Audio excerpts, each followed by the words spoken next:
Hello? Hello, bros. Hello, everyone. You're Pro 5. Congrats. Congrats, Bryce. Bro, have you been playing that game all this time? It almost feels like you've been playing non-stop.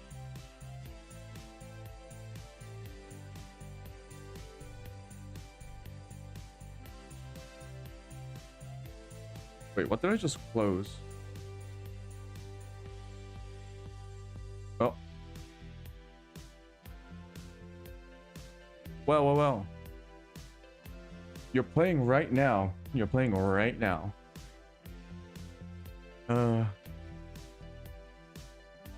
Wait, how many games did you play? How many games did you play that you think gives you like 1 rank? Like, how quickly can you rank up based on like the number of matches that you play?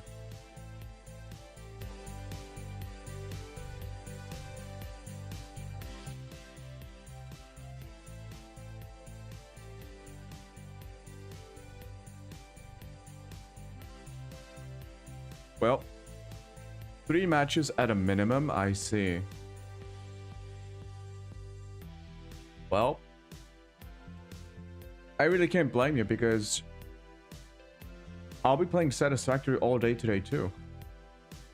So I've been on the Satisfactory grind for the past 3 days. How long have I been doing this? 3-4 days, right? Right? Why can't I remember when I started the Satisfactory playthrough? 1, 2, 3, 4. So today's the 5th day. 5th day. Okay. I still have only reached milestone 2, so essentially like level 2, and they're like more than 10 levels. But it's fine. It's fine. We're gonna get there. Another W, congrats. So, a bunch of news about Battlefield 6 came out, and I actually went back and saw a couple of matches, several matches played by YouTubers like Jack Bags. I also watched the stream from Seagull. Apparently he hasn't streamed in a couple of months, so maybe he took like a little bit of a hiatus. But he just came back and he was streaming live at the EA Battlefield 6 event. You're close to Master 1. Yeah, isn't that like the next rank for you? After Pro 5, it's ranked Master 1. Yeah. So it seems like a lot of people are excited about Battlefield 6 because it essentially is Battlefield 3 and 4 remastered. There are a couple of elements that I don't understand why they put in, but it's like minor stuff. Like the subclasses for the 4 major classes. It's like you unlock better efficiency at certain tasks when you play a single life of that character or that class. It's kind of weird in a Battlefield game to introduce like leveling per life, but I guess it's something to like reward players who do a good job. You were Pro 1 today. Yeah. Yesterday you were Pro 1. So you've been playing all day, like for 24 hours. You've ranked up from Pro 1 to Pro 5, right?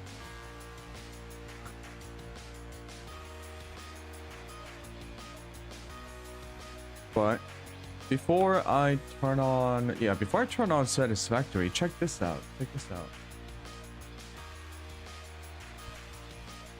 So, one of the things about Battlefield games. Oh. Let's see. Browser.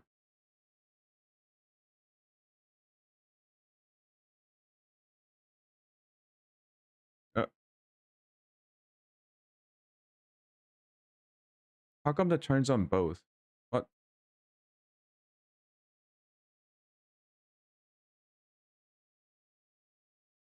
Okay. Still have to get used to the studio mode. Yeah, check this out. So this is Silk. Silk is like really good jet player, like a pilot in a Battlefield game. And this is him playing Battlefield 6. I haven't actually watched this, but I can kind of guess what this is going to be like. Yo, what is up, guys? I hope you're all doing well. I know I am because I'm currently in LA playing Battlefield 6. Big thanks to EA there. This whole thing is sponsored by EA. And so this is the kind of player who can ruin an entire lobby. This would have happened without your support. Getting right into it though, I'm starting with the good stuff. And he would do this in Battlefield in this case, I'm talking about the F-16, 4, which we have kitted out with bombs and laser-guided missiles. I think he also did some Battlefield 2042 as well. So I'm going to try my best to give some first impressions here. I'm not sure if that was luck, but there's a gun kill right there. See if we can find someone to shoot with the guns.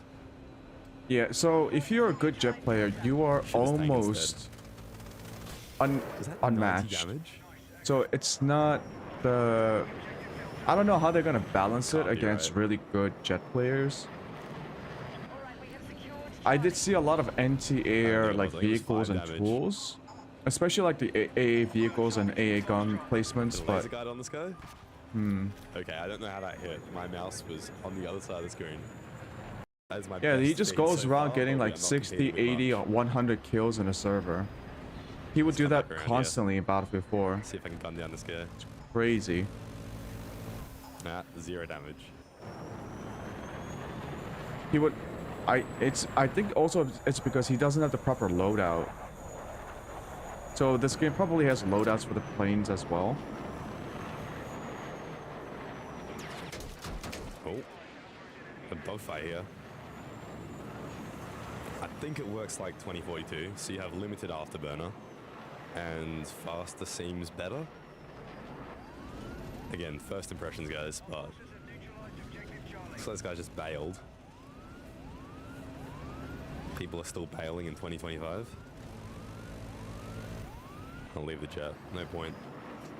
We got him out the skies. Back to the ground. Hold on, let's look at his actual videos.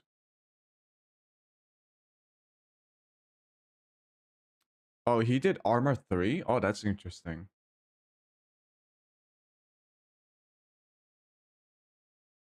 Oh yeah, this is something that he does. So this is once again Silk. I'm not gonna show the whole video. If you like this kind of stuff, go and give him a like. You got a W?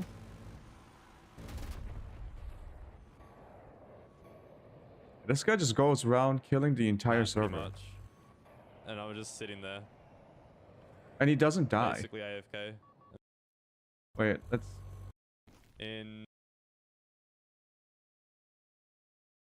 the Spanish Grand Slam, of course. 161 kills and assists. That's fucking sick, bro. What the fuck is the scoreboard? Jesus. Bro. 105-0. In how many minutes was that? Oh, that's him. Chillionaire. I don't know. Yeah, 100 kills, 56 assists. That's... yeah. Anyways. Yeah, those are like potential issues in Battlefield games. I don't know how... So in previous games, right, if you had a... So previous games like Battlefield 4, essentially you had a bunch of infantry just like rocking anti-air missiles, and it would make it really difficult for the planes to like get close to the ground forces or the infantry and to drop bombs, right? Plus, I think in that game, things were pretty hard to see. But as I was watching Battlefield 6, the vehicle maps, it seemed like the air was going to be quite powerful once again. So helicopters and jets, especially jets. Jets are super powerful. But we'll see. It does look fun though. I'll admit, it looks like the most polished, I guess, early pre-beta, closed beta gameplay we've seen out of a Battlefield game. Like, I think this is about Battlefield 1 levels of polish. Battlefield 1 probably had like one of the smoothest launches out of all Battlefield games. And I think overall, Battlefield 1 was a very good game, actually. People weren't as excited about... Yeah, I don't think people weren't as excited about Battlefield 1. Battlefield 1 was pretty good.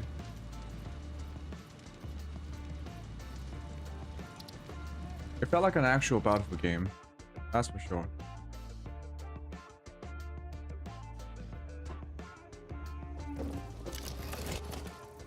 So, we are back to our factory. And let's take a look at our situation. So my tractor network is up and running. We are getting a bunch of iron and coal for now. Today, we're probably going to add more factories and then copper, limestone, as well as sulfur. We do need to go prospecting for sulfur because we need to unlock explosives to unlock cadarium. Cadarium will allow us to make cadarium ingots, which will allow us to research more. Which will allow us to research the AI limiters, which is like a chip. Once we start manufacturing those chips, we can make a smart splitter. This is our factory floor. No, this is our ore distribution center. This is our ore distribution center. Ore trucks go to the nodes all over the map. They travel along the highway and then bring all the ore to the distribution center. The center sends out the ores to wherever it needs to go. So right now, that's the factories. And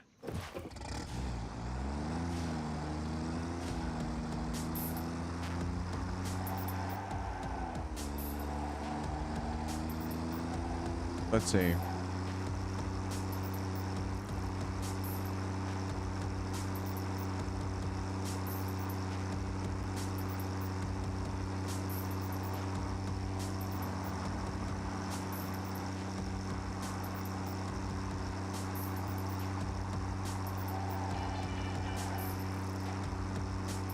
We have iron ore all set up on this side, so this only needs trucks. Probably just... We actually might need 2 trucks here. Or maybe just 1, because they actually move at 9 full stacks per minute. So... Or per truck. 9 full stacks of items. Okay. Yeah, we'll just have to set up some trucks here to go over there. So we got plenty of excess iron ore. I feel like I was trying to do something yesterday. Yeah, I need more concrete.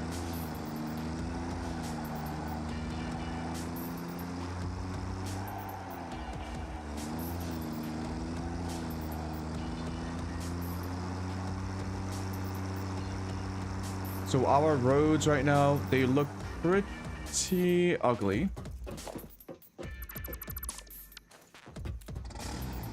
But we will fix that over time.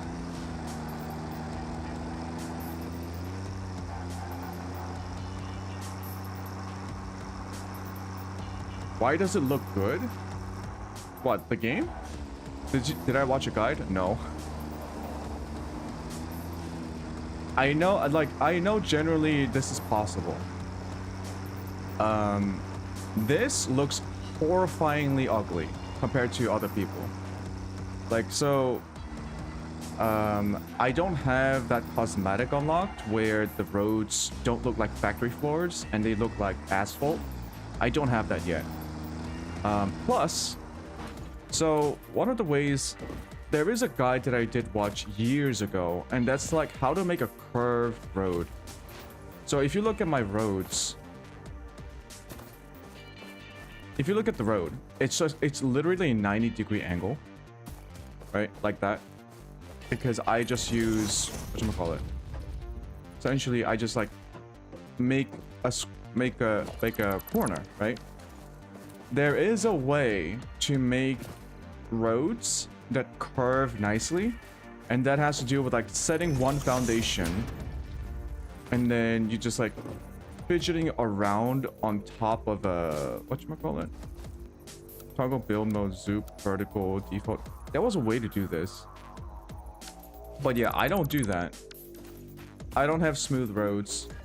All I did was just make a 4-tile road so 1 lane per 2 tiles. So this is going that way, that's going that way, and I just have a gigantic ring around this area, which is going to act as a highway. All of this is going to be destroyed, recycled, because I don't need them. You spent 18 hours in 1 day playing COD? Now that's a COD player. That is a COD player.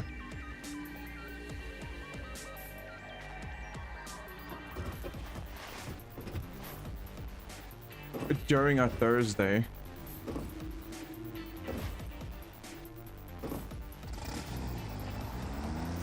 To be fair, you just play on your phone, so you can just like play whenever there's like a little bit of downtime, right?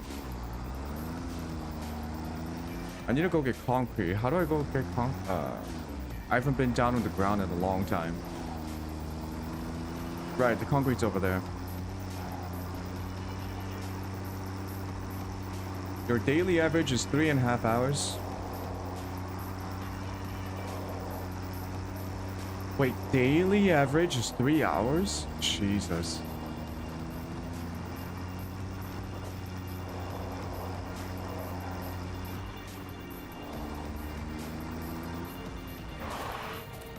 Yeah, that's quite a lot. Because you would also have to take into account the days where you don't play, unless there isn't a day where you don't play it. Just like you're constantly playing it.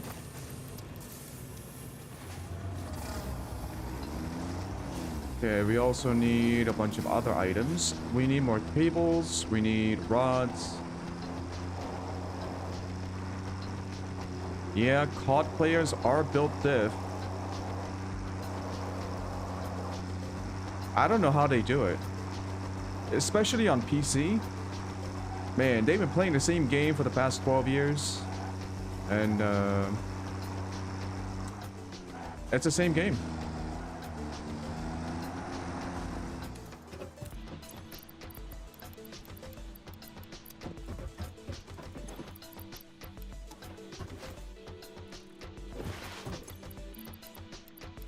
Oh god, I still have a lot of plates here.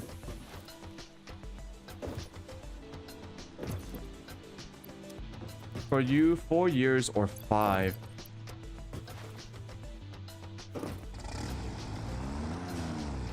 Have you never played COD on consoles or PC?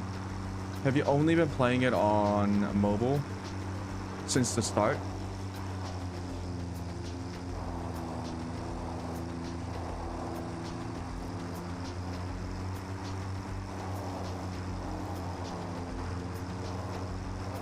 Yeah? Damn. So you're just like a complete, pure mobile gamer.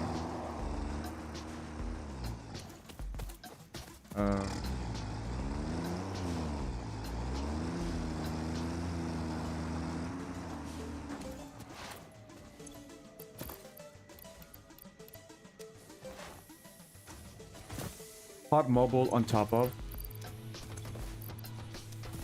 Okay, so I don't think I need copper wires, but I'll take more cables.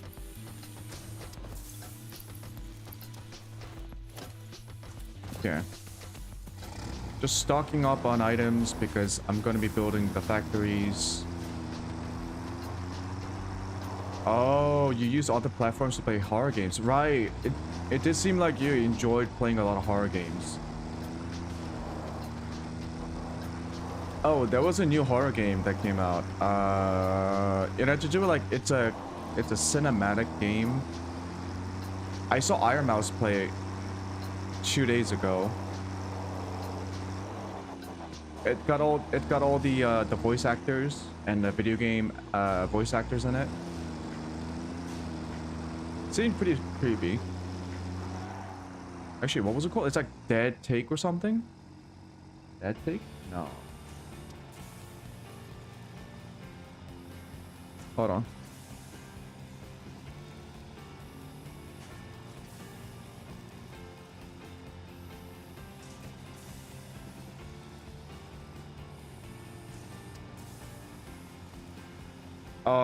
Don't tell anyone I use a VPN. Yeah, don't tell anyone. So I still can't sub to people because, you know, I need to provide payment information and they check if it's like based on a Korean bank account. But watching just a normal channel, I use a VPN. And it works. Sometimes. Sometimes like Twitch tries to like fuck you over by doing some VPN checks or like making it so that it gets really wonky. It's super annoying. I just want to watch my favorite streamer.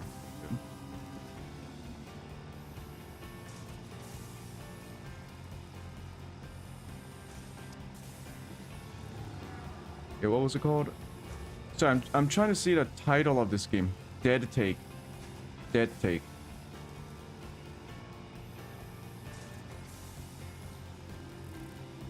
So I don't know if you've seen this game. Dead Take. Let's see.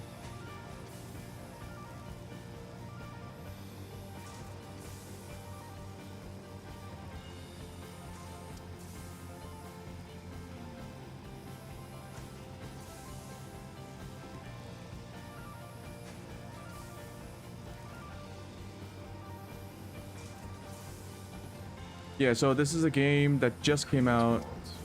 He's always watching. Little Nightmares is really it's really fun. It's worth the price. I have it listed so that when Nightmares 3 comes out, I can play all 1 and 3 because I do want to play 1 and 3 at the same time. Genius Duke Kane. Phoenix, get out of there, please. Just pick up. Magic of cinema is that it lets us. It's like a psychological horror game. It looked pretty creepy, not gonna lie.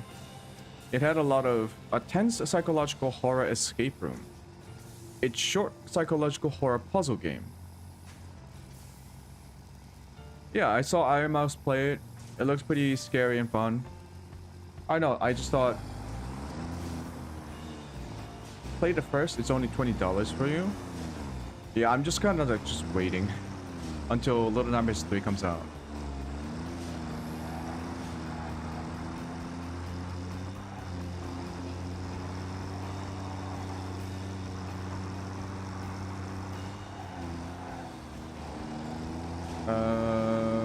Because there is gonna be a bundle. Because I want to get the bundle, that's why. How much does it cost because of price difference? Oh no. Let me check.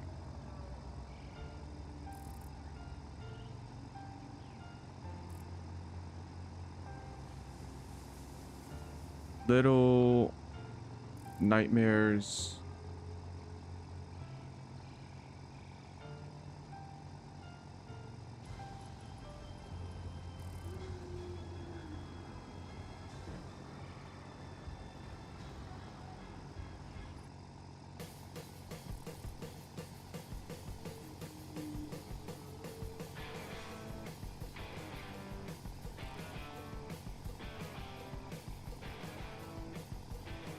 Where is there an expansion pass for Little Nightmares 3? Oh yeah, it comes out on October 10. Yeah.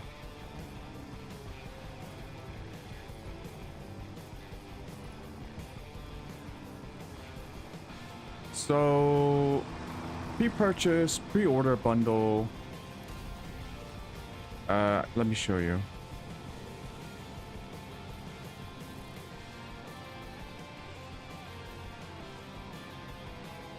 So I don't know how the conversion rate works, but it's like Wait, this includes... What is this? Little Nightmares Enhanced Edition. Little Nightmares 3 Dark Costume Set. Can I just get... just the game?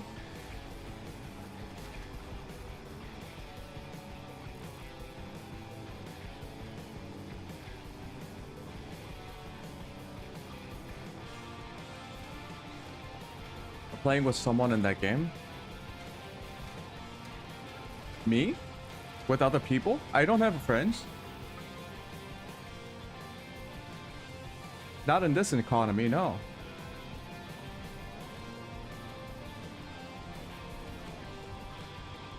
Wait, is it co-op?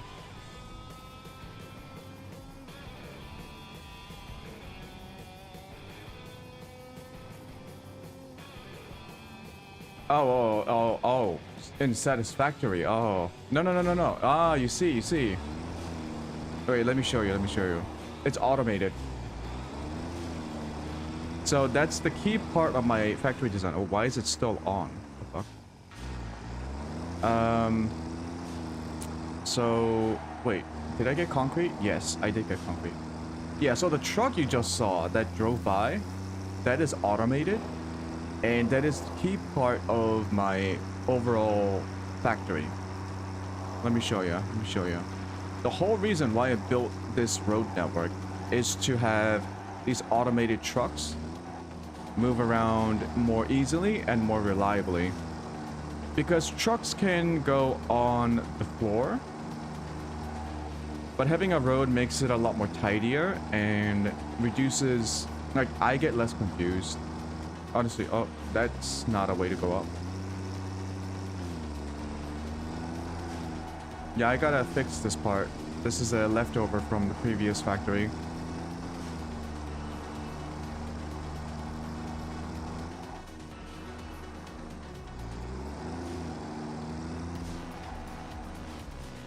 Yeah, so the whole reason why I built this road system is to have automated trucks go and to from different stations carrying different kinds of materials. So this is my personal truck. Let me show you. They should be all like running right now.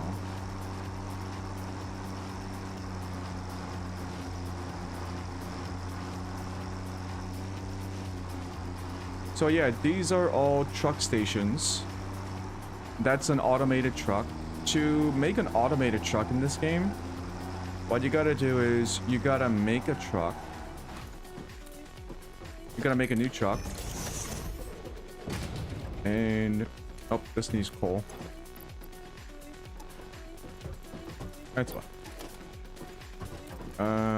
Coal.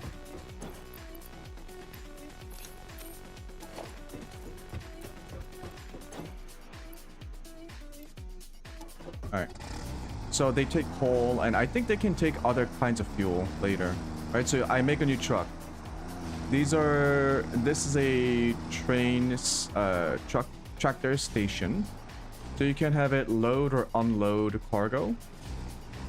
What you do is it gives you an option to like record a path. So you manually drive a path that you want the truck to go on, like so. Right? Let's say we make it go in a loop like this. This is actually terrible because my trucks use this road right now, but it's fine. Right? Let's say we make this really crazy loop. And then we go here. Enable autopilot. I'm pretty sure it's stuck because it needs to turn around. Yep. As you can see, if I get lazy with the waypoint system, the trucks do struggle a little bit, but it does respawn. So it has a bit of reliability. That is also automated. See how it waits until the other truck moves? So what I have is an entire factory network built up on top of a automated tractor logistics system. Once again, it's stuff like that that made me build a clean road network 2 lanes so that the trucks can go around gathering materials and bringing all these resources. The reason why I did this, by the way, is because normally to move resources, you have to use a belt like this. What am I missing? I'm missing an iron rods. Okay. By the way, cancel that. But imagine building, so you have to hand build these belts like this. This is a belt. It's moving coal from the coal station to all the other stations, because all the other stations need to fuel their own trucks. Ultra kill, you're at 4383 out of 4500. I'm assuming that's like your ranked score. So 200 more? Yeah, until next rank up. Nice, nice, nice. Yes, so for like short distances, I can just use a conveyor belt. But you can imagine if I'm trying to bring coal from a node like that's across the map, I would have to be like manually placing down multiple belts, because belts have a limit. You would need like 2 or 3 or maybe 4 belts all over for like more than 5 kilometers. So that's not good. That's not good at all. Later on, I believe there are 2 more vehicles. There's a flying drone and a train. So using a train would be the highest throughput available for a transportation system. But it's for much later. That's for much later. Master 1, here I come. Yeah.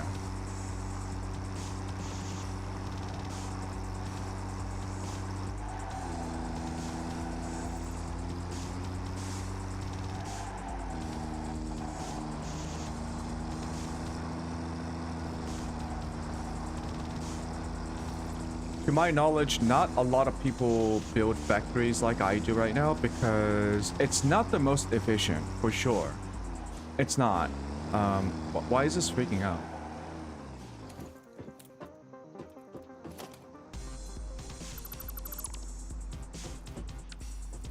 Oh, it's doing that thing where there are like multiple tiles in the same place. It's fine.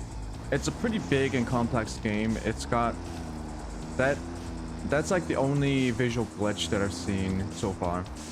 So I have factories on a different level, and all of these factories are pretty simple. They only build like one belt full of materials like this. Ba-ba-bum. Oh, I do have rods. Oh. Anyways. But the reason why I'm doing this is because organization. If I don't organize my factories, I will get confused, because this game can get real big real fast, as you might expect. At the late game, you'll be making dozens, if not hundreds or even thousands of these constructors, assemblers. We're gonna have like,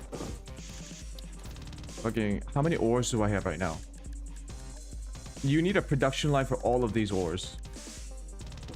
So it gets very complex, and without a way to organize things, you're actually gonna have a harder time as time goes on. So I spent the past 2 days, 2 full days, building this out, designing it, and try to come up with my own way, which is not the most efficient way, not the prettiest way, but my own way of trying to plan ahead and think about a system that can scale. Scale with the amount of complexity that I will be encountering. So the latest project that I was doing was, I need basic ass materials that I need to build buildings with. I need to move all of my production up here. And so essentially I'm redesigning my existing factories. Nothing new, but this one is a 3-level, 3-story high, 2-block factory for 10 parts of a, I believe this was reinforced iron plates.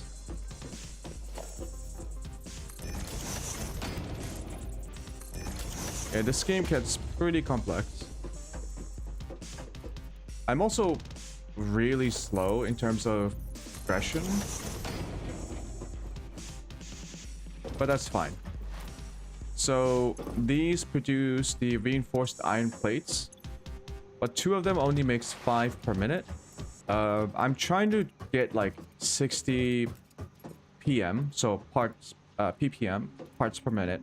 I just call it PM per minute. So reinforced plates PM, or 60 PM for reinforced plates.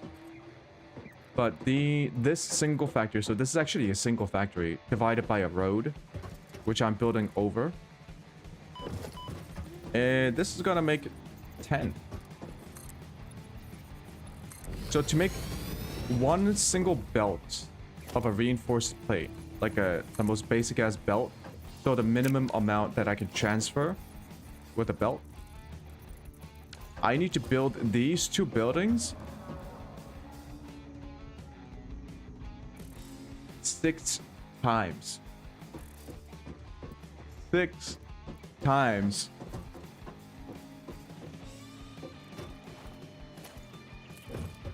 And that is why we have a tractor network.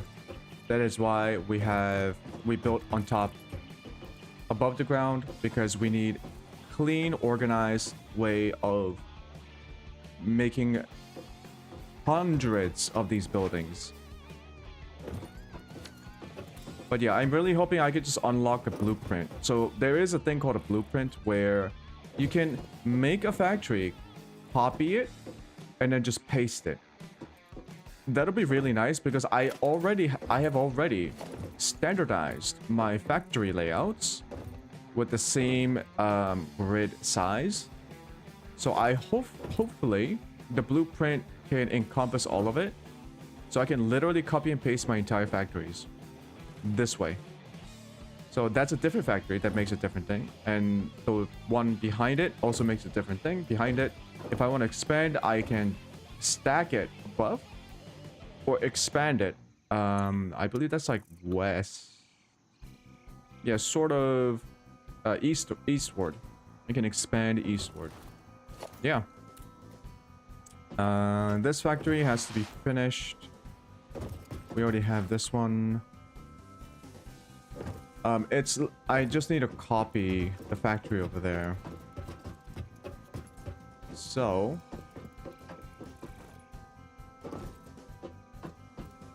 I believe what I had was, you playing grow a garden? You got any good fruits? Massive fruits?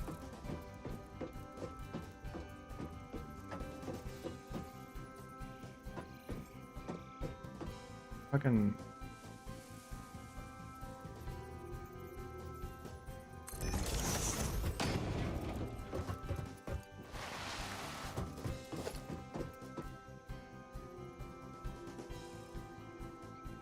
Oh, what is that? Oh, I opened up the console by mistake.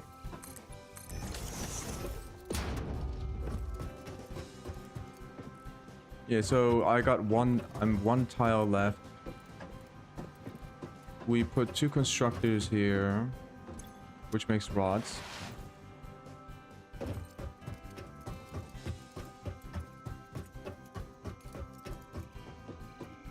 So 2 constructors.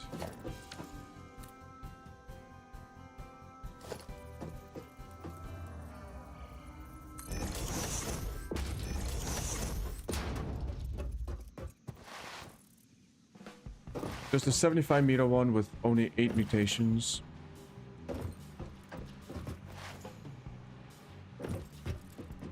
Was this set to the last tile? No, second to last tile.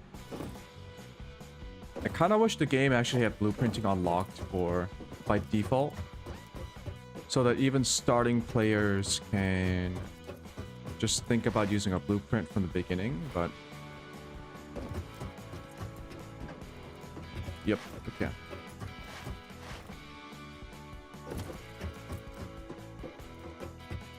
So that's fine. And then what we have is...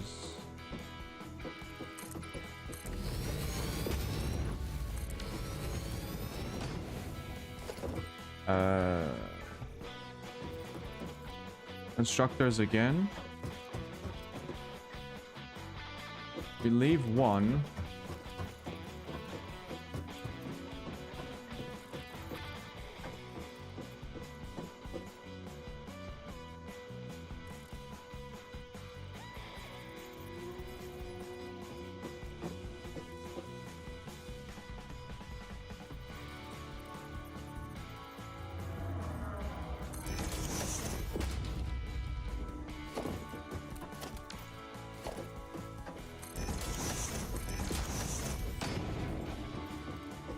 Okay, looks good.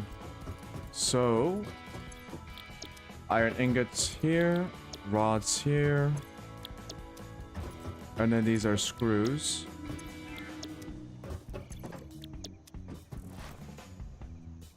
And okay, let's connect them up.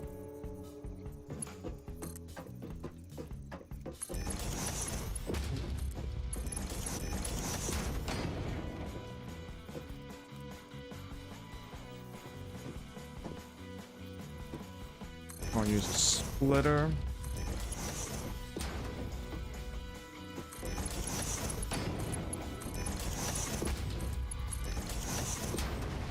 Connect these up.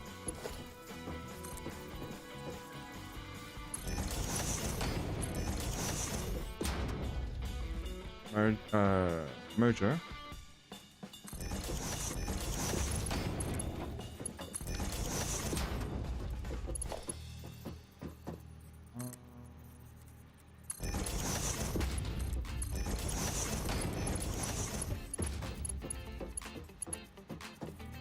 We use a splitter.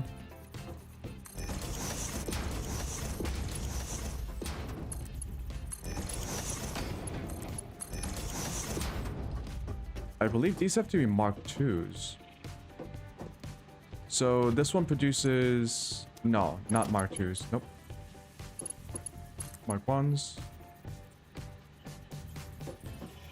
Get a pole here.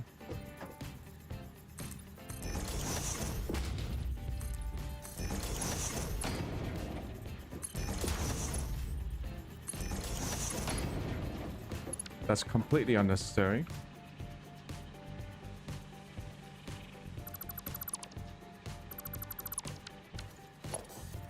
Yeah, trying to make things pretty. That's fine. You know what? I can do better. I can definitely do better. I believe this is...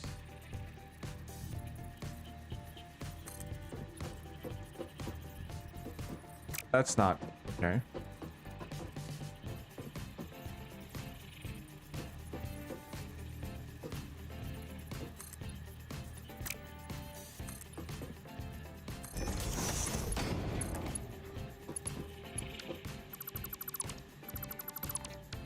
Ah.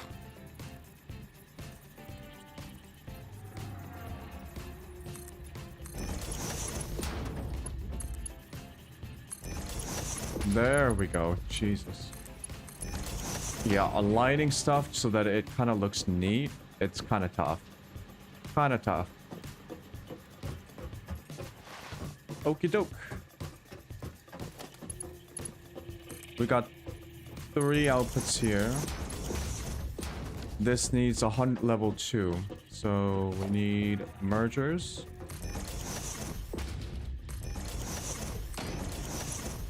The Mark 1s connecting to a Mark 2. There we go. And this one is connected to the bottom.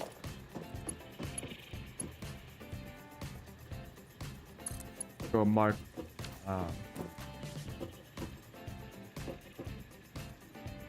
Use a pole.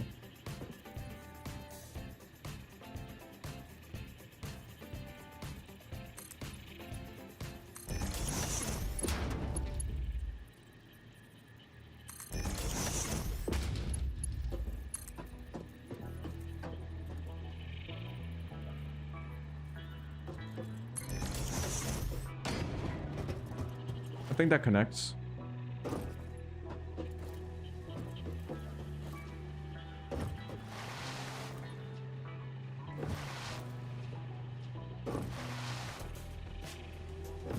No. Shit.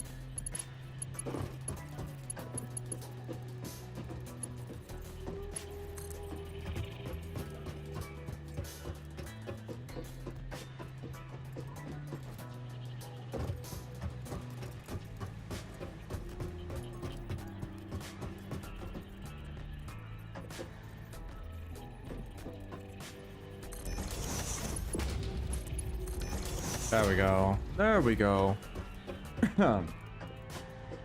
Okay, now we make the second floor. 1, 2, 3. Right?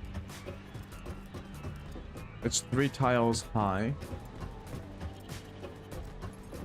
I think so. Yeah, it has to be 3 tiles high.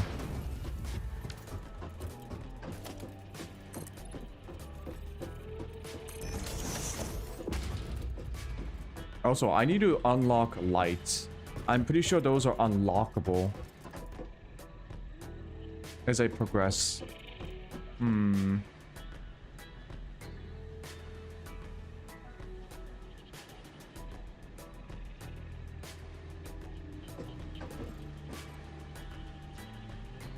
Anyways, let's build some stairs.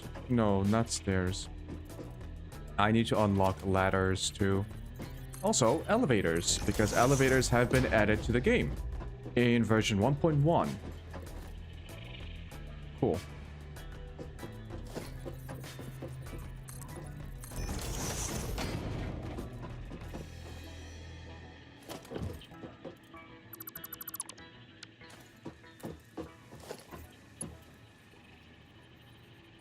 Okay.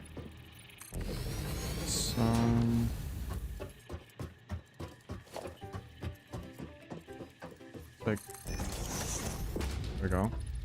Should be 4 because it's 5 by 5.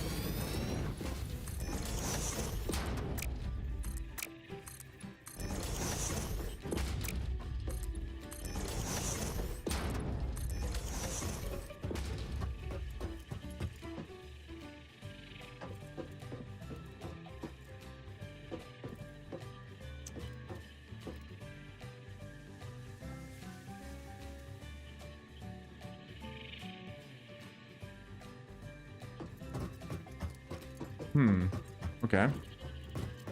So what now we need to... Each floor produces a different type of an output that we need for the last 3rd floor. Now we bring this up. So... Uh-oh. Holy shit. I almost died.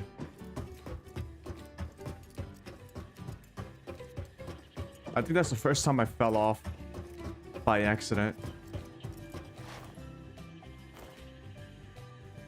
So yeah, apparently building a factory in the middle of the sky, it's not entirely safe. Because if I fall off, I'm dead. Straight up. I got lucky there because I had a platform road beneath me, but technically I'm like over nothing. So that's insta-death. Which is why I need to have walls up. So stuff like this needs to be plugged. But mostly, yeah, I could have just died back then. Holy shit. And then I would have lost my materials.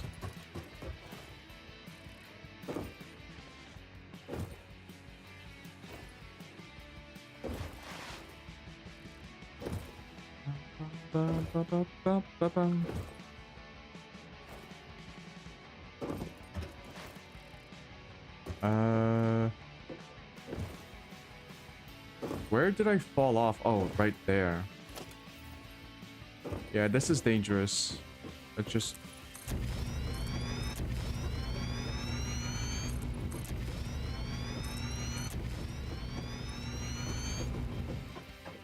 You have a 17 kilogram Sakura petal. What is the Sakura petal? That is a... I have never heard of a plant like that.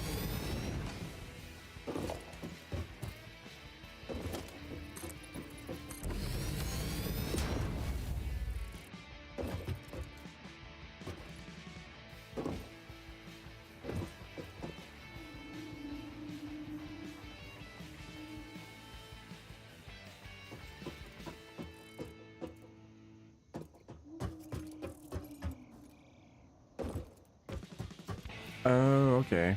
I see what I did.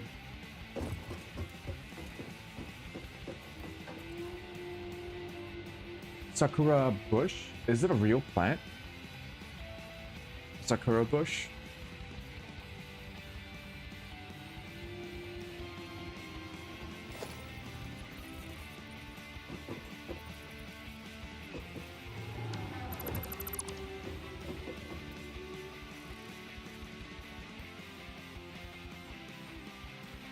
Sakura bush.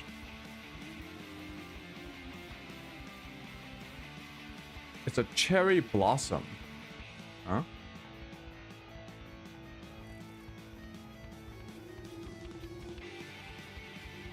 Oh, those are cherry blossom trees.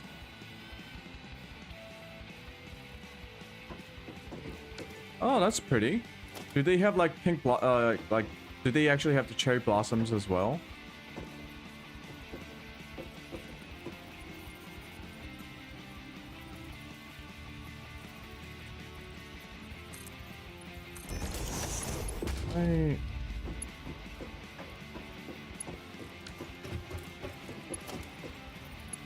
This again, is this a Mark II or Mark I?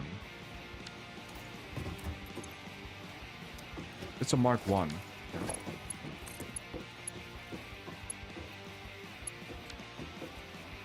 Oh yeah, they do? Oh, pretty. Yo, Asians love cherry blossom trees. Holy. The stereotype is true, not just Japanese, but like everyone in East Asia.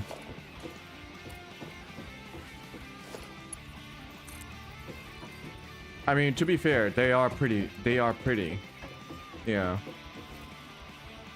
Oh, shit. I need a second ladder.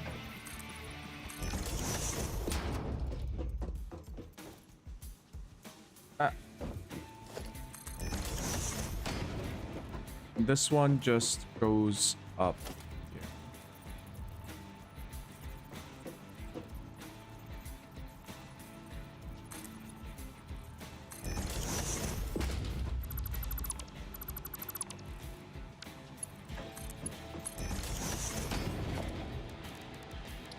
Can I like... Man, I really wish the Mark IIs would have different colors by default. It's super confusing. You got 7 in your garden? Nice. Okay, need to go and...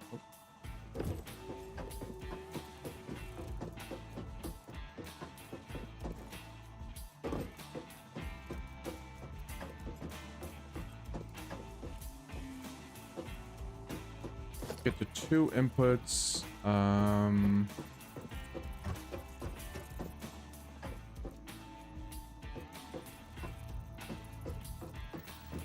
One's straight in the middle, the other one's right next to each other. I think we should just bring them up and not do that. So one of them has to be a Mark II. I believe the middle one's a Mark II.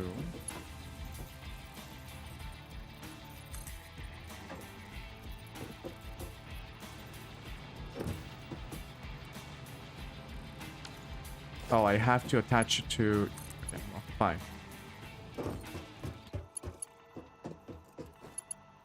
Oh. Ah! Me up.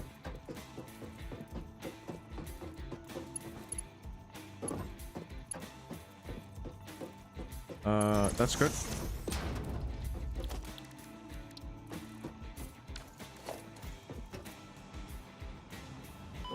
And this one has to be a Mark 1. Lift.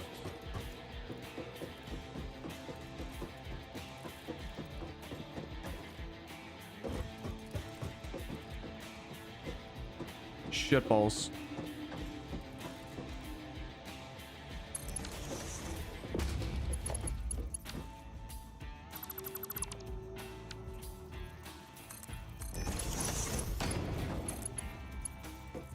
No, just connect. There we go. Okay, 2 assemblers.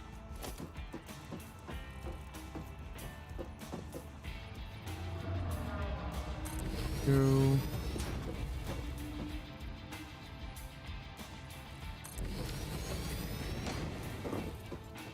Yep, just evenly spaced out because we only need 2. And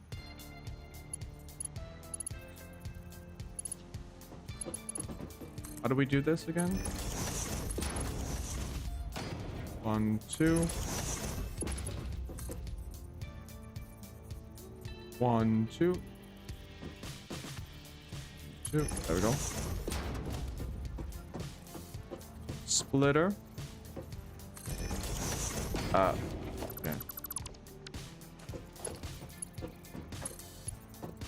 And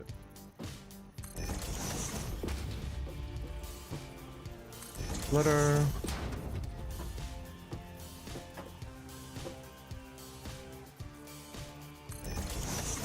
No, wait. There we go. So, which one's the Mark II? That's the Mark II.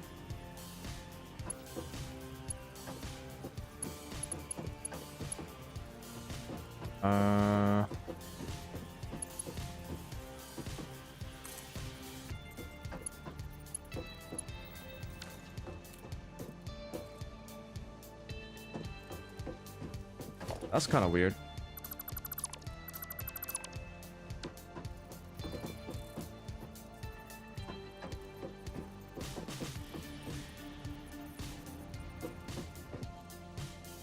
Oh, I see why it's like off. It's not the same. This is a little bit too close. Fuck. That's fine.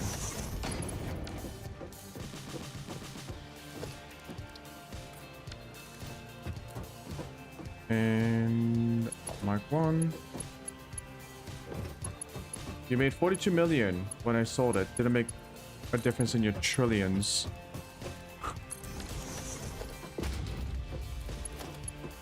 Yo, that's something that Jeff Bezos would say. I made billions, but it doesn't matter because I have trillions. Actually, he doesn't have trillions, but you get the point.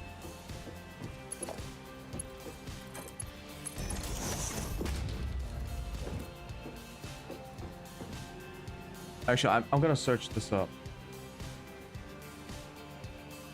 Satisfactory. Belt colored by what?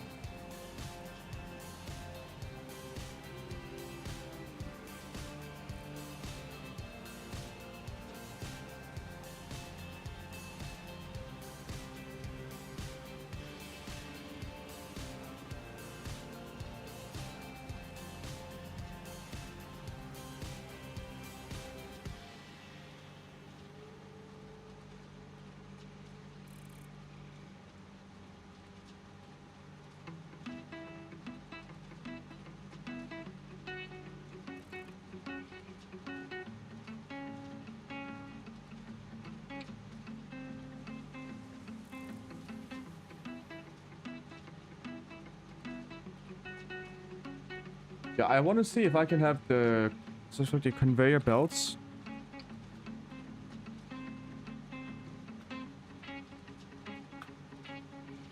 Colors.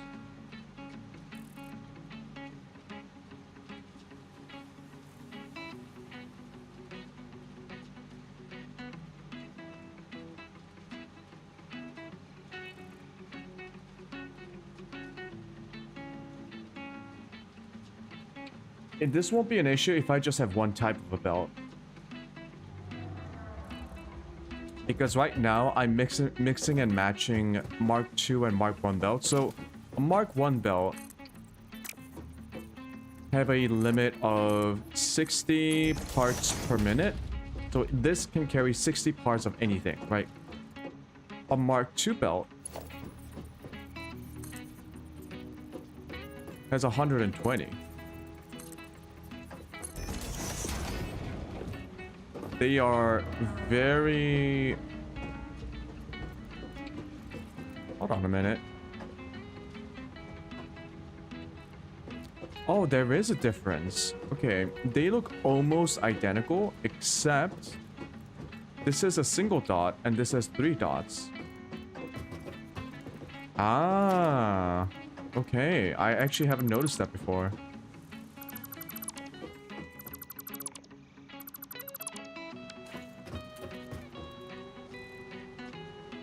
Okay, well, that's one way to check to see which ones are Mark IIs or Mark I's. Okay, I kind of fucked this up because it's not the same as the other one, but it's fine. And is there a difference between a Mark... This is Mark 1 and this is Mark 2.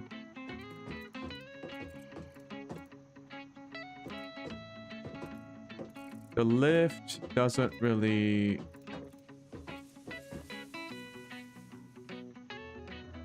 I don't see a difference.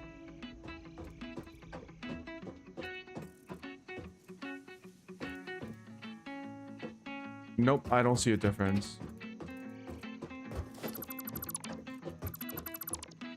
Okay, once I get this factory up and running, I can just use Mark IIs all the time.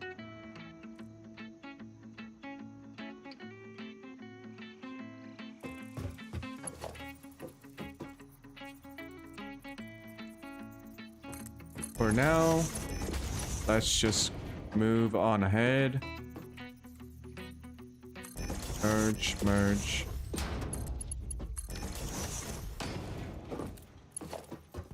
And we need a belt here.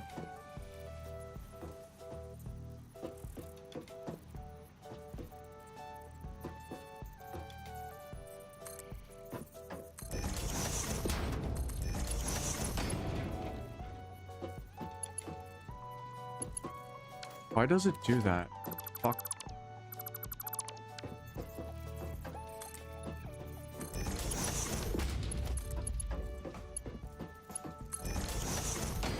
There we go. I want things to look nice and clean.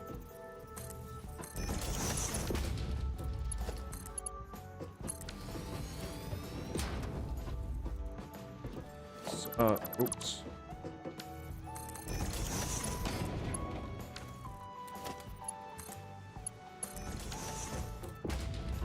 Okay, we do have to bring this down. So...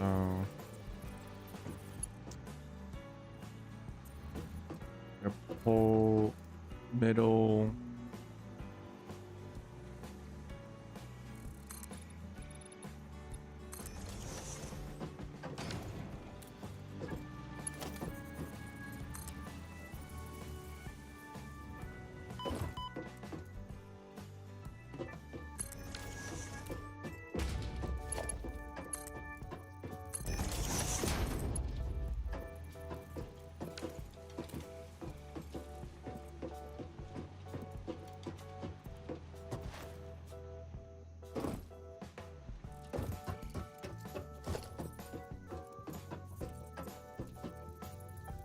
Middle.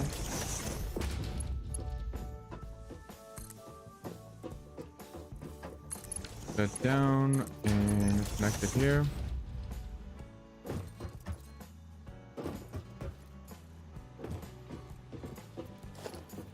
I think they should be...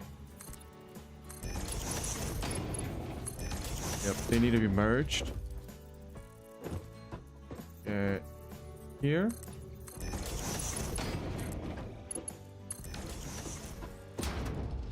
I want to make sure my tractor has good clearance. Yep.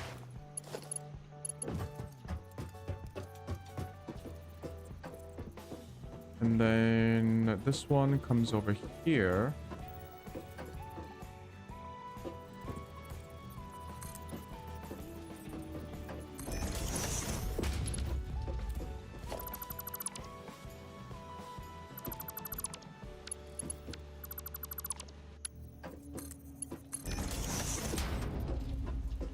Got a merger. Ah.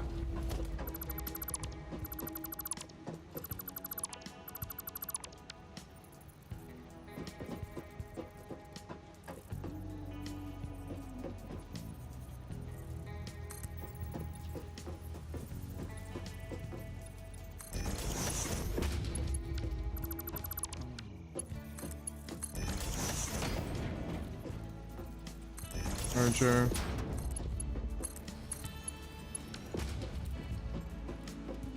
Thank God. Okay. Cool.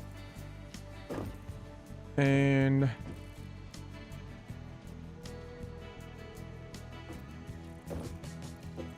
this goes into the input.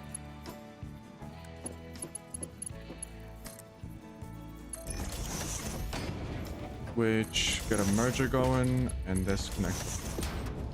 Okay, so we finally have the full layout of the factory. We do have to put in electric poles so that we can get more electricity to all of these production buildings.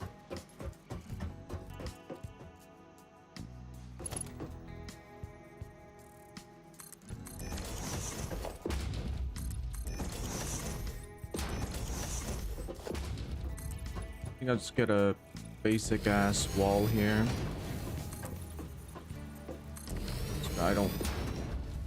So that I don't fall off.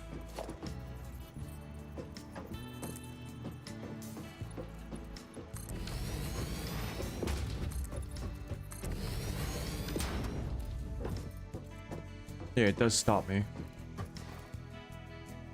Unless I jump. In which case, I will die. Well, I won't die, but there's a chance that I'll just fling myself off over the edge.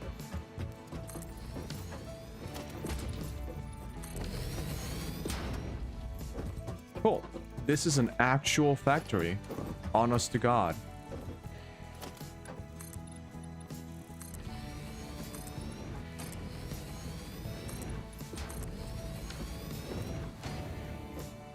Yeah, something to that effect.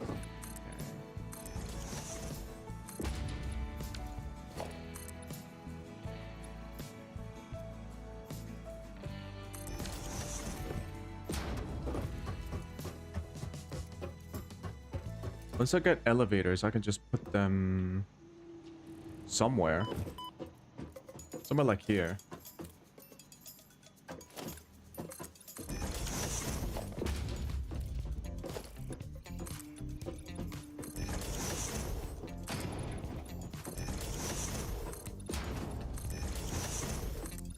God, this wall looks so ugly. Holy shit.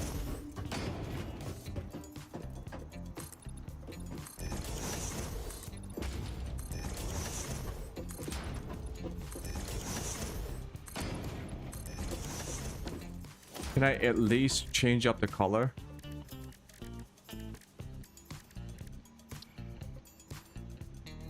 Oh.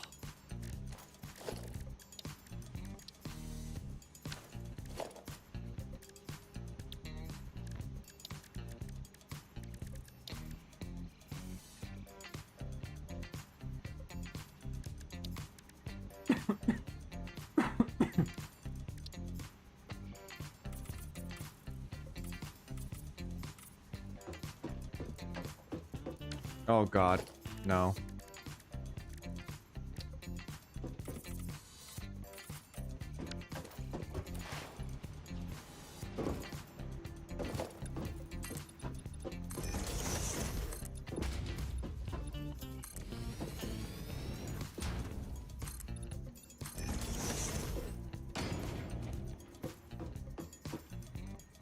Oh, oh shit, shit. You know, it doesn't look. Ah, what am I kidding?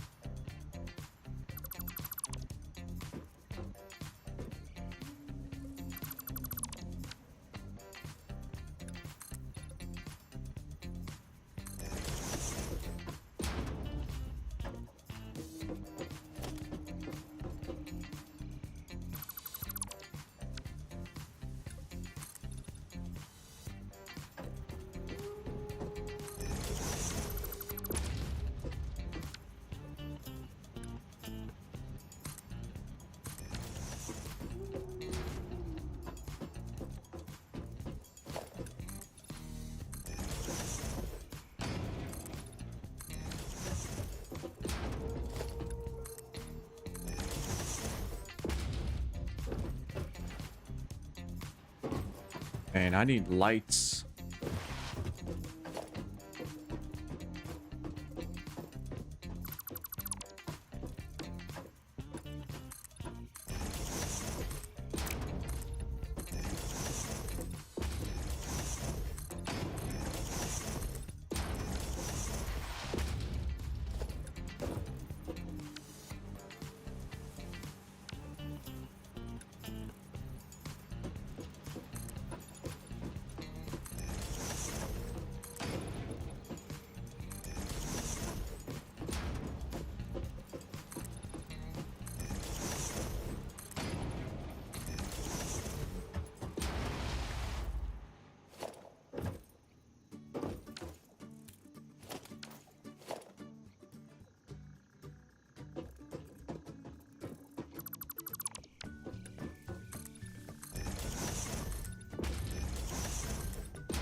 That has to be the ugliest factory I've ever seen. Holy. What is that wall? And what the fuck is that? Ah, shit.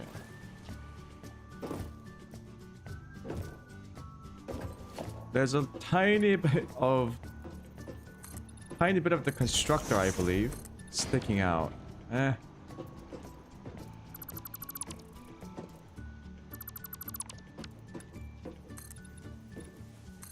I'll just have to be careful about stuff like that in the future.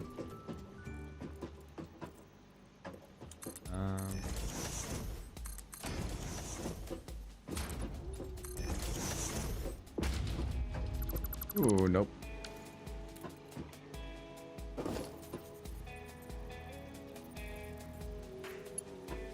You know, Mark 1.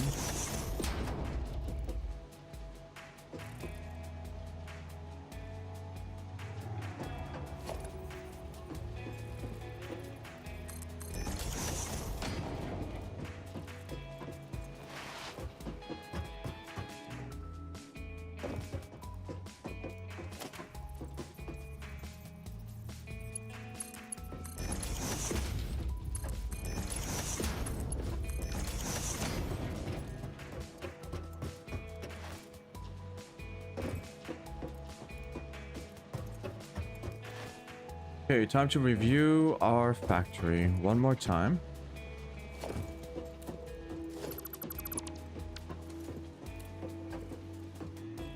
So this is outputting only 10 iron plates PM per min, reinforced iron plates.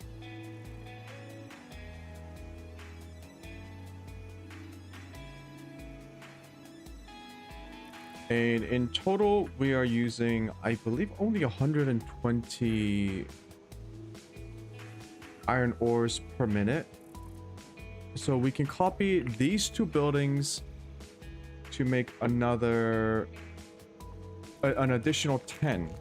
An additional 10 reinforced plates per min.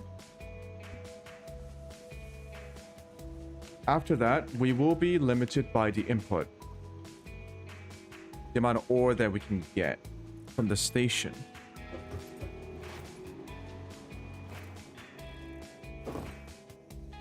Because right now we can only pull in 120 parts per min. I'm sorry, 240 parts per min. Because we only have Mark II belts.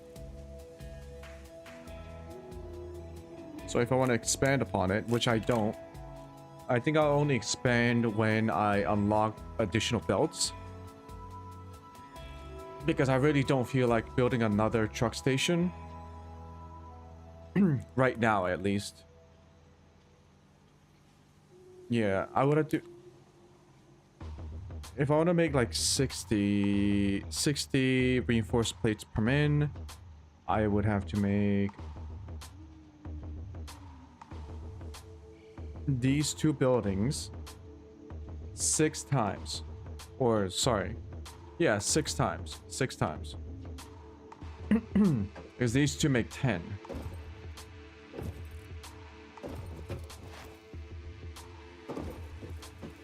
Am I doing something wrong? Why do I need so much space just to make 10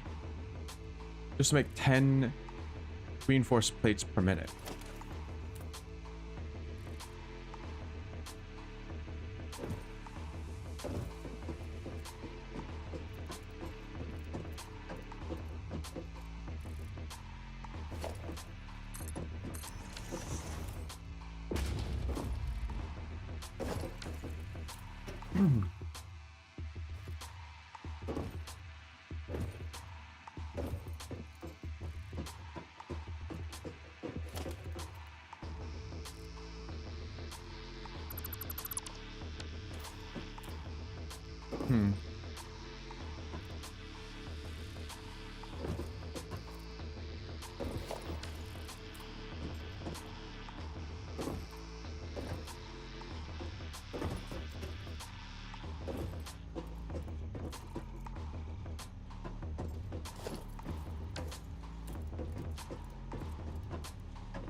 Oh no, I already don't have enough output from the station. This whole thing uses 120. So that uses 120 as well. So we're using 240. So we need a Mark II lift.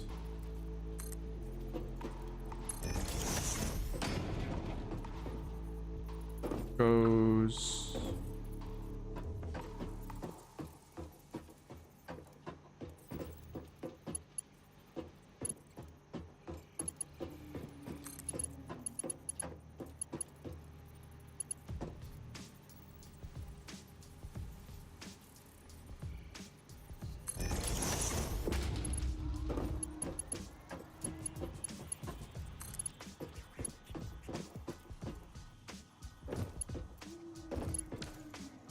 What the heck?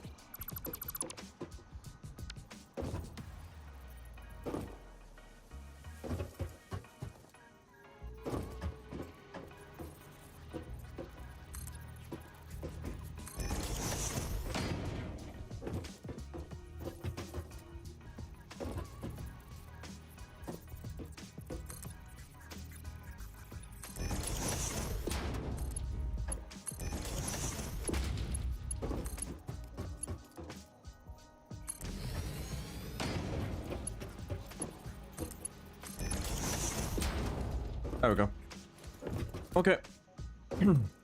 So.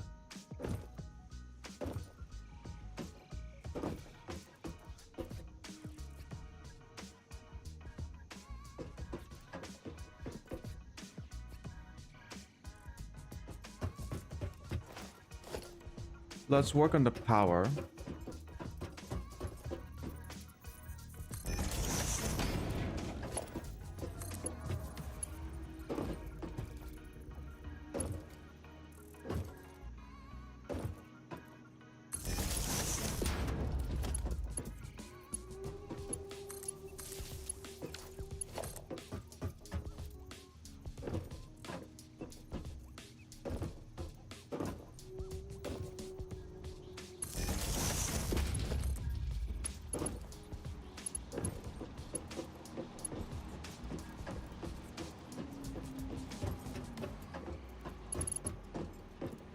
Yikes, this is ugly.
How the fuck?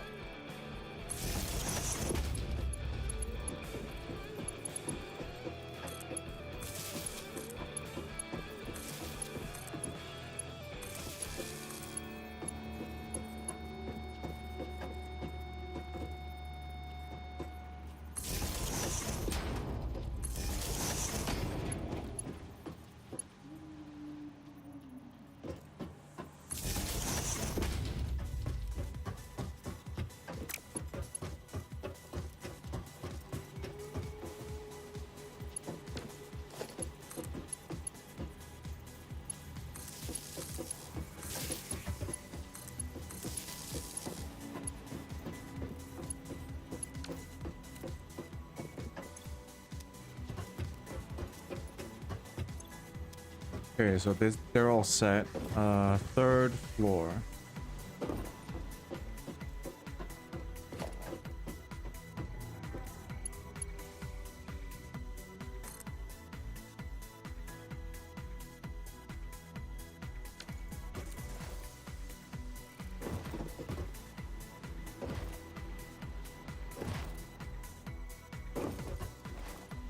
Man, I was not thinking about the electrical wire situation when I was building this factory.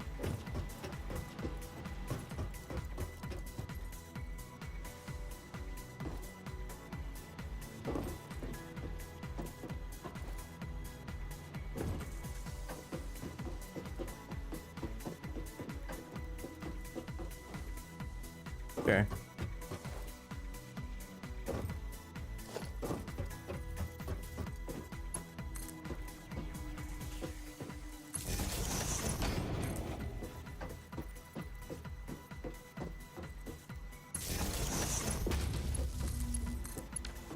Yeah, nothing too crazy.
Where the frick?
Well, it's a shit show, but we got it.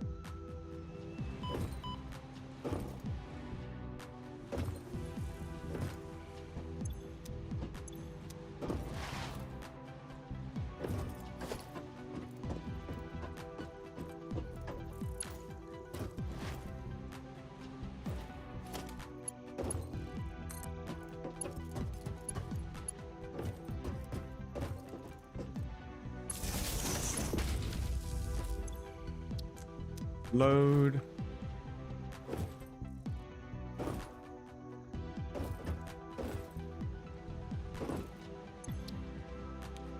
Unload. Okay. Iron ore. Okay, the best way to check this out is to just set it up now. We are ready to go. So, we're gonna go back down.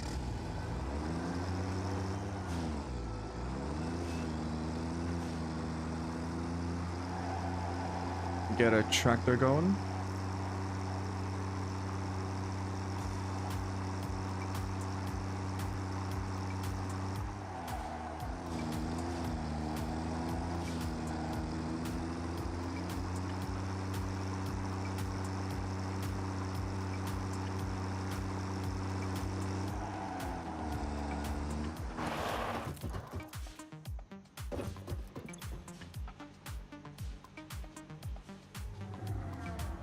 Gotta name our station.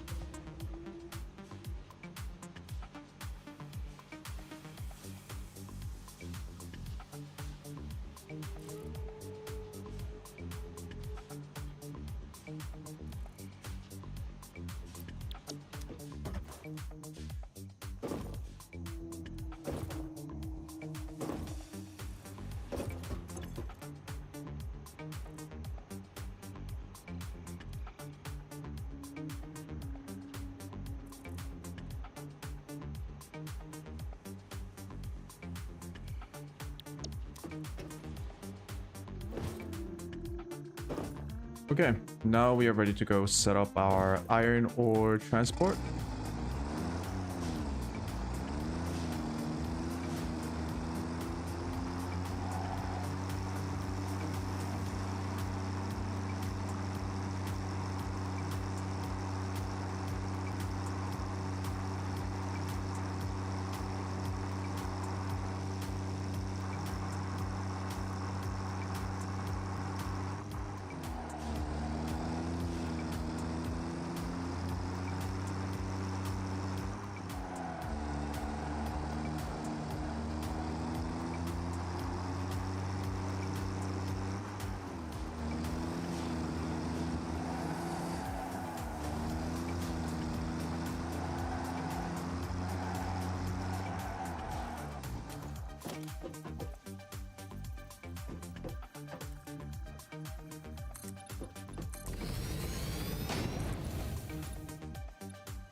It's a bit strange.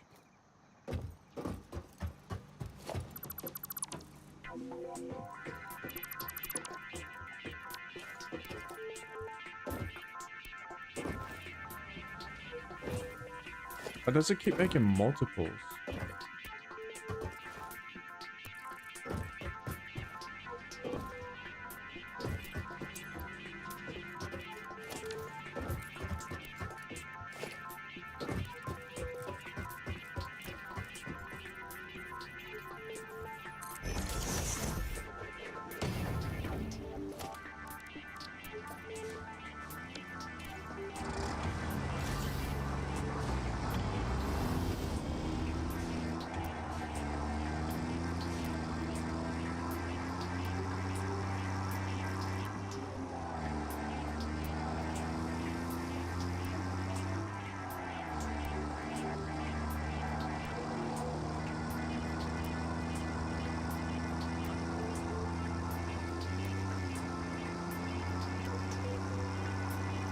Pretty straightforward drive.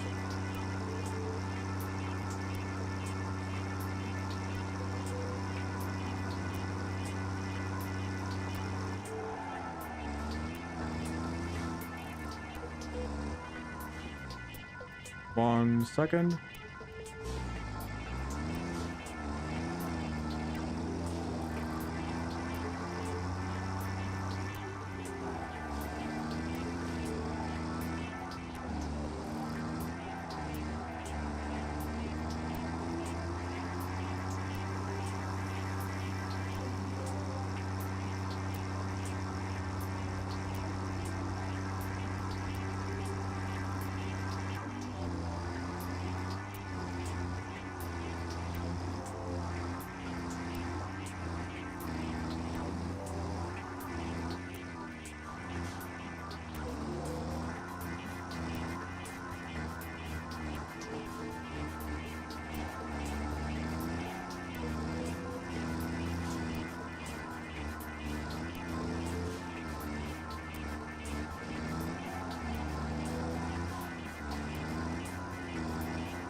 Delete.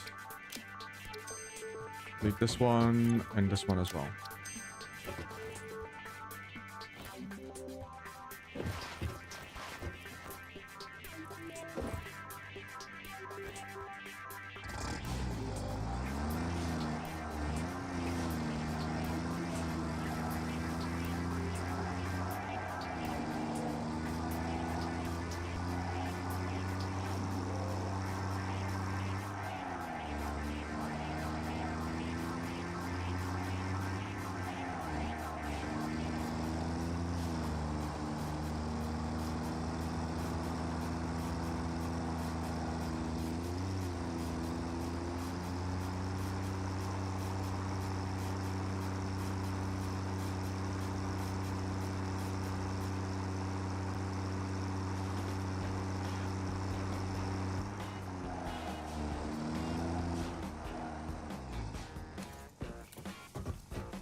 Aha, it got stuck.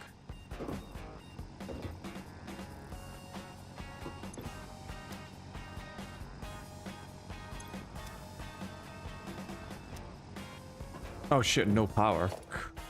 It got stuck because there's no power.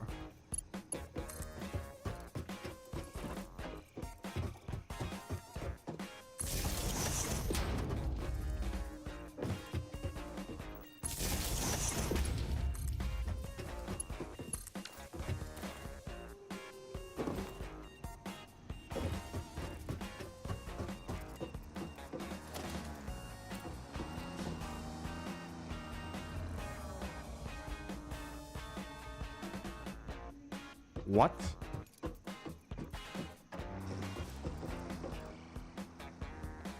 Lol.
Okay, okay, okay.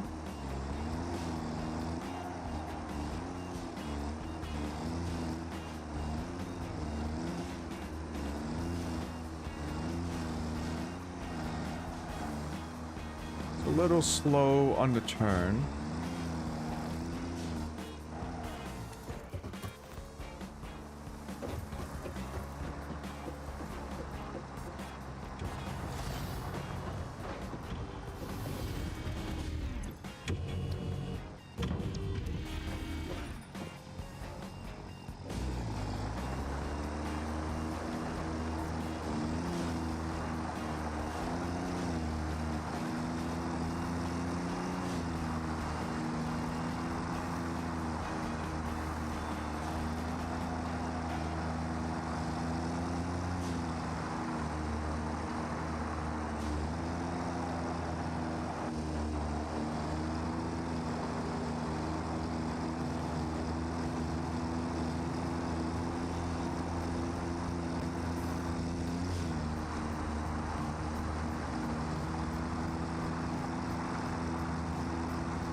Oh boy.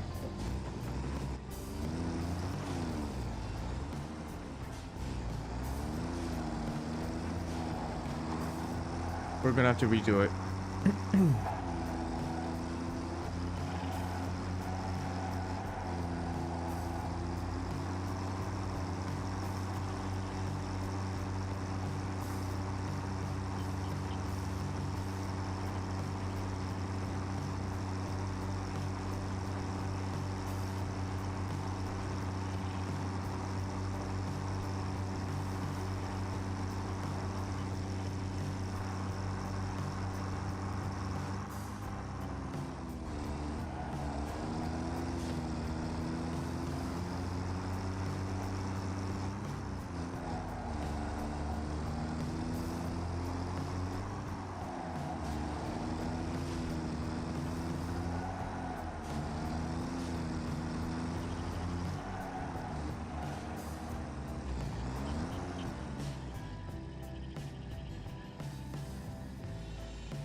Lesson learned, we gotta make sure there's a waypoint in the middle of the like in the middle of the turn.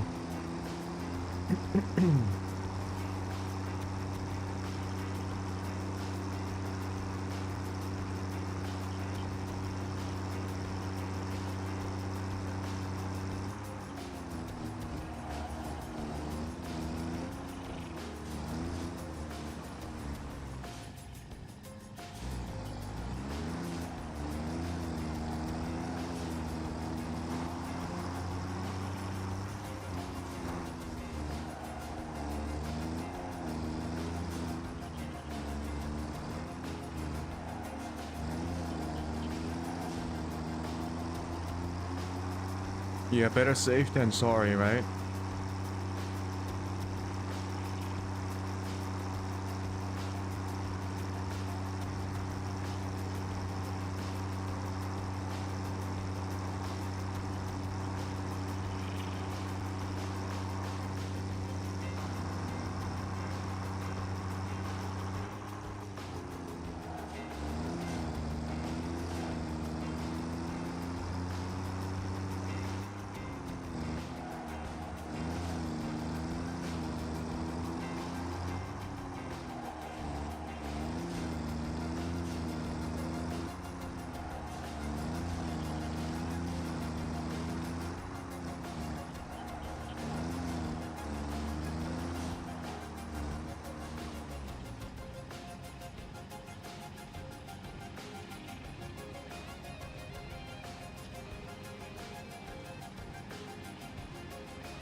Fuck.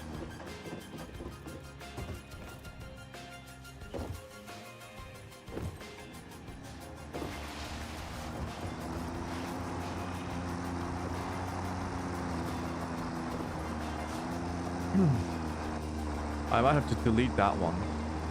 That was a little bit too far out into the corner.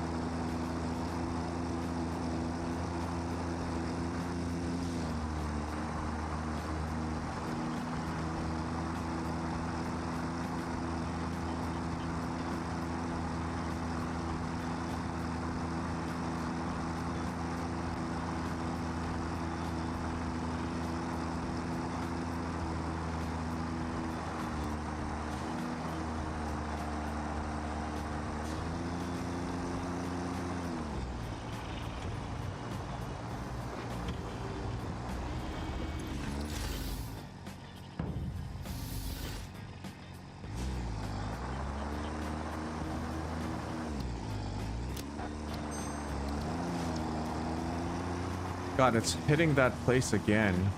Fuck.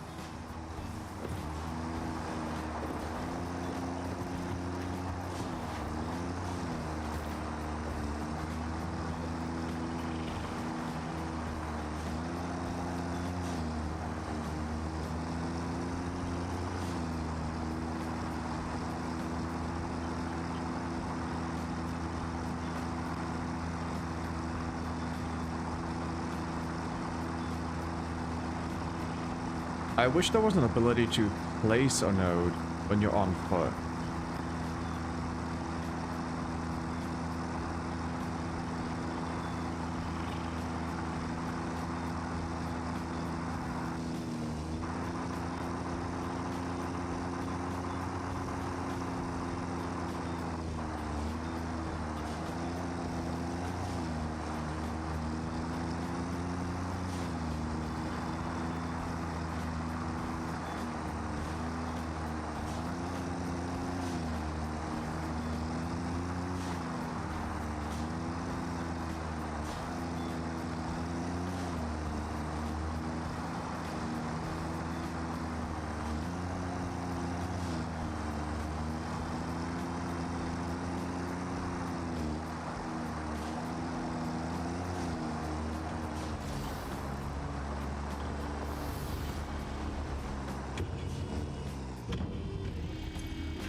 Yeah, it's gonna go here again.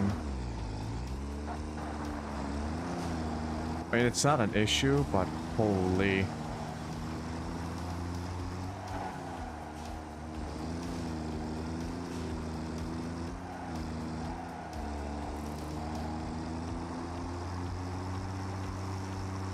I'm gonna do it one more time.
Look at that. That's beautiful.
There we go.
We're gonna have to sort that out.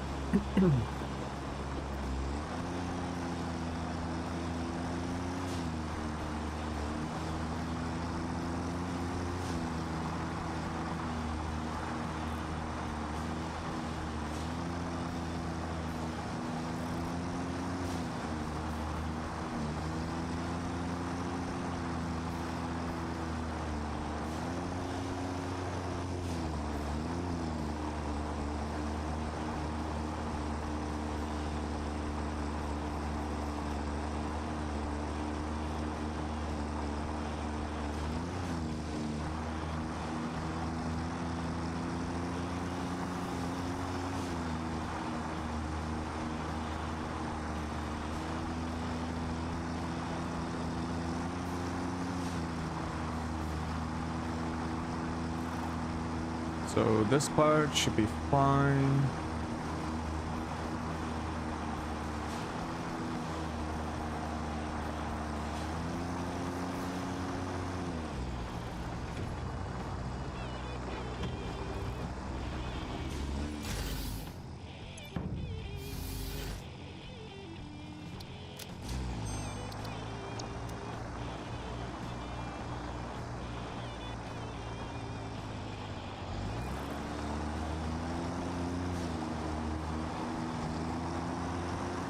Got a duck.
Good, good.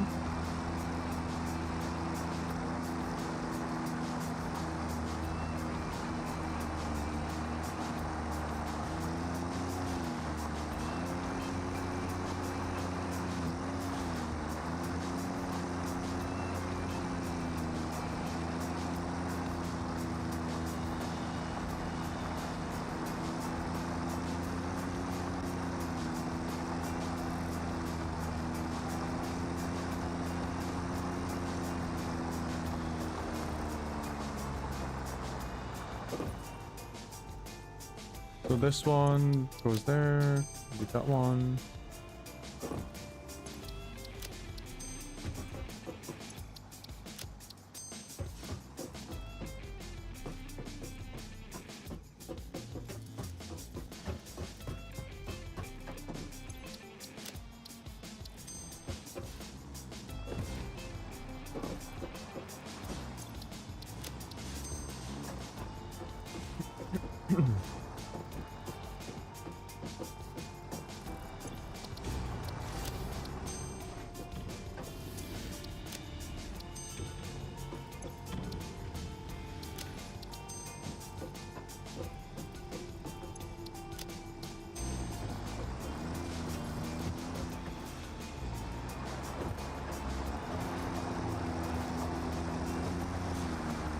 Okay, now let's test this out.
Why the fuck is it so slow?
It generally records your speed, I guess.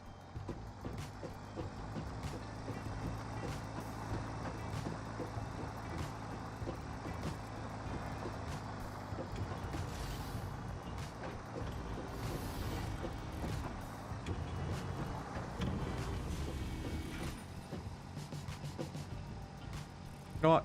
That's good enough.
Yeah, it's a little bit slow here, but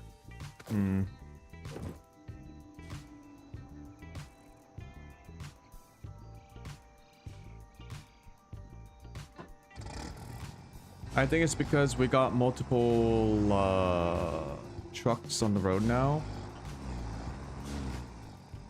So unless I...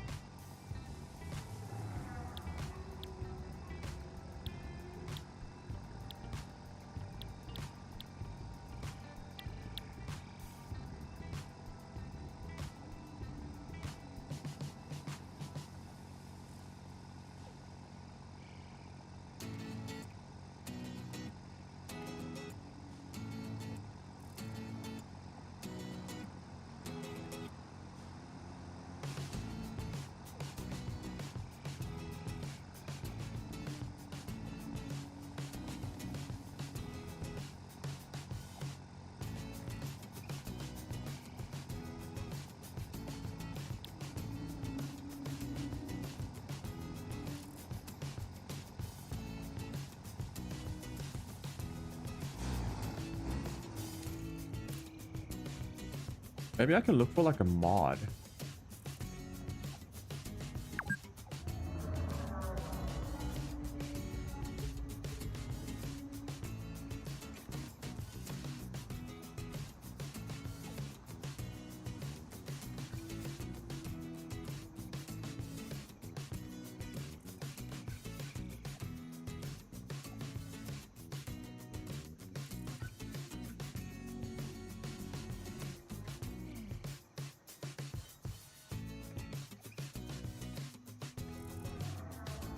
Oh shit, there is a mod.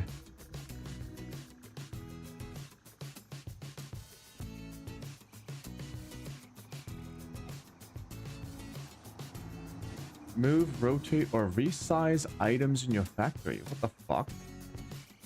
Movement and rotation is relative to the player view for easy usage. Perform operations on a large group of objects at the same time. Undo recent micromanage changes by using Ctrl Z. Repeat power lines, recipes, all preserved. Setting, masking configurations, yep. Move and rotate vehicle path nodes to fix any recording problems. Use the vehicle path viewer mod.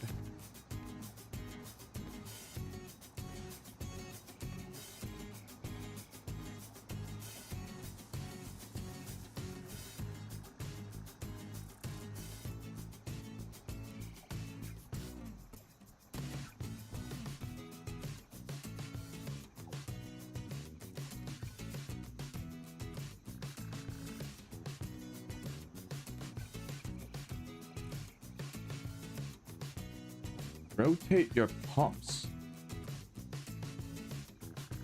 Oh shit. Is it time to get mods?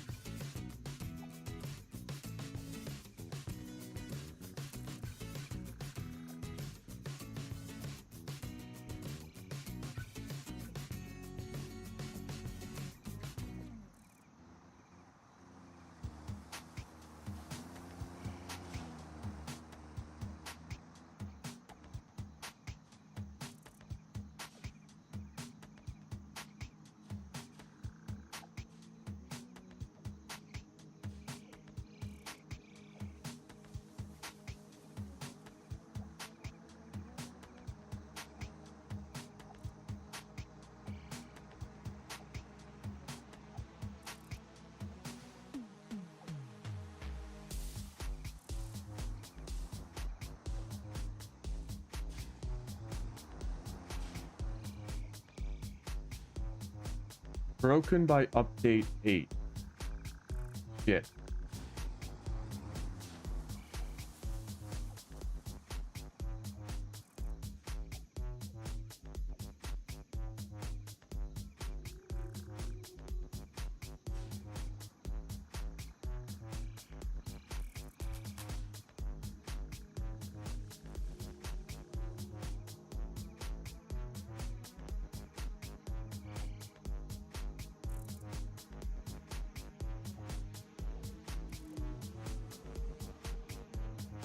I'm just looking at mods.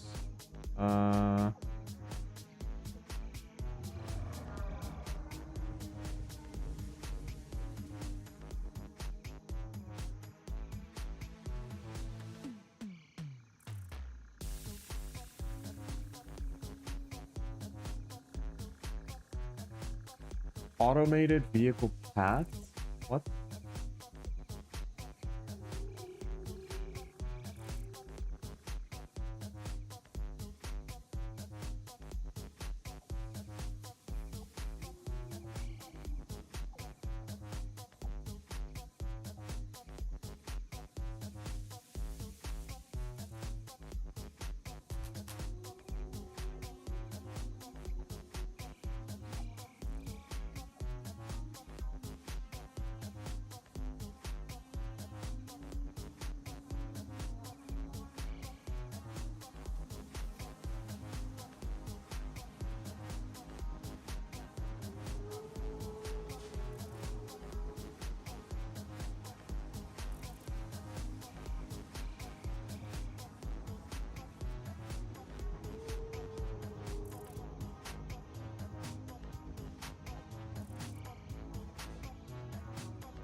Yeah, it looks like there used to be a mod that allows you to...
Okay, well, this is the kind of thing that I'm gonna have to...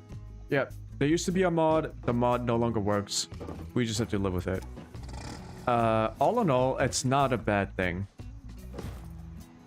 The only downside is this guy slows down a little bit too much around this corner. But that's it. Okay, we are... Yeah, we're gonna need more iron.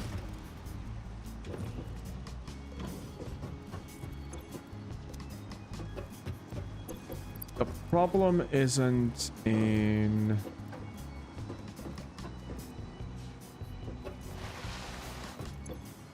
Yeah, I think we are starting to reach the maximum...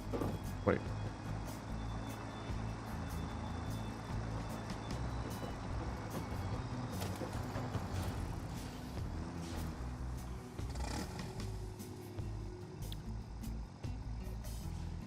Iron ore sent to reinforced plate input. 18 coal per min. Okay, let's just go check our iron plate, reinforced plate factory. See if they are getting at least a decent bit of ore.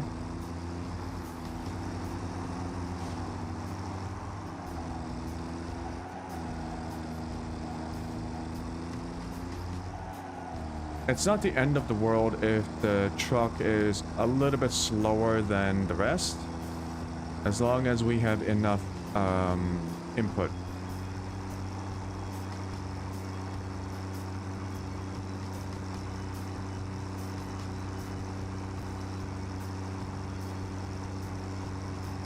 Beep, beep, beep, beep. Shit. Twitch is so unhinged. Why? What's happening? Oh yeah, we got plenty of ore. Okay. Okay, now to check all of our inputs.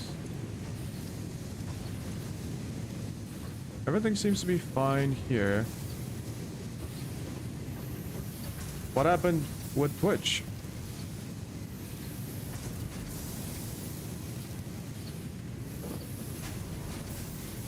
%.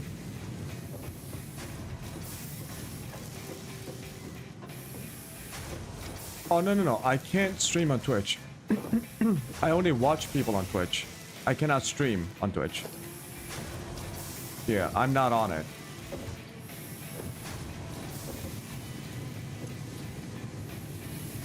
Yeah, when I was talking about Twitch earlier, I meant I watch people on Twitch, but it doesn't, like, I don't stream to it.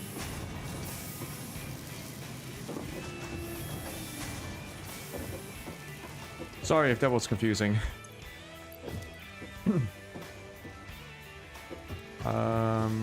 They all produce 30. Oh wait. So yeah, 20. This is a Mark 1. Let's go upstairs.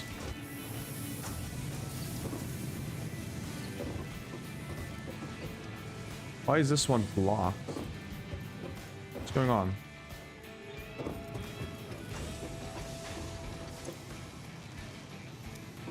Idle.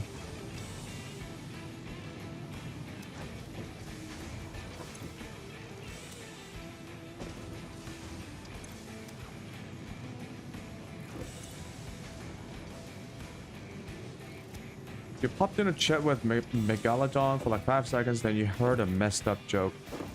By the streamer or by the... Wait, what's going on here? Or because of chat?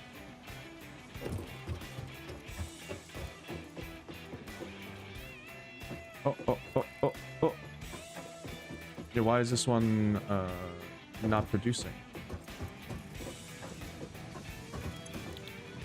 Oh. Streamer? Ooh. Yeah, in that case, the best bet is to just... If the streamer does it over and over again, you know, it's all up to the viewer's choice, but there are streamers that I don't watch, mostly because I don't find them to be appropriate. Like, I get adult jokes, I get dirty jokes, I get maybe slightly, like, shock jokes, but not too much. Generally, there is a limit. You know, it depends on the viewer, what they think is appropriate or not. But yeah.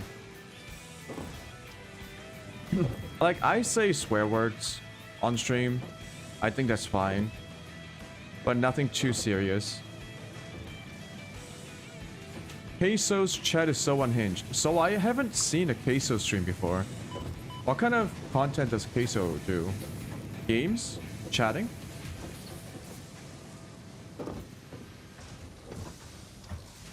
Yeah, so when I watch streamers, like, I also look at their community.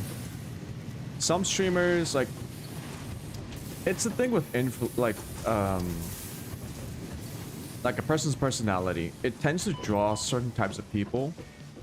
So certain streamers, they tend to draw in certain types of viewers, and that actually does affect how that community, you know, it affects the mood of the community, right? It's to a point where game devs troll him. What? Really?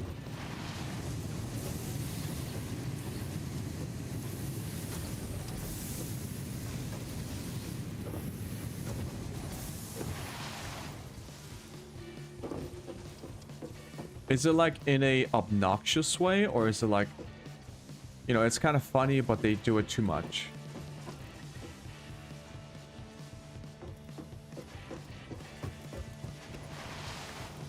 But I actually haven't seen a lot of game devs trolling the streamer. Generally, not a good idea.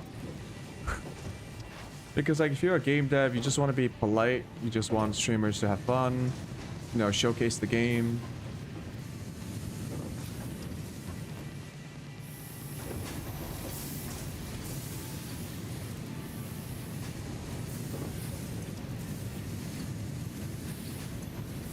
Oh, are you talking about Peak? That indie game on Steam that everyone's playing? Where you have to climb a mountain? Yeah, 100%. As soon as you jumped once, an avalanche happened.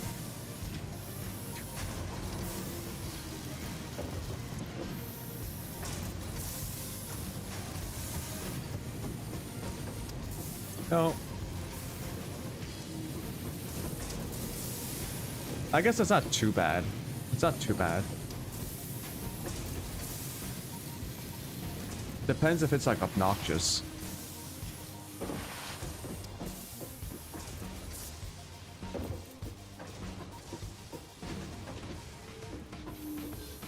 That's why you love Twitch? Yeah. Twitch is... where most streamers are. I don't know. I say that, but then YouTube also has a pretty big streaming community. It's just that people who view Twitch are used to Twitch being the streaming platform, to the point where people who watch Twitch don't really go on YouTube, I think, for streaming. I don't know why this is not... Hold on. 20...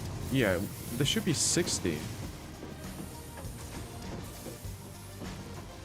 Where am I getting bottlenecked from? So unhinged, but funny. I appreciate trolling from the devs if it's like lighthearted and not obnoxious. But I can't really imagine a lot of devs risking it, because they don't want to come off as, you know, rude or annoying. So unless like they pre-planned it with the streamer, and so they're like, oh, we want to sponsor you, but we also want to be in chat and we also want to interact with you, is that okay? That might be a little bit of trolling. Like if it's all planned out, then that's fine.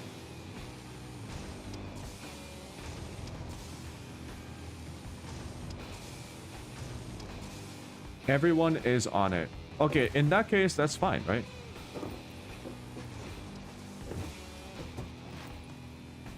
It's just lighthearted fun.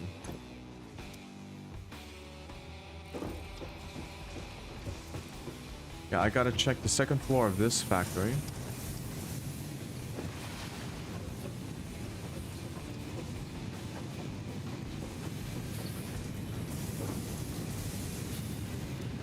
Percent.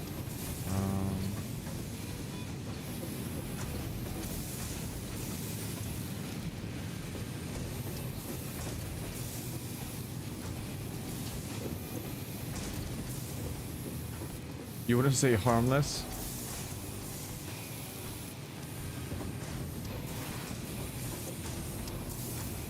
Okay.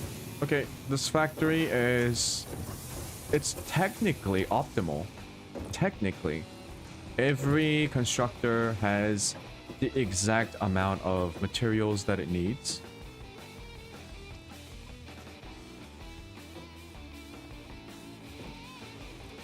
And we are now producing 20 reinforced plates per minute.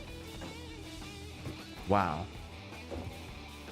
That's a lot of work for just 20 reinforced plates per minute.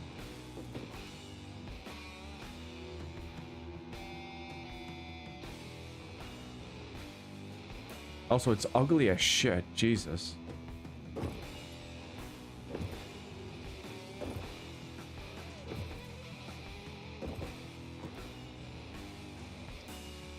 Okay.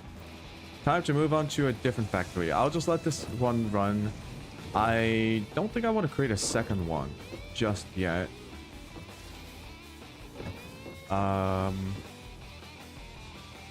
think once I get a blueprint, then I want to copy paste this. Queso is playing Minecraft. Ooh, there's actually a game that I am looking to play, and it's called Vintage Story. And Vintage Story is it's a Minecraft-like game, so it's voxel based, but it has a lot more hardcore survival elements to it, and it's made by an indie dev team. It looked really fun, and I do want to try it on stream and see. You know, for the next game after Satisfactory, I'm thinking about doing some... I'm either leaning towards Space Engineers or Vintage Story. I do have some experience in Space Engineers. I have 720 hours on it. I'm still not good at it, but I do have a decent amount of hours in it. So doing like a survival run might be pretty fun. I don't know when the Space Engineers update is gonna hit, because the next update is the one that I want to play with, because they're going to introduce food and growing farms. So there's going to be like a survival element update.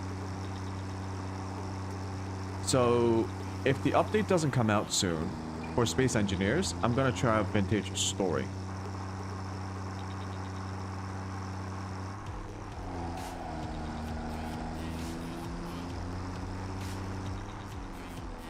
Okay, so I gotta think about what I want to do next.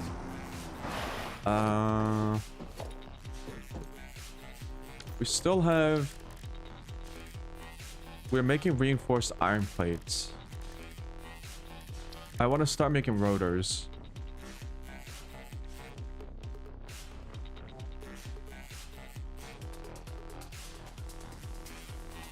There are multiple recipes? Really?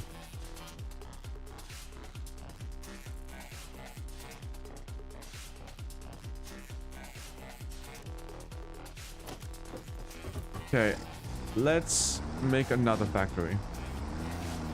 This time we're gonna make rotors.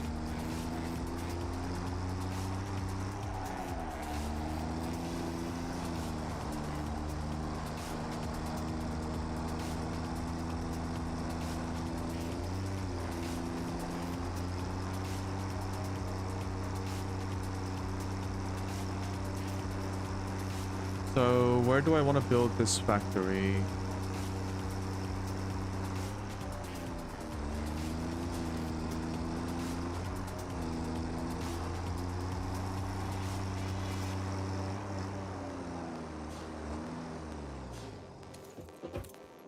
I'll build it here.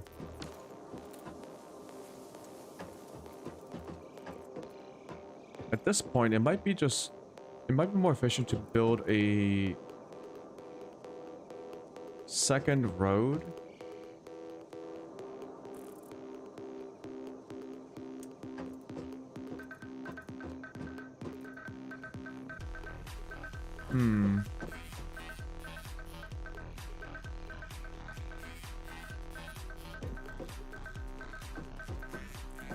Yeah, I gotta think about this. Do I want to expand now?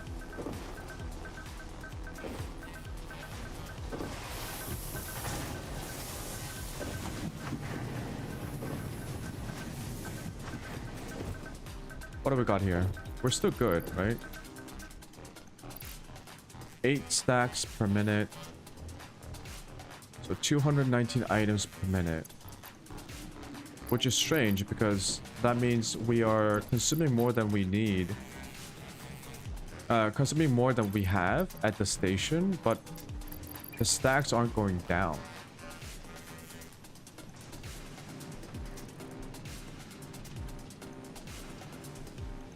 It might be because we have multiple buffers.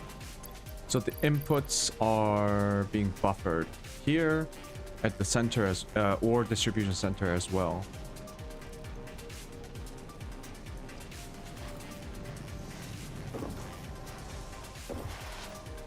But like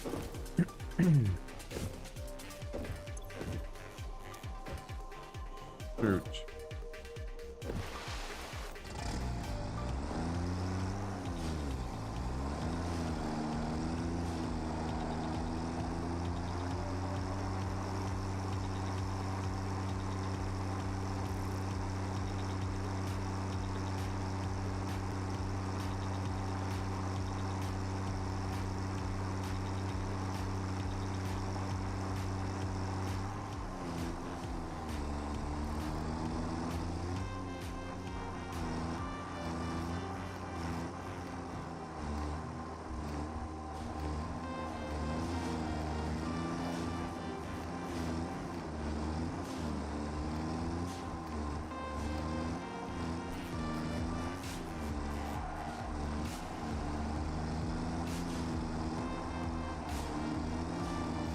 I'm just worried about the station now.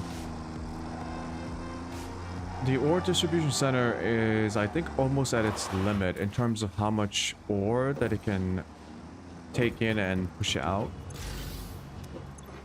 Yeah.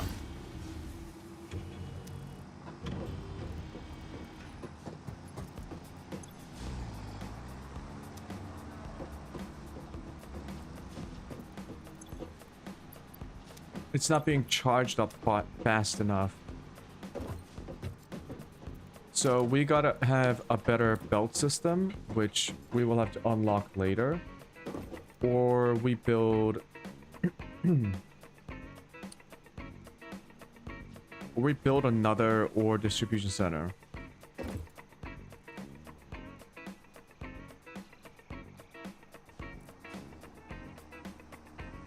Yeah. Gonna have to make a choice here. 240 items per outgoing transfer rate. 200 items per minute. So much calculation to do.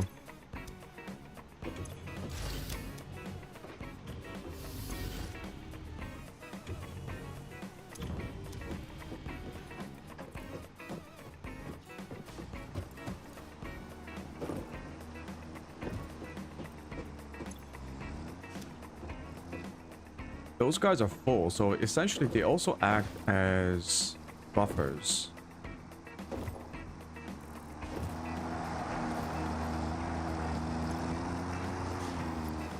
Yeah, this guy's full.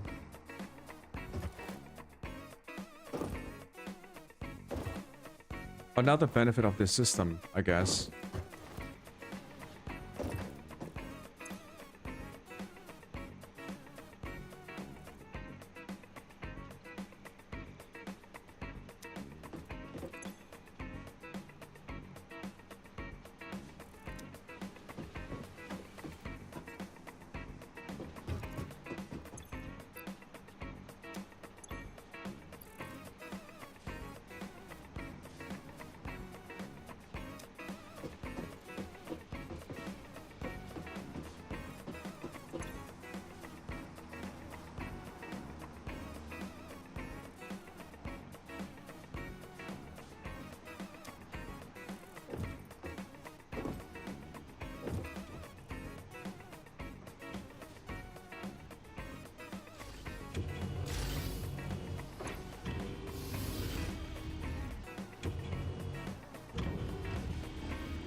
Okay, we are at the limit of this iron ore center.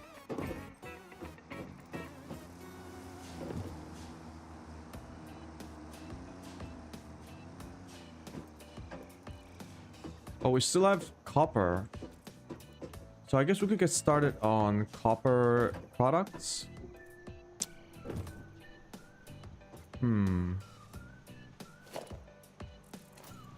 Although the rotors... rods and screws, it's still all iron.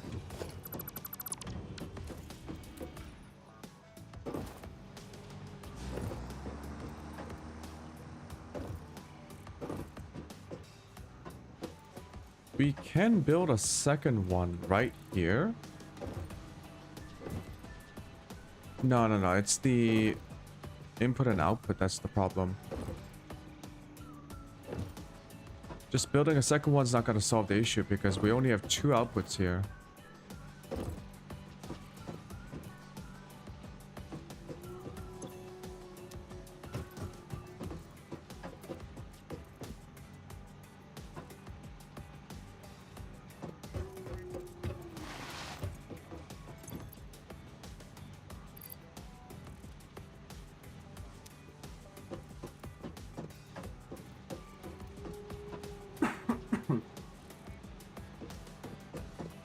Okay, while I think about this, I'm gonna go get a cup of coffee.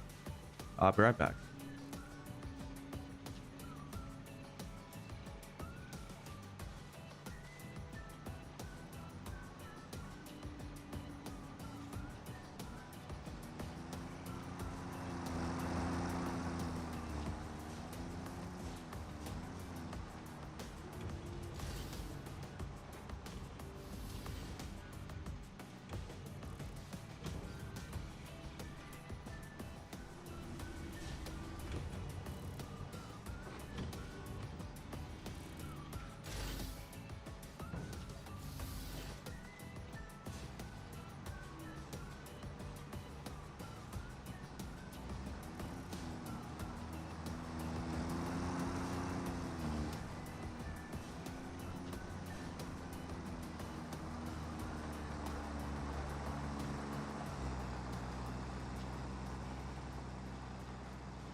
Okay. Got a nice cup of coffee.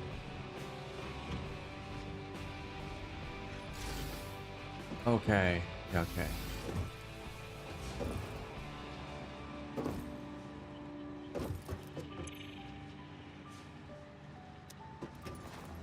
Yeah.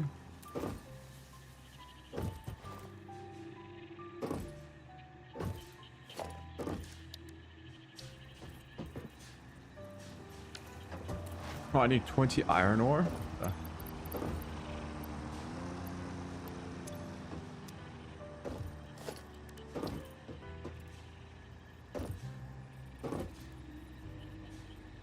Can only build one.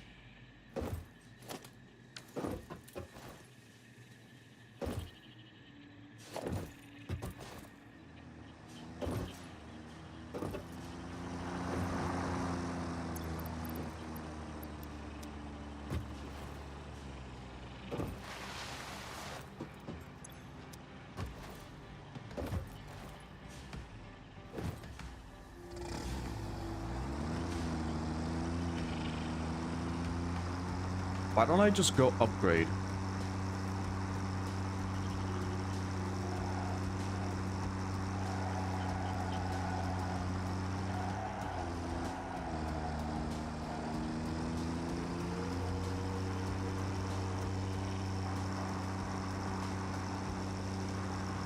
Yeah, why don't I just go upgrade?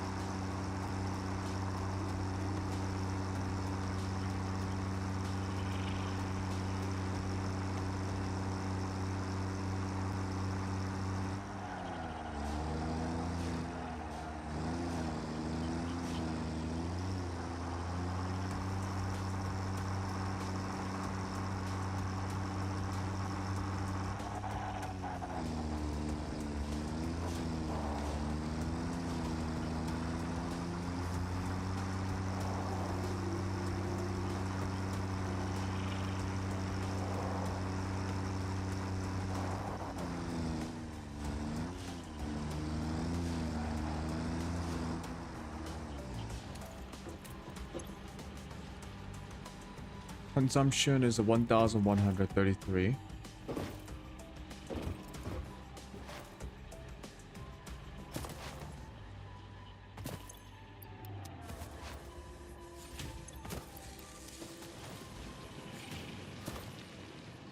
Totally forgot that I had rotors here.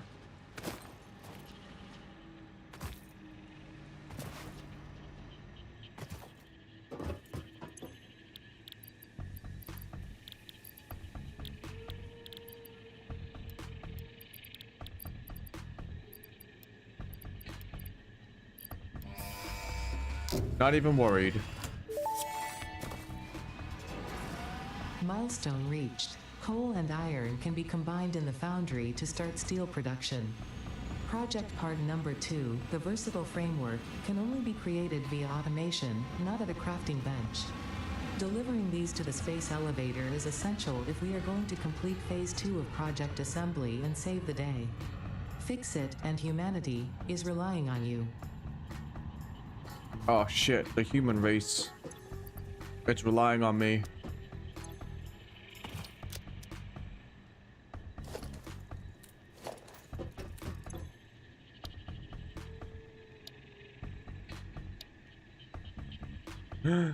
Blueprints. Logistics Mark III.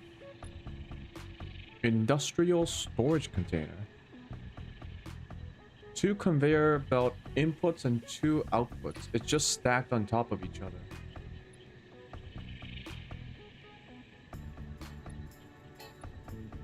Stackable pipeline support.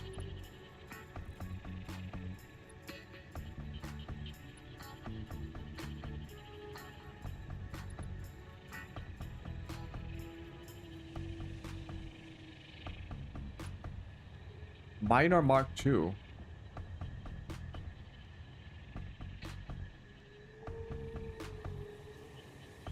Oh shit.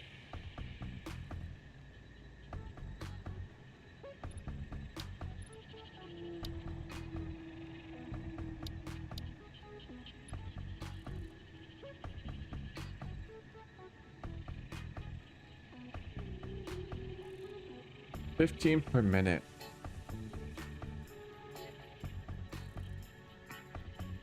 Used in the constructor.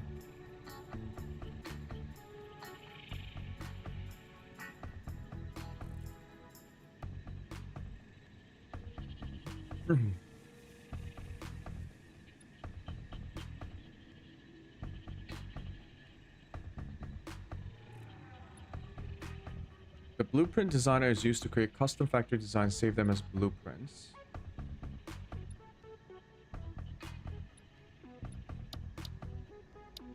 Ooh.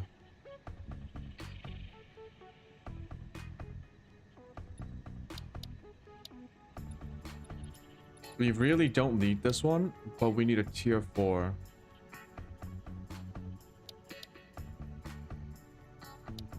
We need blueprints and logistics mark 3. 270 resources per minute? Oh god, it's not doubled?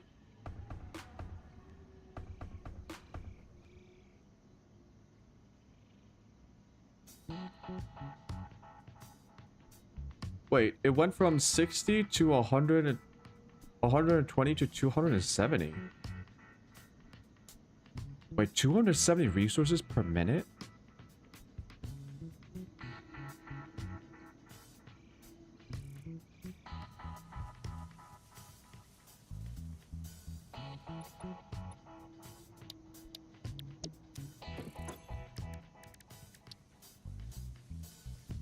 Steel ingots use coal and iron ore.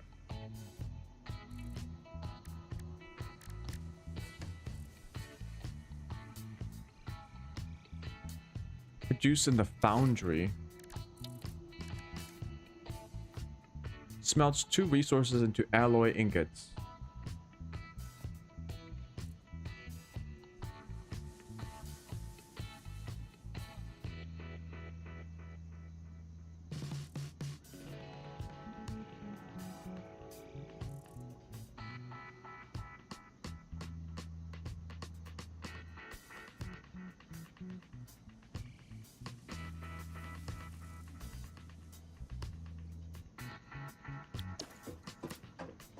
We're actually gonna have to make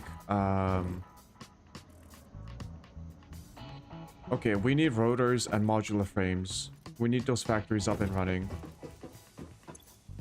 Because right now I only have 50 modular frames left.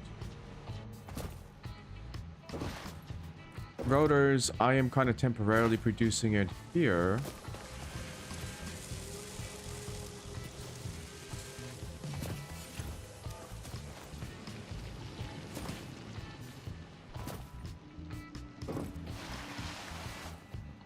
Yep. Okay. In order to unlock... Wait, where did it go?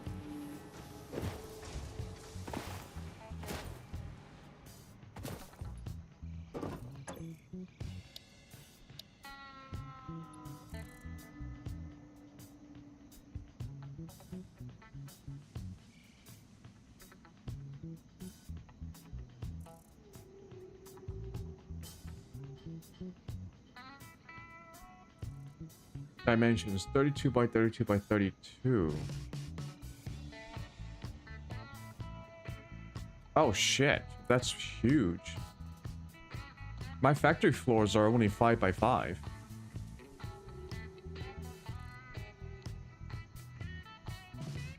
In that case, I should design everything within a 32 by 32 by 32 module.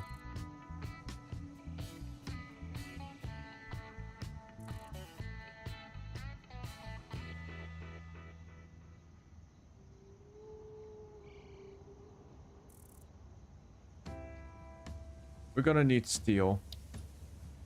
Making this by hand is not going to be good. Nope. Not good at all. Okay. Okay. Okay.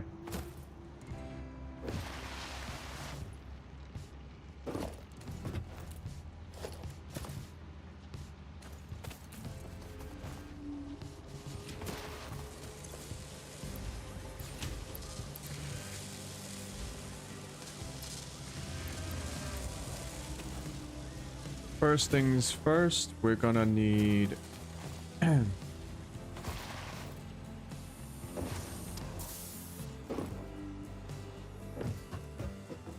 like cargo.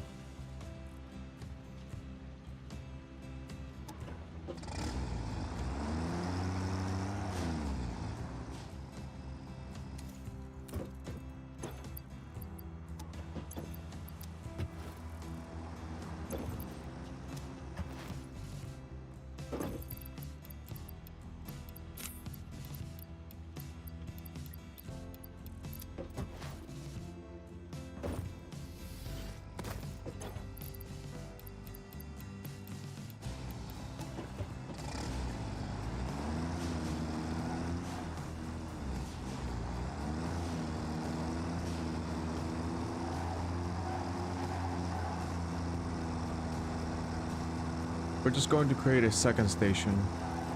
We need more iron ore.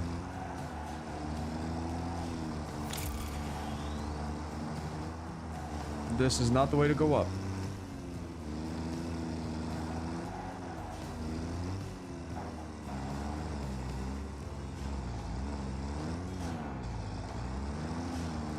I think we have plenty of coal, so I don't think we have to worry about steel that much.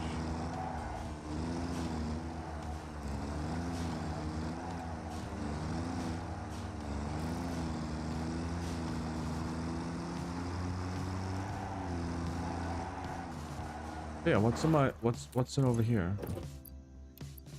Modular frames. Oh, we have some reinforced plates left. We also have some rotors. Yeah.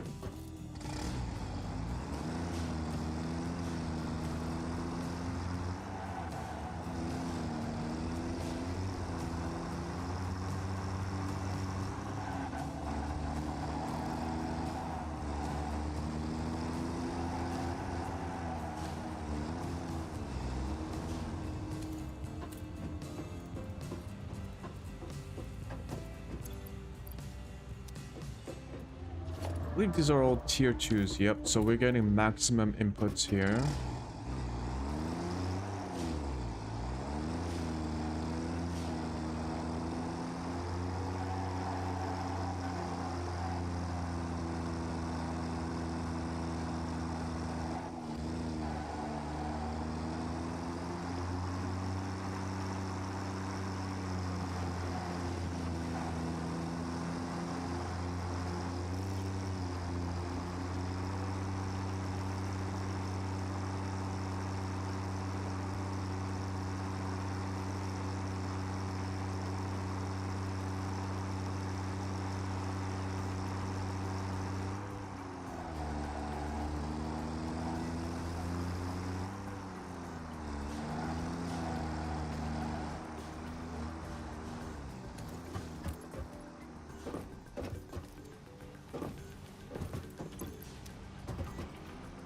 Okay, it's starting to deplete just a little bit. That's fine.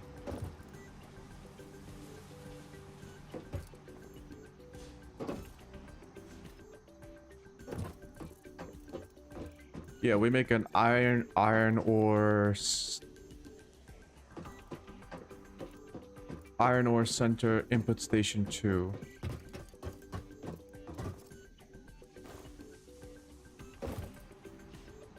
So it is yet another 5x5 design. Although, starting with this one, why don't we just make it into a 32x32x32?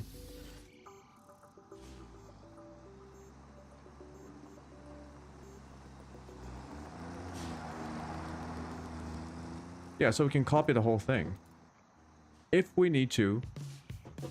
So if everything can be done in a 32x32x32,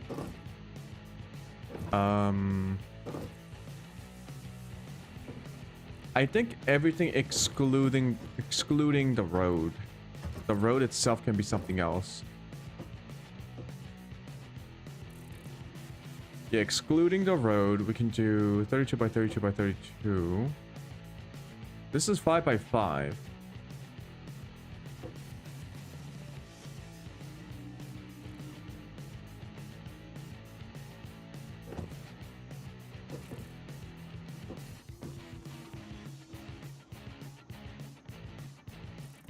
There's 1, 2, 3, 5. That's 8. It's only 11. Jesus, how fucking huge is the 32 by 32 by 32?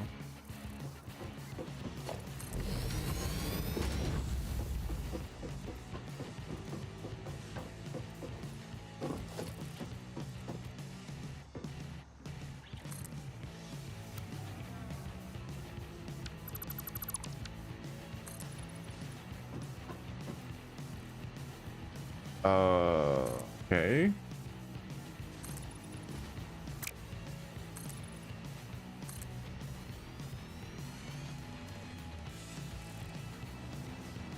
Oh, that is huge. Wow. A blueprint can be that big? That's only 20.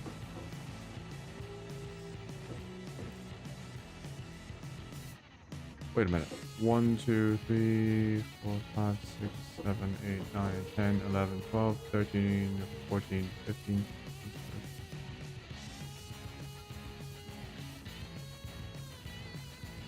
No way. Bro, how fucking big does this game want you to go? Jesus.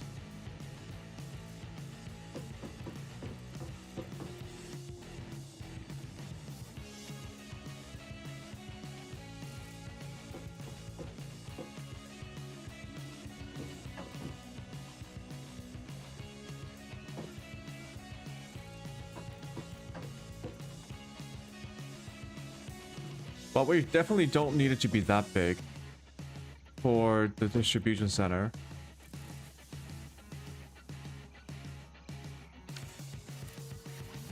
Actually, there was something that I wanted to try.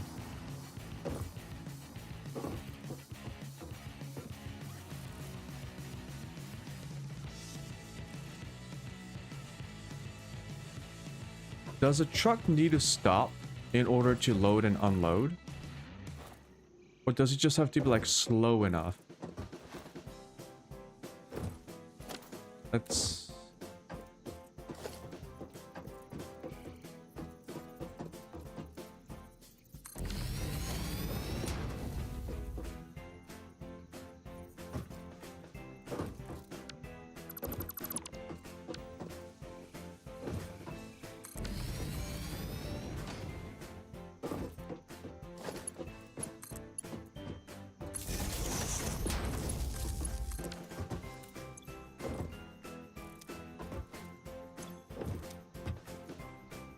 Yeah.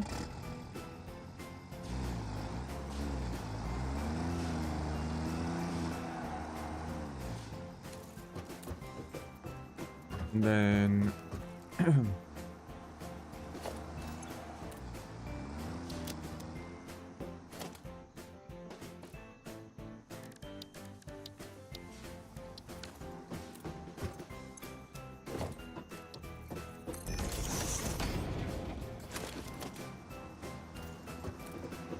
oh.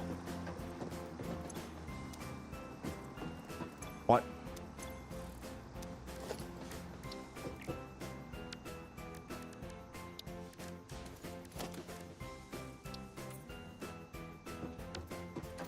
Oh, that's weird.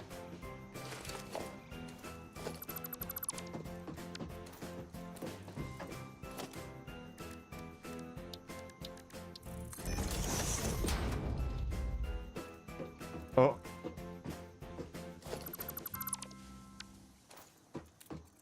Okay.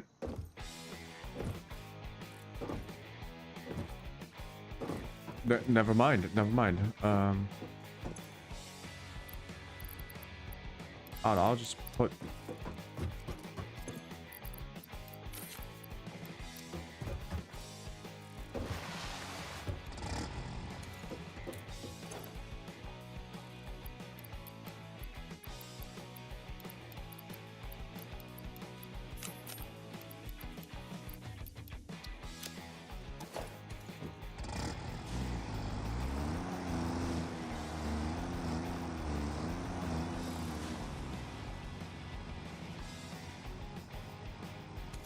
Oh.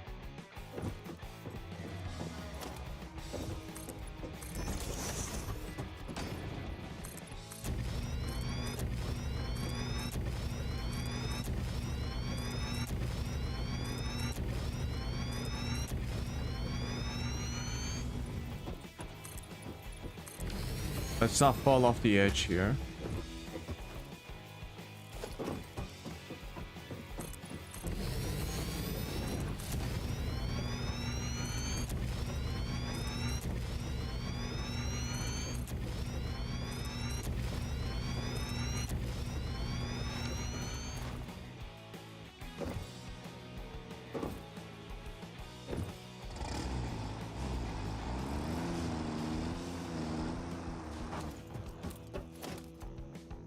Gonna do a little bit of testing.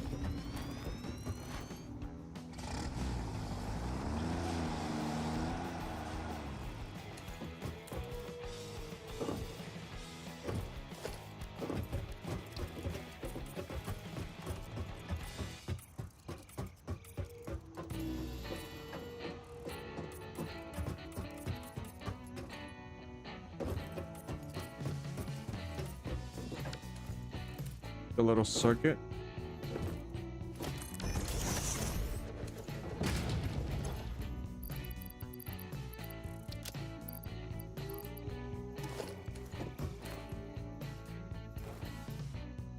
Because the trucks actually don't need to stop when they need to fuel up.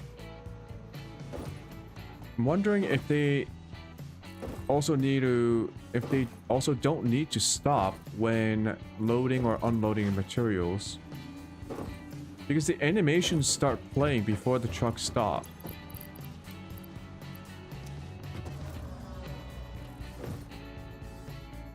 And that way I can stack multiple stations in like one center and dramatically reduce the speed, the slowdown of the trucks. So let's give this guy fuel.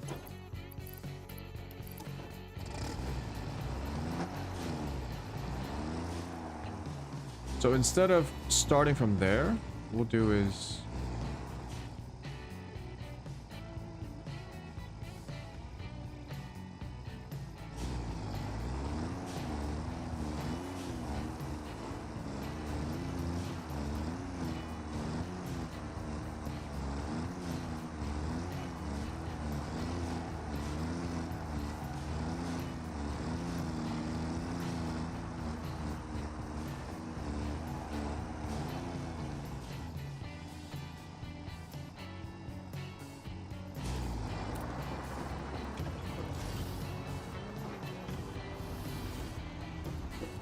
oh, they make an automatic stop sign.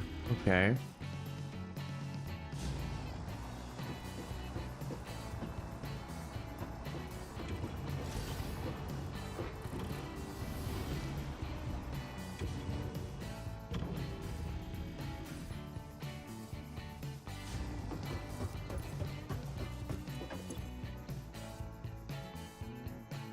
What if it's like 0 second?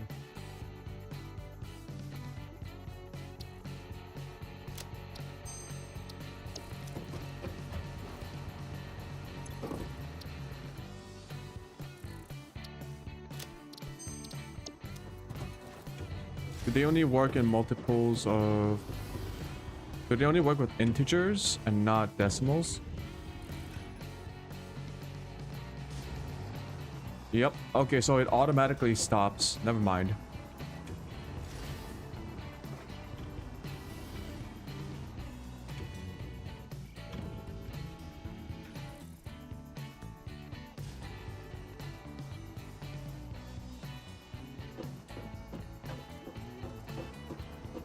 Honestly, I should have done this from the start. You know what I mean?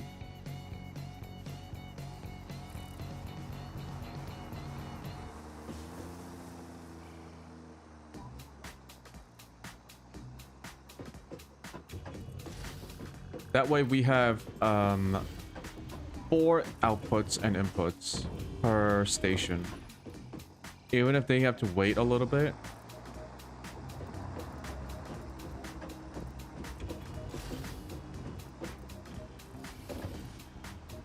Actually,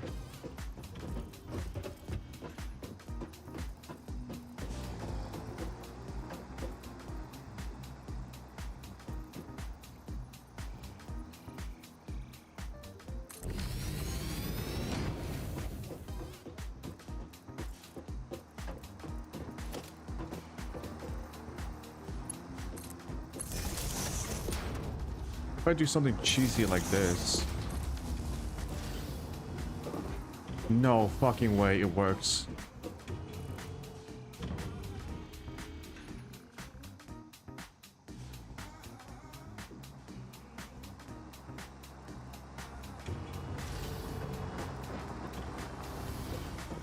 Wait, is it only triggering one?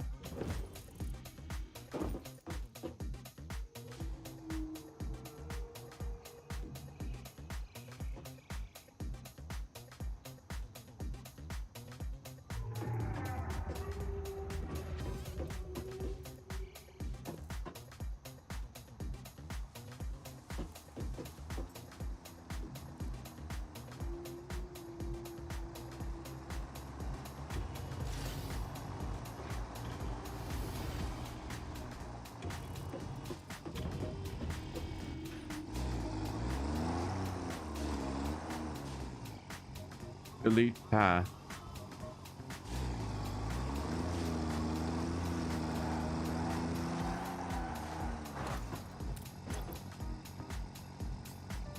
Take all.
Where's it going?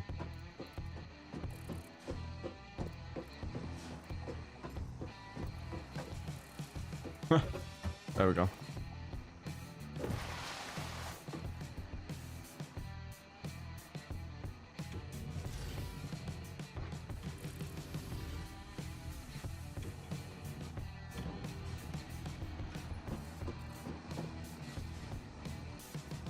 It only triggers one.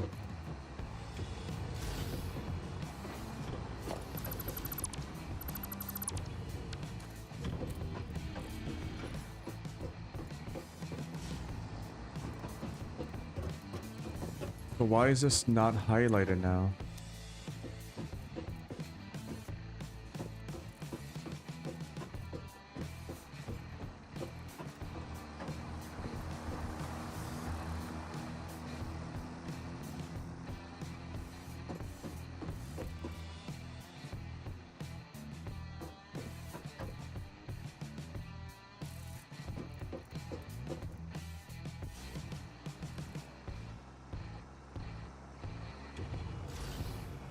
Oh, I see. So the path, when you create a path, it just assigns a station if there is one available. And if you delete that station, it's not going to switch over to the nearest one. I see. And it's denoted by the highlighted node. So that one just doesn't do anything. Yep.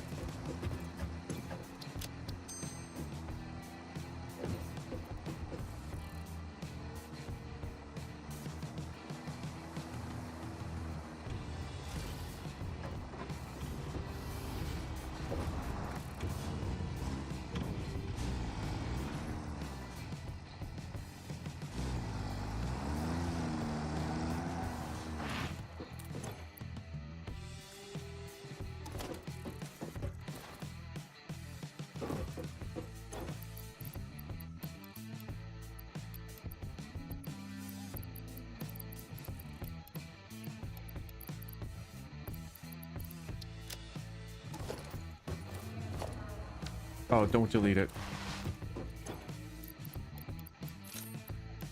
It destroys all the items inside. Okay, so... Oh.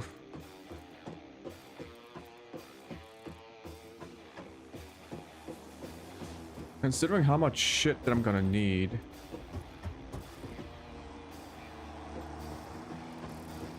Maybe I should just have the second ore centers.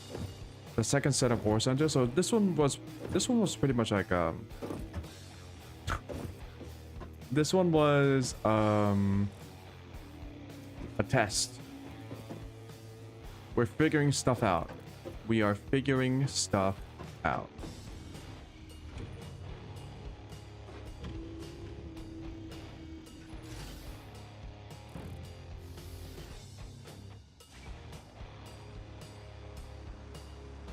I mean, what is the benefit of having 2 per center? Aside from...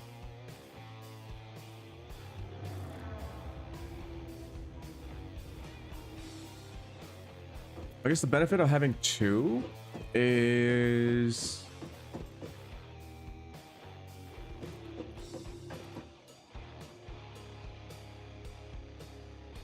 we can input and output more per route.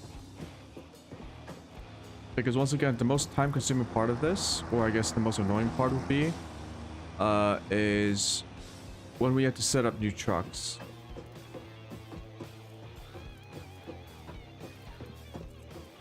So this station can only do 240 parts per minute right now. Because it's actually limited by the output sockets, sockets. Ports, output ports. There we go. So if we have 4 ports from 2 stations,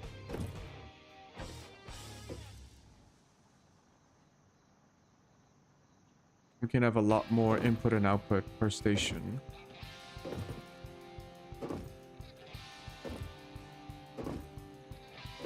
At the same time, we're gonna have... if it's too long, like let's say there's 3 stations in a row and we have this truck stop at each one, that might actually take way too much time.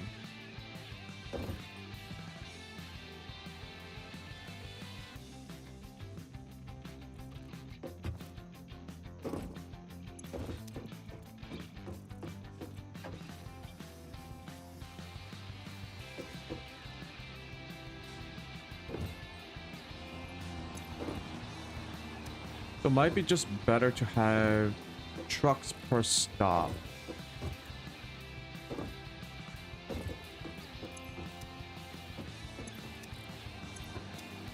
I'm just a little bit confused about the truck's transfer rate. Because sometimes that transfer rate goes up or down. Wait. Actually, tractor...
Yepers. I think having 2 might be better. Just 1 is a little bit too limited.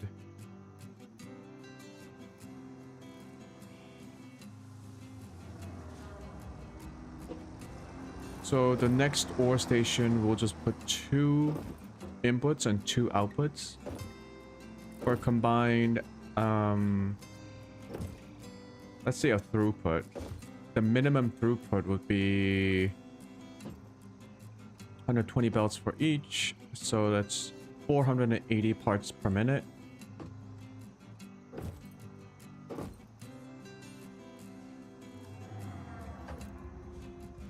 Sort of. It depends. If it slows down the trucks a little bit too much by having multiple station stops.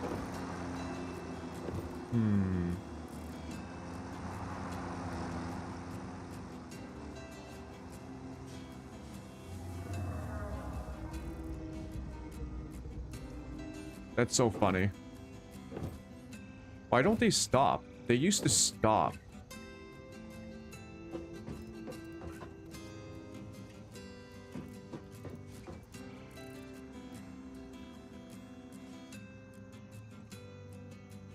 I guess it's figuring itself out.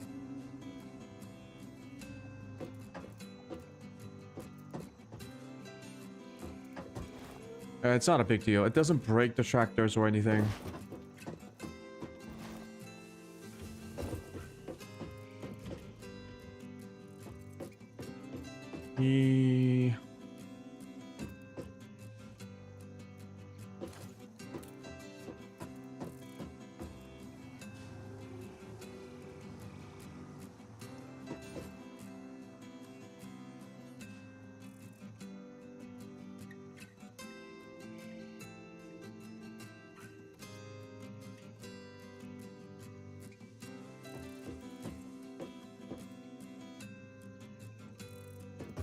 Alright.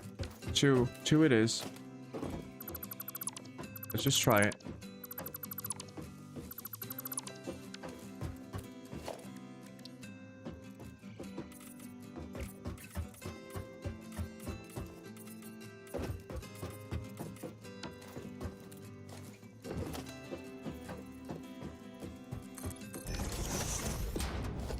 So if we have two, let's see what the layout's gonna be.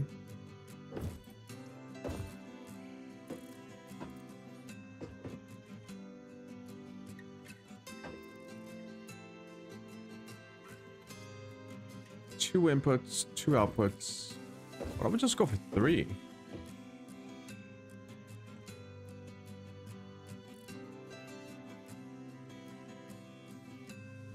The cars are gonna come in from the same route here.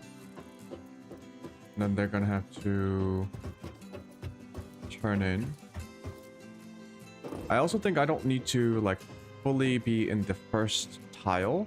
I can just follow here and that should be good enough.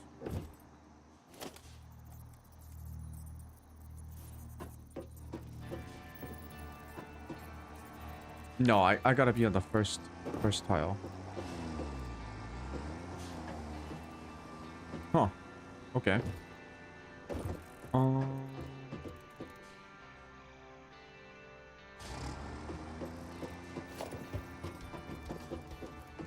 This one turns in.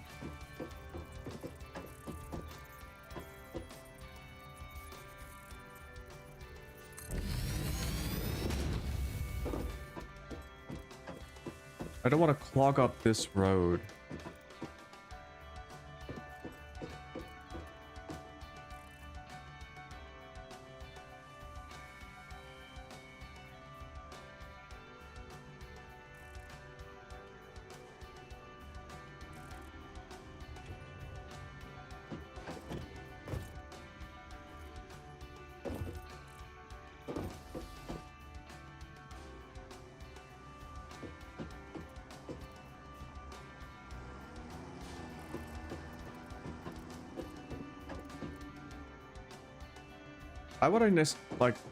Why do I need to build... Oh, fuck. Why do I need to build two in one grid? Why don't I just have, like, the same thing?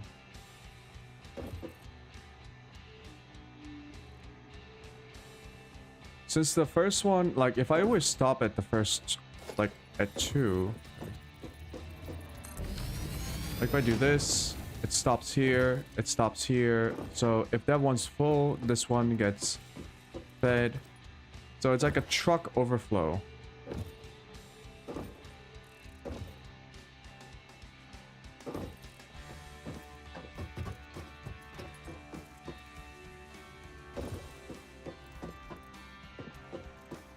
The outputs here.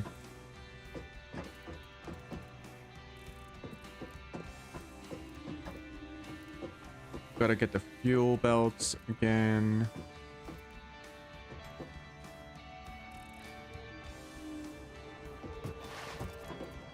We got plenty of coal, so I'm not worried about the fuel port.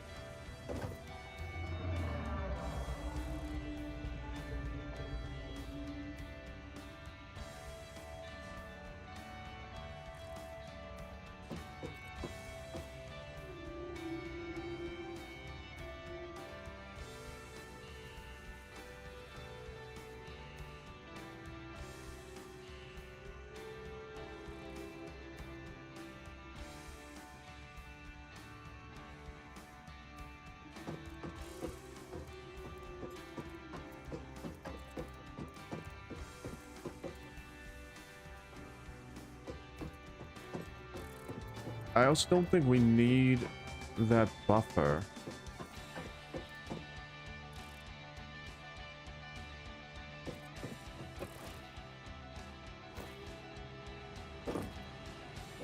Yeah, what really is the point of this?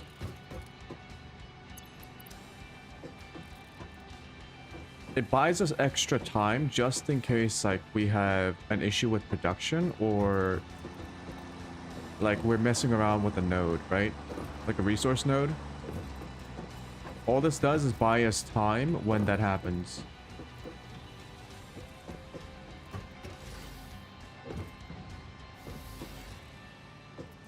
Hmm.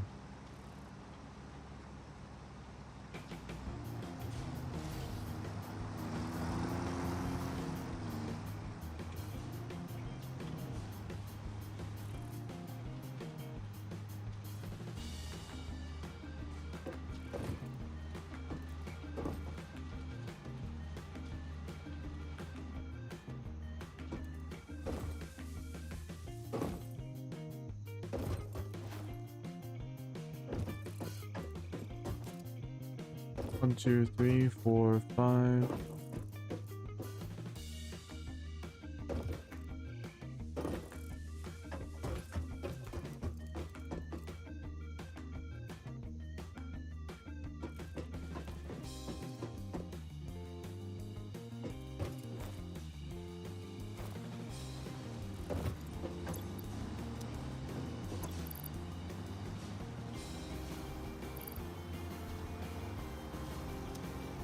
$230 per minute.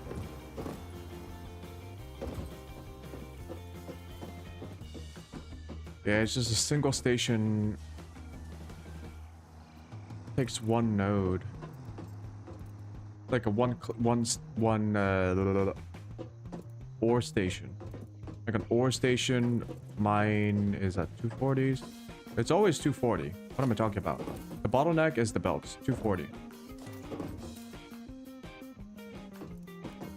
There's no point building two of these in the same grid. I can just make multiple grids. And the result will be the same. In terms of routes, if I can have more trucks coming to the same route, like a location.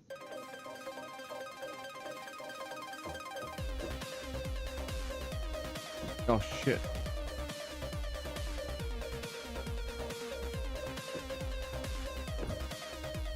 Music's a banger.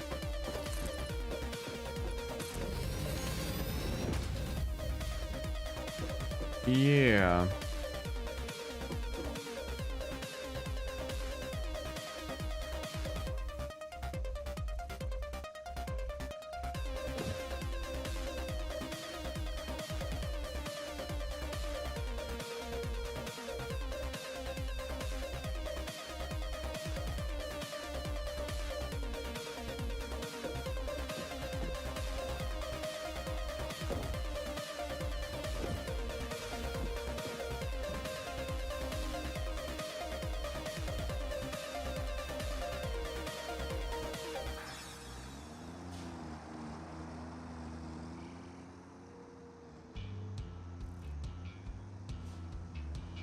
Another thing, as I add more trucks to the road, there is going to be congestion.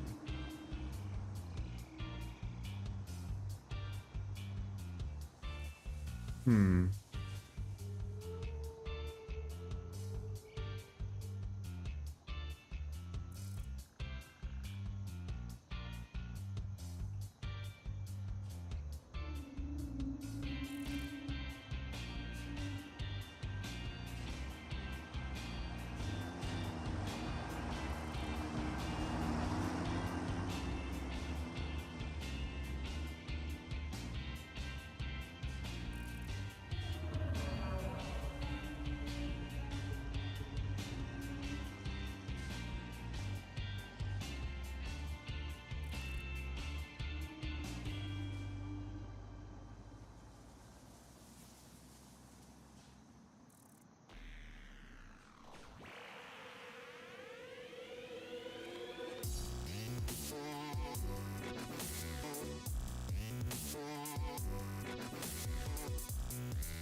Okay, there is a mod. Sorry, I was looking at mods.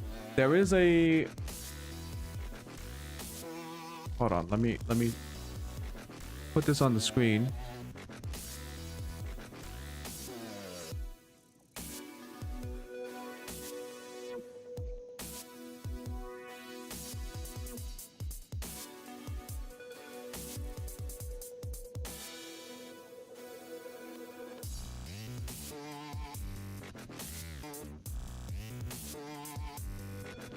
There is a mod that removes vehicle ghosting. Oh, also, apparently they have a dedicated mod site for Satisfactory. Relatively simple. That removes collision of wheeled vehicles.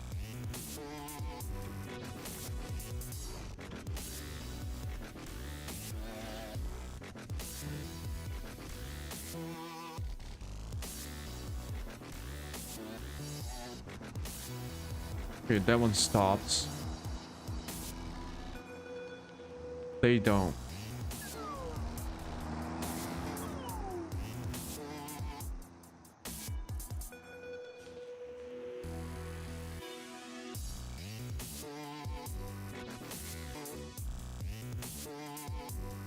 The question is, does this work with stations? Like, how well does it work with the station?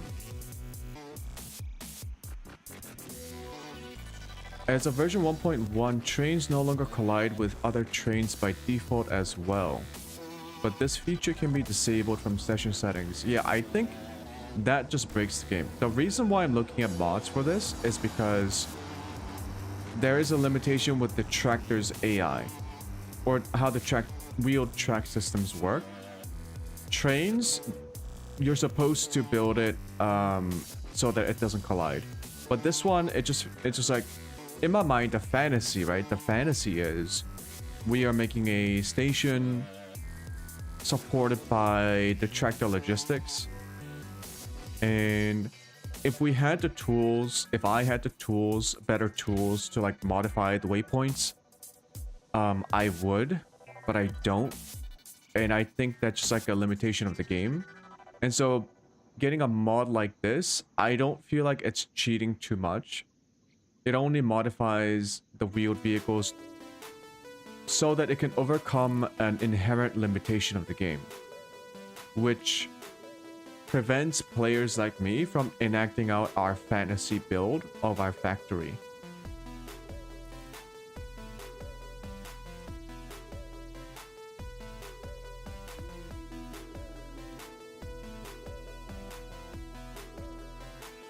Vehicle path viewer. Oh shit.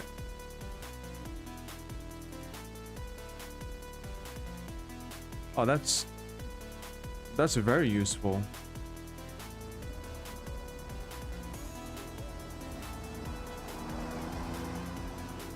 Oh, it even does the drones too.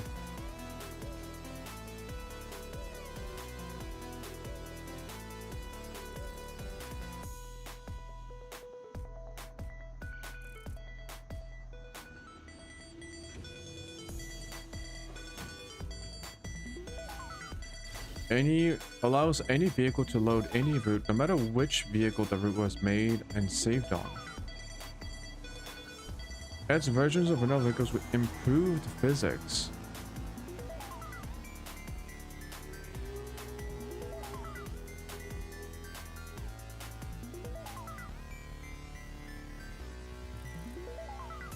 Which allows recharging your vehicles straight from the power grid. Oh. Zip strips. Provides a speed boost.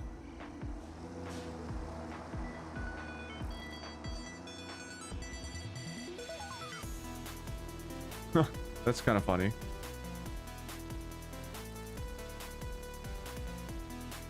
This is something that I can just like, it's, if you need fuel, just becomes part of a puzzle that you need to figure out.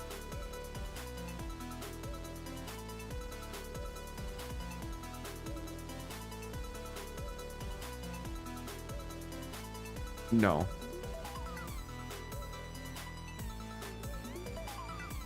Better vehicles and drones.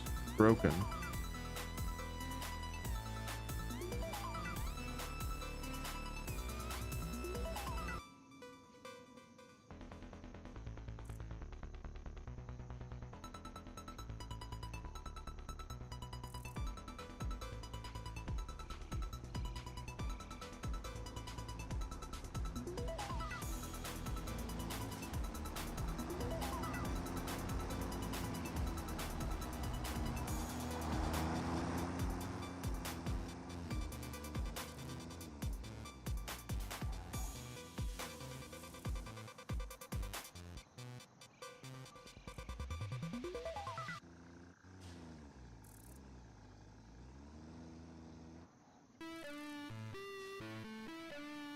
Vehicles.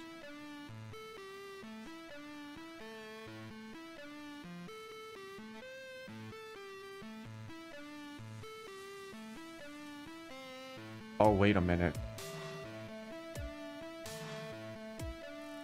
No.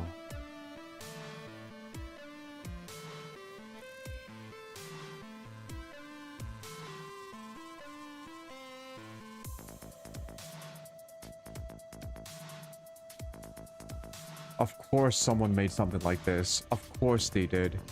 It's space engineers all over again.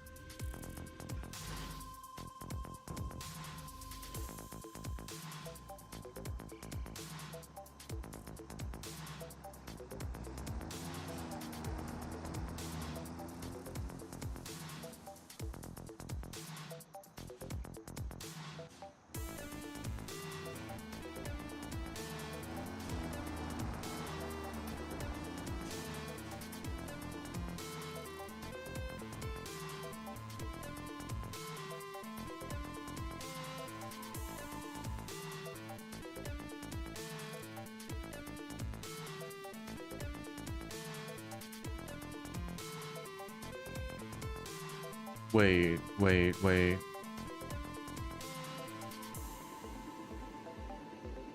It's stable. The latest version is stable.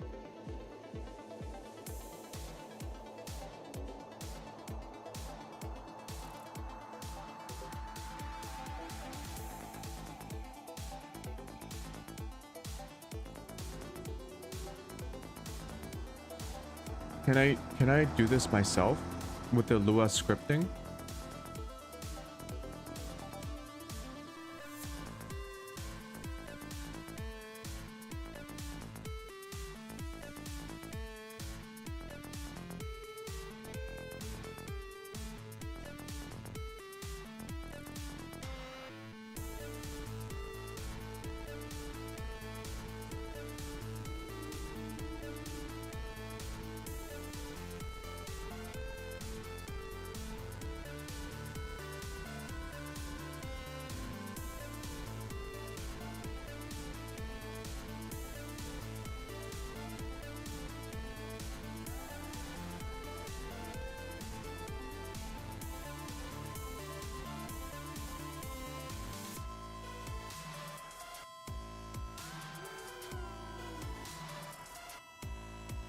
Didn't I have a filter for vehicles?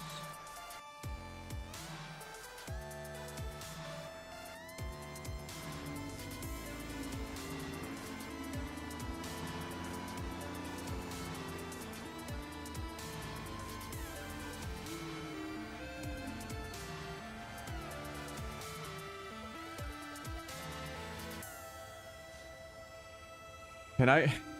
Can I... Can I make a script for vehicles?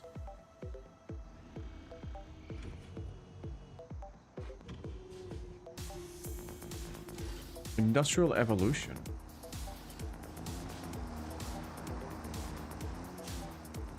Machines can be upgraded in place and daisy-chained up to 4 power lines. Build cost changes dynamically based on the production multiplier or inventory multiplier.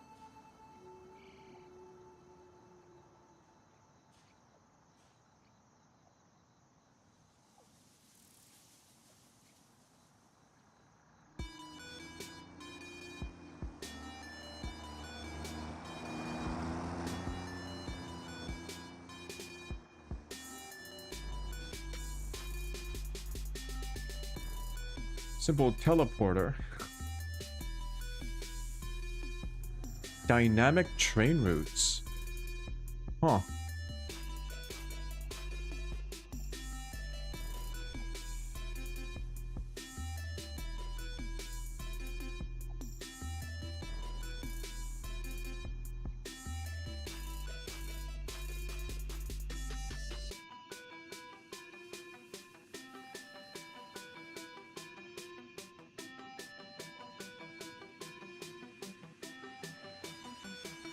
Transportation mod. Do not use with faster trains. What this mod adds.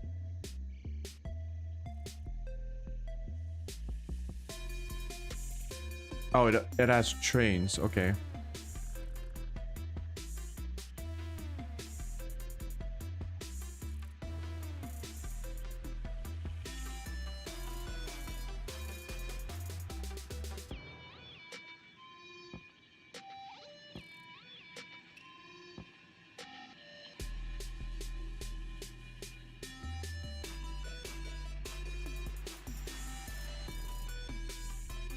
Oh, FIFO containers. Oh, that's nice.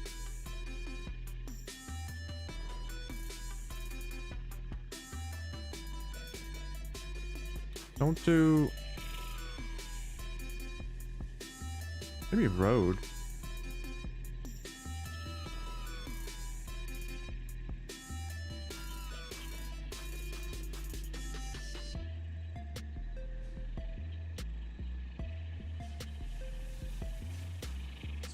by 2 meters.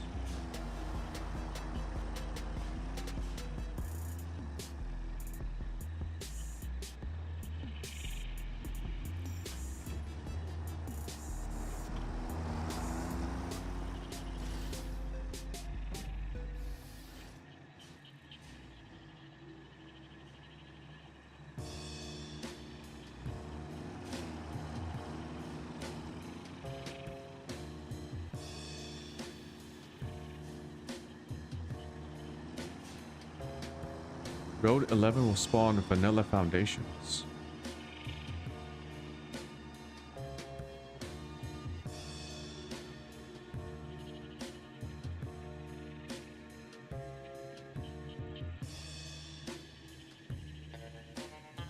Okay, that's kind of nice.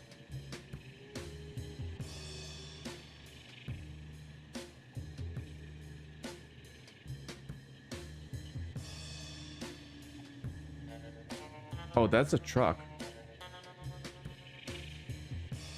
Oh, trucks have more inventory space. Interesting. But what's the point? Since you're gonna be limited by your station.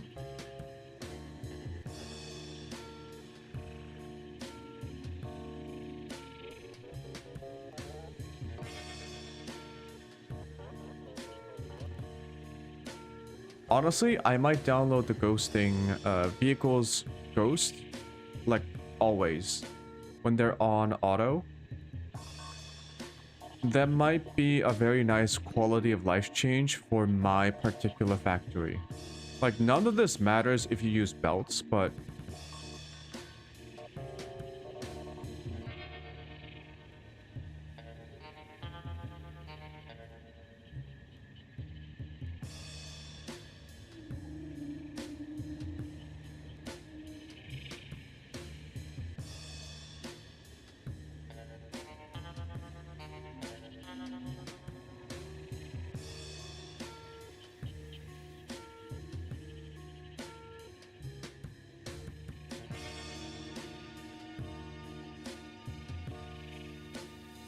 Oh shit, roadside icons. Ooh, this might be really nice for me.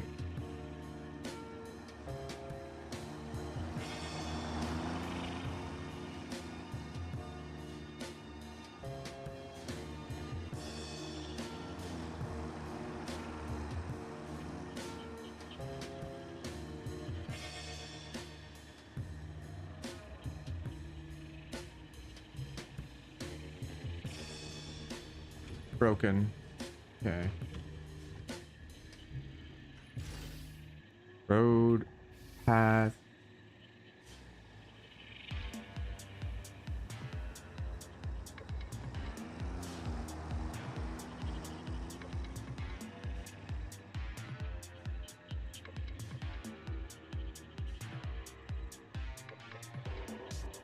Hmm.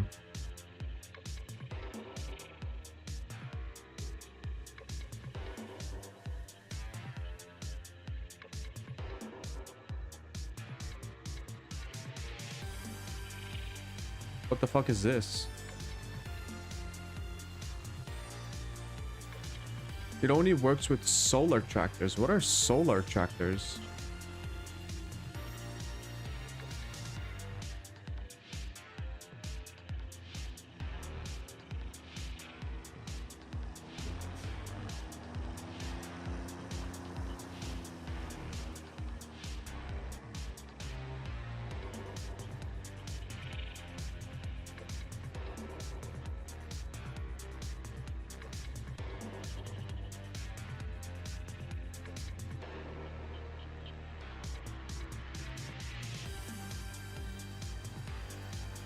Oh shit, this might also be really nice.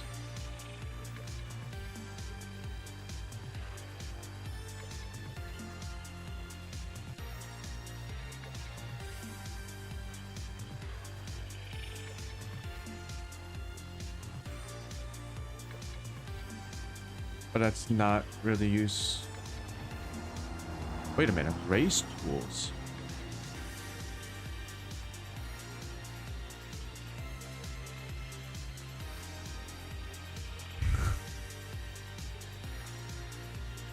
Okay, so there are two things that I really do want to download. One is vehicle ghosting.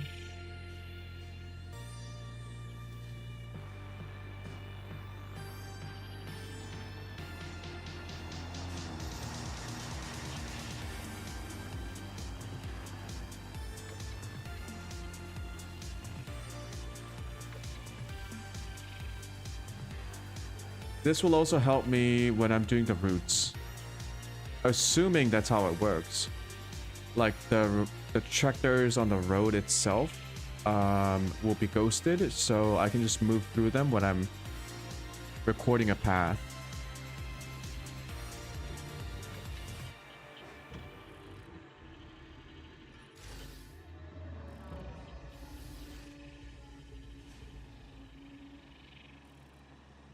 I just don't know how this might work with station loading and unloading. Is there like...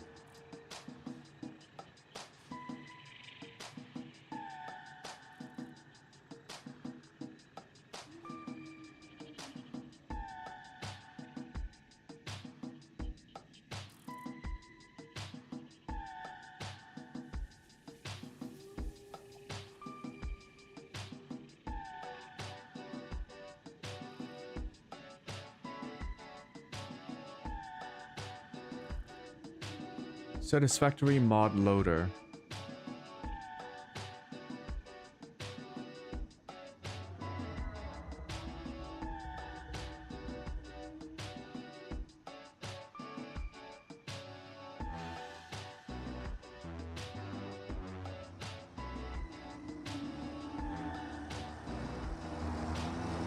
Yeah, there's a couple of mods. I think the two mods that really jump out at me are the vehicle ghosting mod and the roads mod.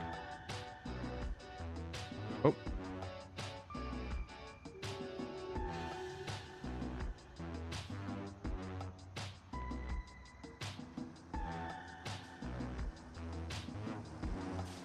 Road tool.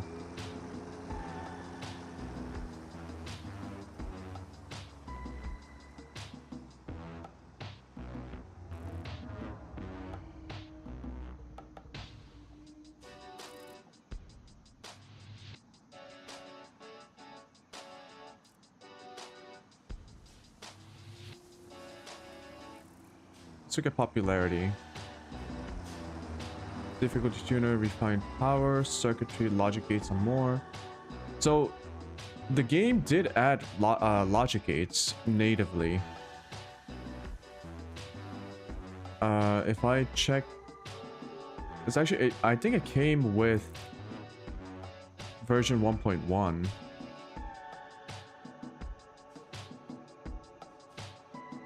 Satisfactory 1.1, controller support, crash site dispensing, personal elevator.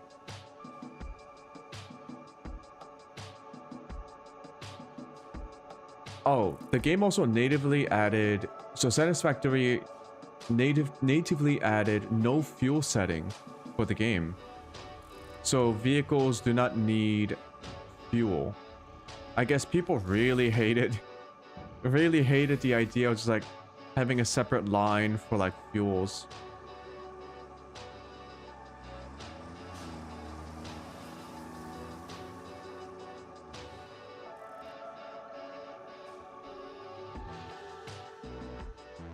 Conveyor lifts.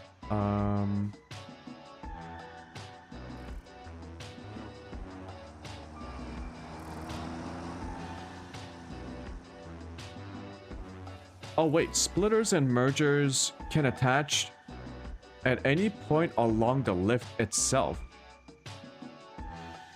Oh. There's also a priority merger.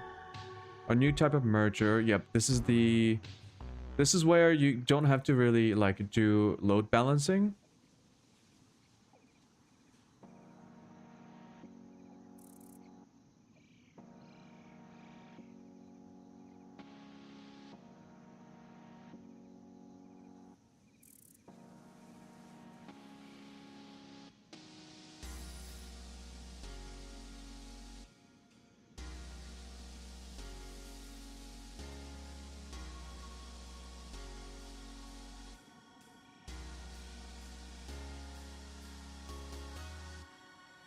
Nudging.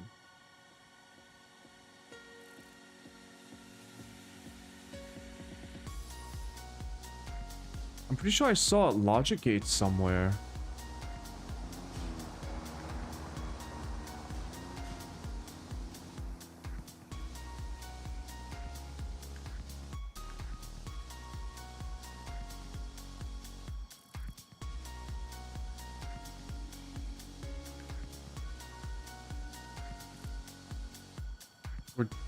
Or was that a mod?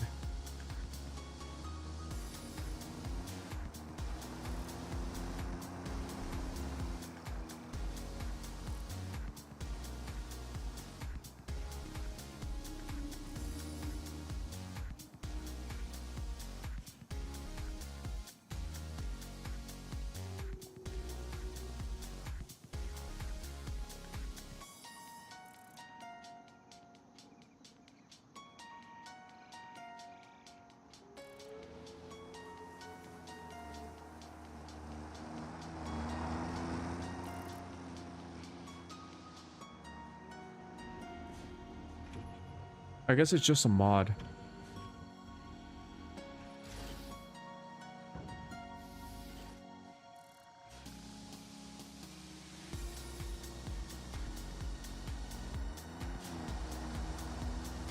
Efficiency checker. Factory props. Remote monitoring.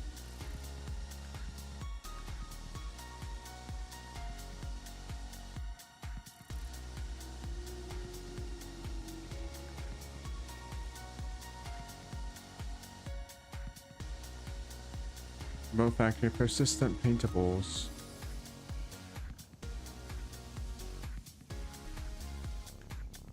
What the heck is this?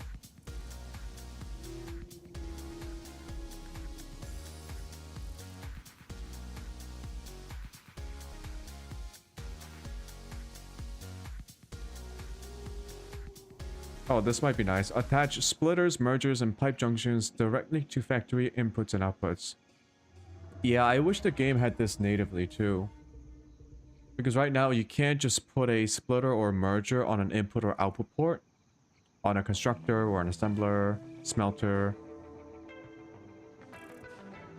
Linear motion. What the fuck is this?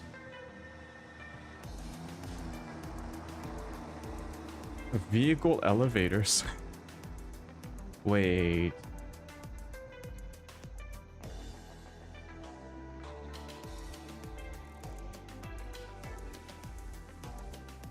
Yes, the vehicle elevator works with paths. See the in-game user guide. Beware, it's large. Takes a bit of practice to get used to building with it. The catwalk elevator... No way. Vehicle elevators? Length and foundation. Elevator, auto start, delay. Auto move to vehicle.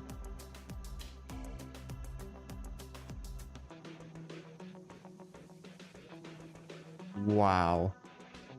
One vehicle at a time. Nodes must be placed perfectly. It might still go wrong.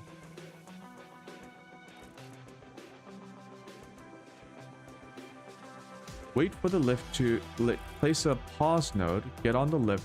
Place.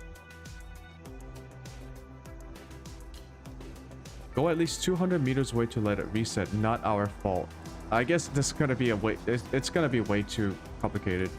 Just build a road.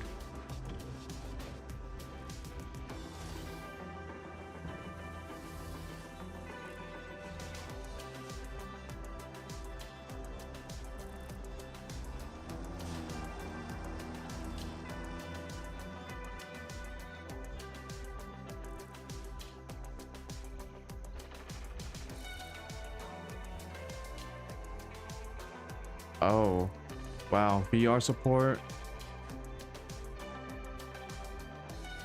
Flex splines. Build long, build weird. And people are fucking crazy. Throughput counter and limiter. Oh, this has been added natively. Industrial Revolution Light.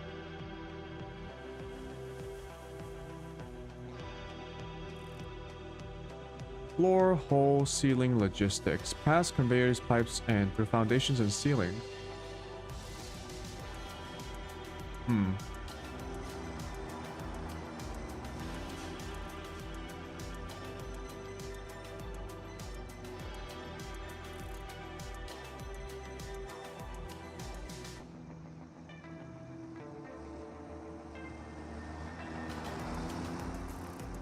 Creative design mode in game. Minimize. Oh, is this like a creative mode for blueprinting?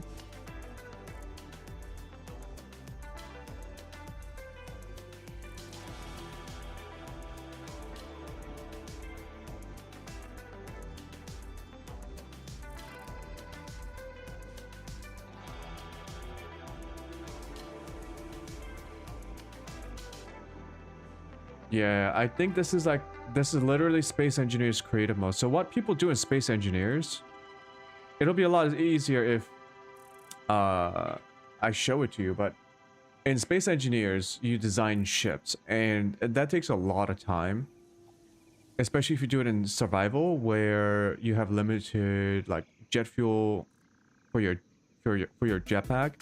So trying to design a ship in survival by hand, it's impossible. It's impossibly dull, confusing, and painful. So what people do is they leave the game, open up a creative game, design things in creative mode, save a blueprint, go back to survival, and then use a blueprint projector. That's actually how I also play Space Engineers. That way you get to play with like the logistics of survival without like actually building a spaceship by hand every time.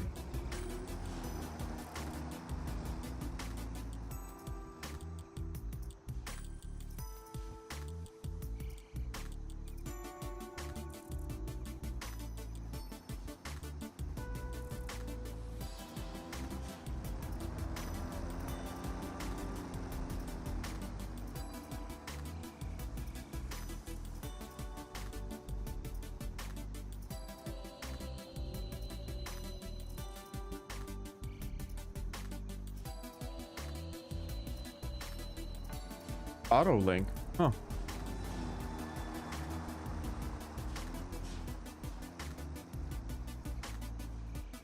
Ooh.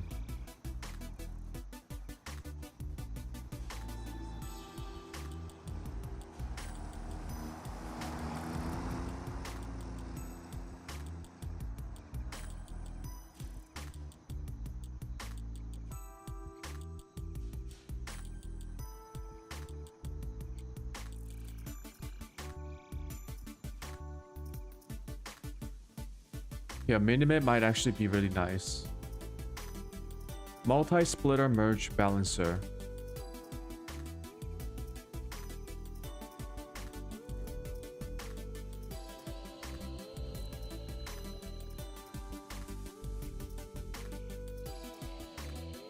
Rename everything. Underground belts. Grow nutrients in the greenhouse. Ooh.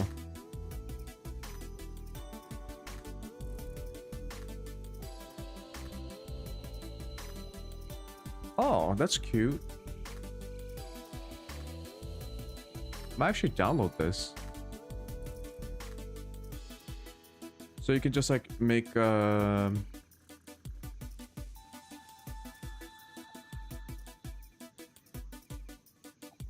berries, nuts, bacon, mycelia using seeds, water, and a bit of power.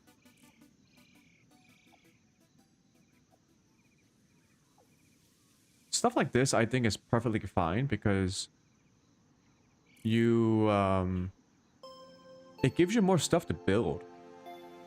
It's not taking away from the game, it's giving you more stuff to do, which is pretty cool.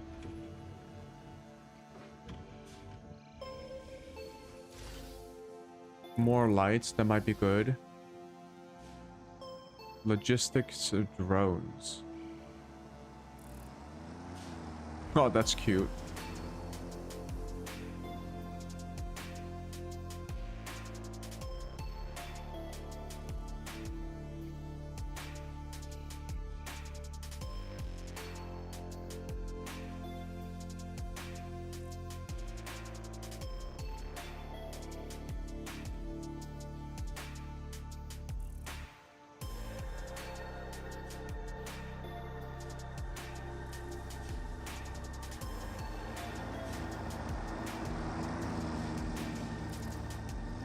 Whoa, what was that?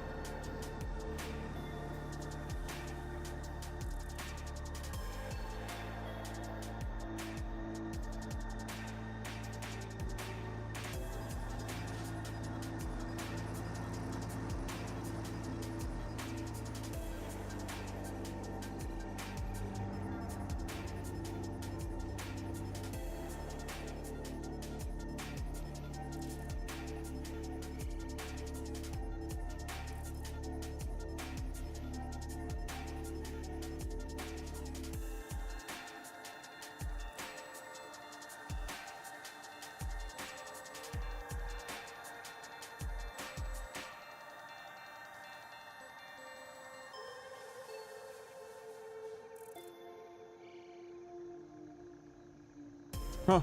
I mean, the game already has drones.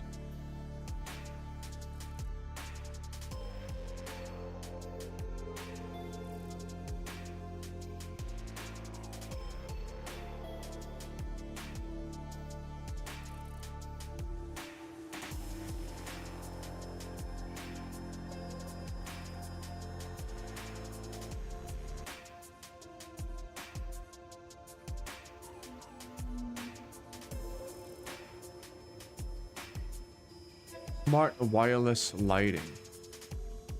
More walls. Passive mode.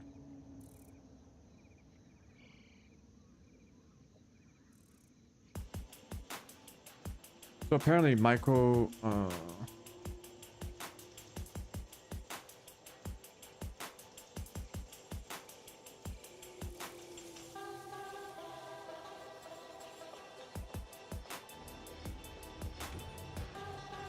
recipe randomizer, that's funny.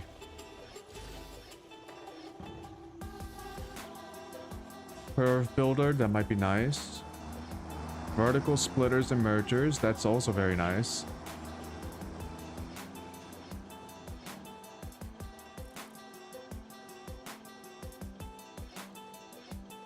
So I'm just looking at all the mods.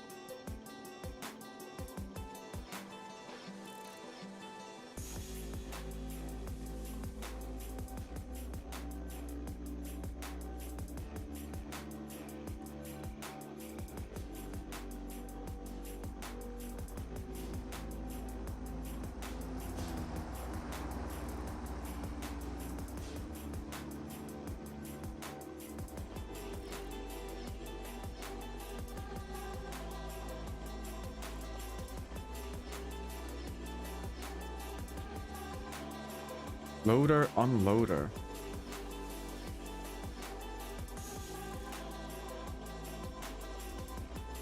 Oh, that's cool. Okay.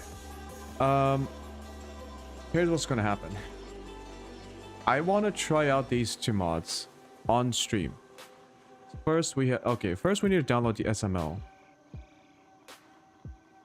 Which was just the mod loader.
I shall put this in.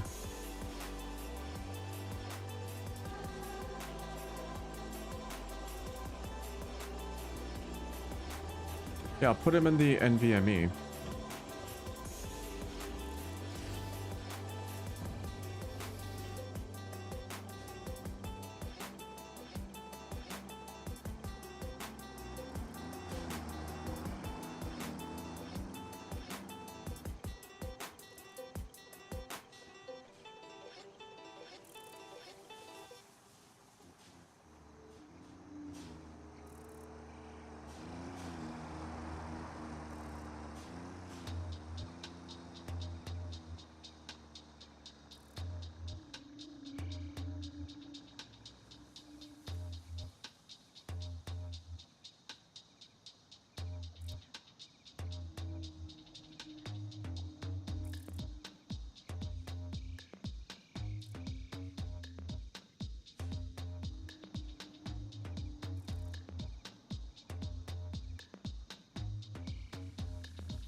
Alright.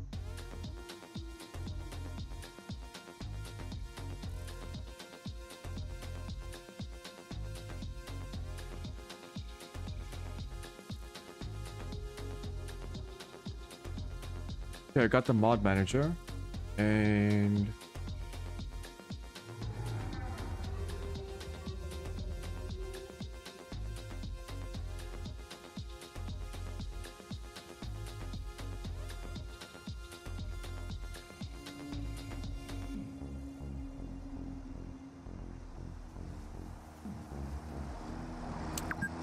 ghosting.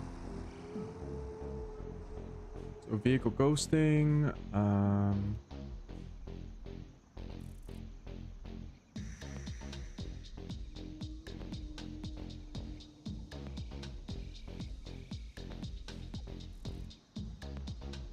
Roads. Road tool.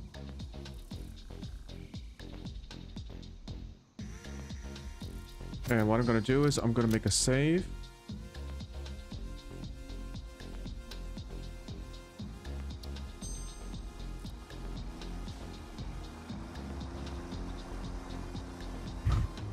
my previous saves. What are these names? Okay. Confirm.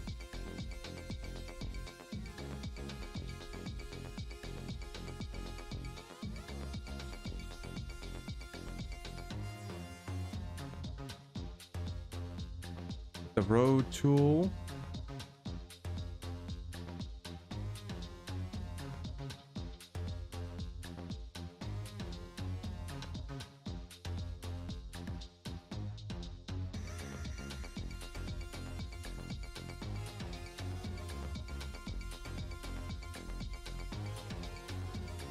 Vehicle ghosting.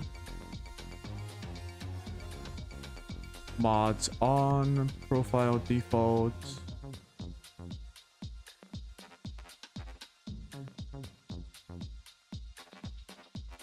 Mod enabled. Mod enabled.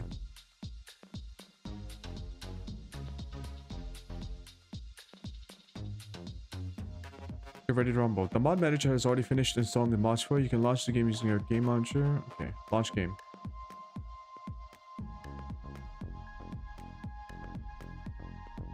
Holy shit, this is like one of the cleanest mod manager softwares I've ever seen. The Satisfactory mod manager is super clean in terms of the UI and functionality. What the heck?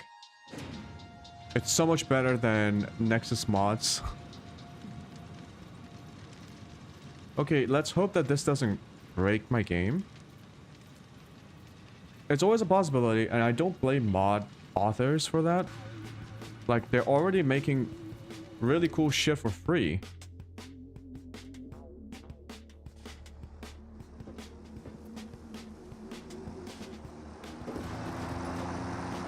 It already works.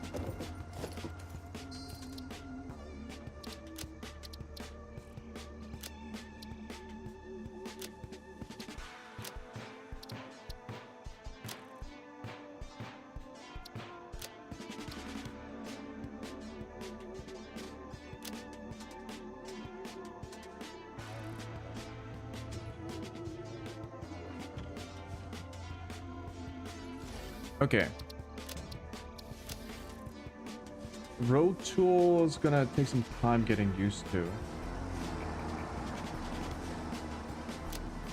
What?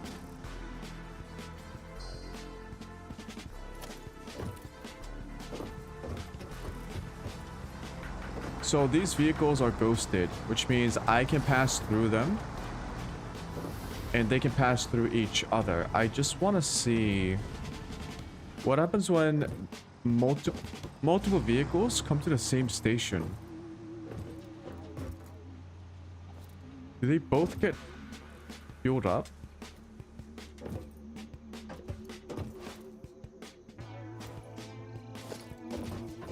Also, let's check this out.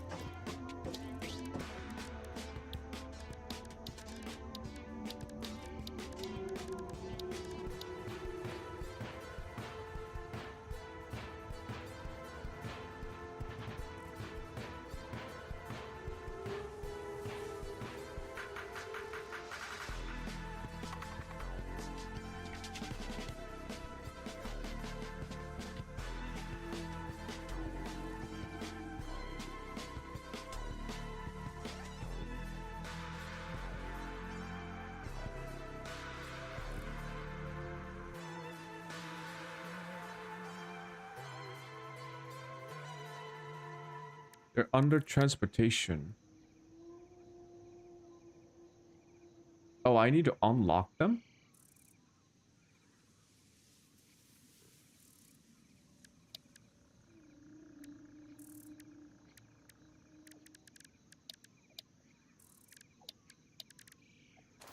Where are the roads?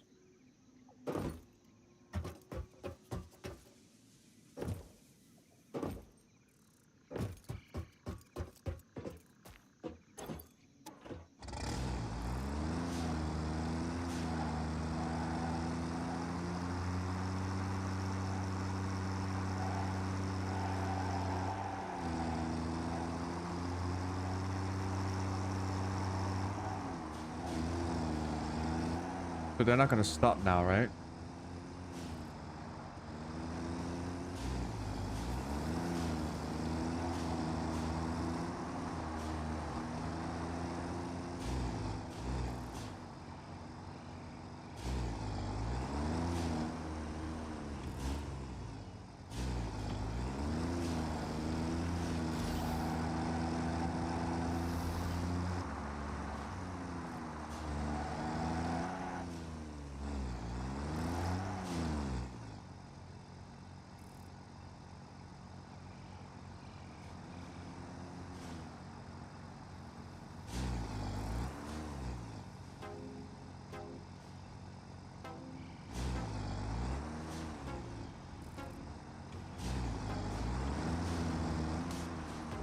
Oh, oh, oh.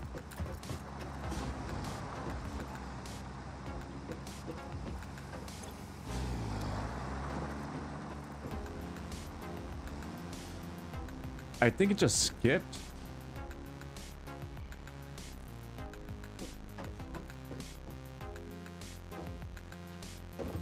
That may or may not be a problem.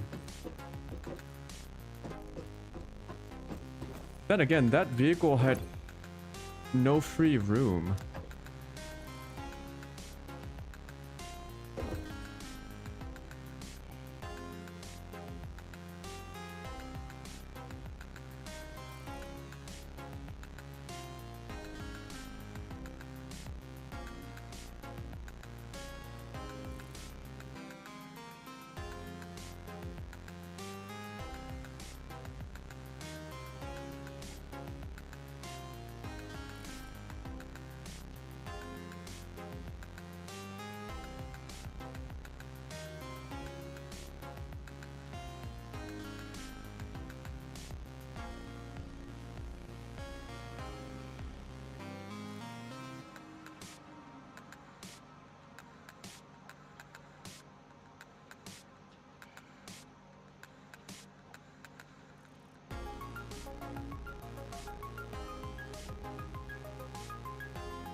I mean,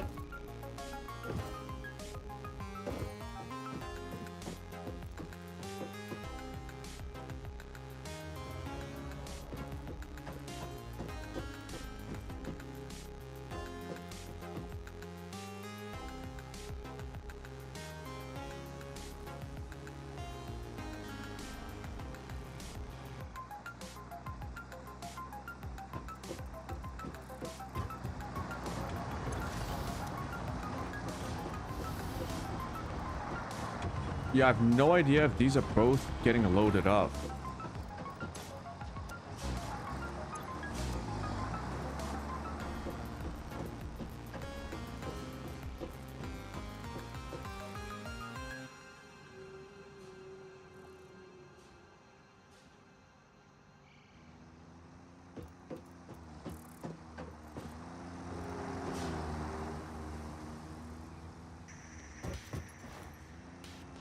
Okay, well, I'm assuming it works.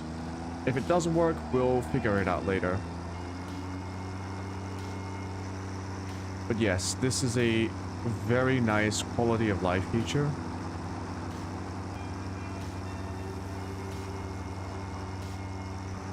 We also don't need 2-lane roads then. Well, we can save up a bit on... Actually, we're gonna have dedicated road blocks anyway. But for some reason, I don't see them on my build screen, so let's go check it out. See if it's like an unlockable thing.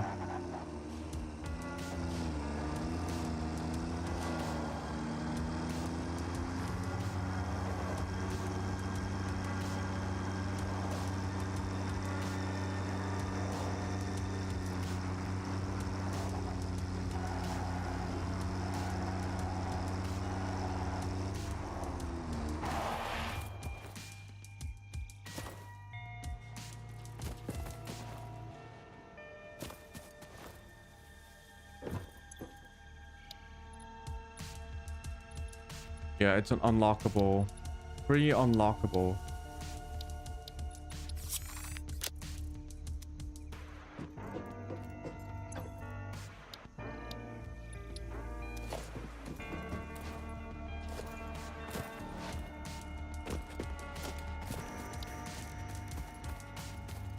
It just uses concrete.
road. 16 by 24? 32 by 2 with curb.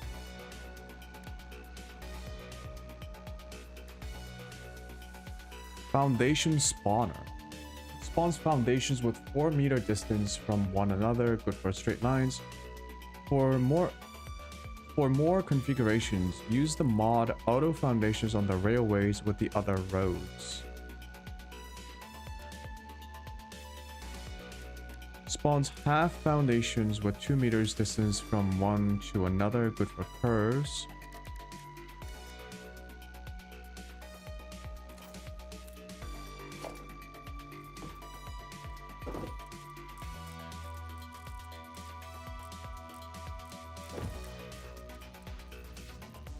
Whoa, what the heck is going on?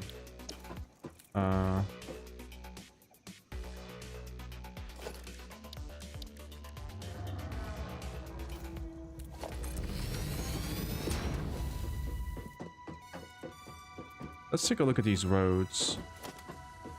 So this is... Let's get this first one. So this was road 1.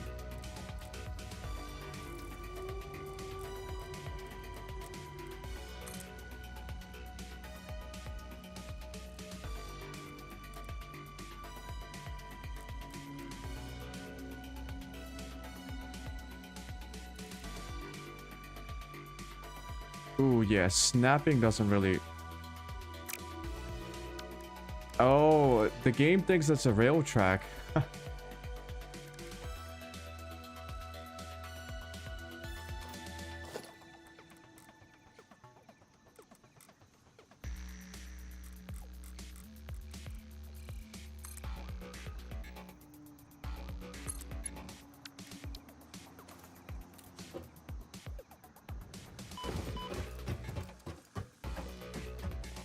So it's a 4-meter,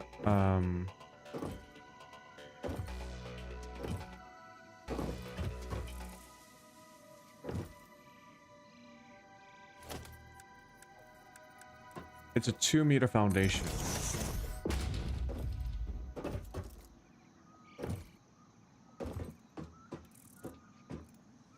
Can I build stuff on it?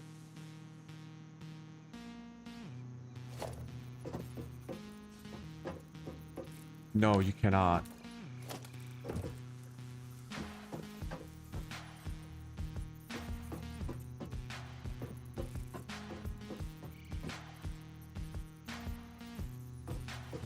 Oh.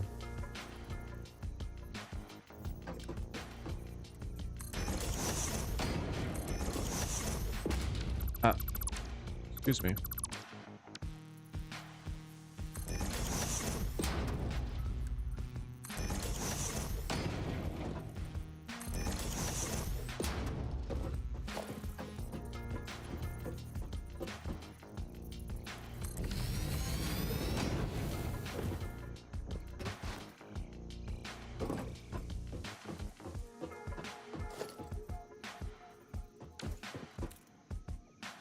Does it have a ramp?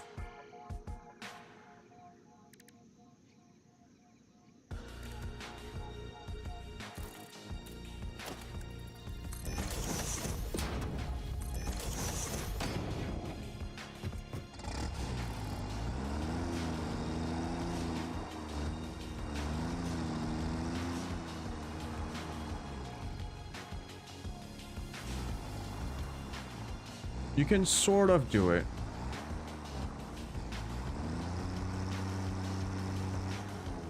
In fact, a better way to do it might be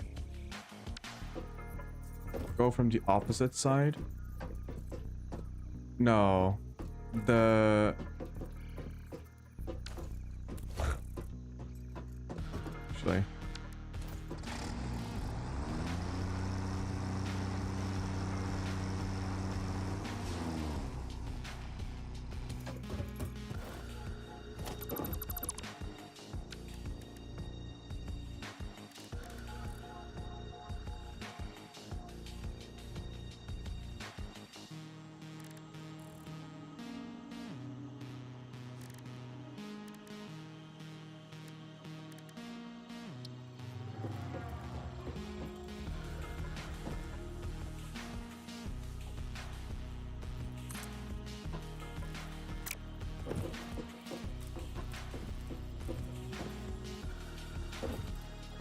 I don't know what this little thing that pops out at the end. I don't know what this is supposed to be.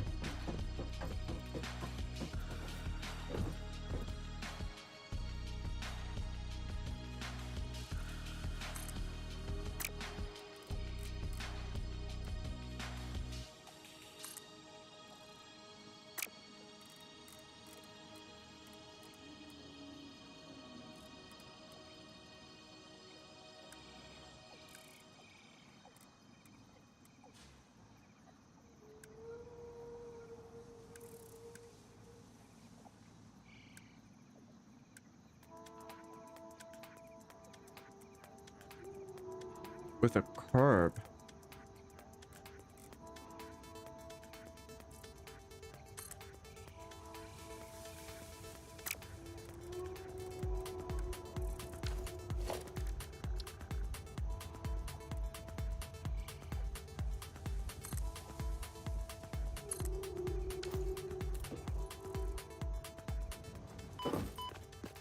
Huh?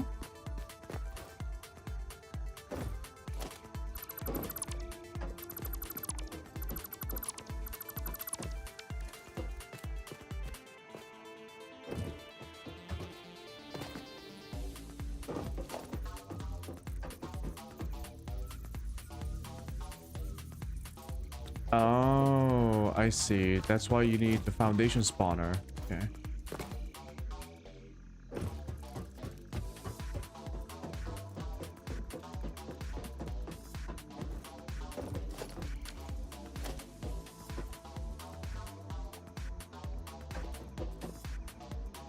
Oh.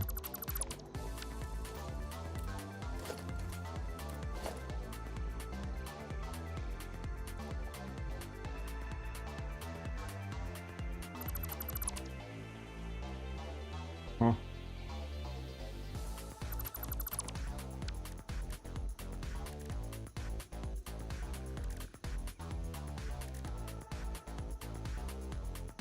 Says this one's good for curves.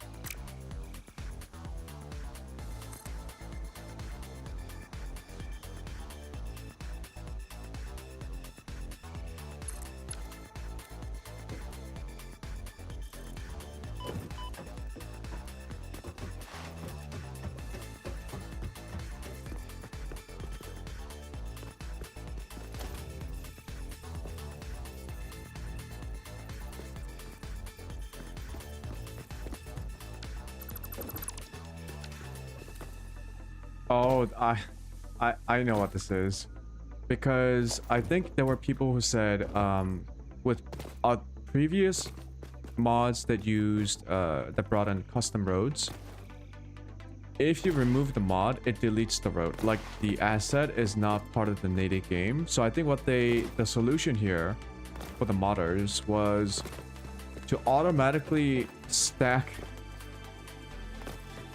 foundations so that even if something goes wrong with the road mod, you would still have the base game foundations in place. Pretty smart. You might be using up a slightly bit more resources for your computer, but this makes the game safer. The mod is safer. Like, so if you have to like remove the mod temporarily or something, you would still have the foundation. Very smart. However, that also means it's going to be a pain in the ass to delete.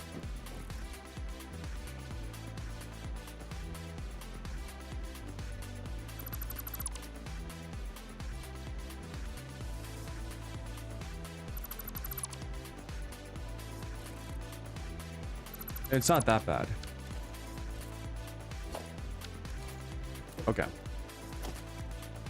So I think this was a... I think I'll just use...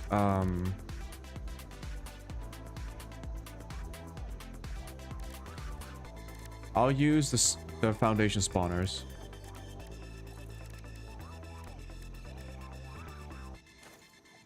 Right. 4.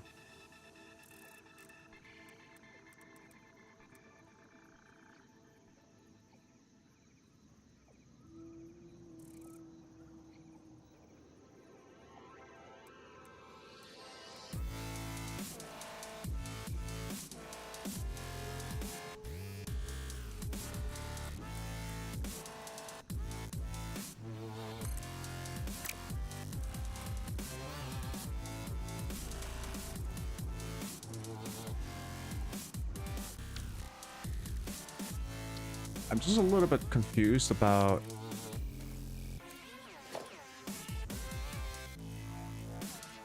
freaking orientation.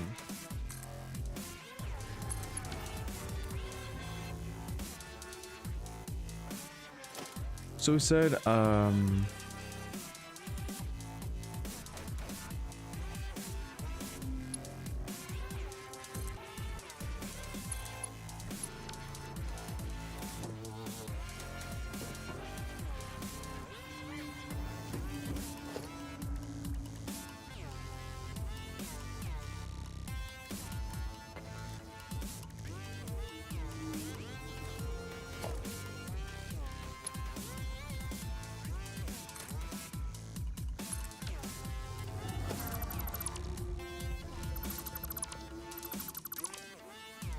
right.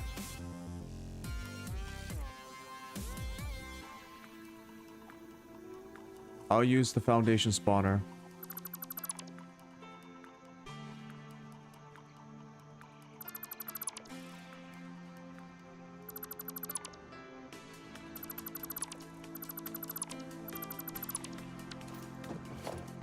It uses concrete. Cool.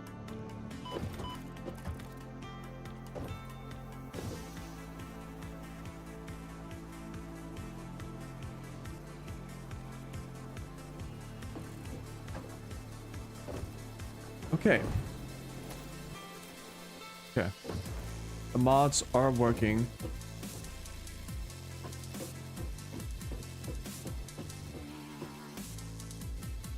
I will have to like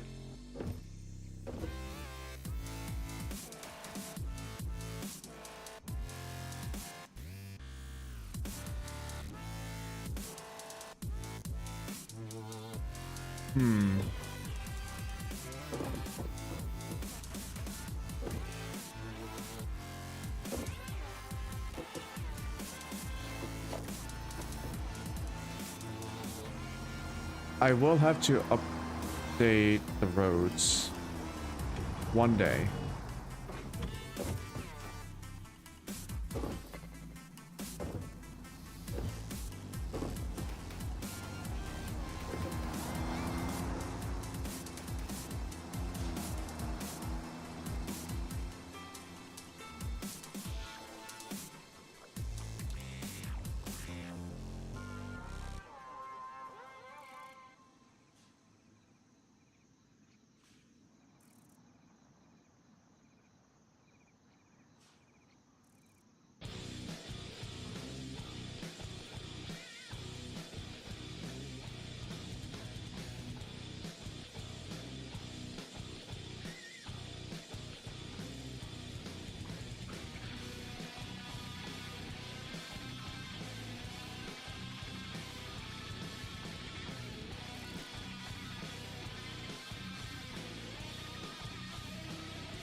Okay. Okay. Let's just work on the distribution center. If we have ghosting and ghosting's not an issue, you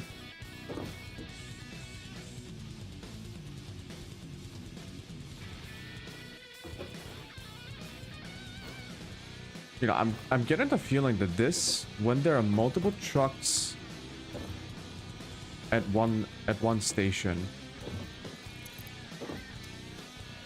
it's not going to load or unload.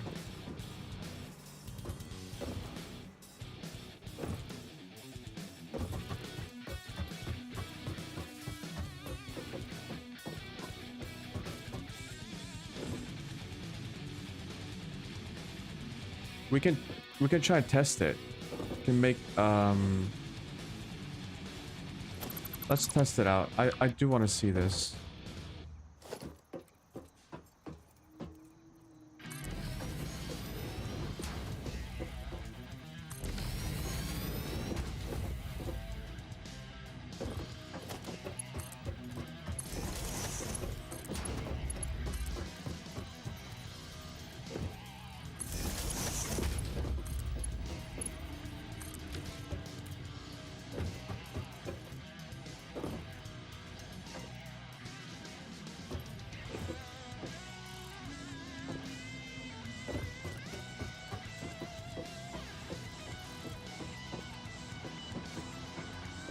How would I test it?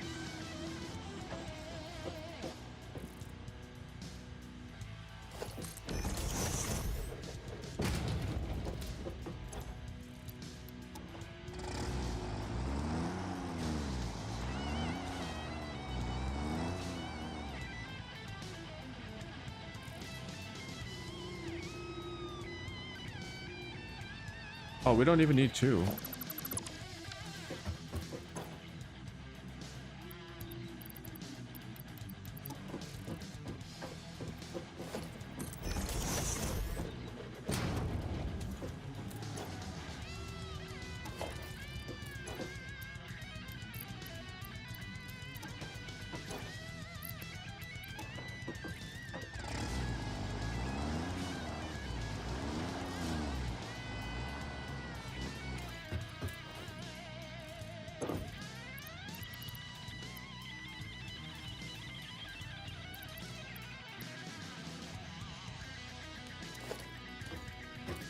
Unload.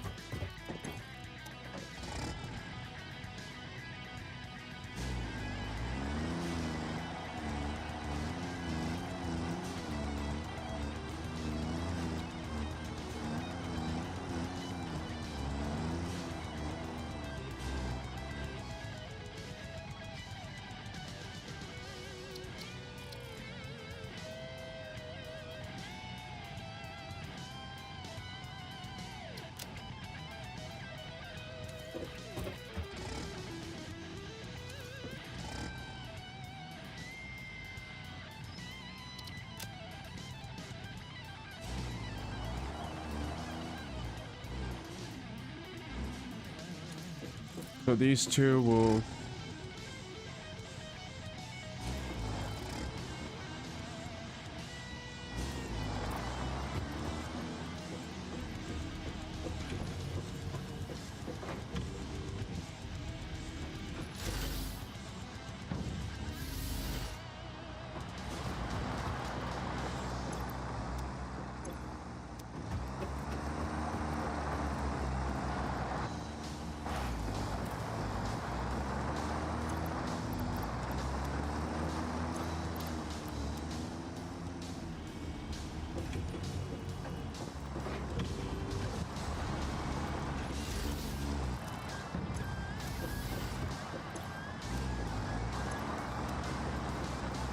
Ah, it doesn't pick it up. Doesn't pick it up.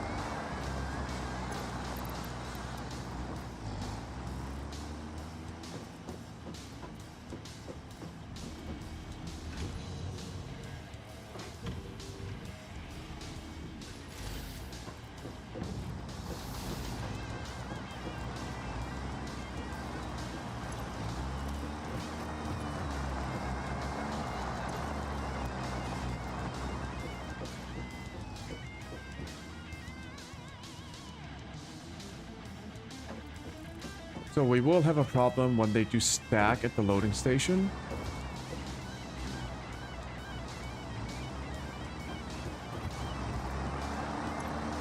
In fact, this is not picking it up at all.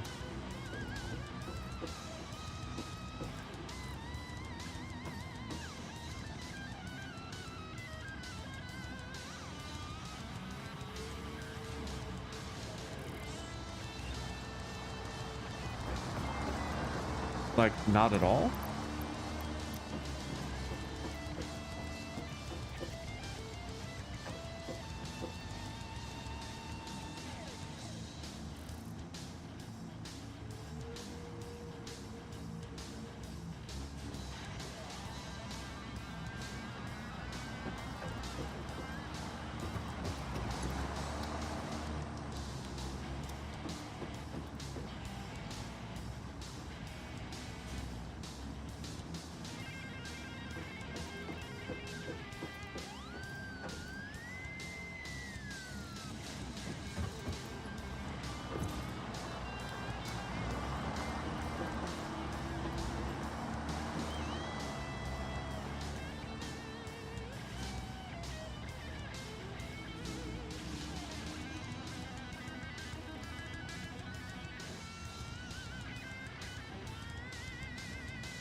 Nah, it's porked.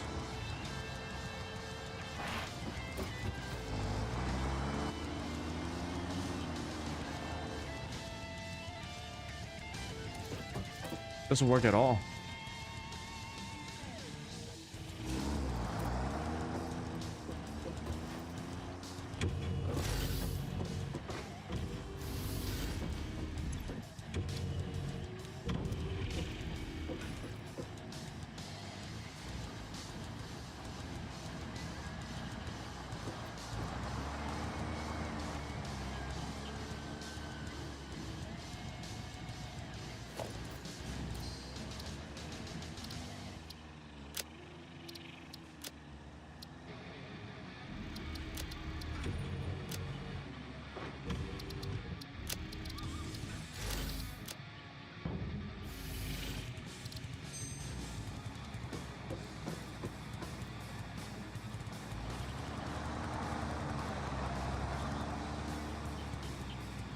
I have to make sure, if I put multiple trucks on the same route, I have to make sure that they're spaced out so that the stations don't get multiple vehicles at the same time.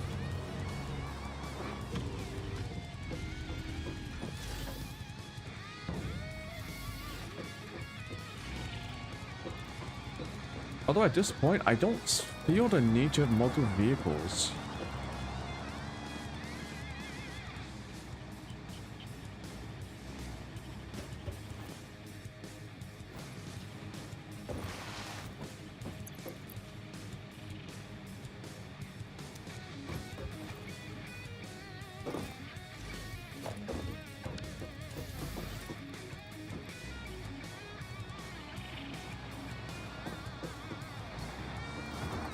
Alright.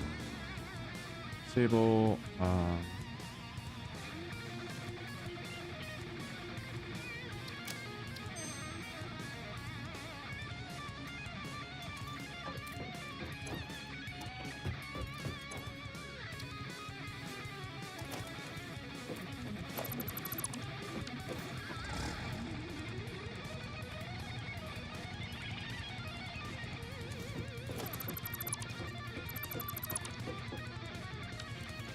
'Cause did I delete?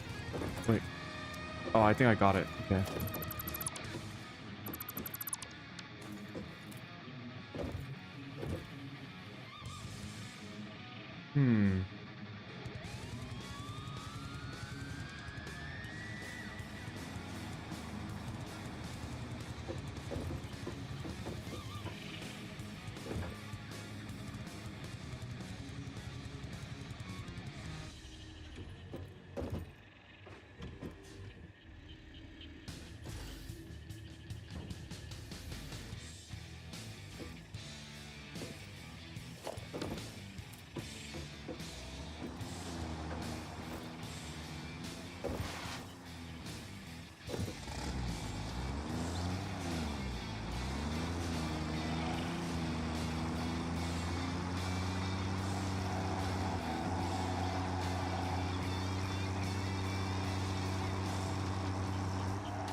$200 items per minute.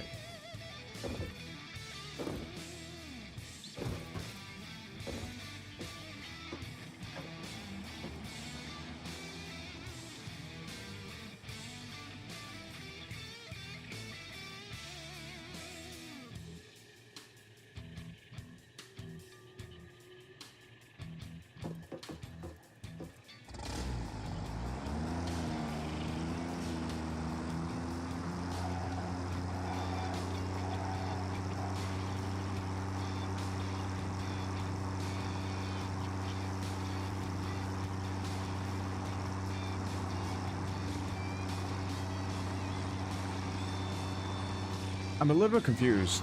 Why isn't that factory running out of ore?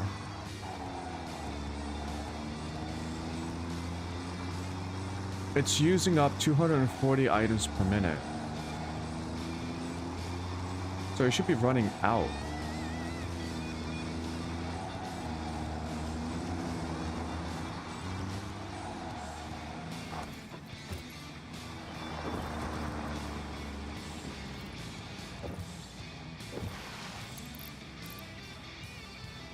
Also, this ain't running out either. Outgoing transfer rate is 209 per minute.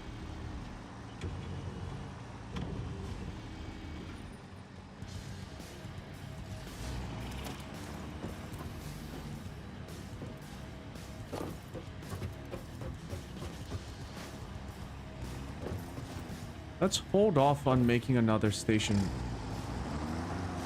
and just go and build the factory first.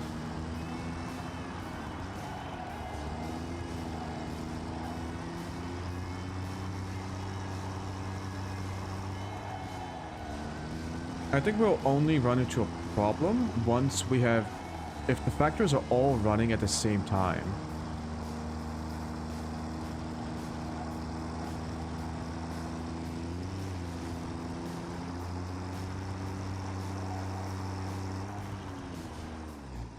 Yeah, this stopped production.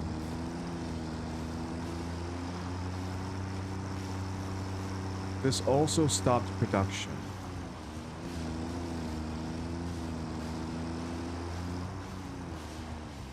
This is the only one that's producing.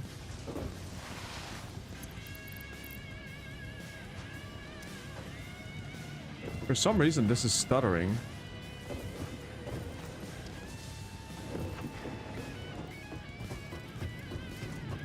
Why is it stuttering?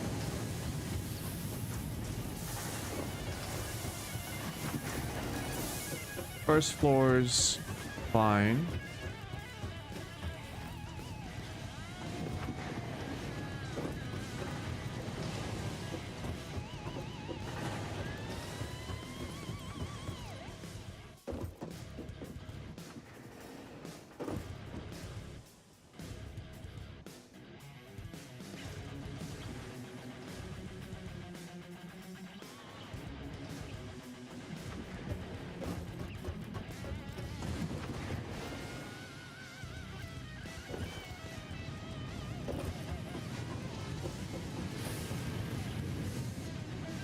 Ah.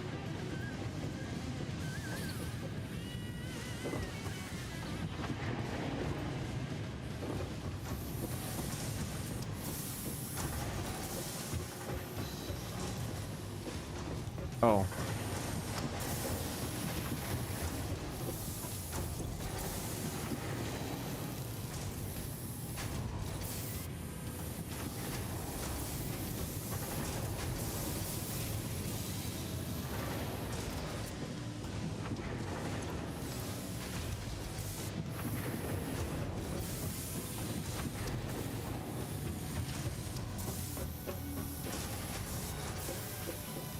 Oh, it's stopping at the last... Okay.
I don't know why this is stuttering.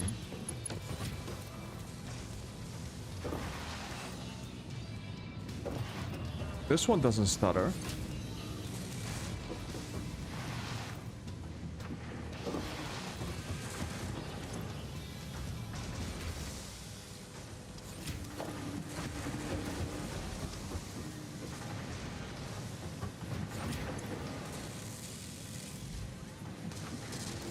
It's fine. It's fine.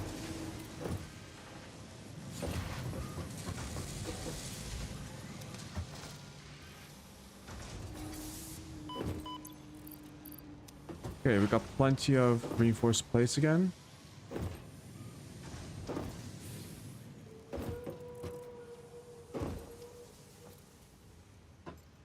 We'll just build with Mark IIs.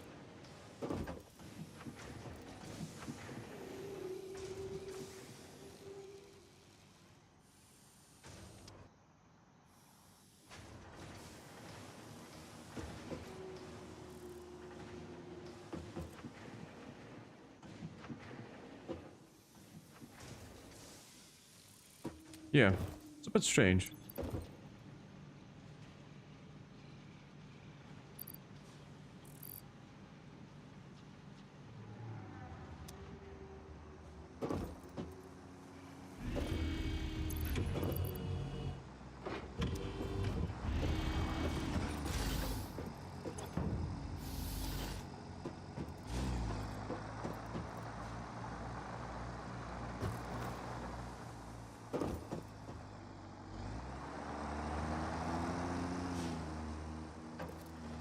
Okay.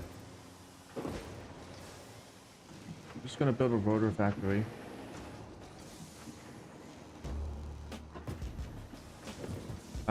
We shall build it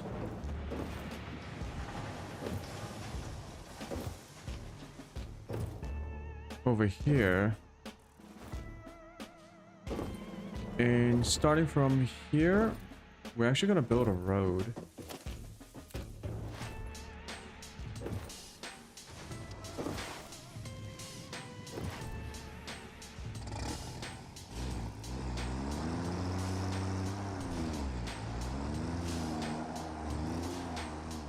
Sure, let's try and build a road here now, since this is not being used.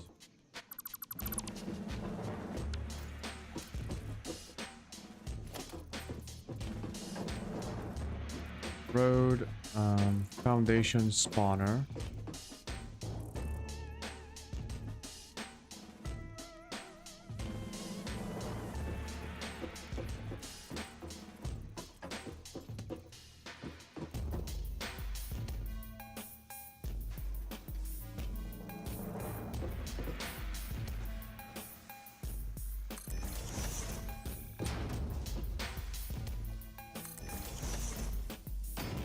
I just need something to start with.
Ooh.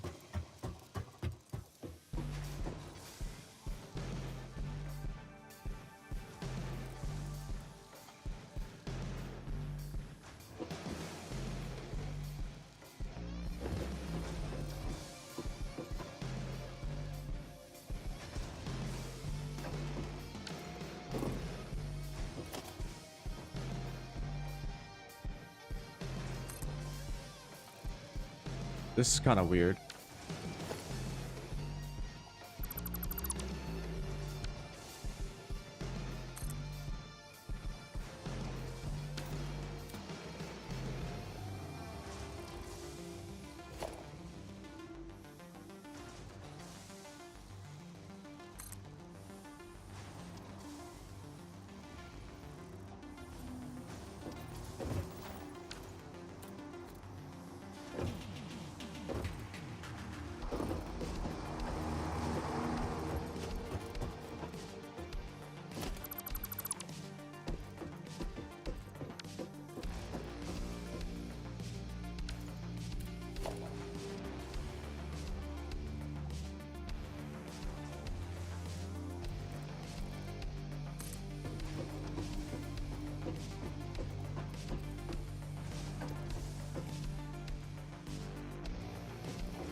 How do you...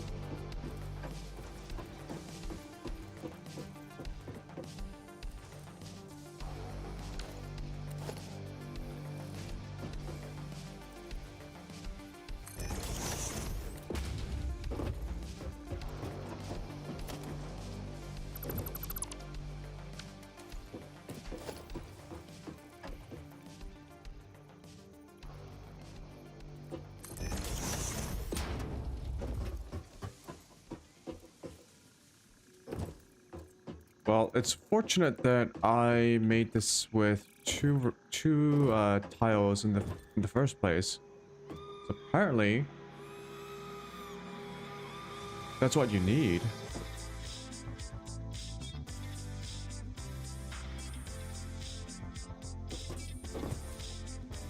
Okay, I might have to BRB for a sec.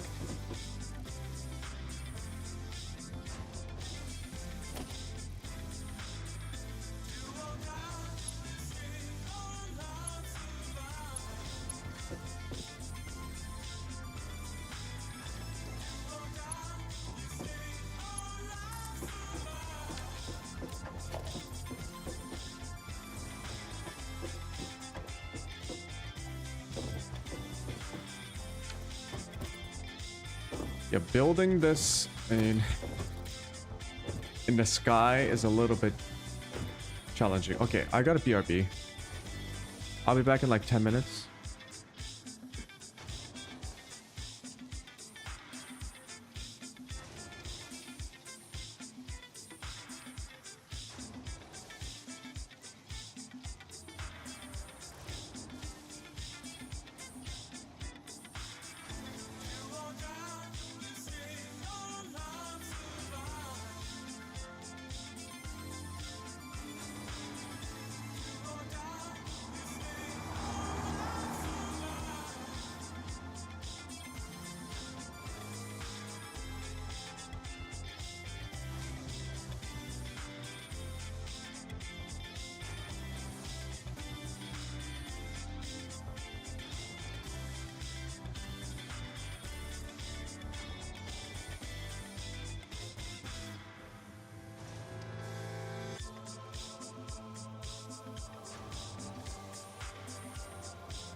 Okay, I'm back. And I got a fresh cup of coffee. Also, I need to...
a little bit confused about how this works.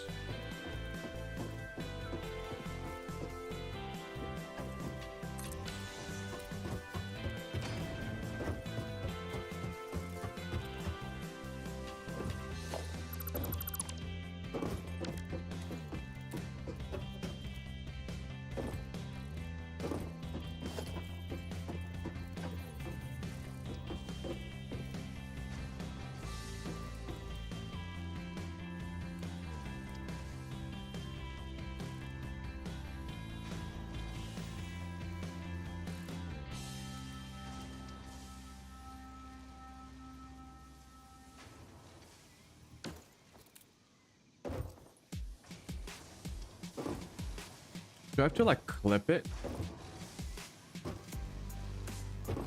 Although this looks really nice. Man.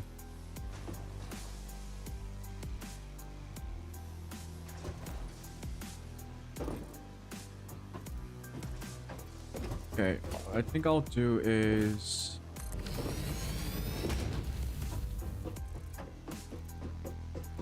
let's get up top.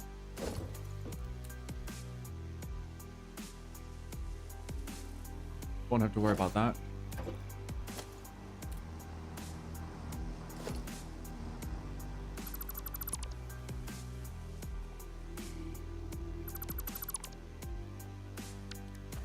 Oh. Oh.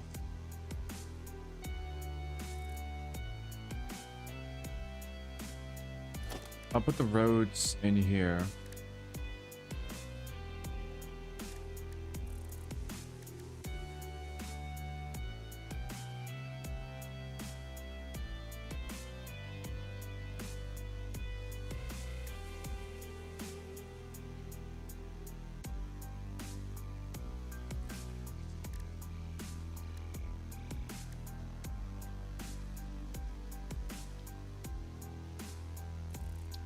This one has a line.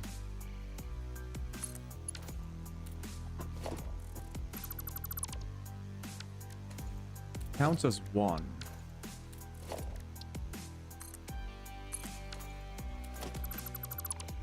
That's the no line.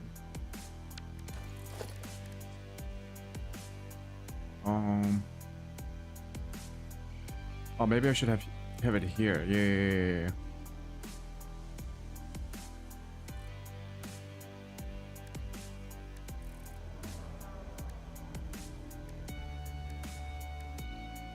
No.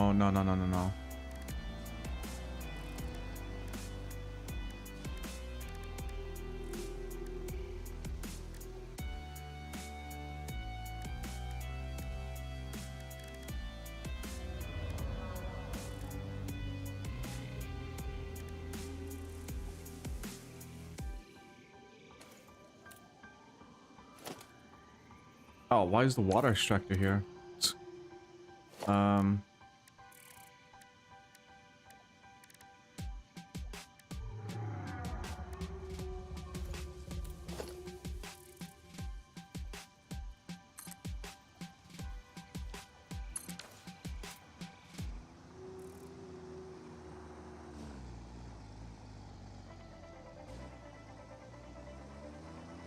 Ah, so it's still... Oh!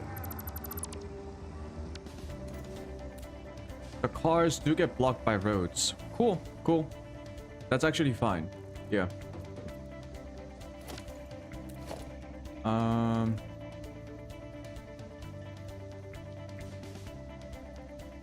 just a little bit confused about how to build this in the air.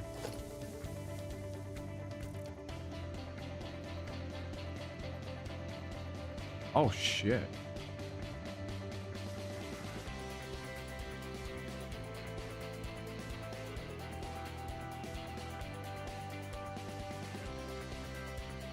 A curb.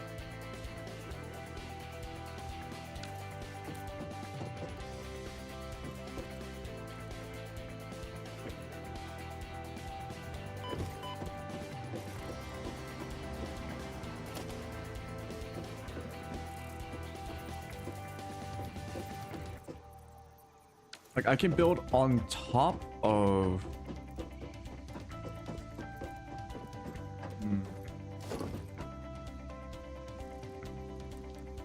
There's also a feature that I'm missing. It's called nudging. And that's from the base game.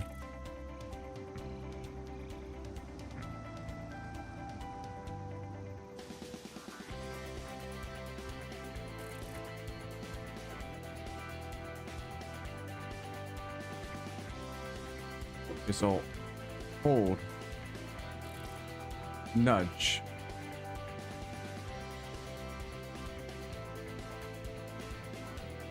Building cannot be nudged.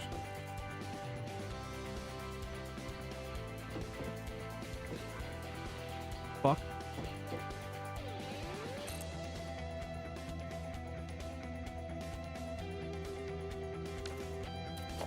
Okay, so the building cannot be nudged.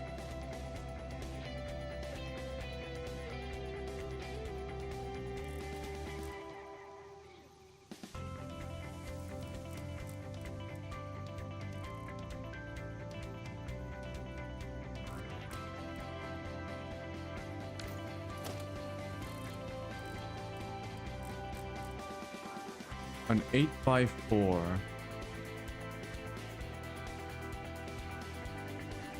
An 8x4 works with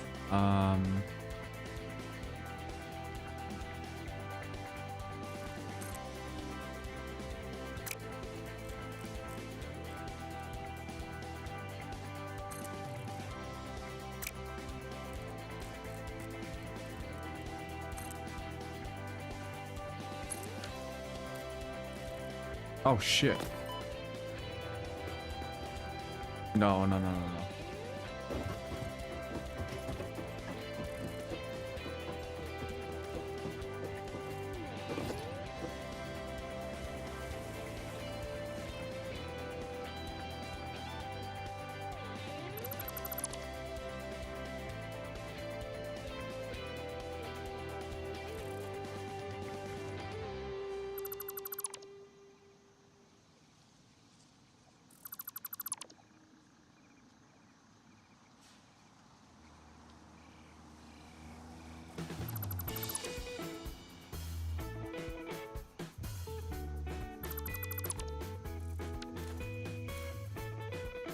Maybe I should avoid foundations.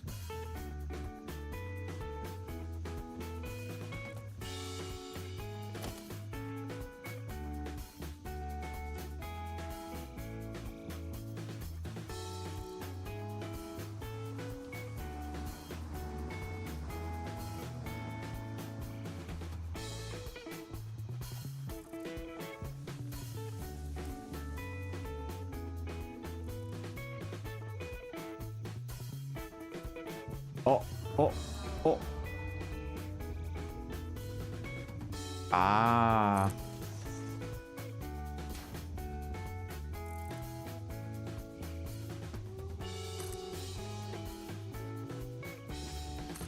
Oh, oh, I get it, I get it. I get it. Okay.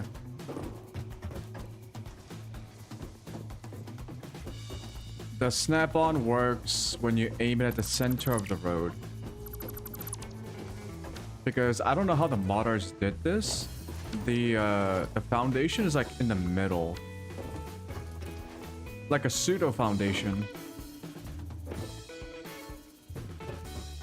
So to get the truck out of here.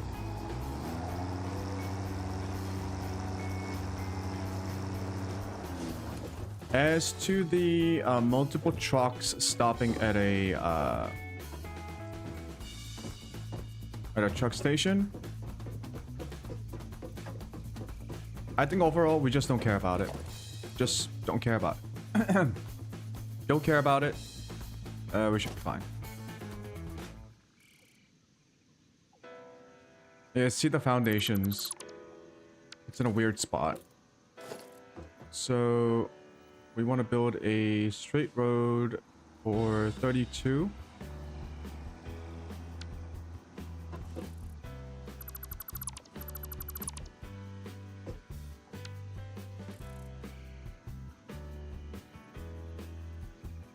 Lock this shit in.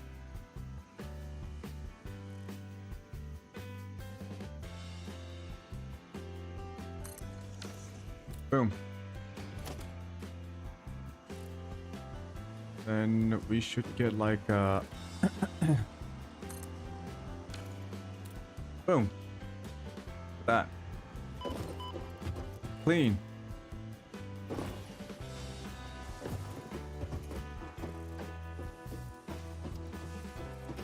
Very clean. Make sure.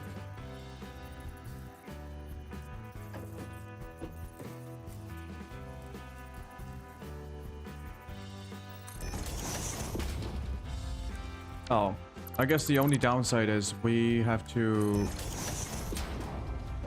It doesn't snap on.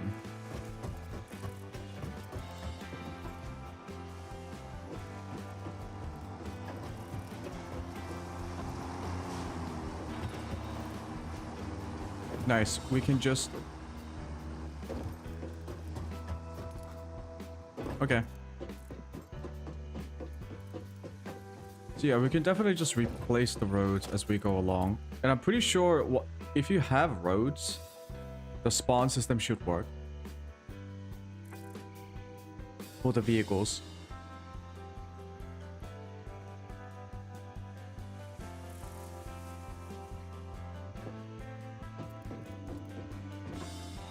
If we spawn it in with foundations.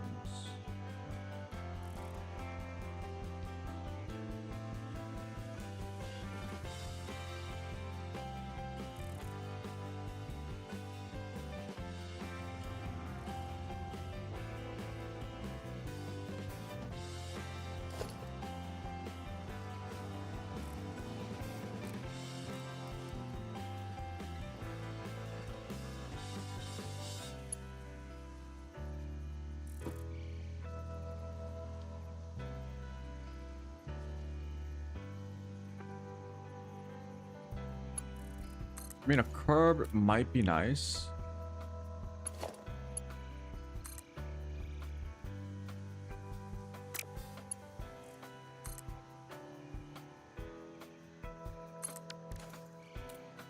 We have a curb.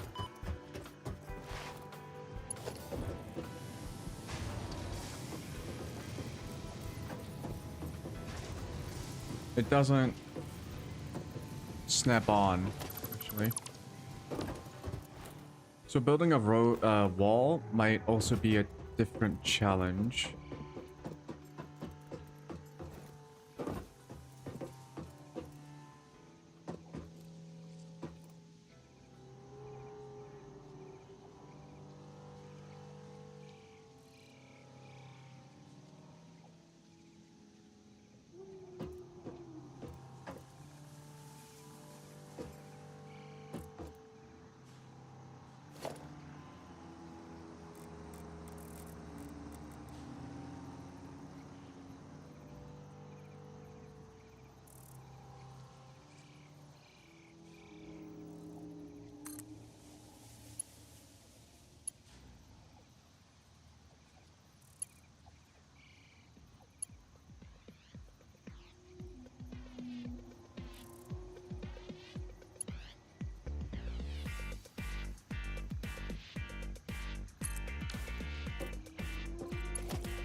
I guess if I want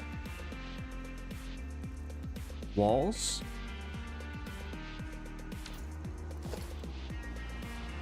I need one with, yeah, or even like a power pole.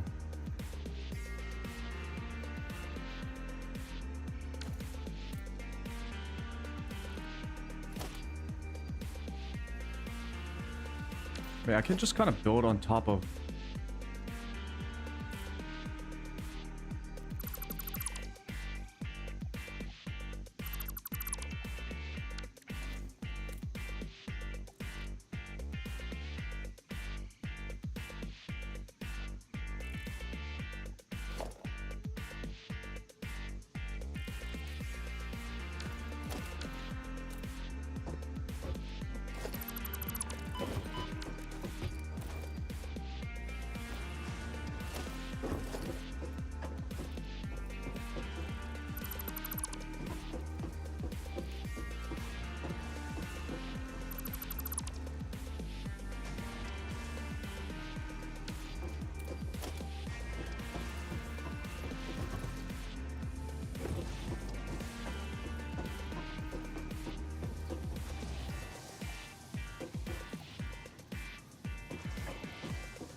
Uh-oh.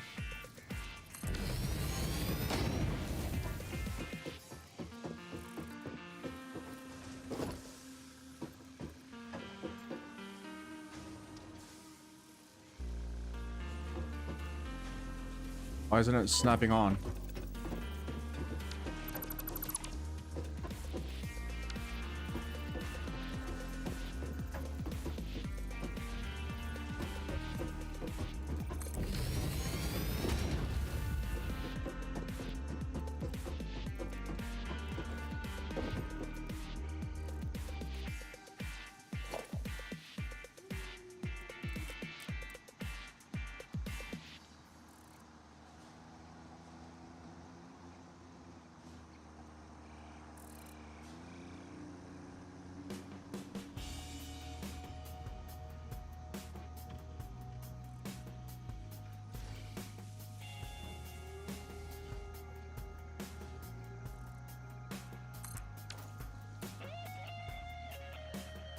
Uh...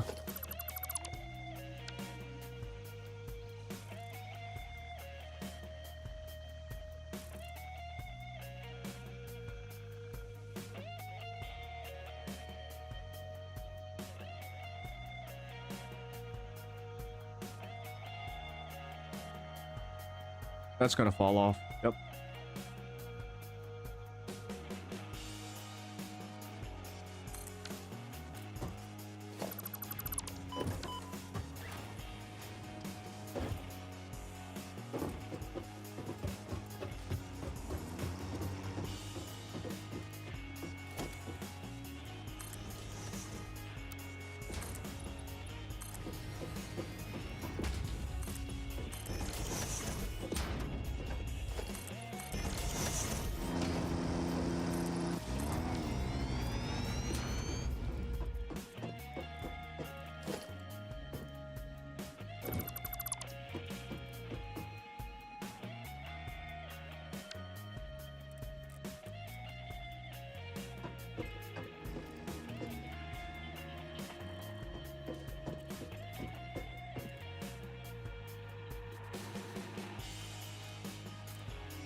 Very particular.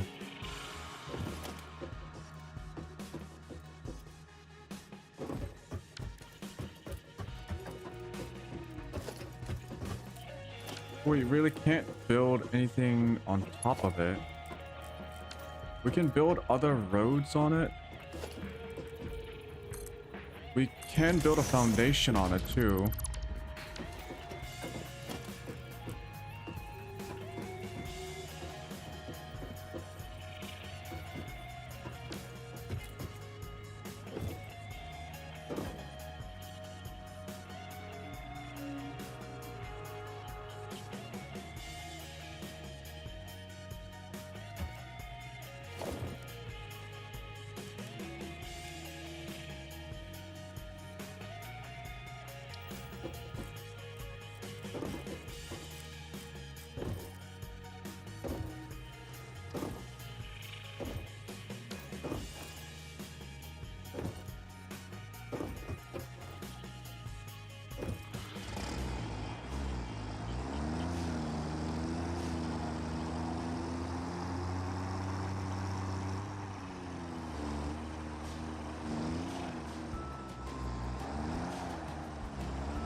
Actually, even with the roads tool, I think curved is going to be...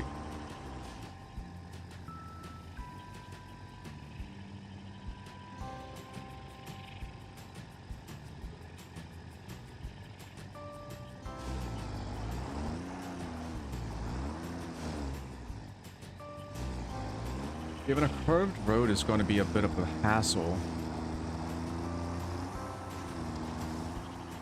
Because you still need to like connect endpoints.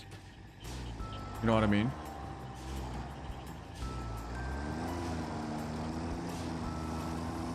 I think it's a lot. I think it'll be a lot easier to build with these road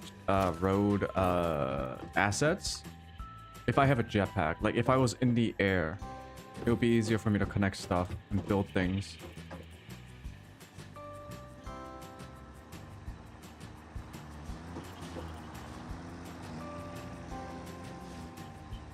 It's so nice that you don't have to redo the pathing. Because as long as you have like the same kind of roads on the same elevation or level, the pathing still works. That's really nice. Okay.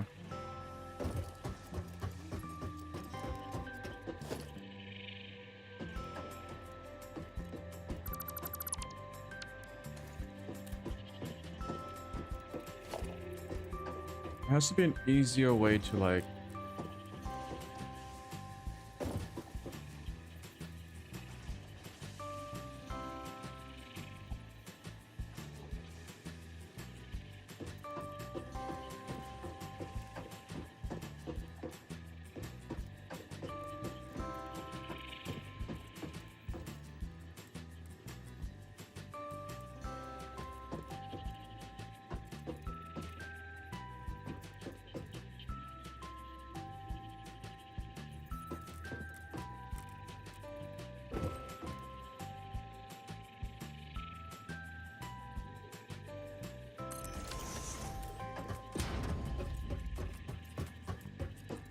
Is this how you build it?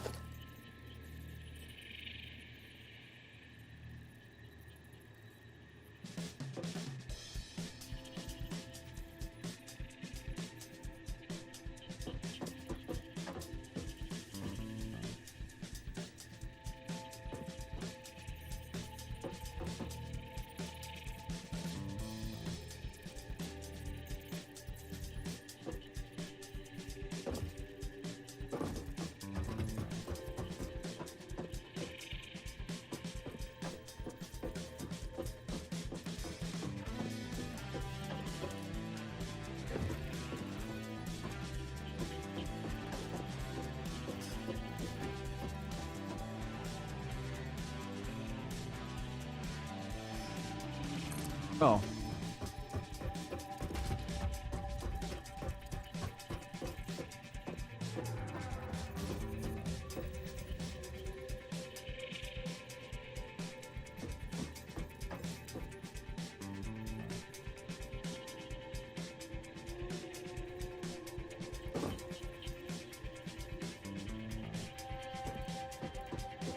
There's like a point.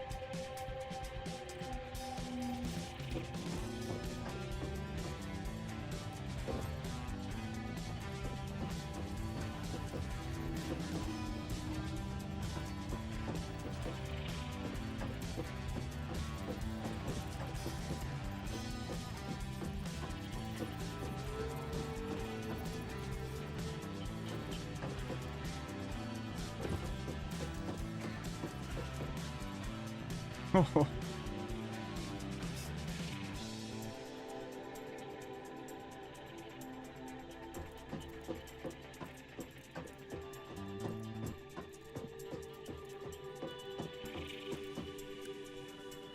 Ah.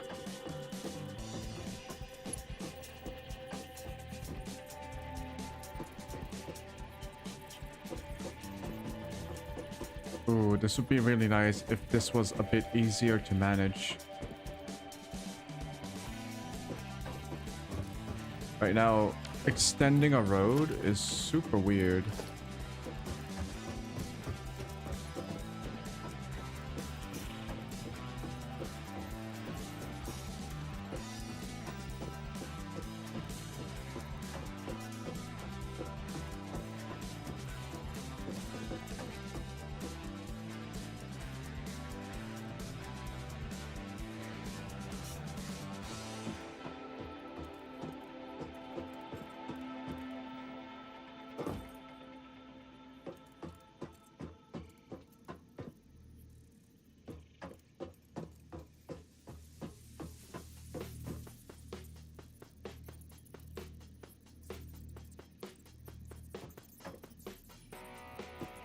shit.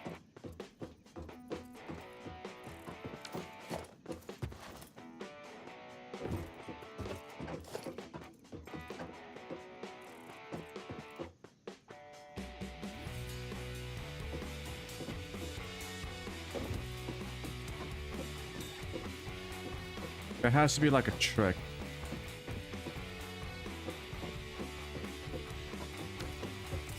What am I gonna do about the walls?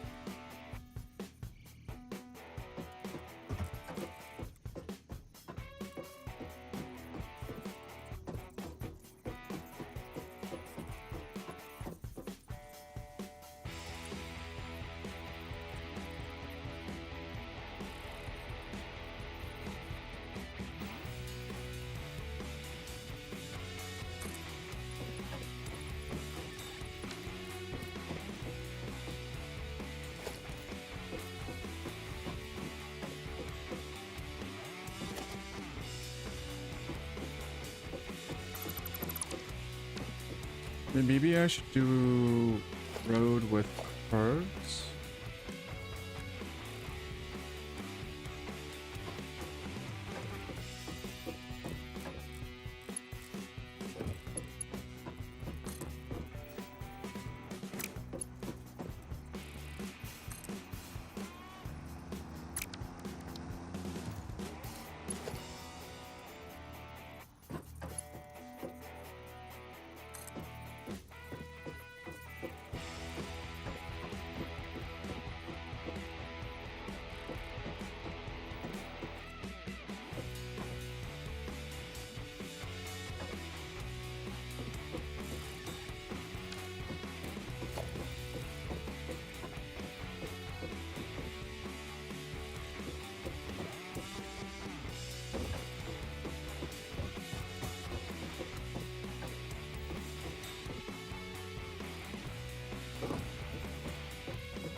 I'm so confused.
So, okay, a couple of problems. Walls. I want to build walls. It ain't easy. 2, extending it from the air. The building is very tricky. The only way to reliably do it is to lock and then use the nudge feature.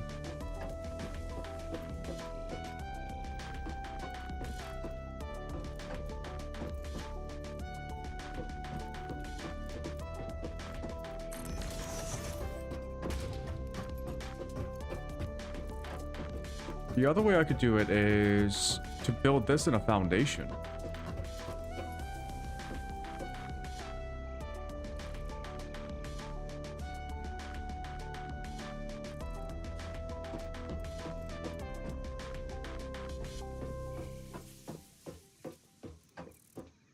So like you put a foundation and then you put the road on top. Sort of like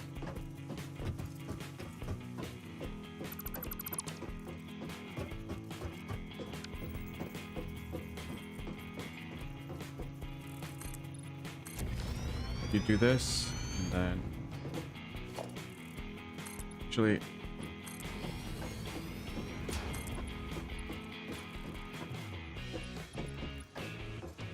So you assume you got the foundation here.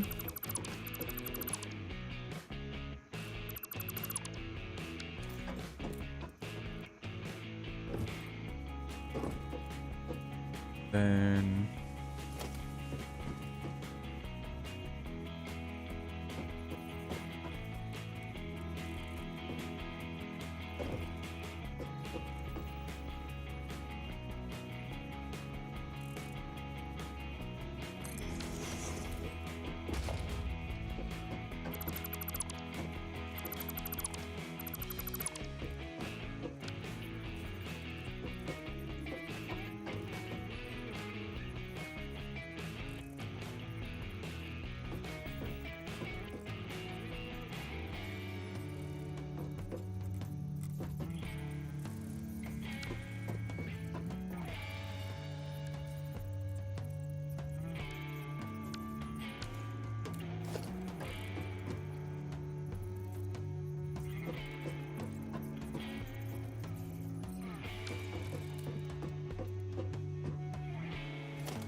yeah, this shit is not easy.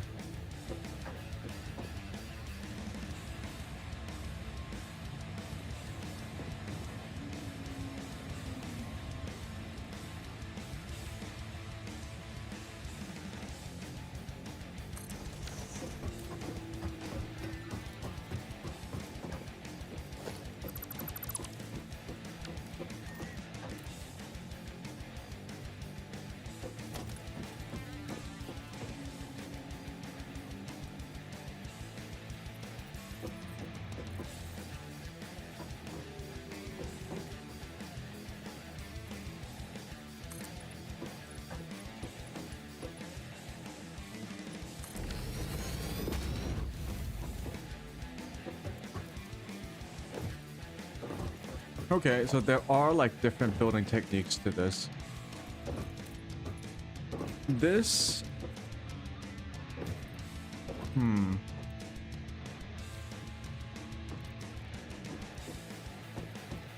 Essentially what's happening here is I'm using more...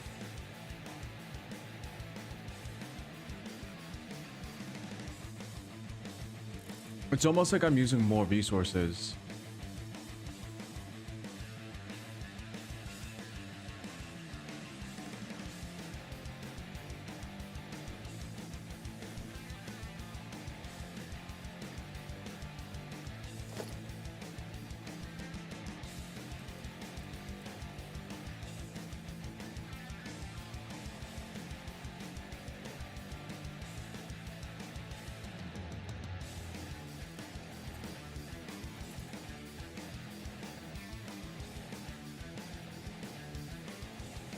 This is also not a quick way.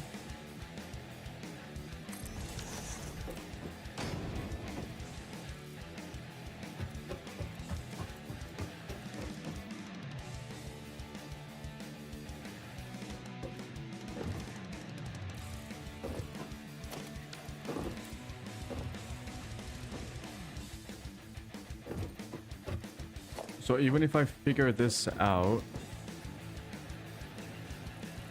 the middle divider, that's fine, right? What about the wall?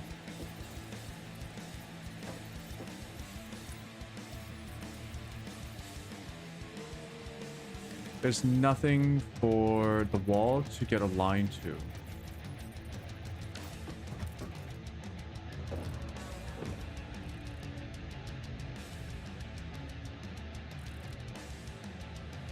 So you can definitely drive off the road.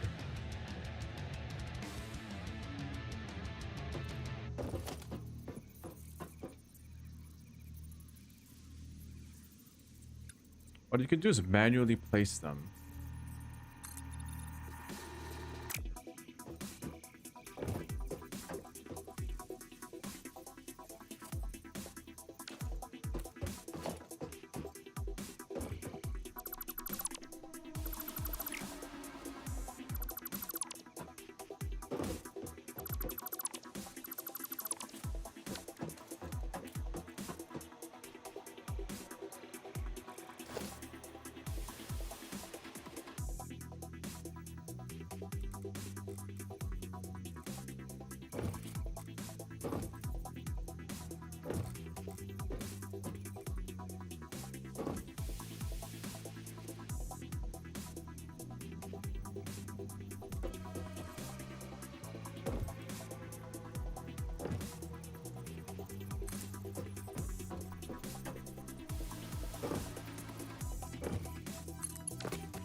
Okay.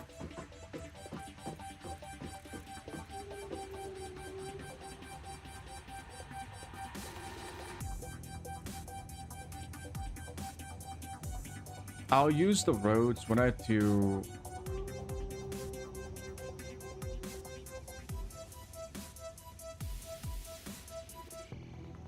Maybe this will be easy if I use a 4-meter foundation.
As nice as the road looks, this is quite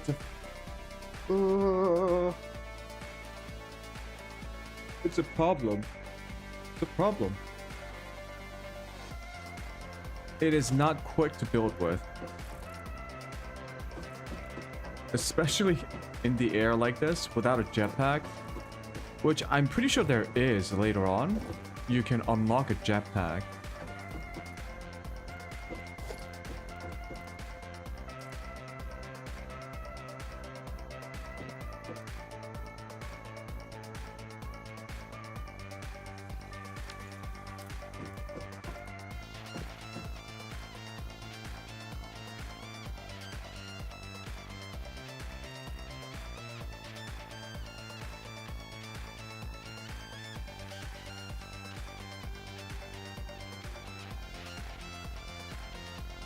Unless...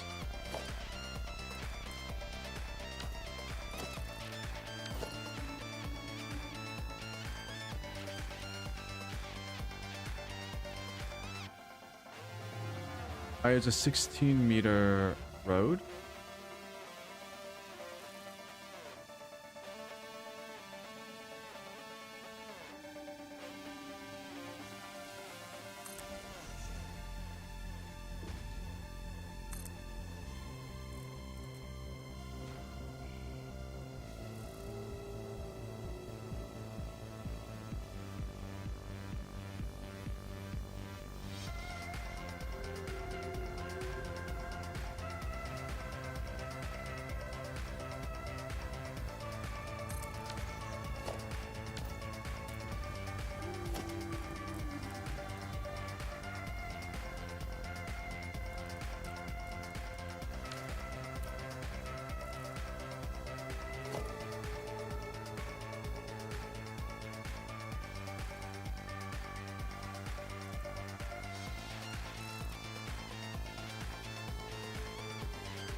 Okay, a 16-meter road is easier to build.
Hmm.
Oh, the frick.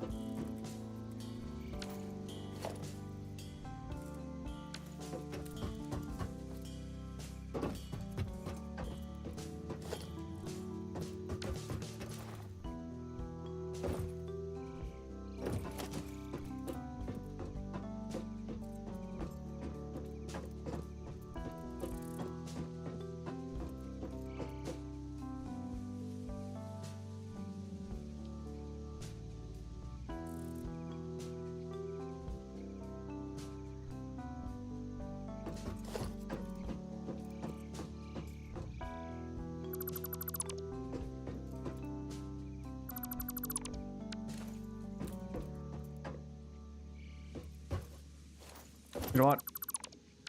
I'll save the roads for something else. Right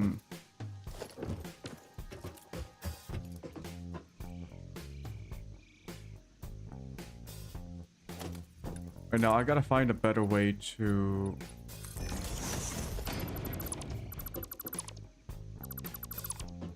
Gotta find a better way to build the roads. But for now, let's just not worry too much about it.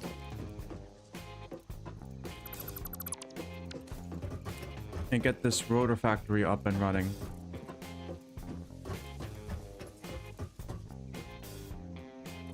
Ooh, you know what it might be good for? It might be good for making sloped ramps. That's what roads might be good for.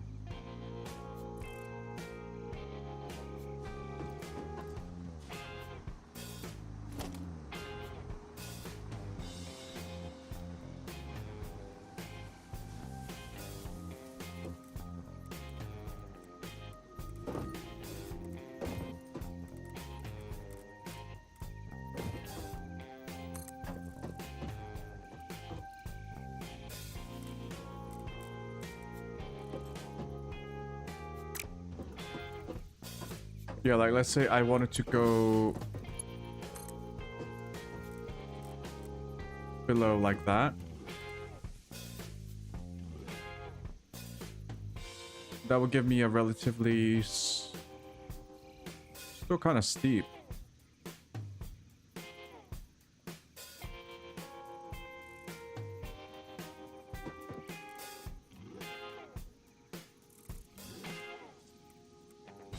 Okay, that's ridiculously steep, but you get the idea. For something like a slope, it might be very useful. But for like a factory floor, I think building it with tiles, it's so much easier and faster. Like that's already a pretty long stretch of area compared to like a road. Also, roads do not have... Shit.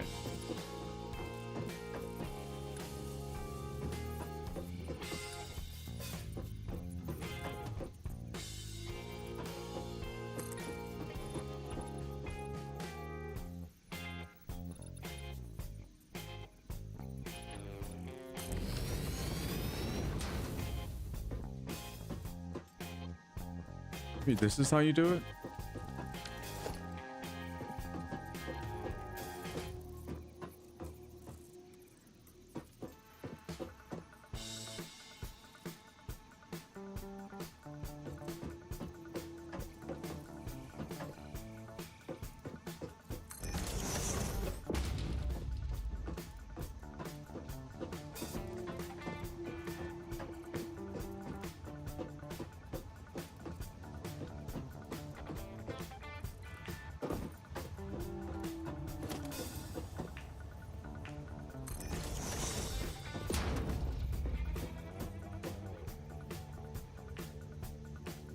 And then you just extend the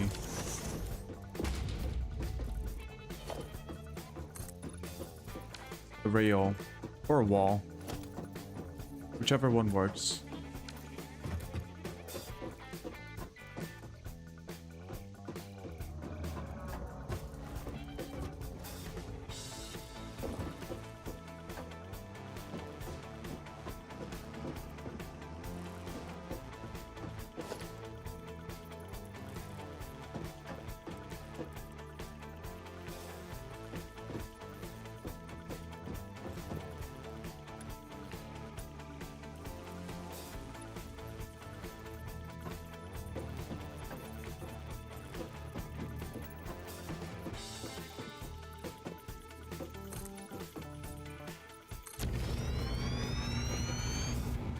You would have to start off like this.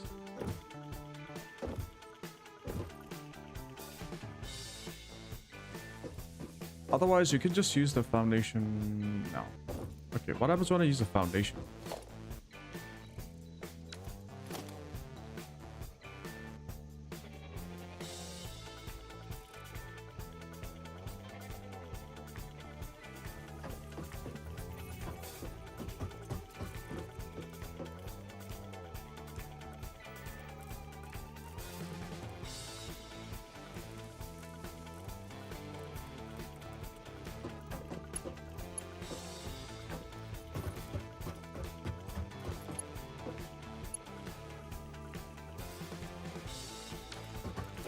No.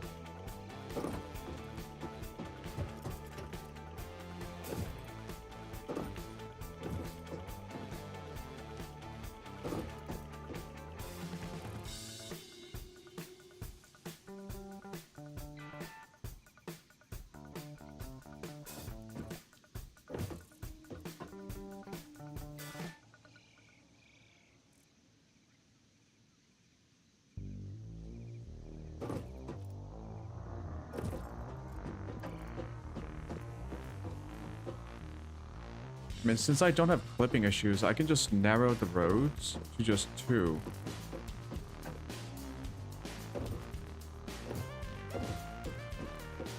Building out of it is relatively simple.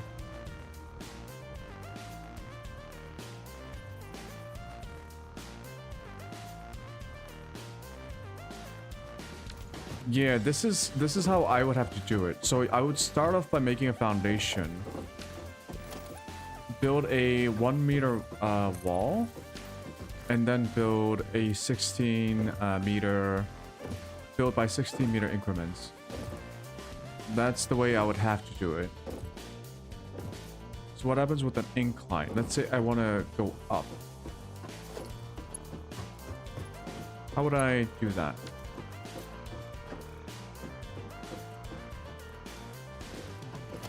I would have to like build...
Okay. We're not gonna mess with roads up in the air. I'll figure it out.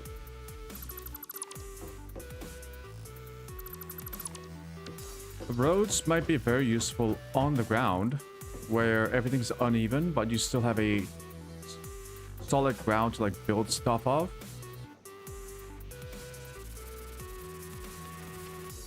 Not in the air.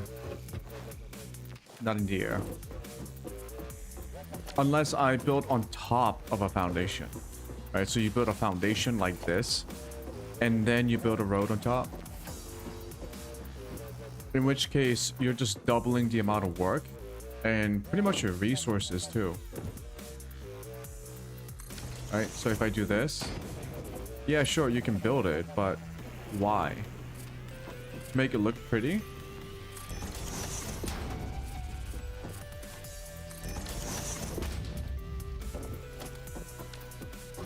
I guess to make it look pretty.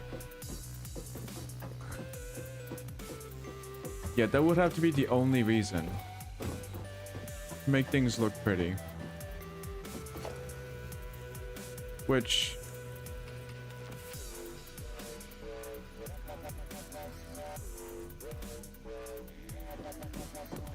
why is it freaking out?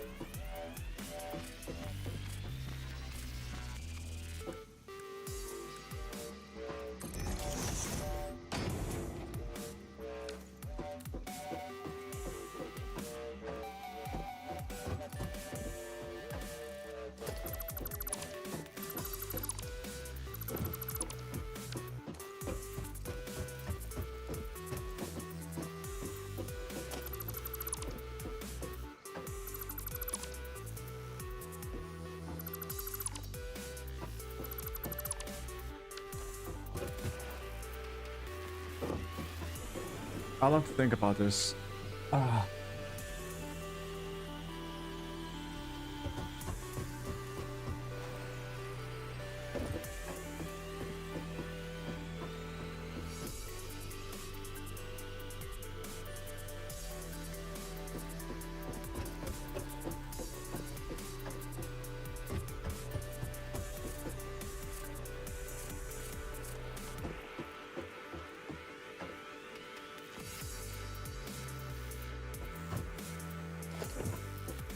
Okay, enough dilly-dallying.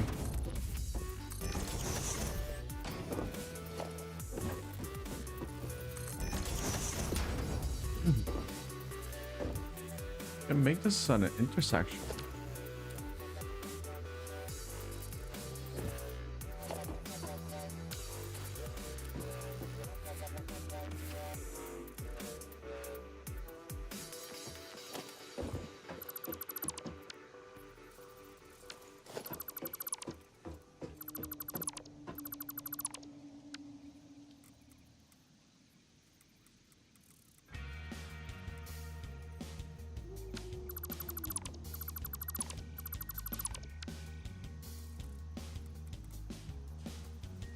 No, no, no.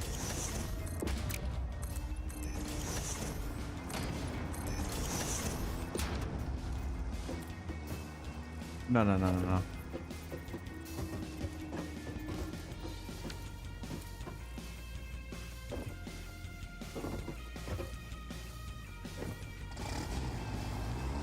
God, it looks so nice though. But I think I could just get it as a texture.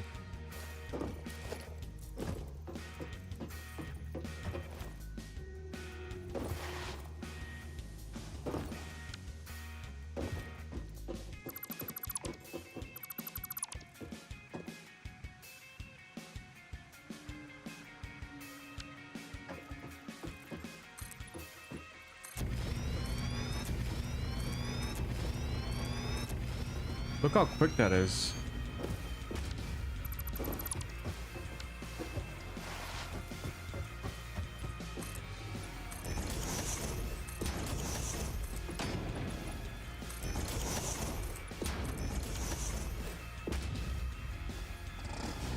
Yeah, well, I'll worry about it later. Later. Alright.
Yeah, we don't have to worry about clipping, so we just save a path.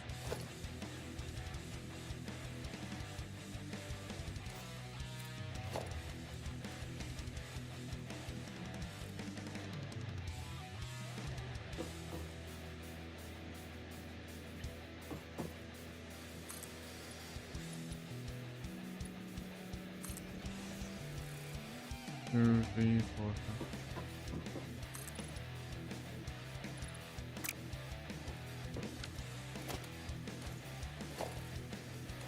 It said blueprints are 32 by 32 by 32.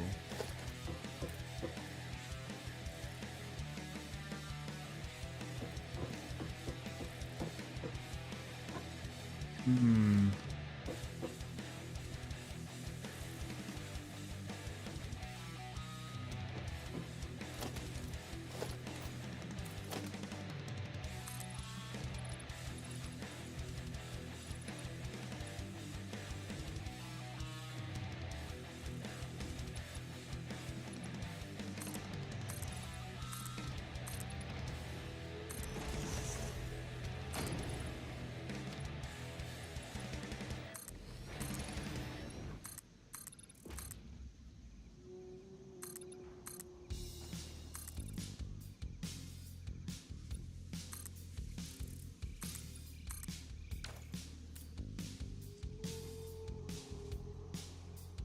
Okay, rotor factory. I believe rotors now take 2 inputs. No, we don't have to worry about that because we only get ores. So we only need an iron ore input.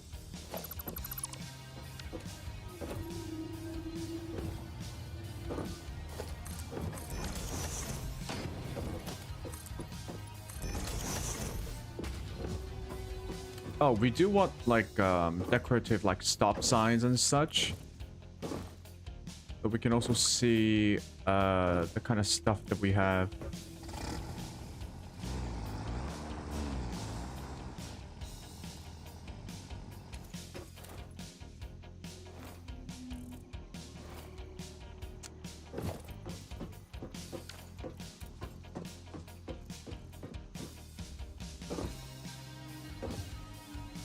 I'm gonna look for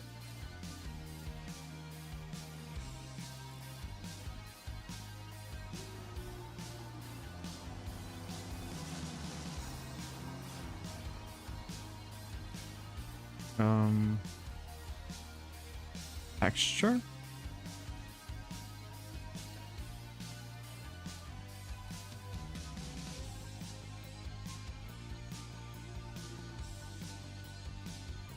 There is an asphalt material for foundations available for the customizer in the Awesome Shop.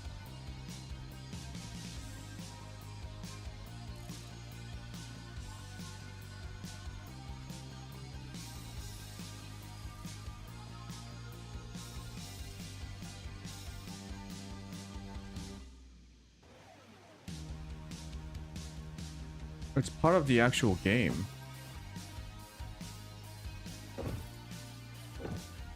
Okay, I'll just keep the road thing in the back pocket. I guess I won't be using it that much for my purposes. Okay. Well.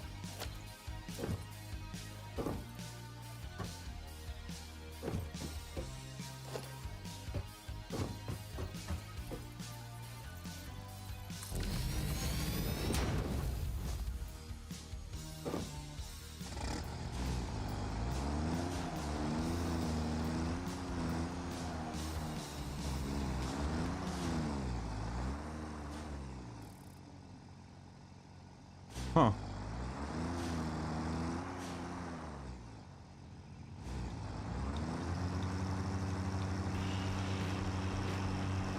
Maybe the 3-lane strat is actually the way to do it.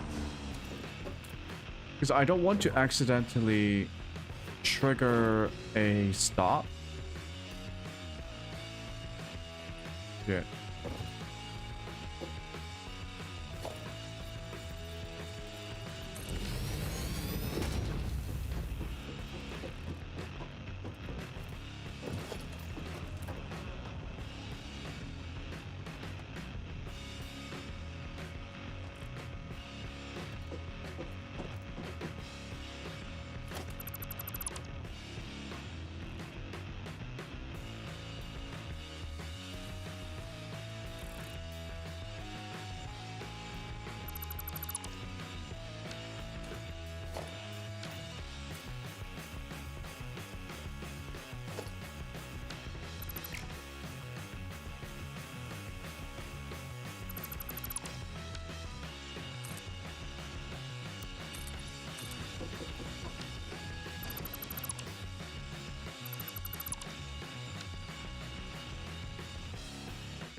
Yeah, that's safe.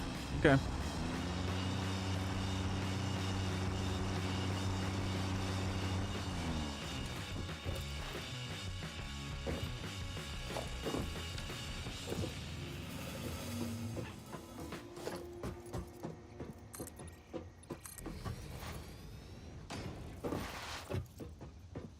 One, two, three.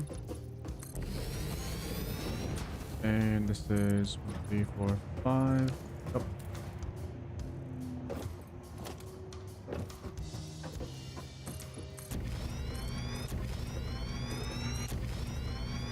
I seriously underestimated the scale of the building in this game.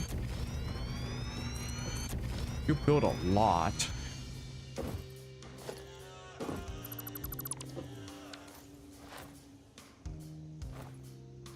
I mean, granted, I'm using roads, so it's like incredibly foundation heavy. Right? I'm making foundations literally everywhere. Still.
Okay, cool.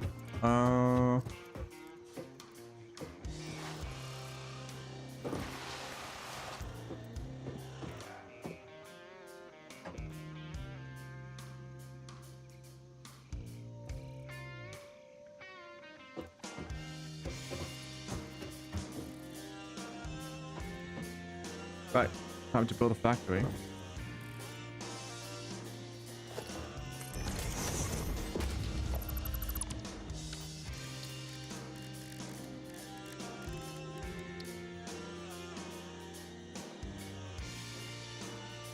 So, a rotor, 4 p.m.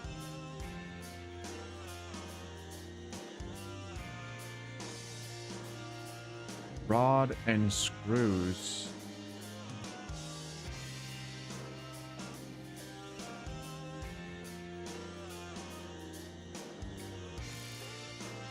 Okay.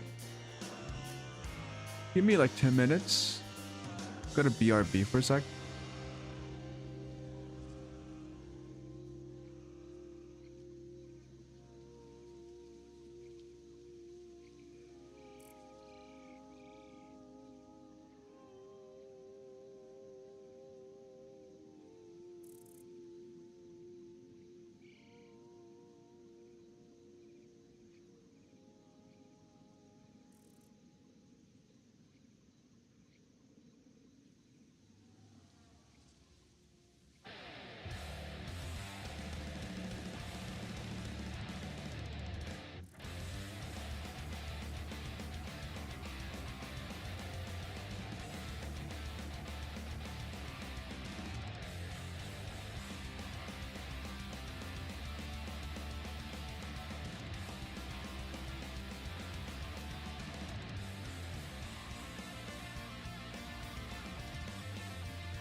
Sorry about that.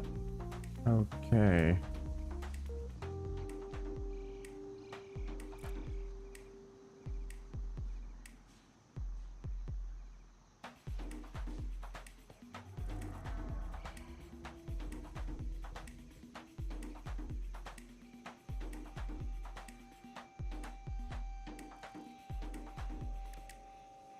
Okay, let's just get these rotors up and running.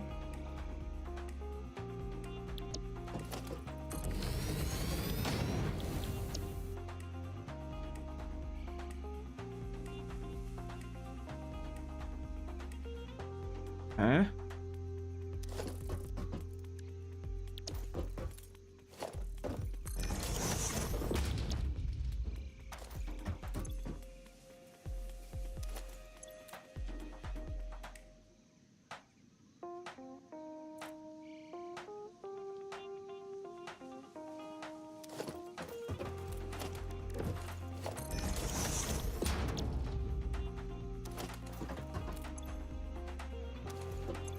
Oh, Jesus.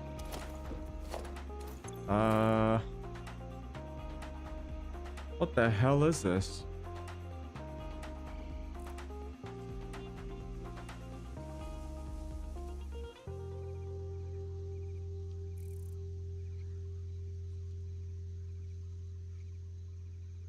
We can make this in multiples of... Well, I mean...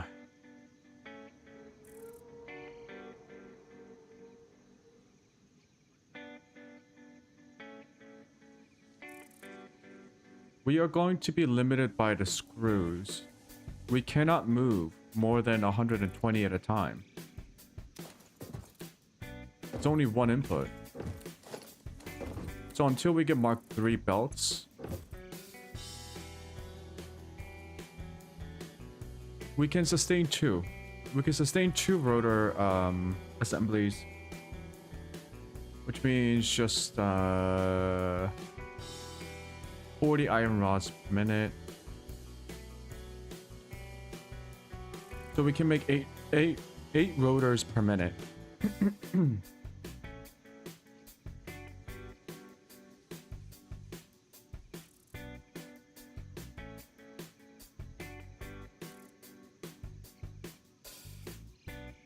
Right. There's no way to get more than 120.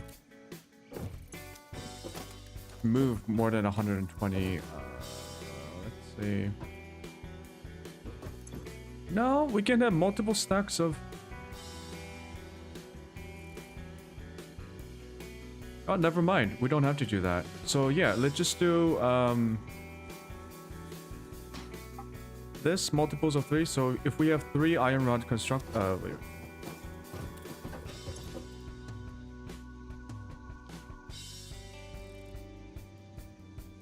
Screws, we are made 40 per minute.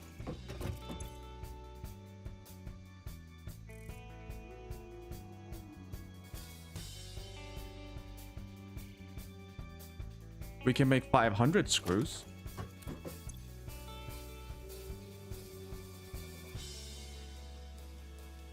Or 200 screws. Wait. Yeah, we can make 200 screws per minute.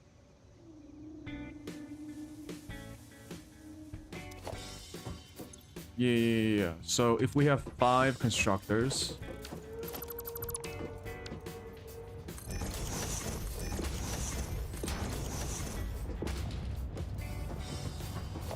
Oh, shit. I actually need a lot of space for this one. Yeah, if we have 5 constructors making screws, we get 200 per minute. So they can feed 2 assemblers.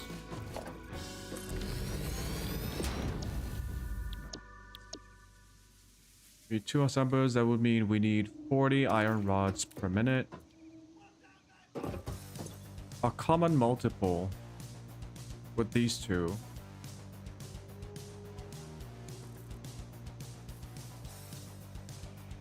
We do like 30.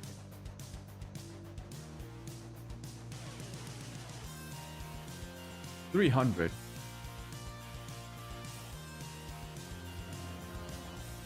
$300.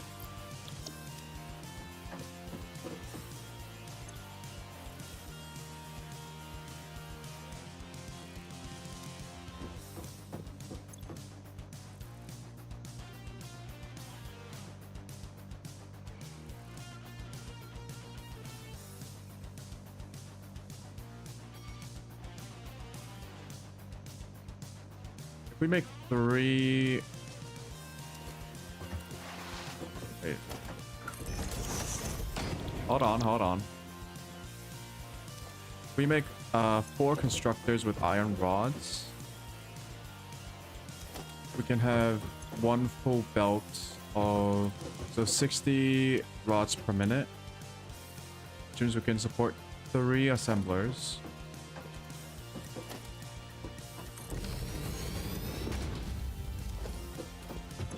So 3 assemblers taking in 20 iron rods per minute. That would also mean we need 300 screws. But we can't make... We can make...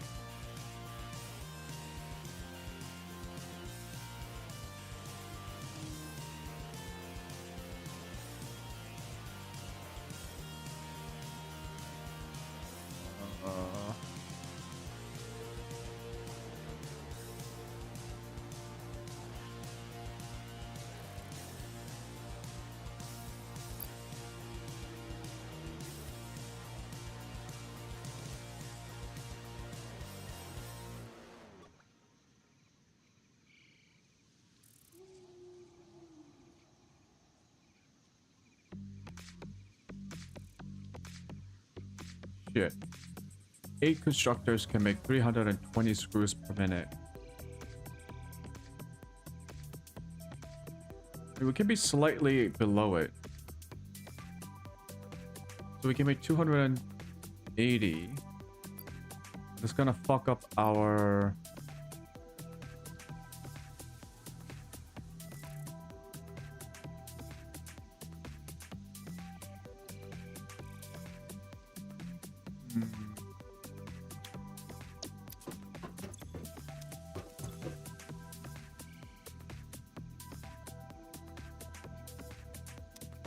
The easiest for the screw is to just have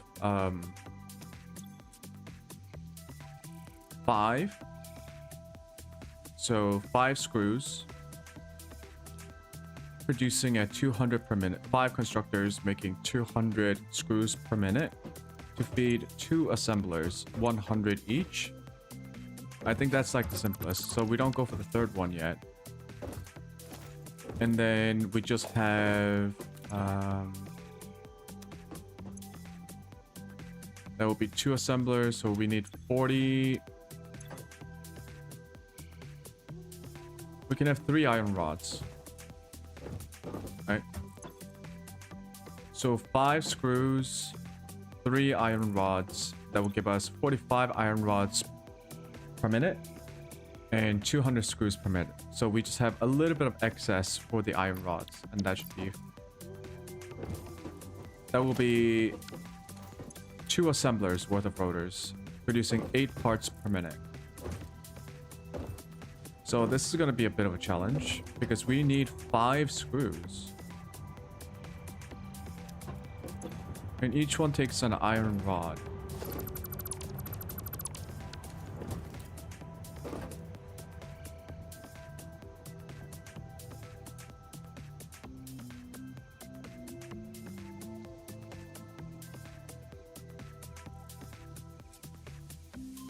Let's organize. So it was what? 2 assemblers, 5 constructors, 4 screws, making 200 parts per minute.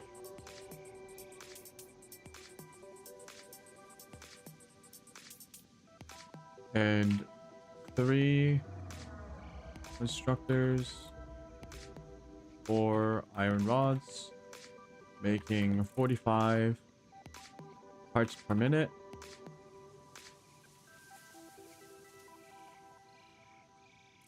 Assemblers for rotors, making 8 parts per minute.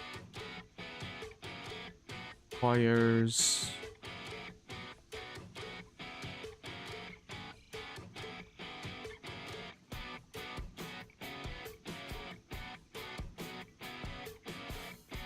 2 assemblers for rotors, 5 constructed screws.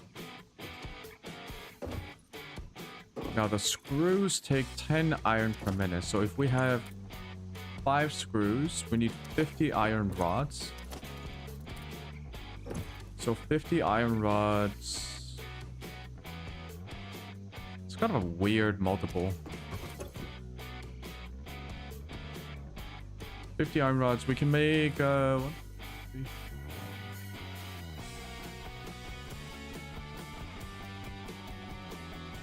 we can make four iron rod constructors for 5 screws.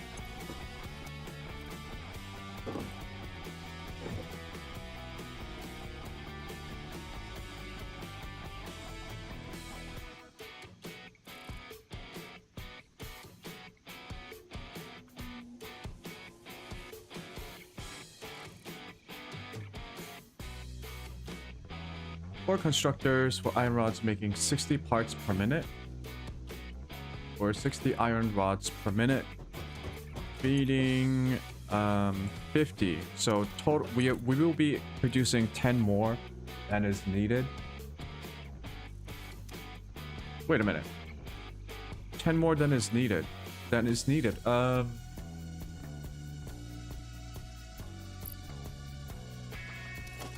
We just say... Wait, can we divert that?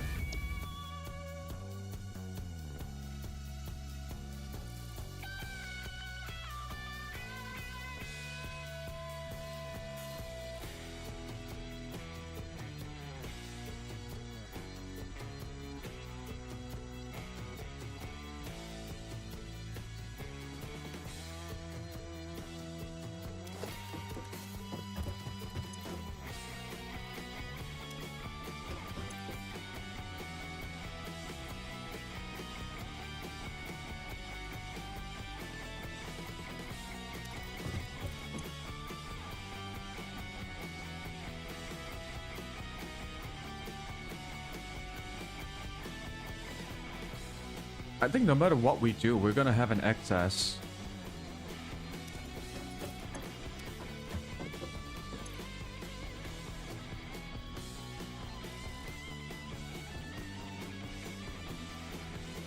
Why don't we just make 3? So we need...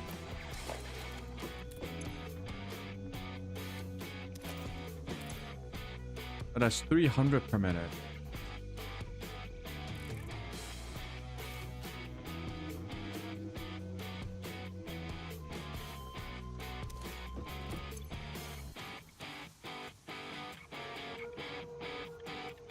That's not gonna be a very easy way to manage the screws. You're gonna be 280 screws per minute.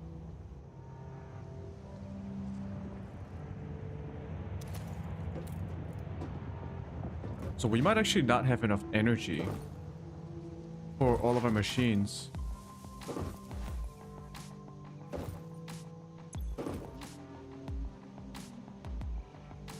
Max consumption is 1,100. Okay. We are full on reinforced.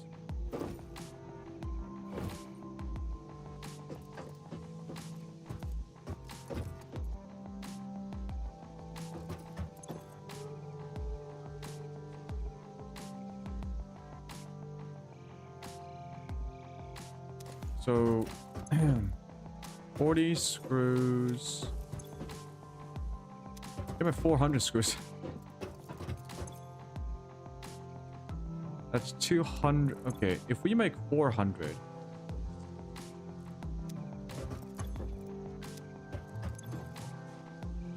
That's times 4. 80. And then 80 would be... No, then the iron rods wouldn't fit.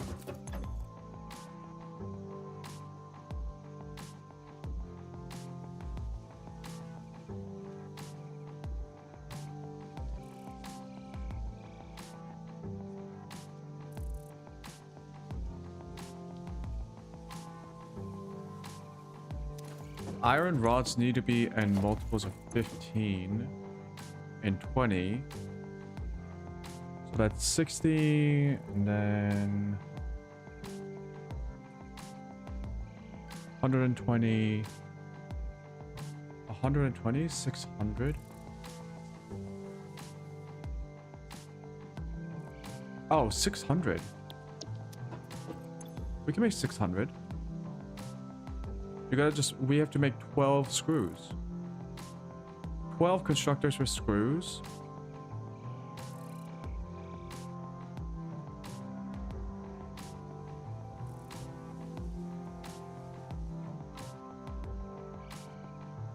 Right?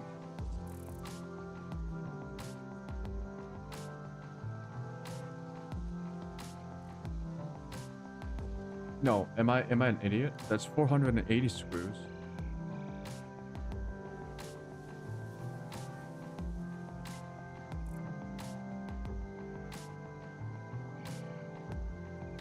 I need 15.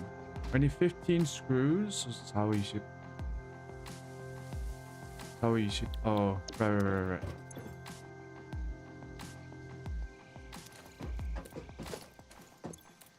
Okay, let's write this down a little bit. If we have to get 120 ppm of rods, we need 6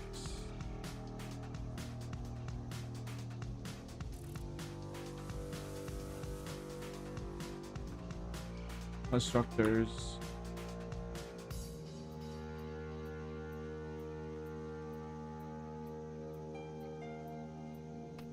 That means we have 6 assemblers.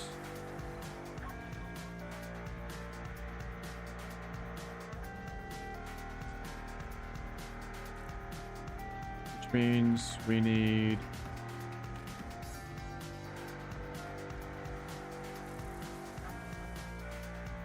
600 screws, which means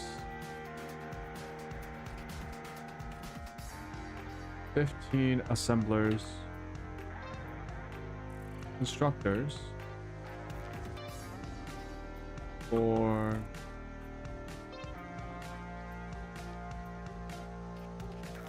screws.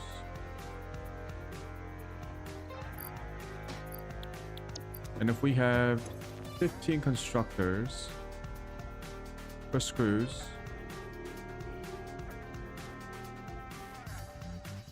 and each of them needs, we need 150 rods per minute.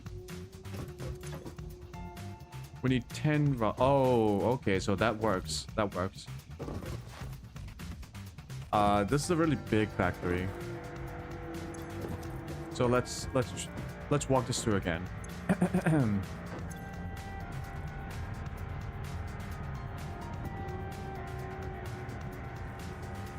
Supported by 10 constructors, 4 iron rods. Okay, so we make 10 constructors for iron rods, making 100.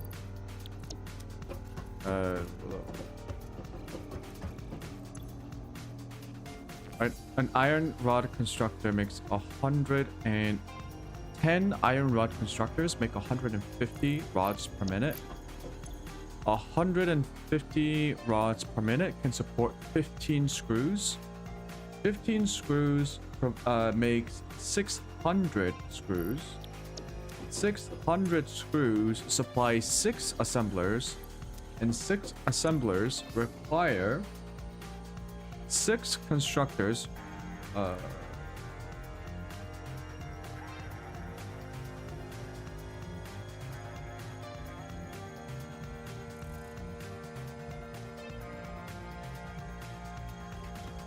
No, 12.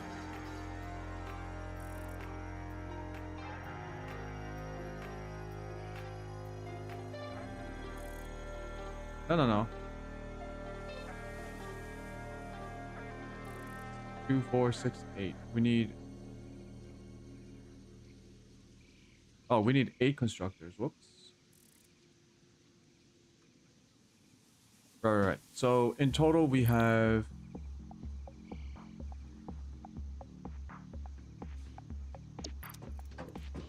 10 constructors for iron rods, feeding. 15 constructors for screws. We also have 8 constructors making iron rods, which produce 120 parts per minute. So 120 rods per minute and 600 screws per minute can feed 6 assemblers. Yep, we got it. We got it. That's the ratio. That's the ratio. It's a lot of fucking 10 constructors, which means 150. 10 constructors for iron rods mean we need 150 iron ingots per minute, which means we need 5 smelters. Each of them making 30 parts per minute, ingots per minute.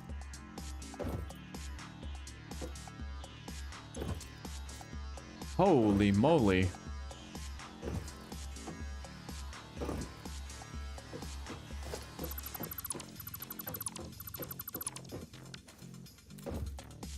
This is gonna be quite a big factory, actually.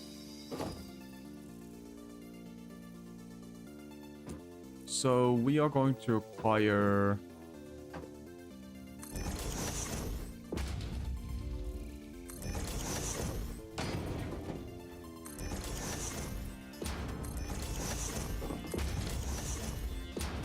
five smelters.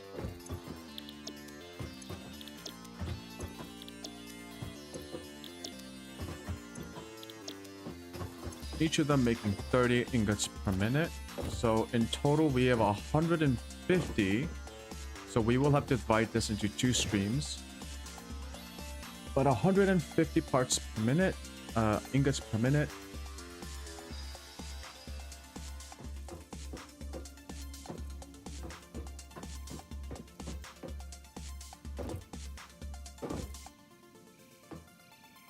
I might have to make both of these.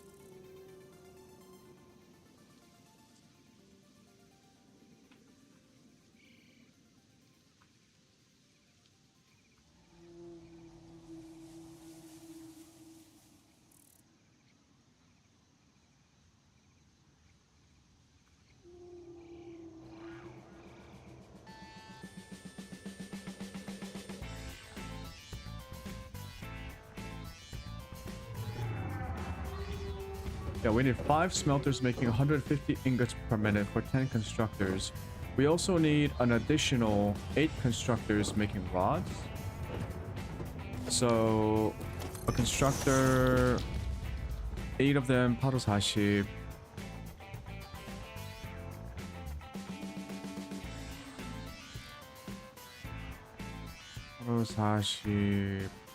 120, 120 per minute again.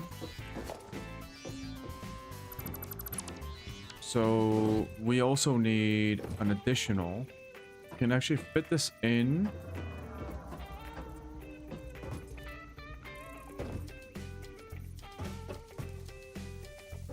Let's say we fit this in here.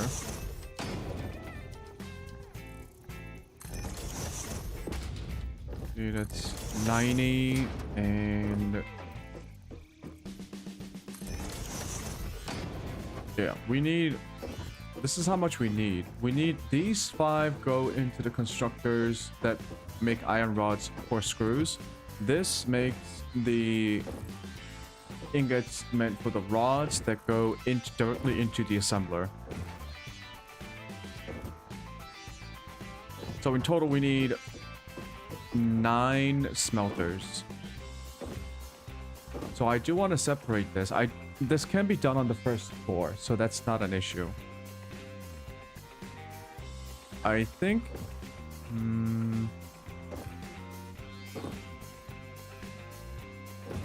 given the amount of space we have...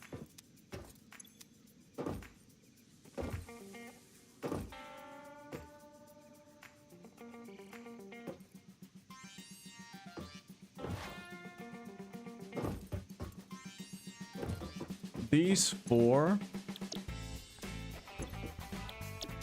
can be combined into a single Mark II belt.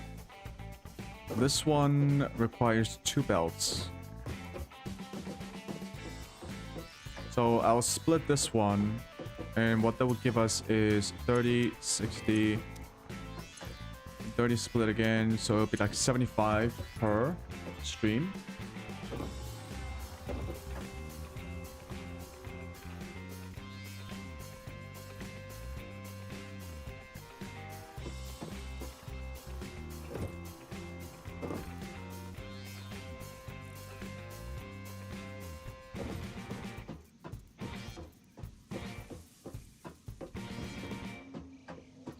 Then I want to change the orientation.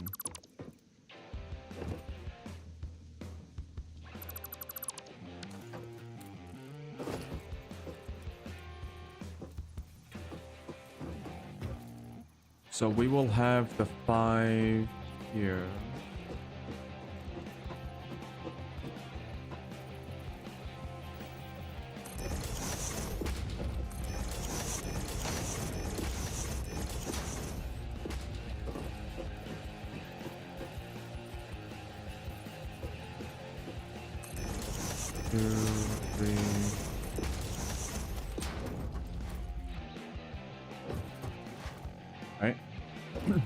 So this one's 5, this one's 4. Copy the settings, and then...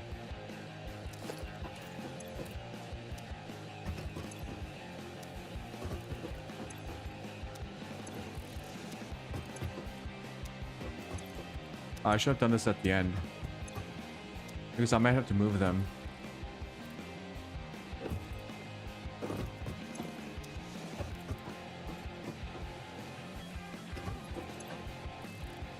Am I even thinking about... One line can supply this. Right, so 30, 60, 90, 120. One line of output. We actually need...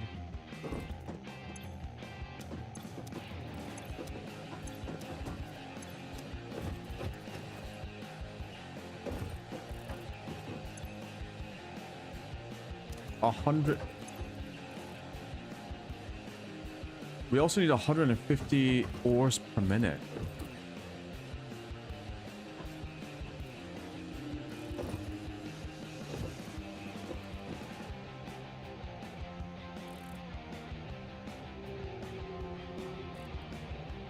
Yo, that's crazy. That's crazy.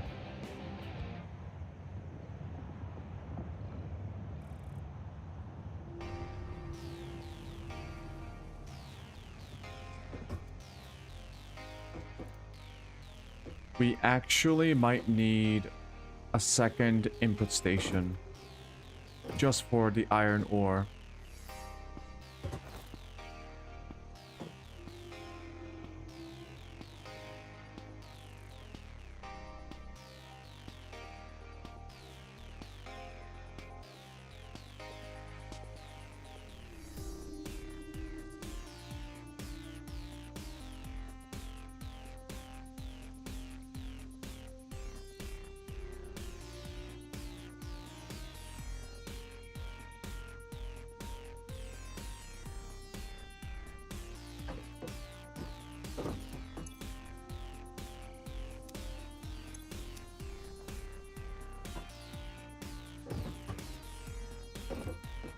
fuck. Let's rethink this. We have to think about a maximum output, which is 240 parts per minute of ore. At most, we can support, so it's 240. At most, we can support 8 smelters.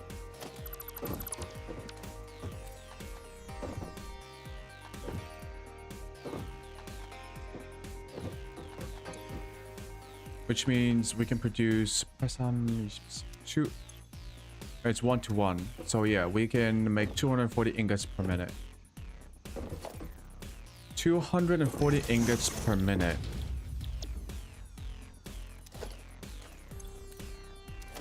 Which means at most 240 ingots per minute. So in a multiple of 30.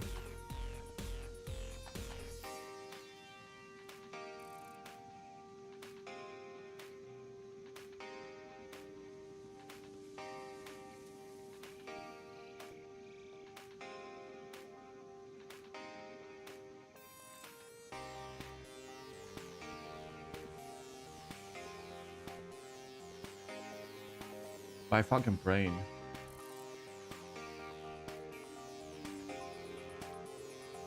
I know it can be. We can support 16 constructors for iron rods. Really? We can support 16.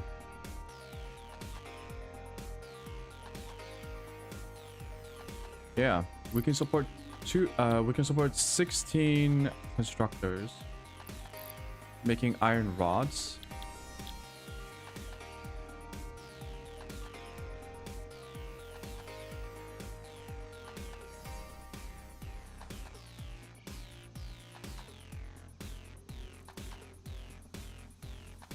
Which is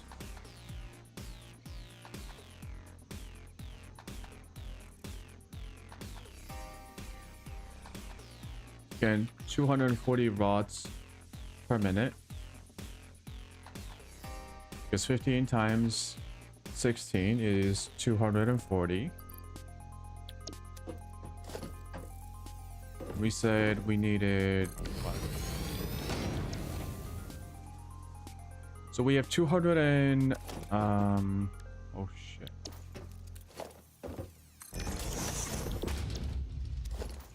We have 240 rods to spare essentially. And 240 rods.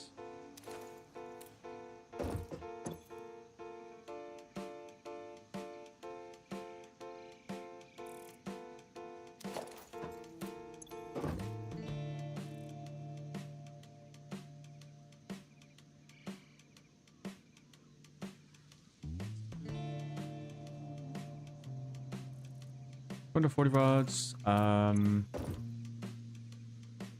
We can make 12 rod. We can make 12 support. No wait.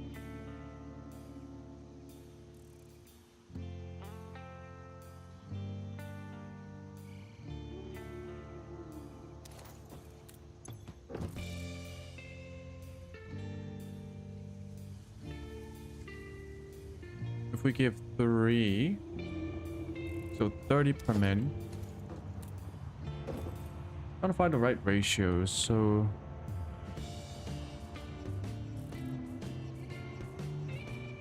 34 screws plus 24 rods equals 1 assembler with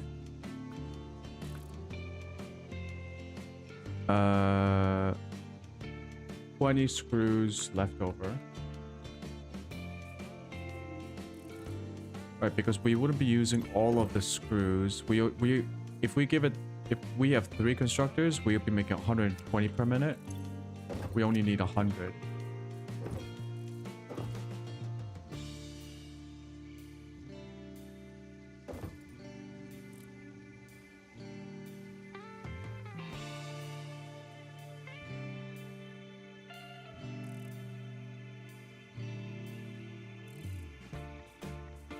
Ready for screws.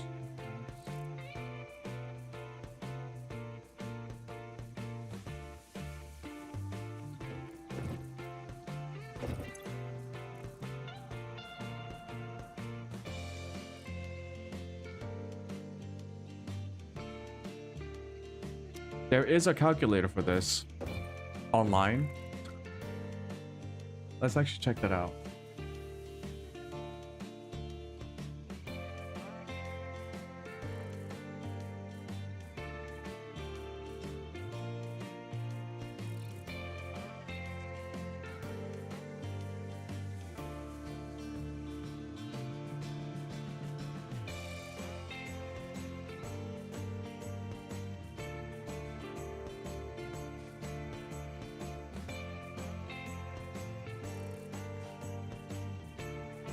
Let me show you.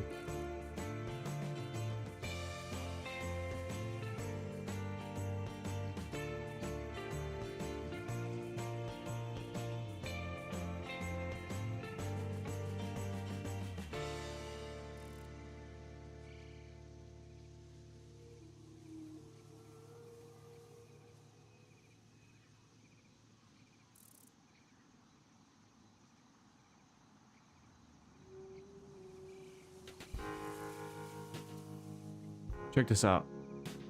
This is the Satisfactory calculator. So if you don't want to do what I'm doing, which is trying to work through the actual ratios, you go in here. I actually haven't used this before. We're trying to make rotors. And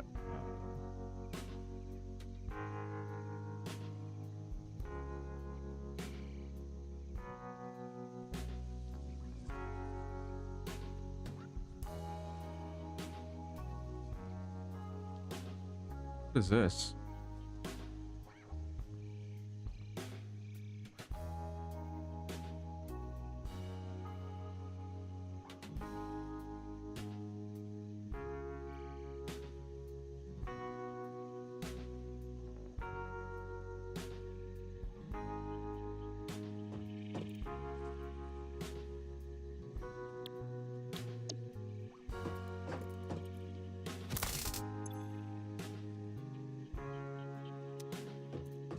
Gotta go multiples of 4. So let's say we need 4. Which means...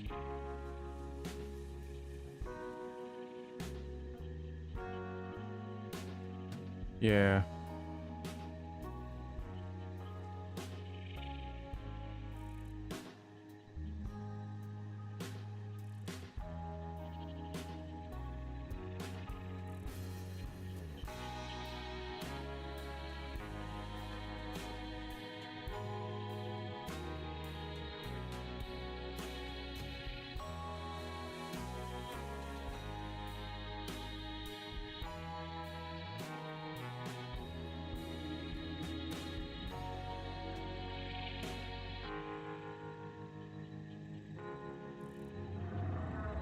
Why do we need... what?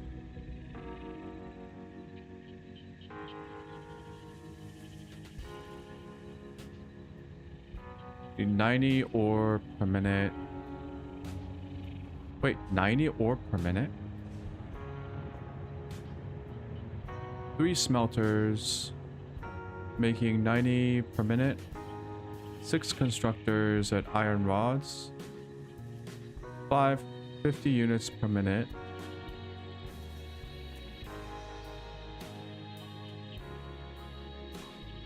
Eh?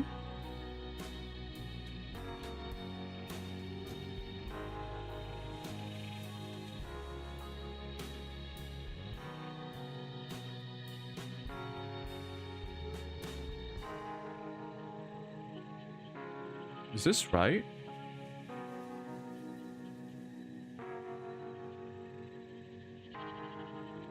We only need 6 smelters.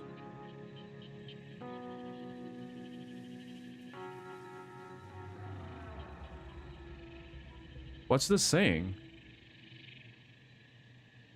6 constructors to make iron rods.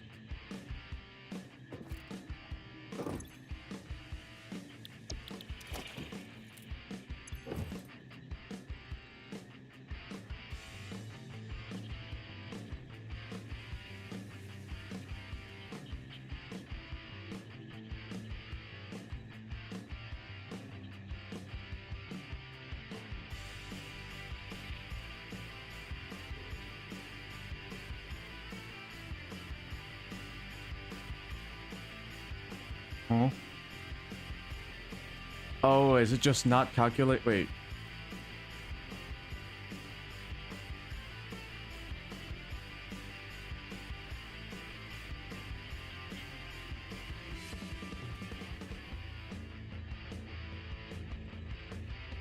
Am I fucking dumb? We only need 90 iron ore per minute?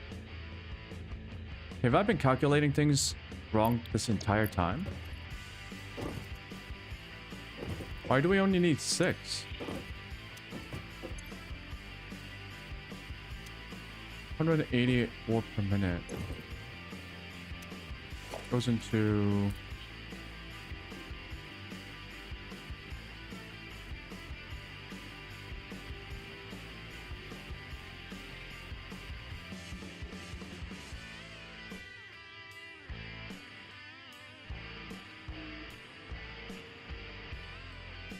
Okay, 50 rods. 50 rods goes to 5 screws? What the?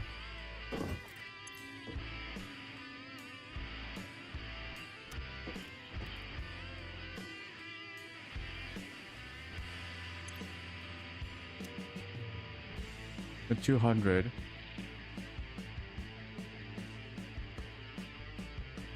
So 50 go to the screw constructors.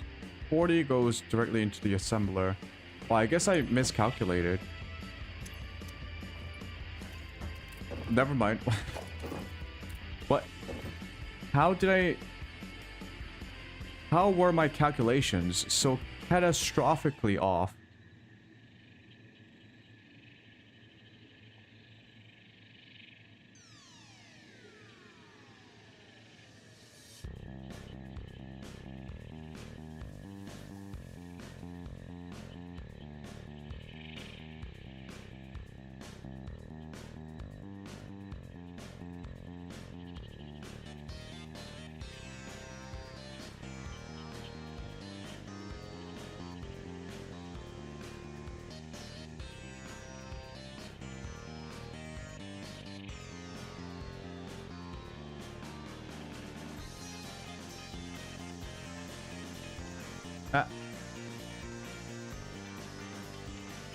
Right, this fucks it up. So we actually do have to go 16. Multiples of 8. That way, yep.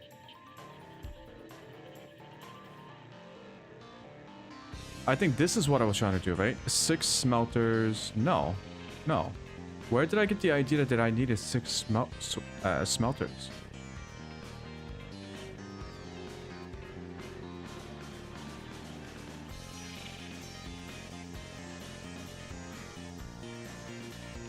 Maybe I should just use a flowchart to do the calculations later. Because I do want to do this manually. It's just part of the challenge, right?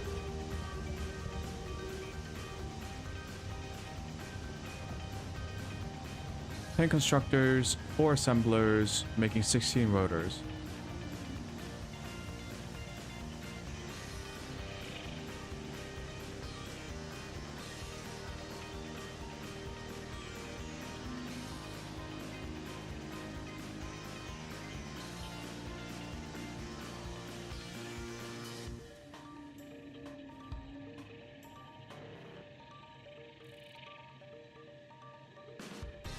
You can also make this in Excel.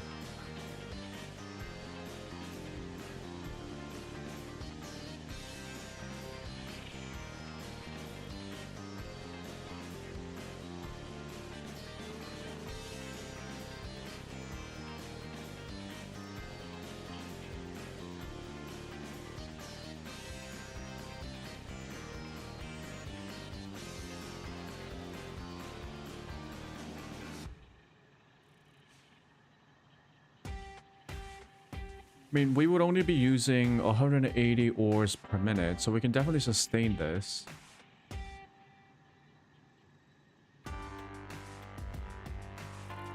Multiples of 8.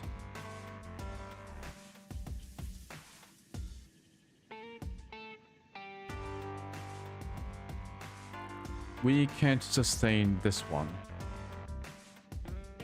So I think 12 is a... No, wait, what was it?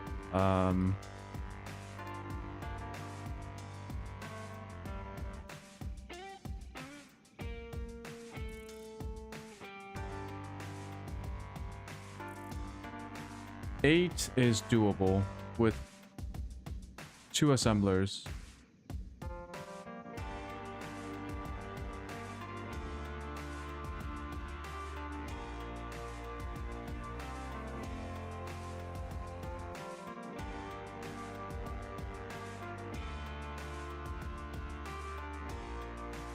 Let's follow this. I'm gonna have to think about why my calculations were so wrong on my own.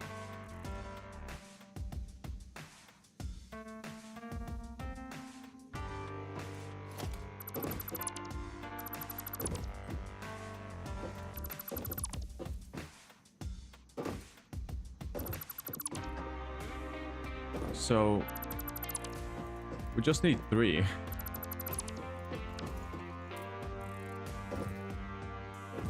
I'm thinking we can fit in not 3 smelters and 6 constructors. Wonder if we have enough space.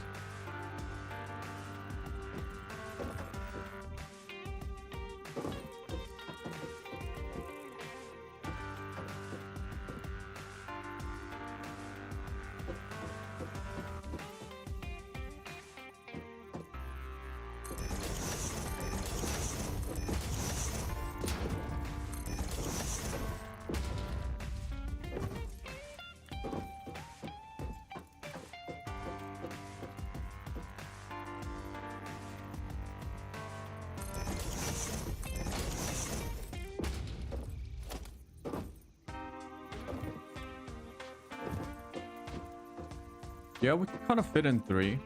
6.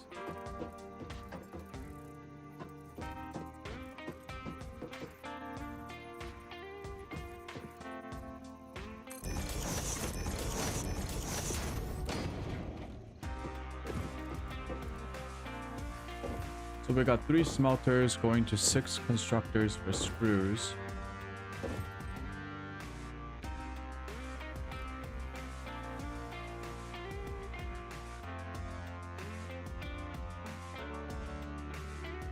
Six constructor for iron rods. 4, 5, 6. On the second floor, we can build the constructors for screws and then pull everything up to the 3rd floor for the assembler.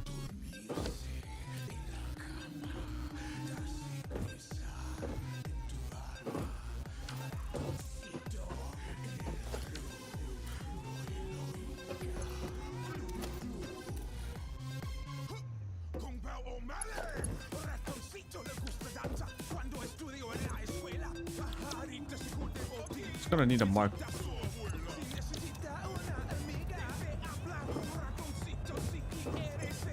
It's gonna need a Mark II belt.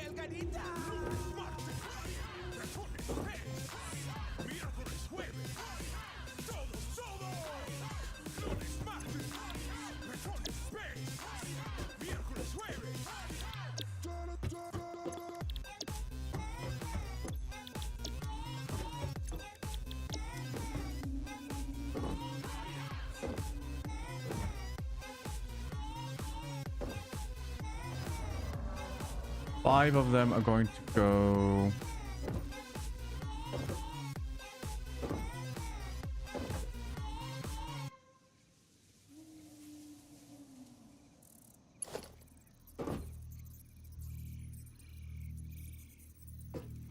We need.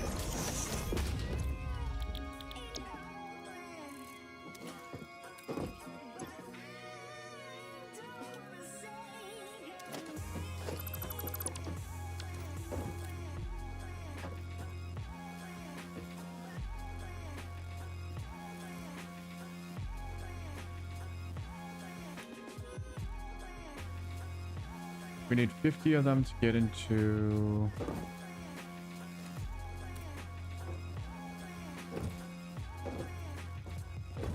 $50.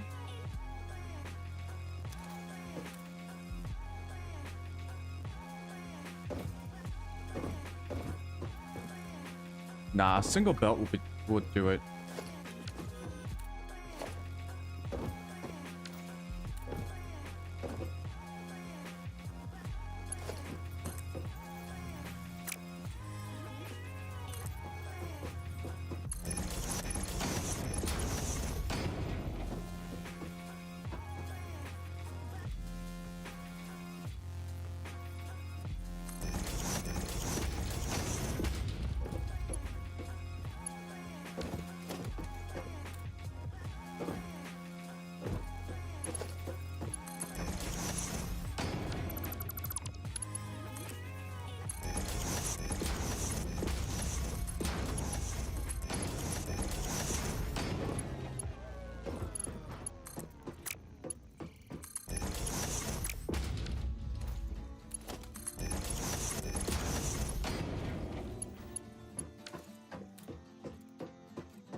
Ew.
That's gonna be really hard to see.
Maybe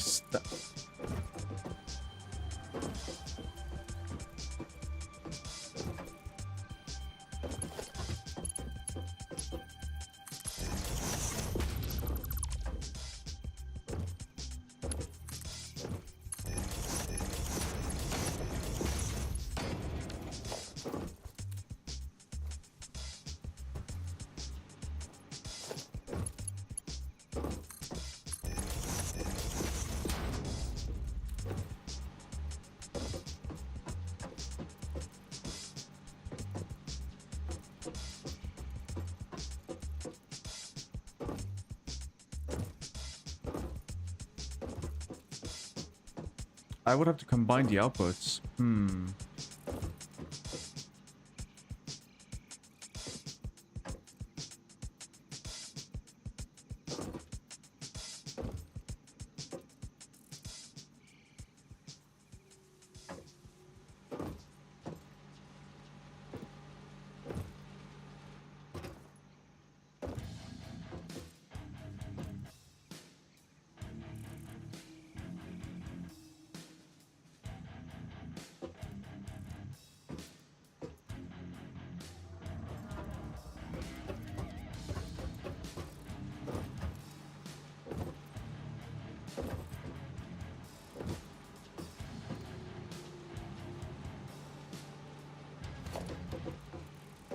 I don't like it.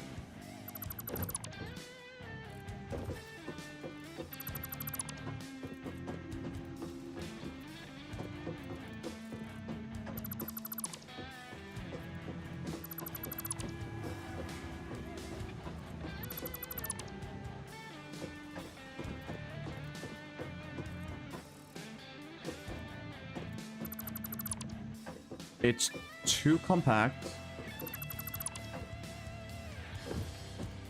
And it's gonna make like upgrading stuff really hard.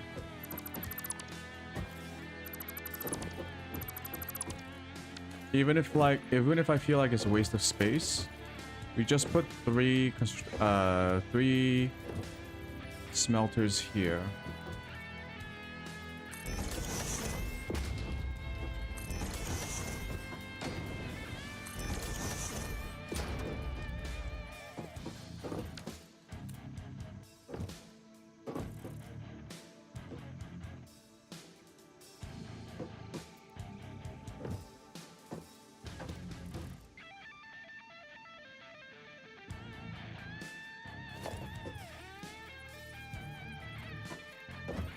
And we'll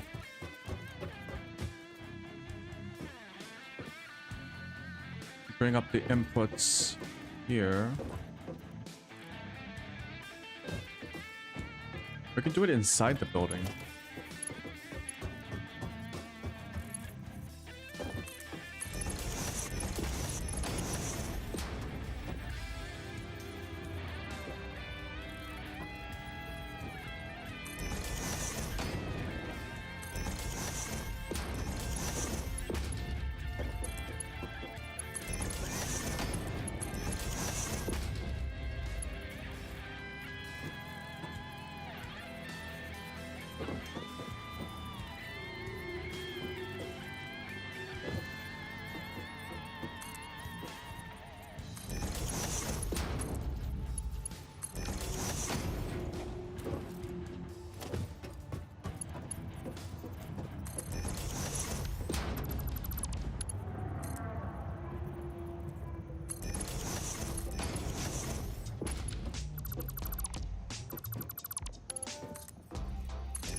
All right. There's a reason why I put 3. Alignment.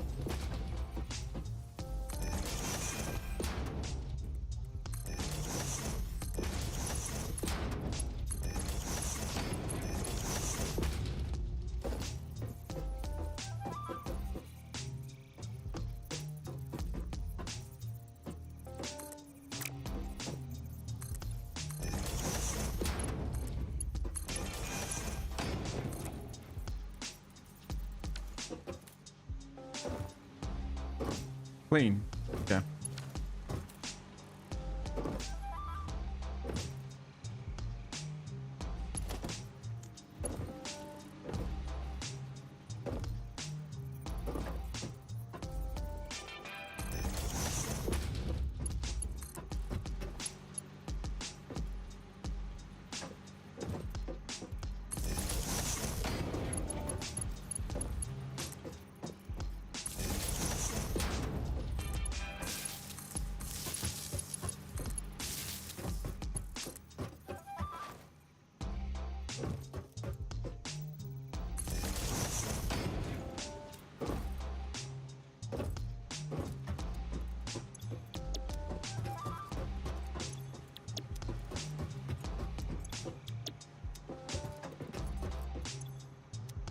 I need ingots to come in.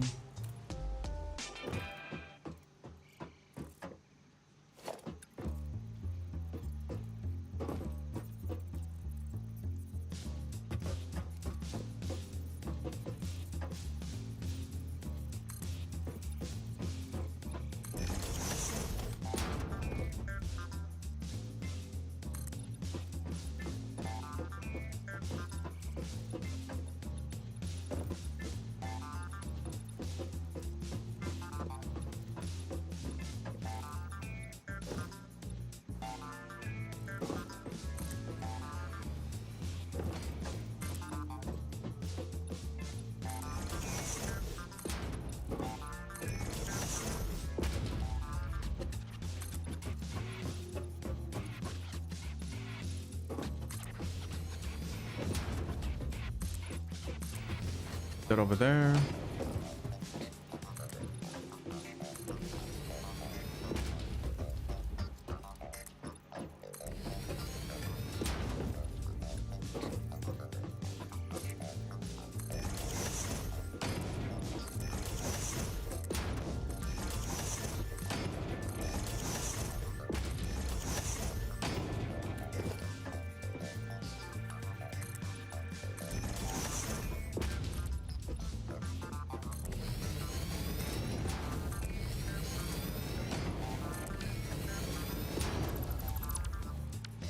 That open?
Okay.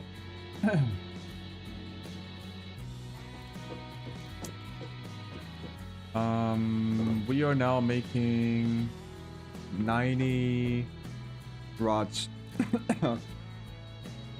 90 rods from this belt. This has to be split up. Because the other ones, I need 2 streams. One stream comes here for the constructors.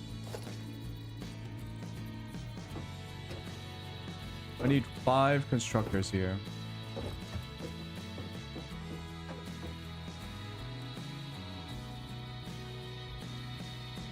Making 200 screws, so I need 2 streams.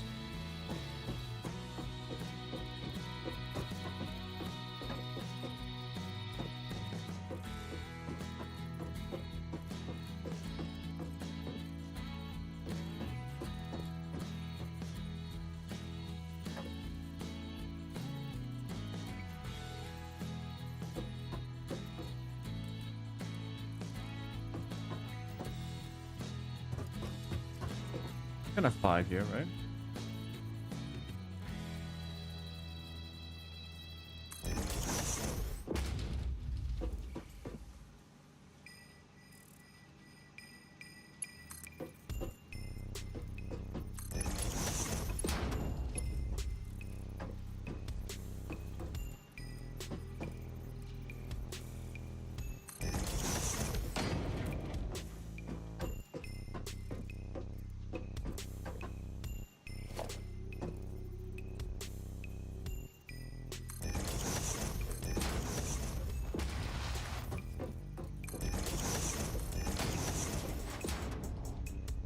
I won't have space to move.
Yeah.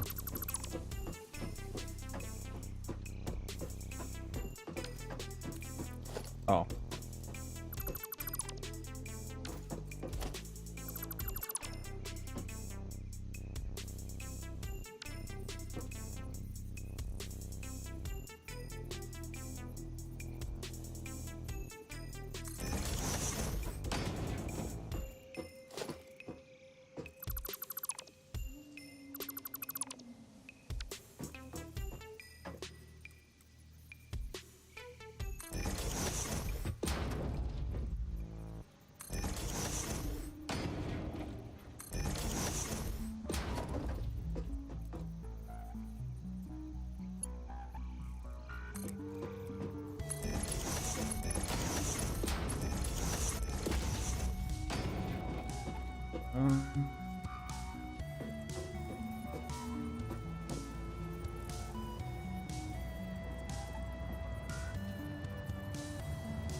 Oh yeah, I can use a splitter now.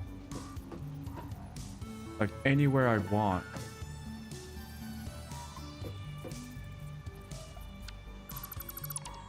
Really?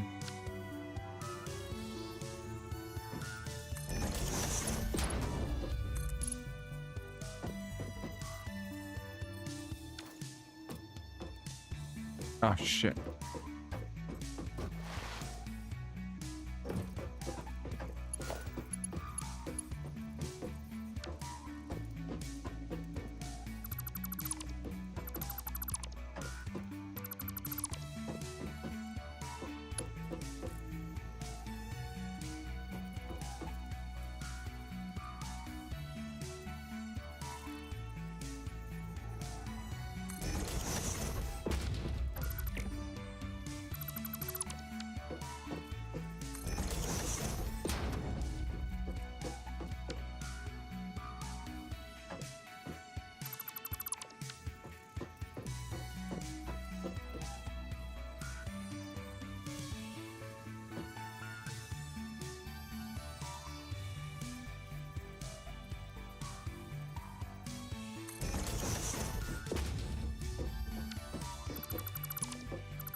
That works. Okay.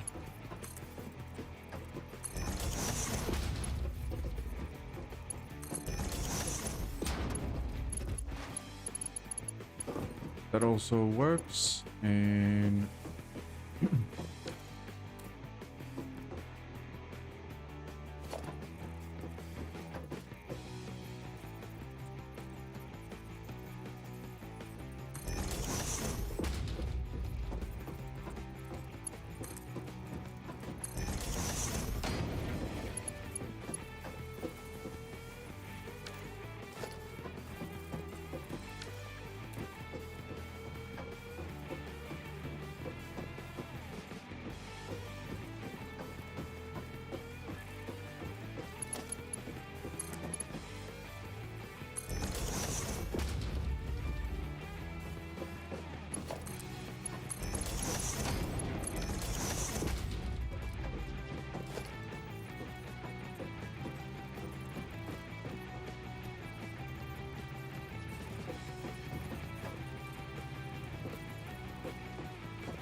oh, okay.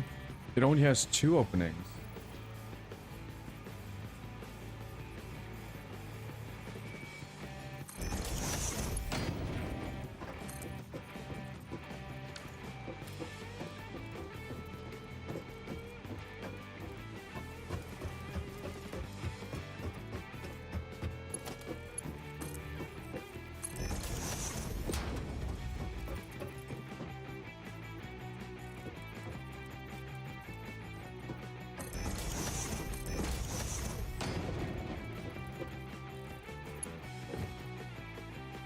this might clip into the wall.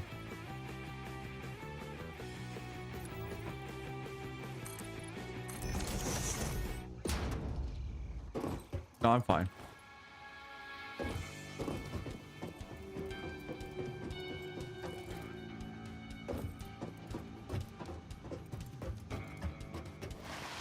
Really squeezing everything in here.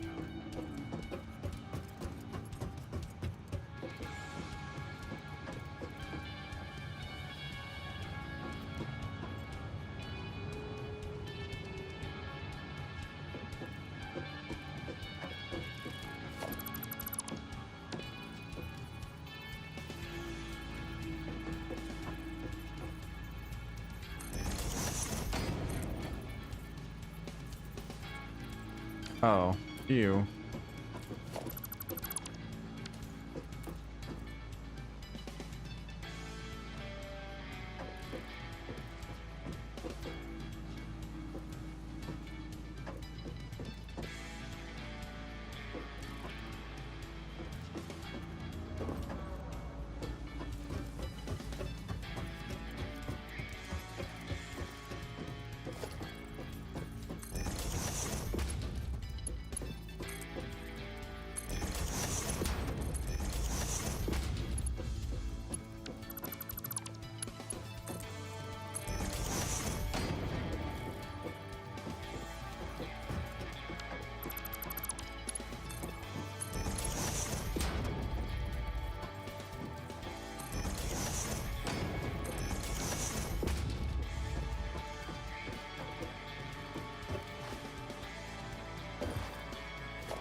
I think maybe we tuck this in a little bit so that it aligns with this.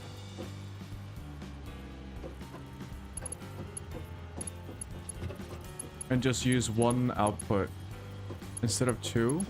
Put a splitter here and splitter there.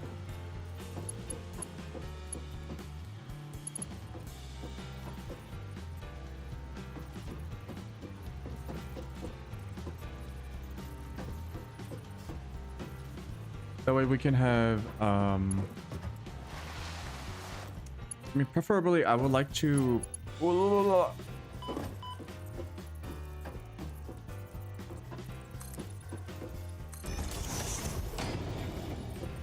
would like to have the inputs come up in the same direction or same side of the building. I can wrap it around. That is indeed a thing I can do.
No, we don't do that.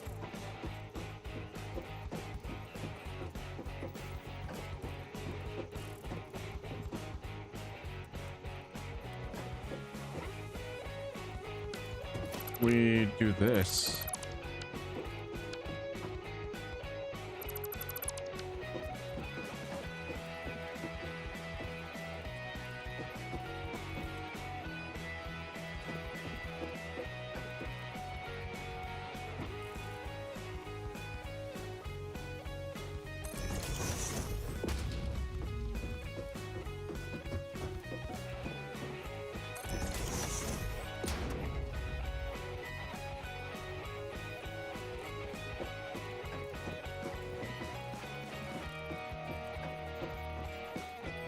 No.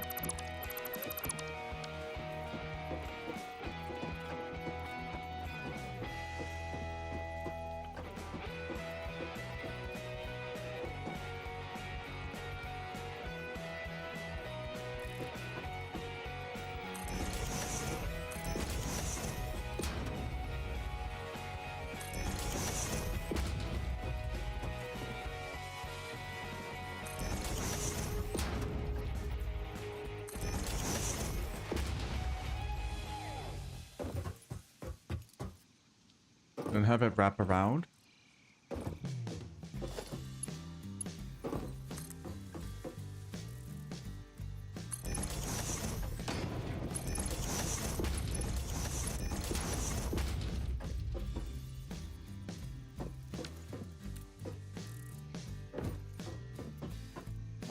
Two streams.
I'm liking what I'm seeing so far.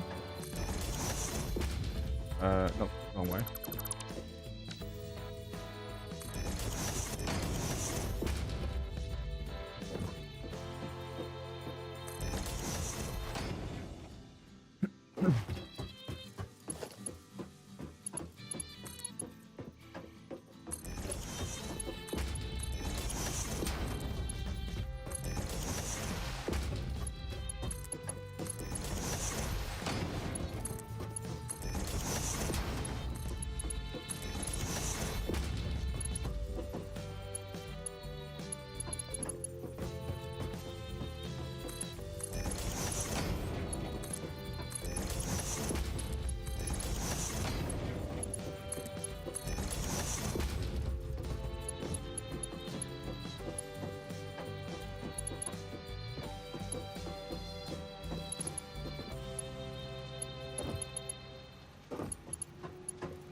A weird place to bring it up.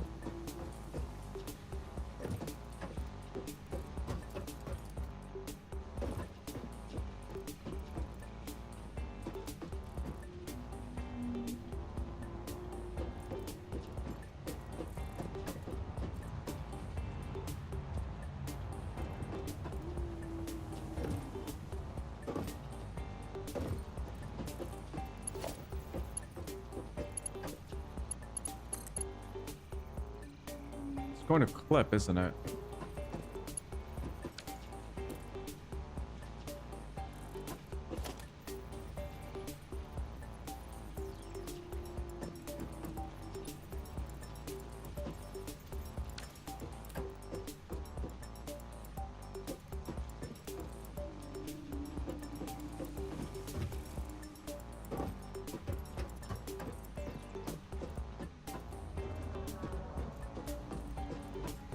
Oh, we managed to bring back the inputs over here, outputs over here.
We just push it up.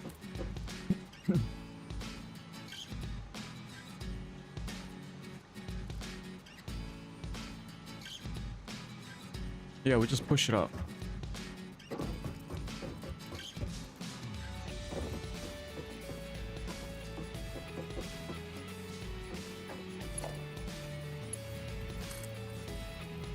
Yeah, we push that up too.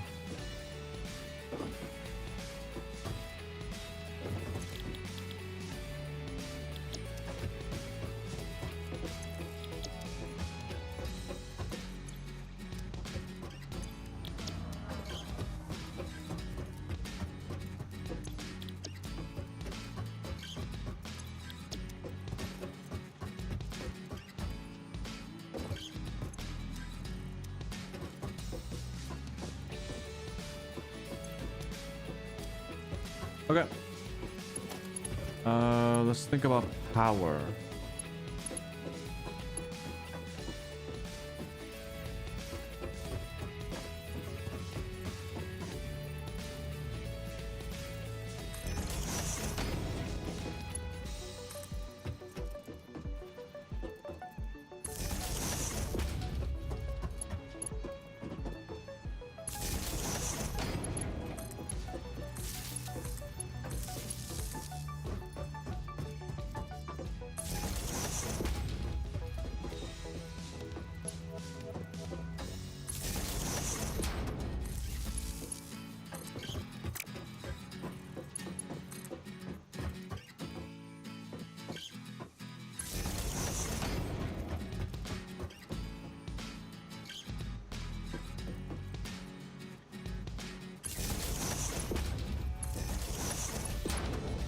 Wow.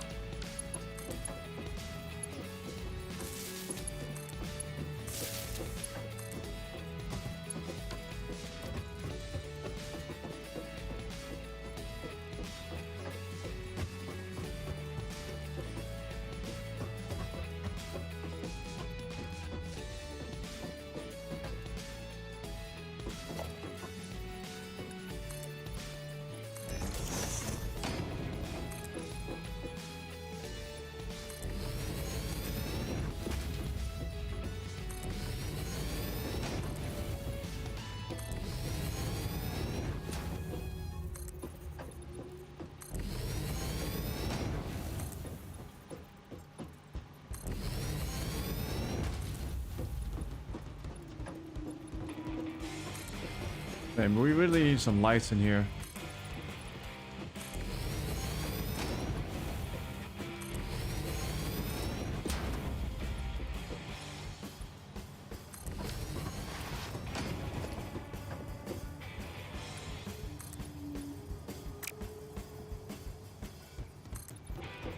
I don't think it needs to be this tall, but...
Jesus Christ.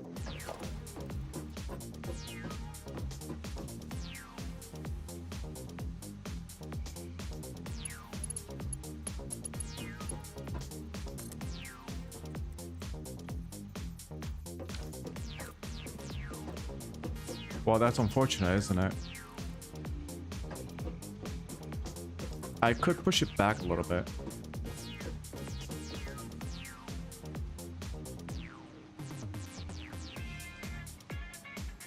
No.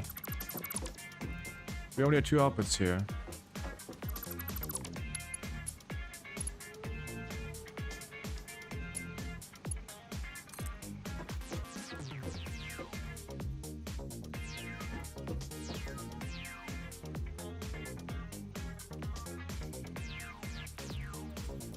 Fuck is...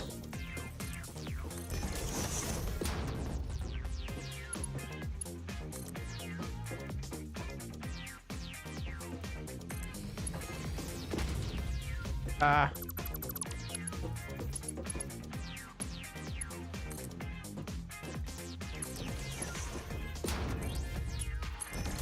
We can get away with this because we can now put a splitter right here.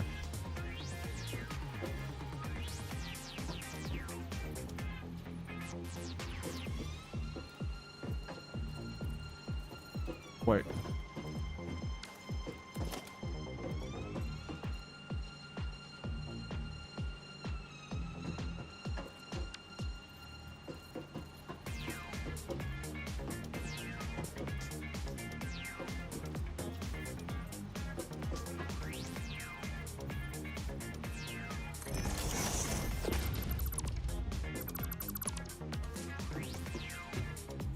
This is a bit strange. I thought these had to be...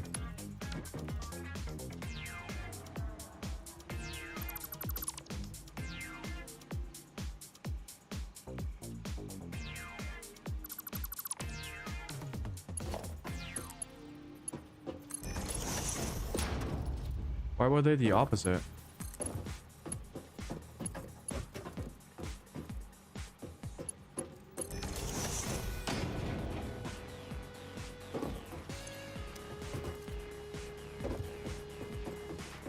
Cool.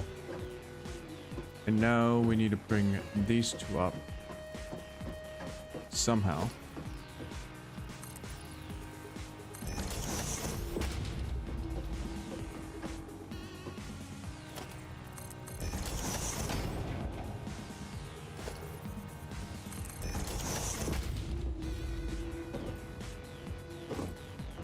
Somehow.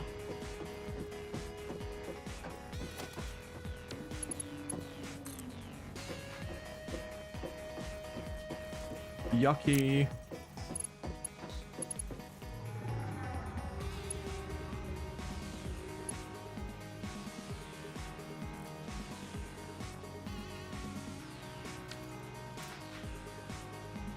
If I change this so that it faces outward instead of inward,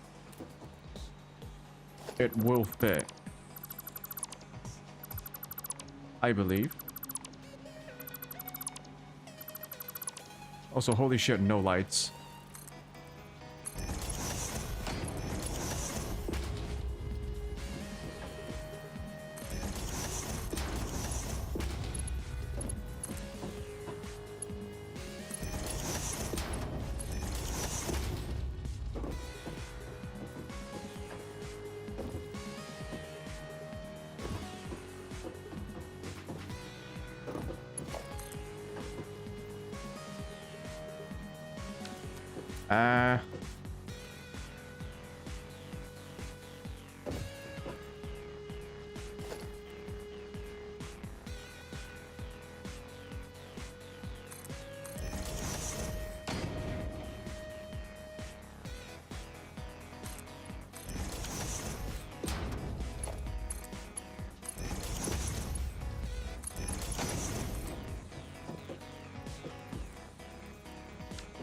It's gonna clip no matter what.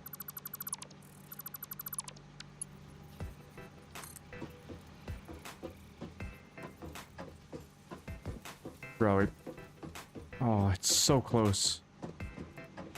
So close to not clipping.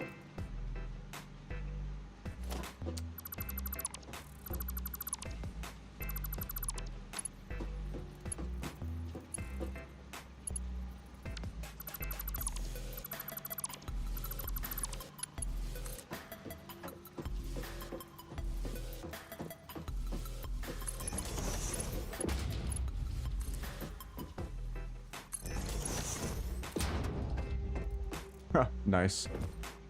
Yeah.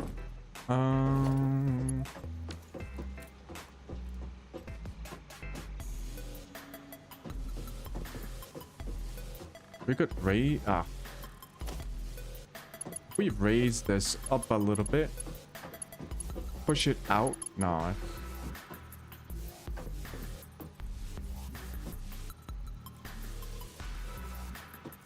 Rather unfortunate.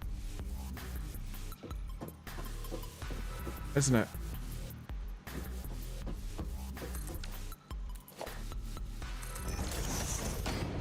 It's gonna clip.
Holy shit.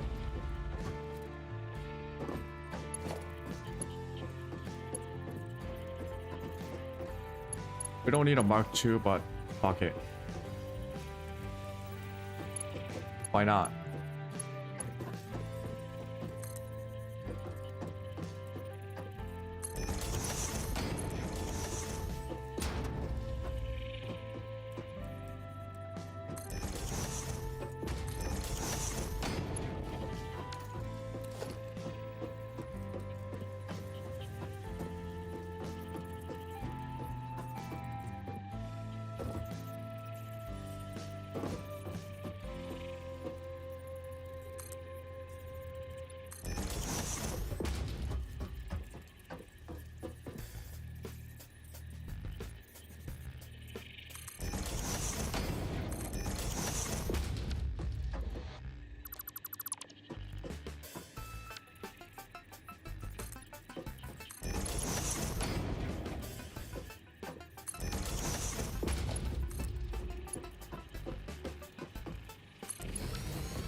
the middle.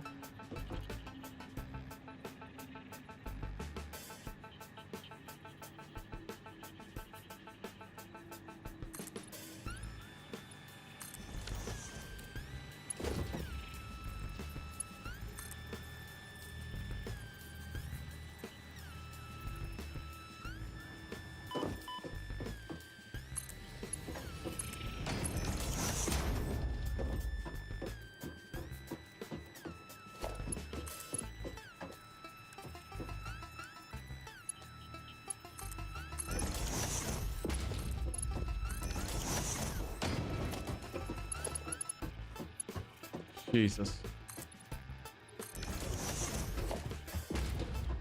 We did it. After much trials and tribulations, many trials and tribulations, we have finally made our assembly factory. This is gonna take forever. Reaching milestone, whatever the fuck.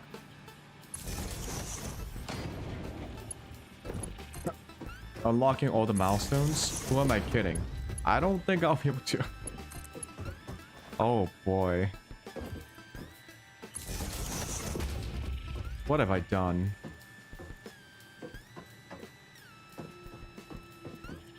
What have I done?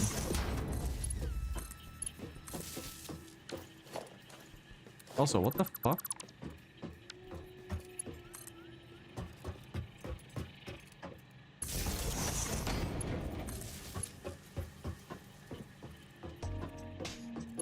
Why is this so fucked?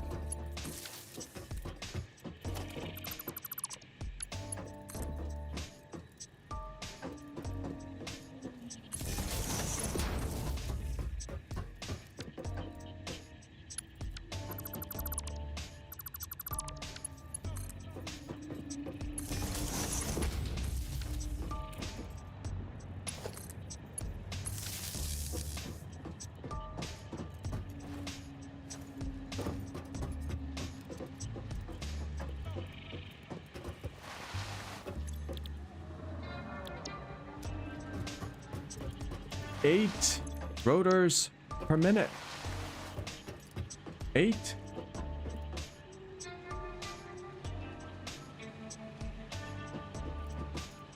I think we have enough space to like build an elevator later. I don't know how what an oh I don't know what an elevator may look like.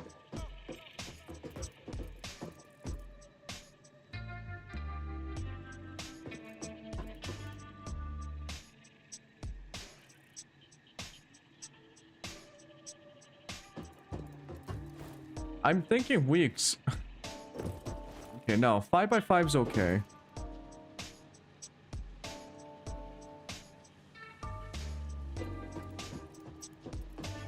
Sending stuff up and down. I'm gonna have to think about better ways to do this.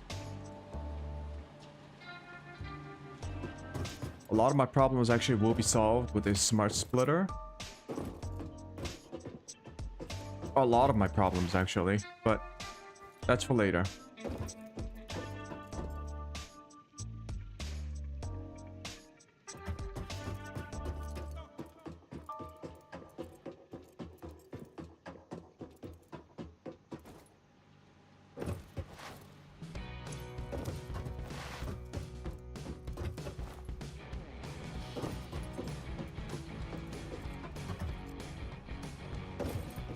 Oh god, it's so dark.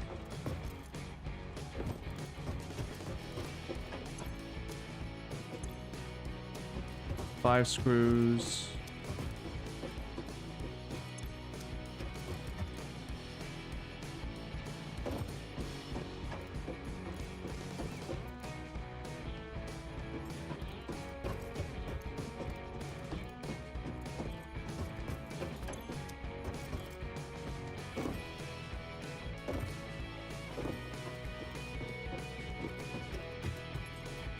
We didn't make rods, did we?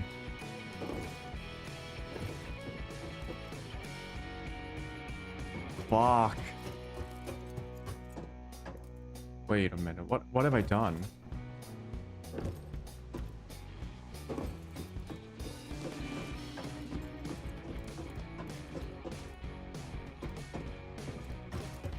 We still need to make 6 iron rod constructors.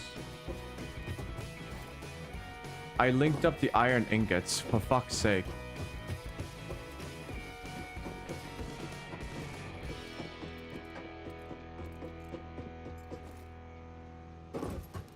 This is an iron ingot. Fuck.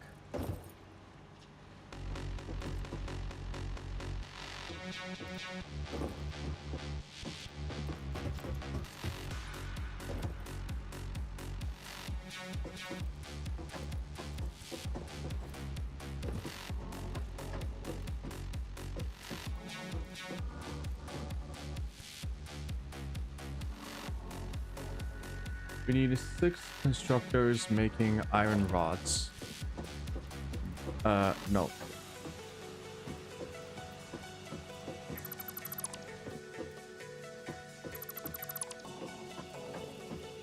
I thought I was done. Nope.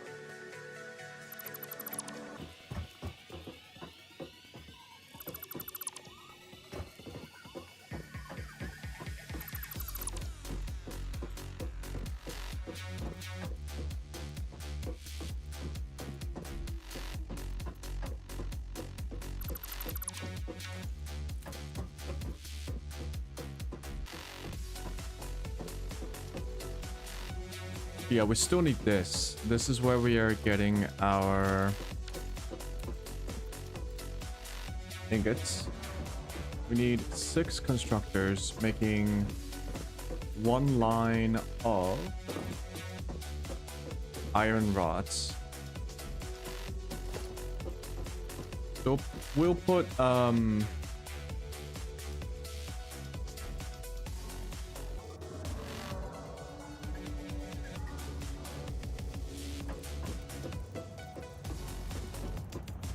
put 3 on each side. Actually, these have to be destroyed. Because we're gonna pull them up 1 more floor up.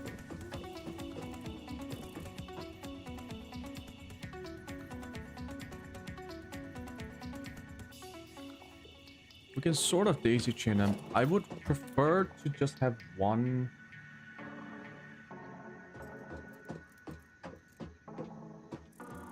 Actually, we're already putting it towards 2, so it doesn't... We can just get away with having 2 lines.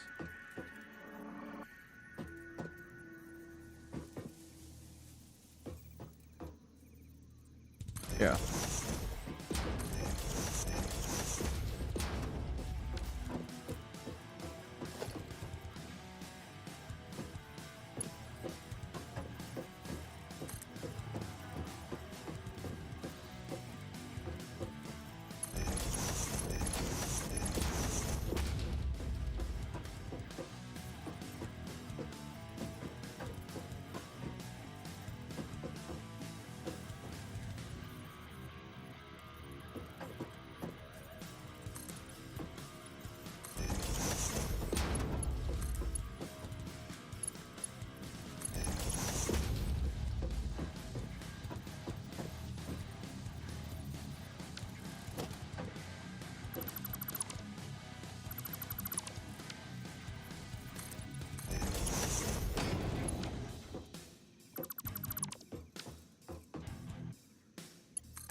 That works.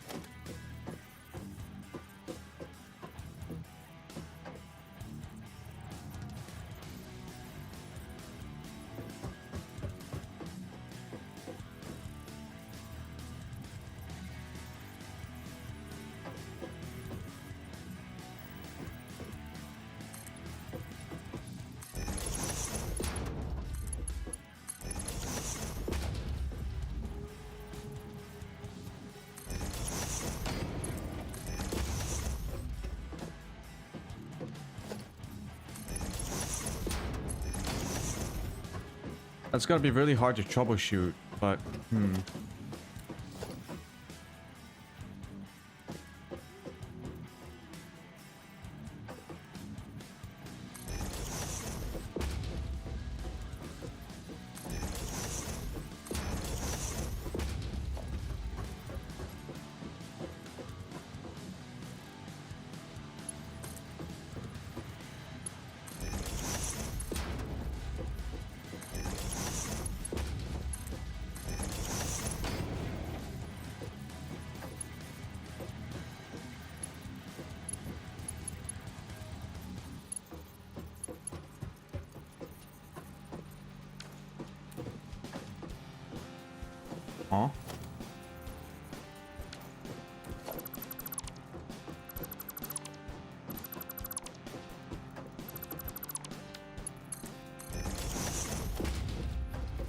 Oh, you don't need to do it if you do it like this? Oh, that's...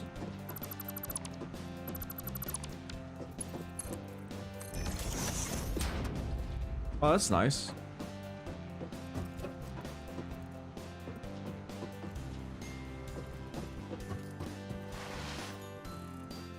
Apparently, you don't need to connect the conveyor belt in between these. If you put the splitter first and then you put the lift.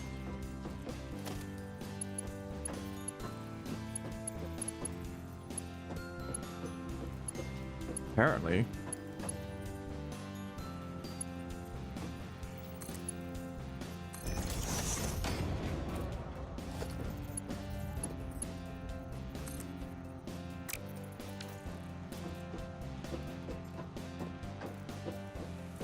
What the fuck?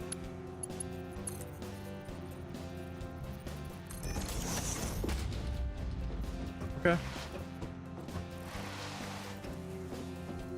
That's actually a very compact design. I impressed myself.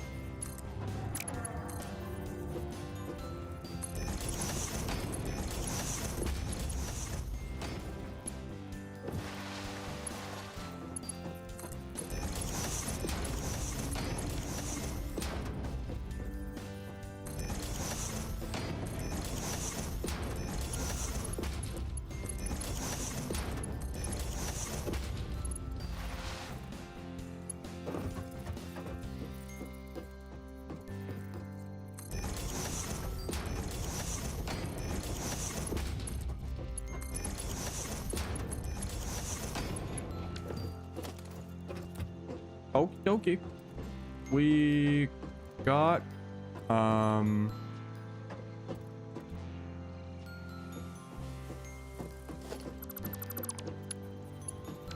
completely unnecessary.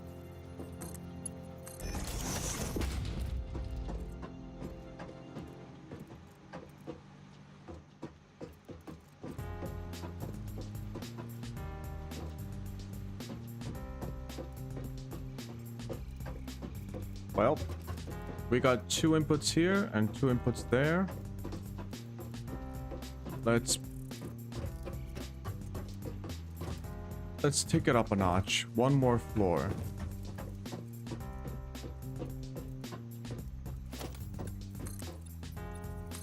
Just to be consistent, we will continue to do 3 tiles, even though we don't need to.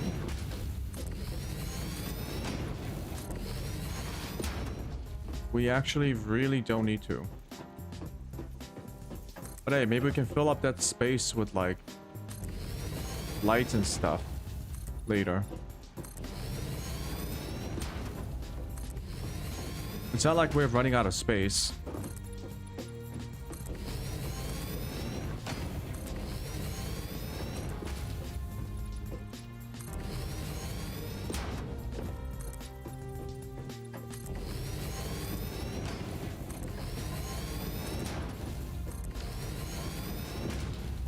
Now that I think about it, the 35 by 35 by 35 blueprint makes sense. Things are going to get even more hectic as time goes on.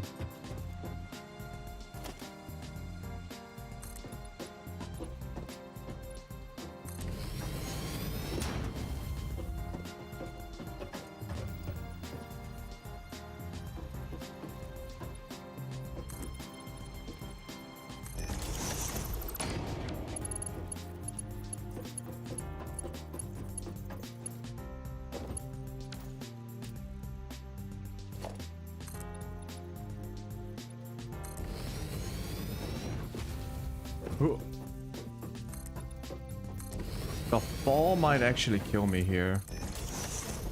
We are very high up.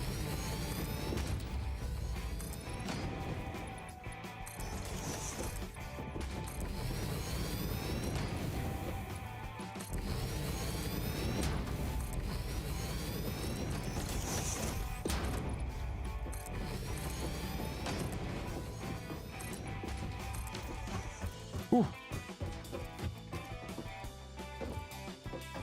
Yeah, we're very high up.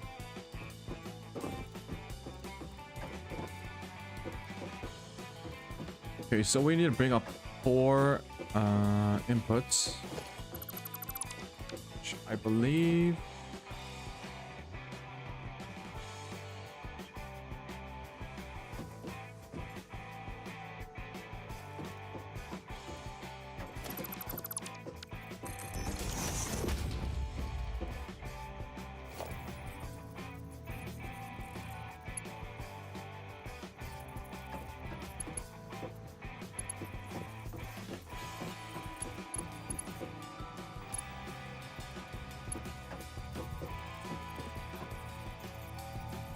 I think meeting in the middle might be an okay idea.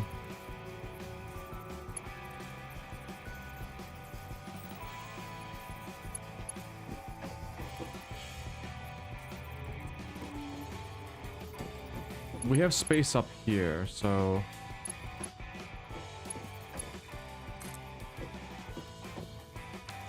let's not do that.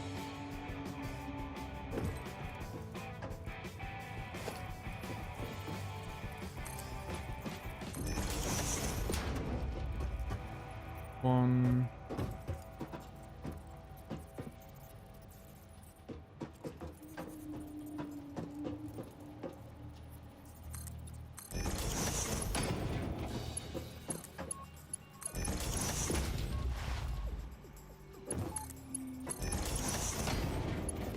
Fuck.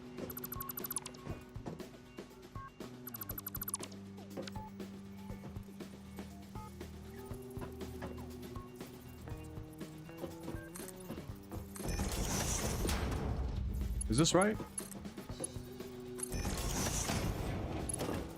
Yeah, okay. These ones... sort of fucked.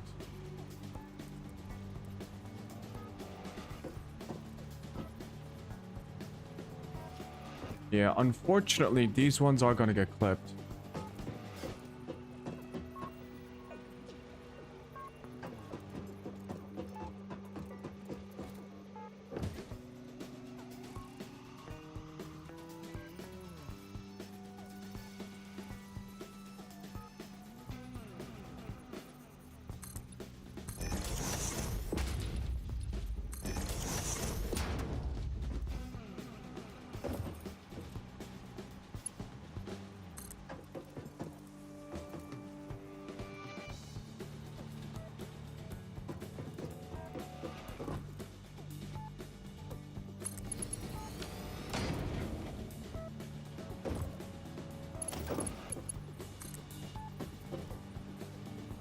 Oh.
Jesus Christ.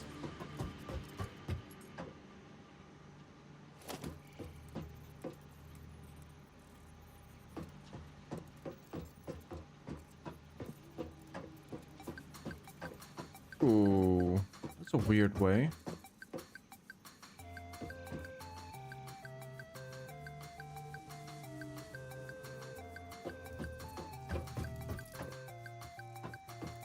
This is not where I want the output.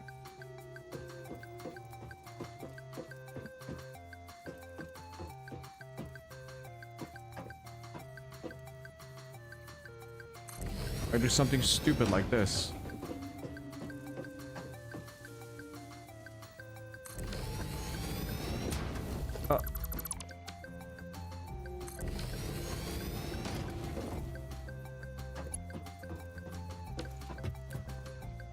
Will this kill me? Oh, that's close. That really is close.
Bro, look at that.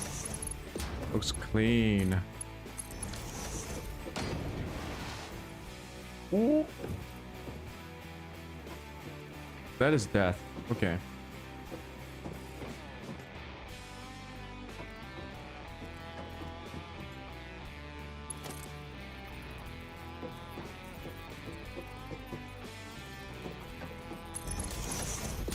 Combine the outputs.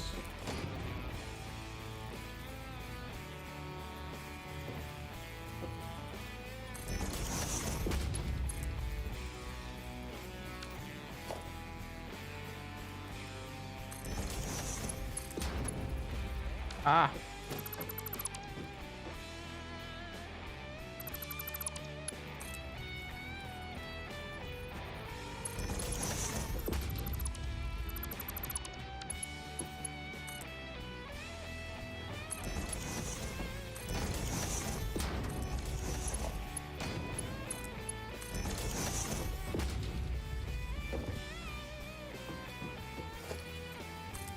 Actually, can the lift even make it?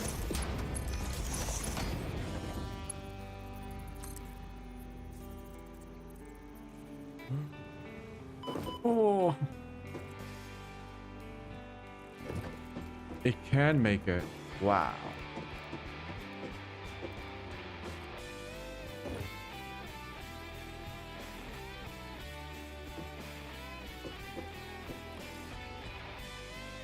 I think that was a 4 or 5.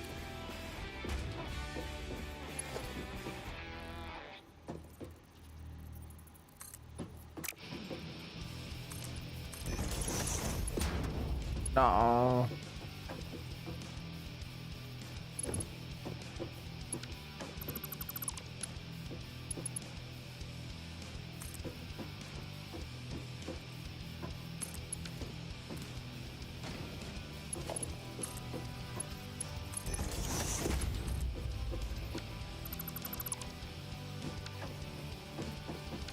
Merger on it.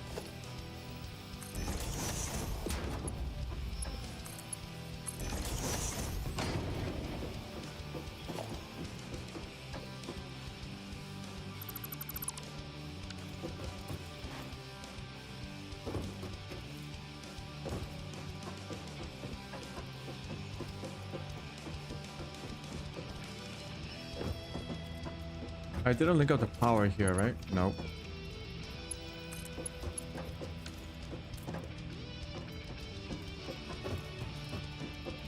Link up the power on the outside.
Yeah.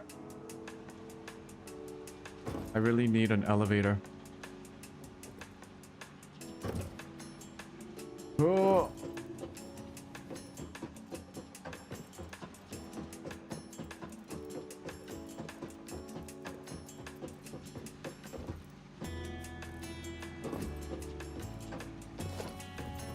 It is dangerous.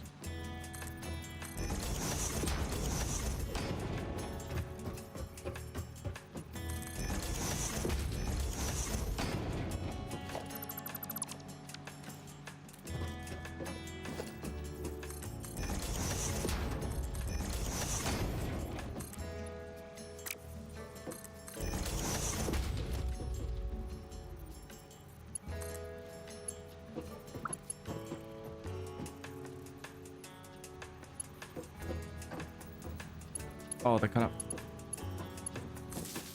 You know what? That's all we need. That is all we need.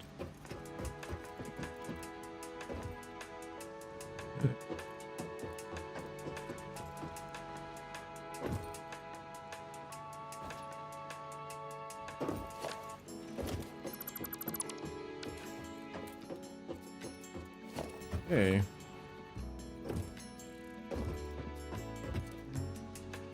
Do I have a spare?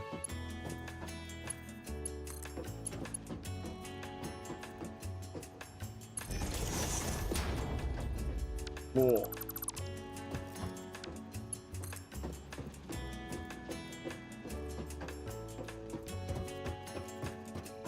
Oh, it's kind of gross.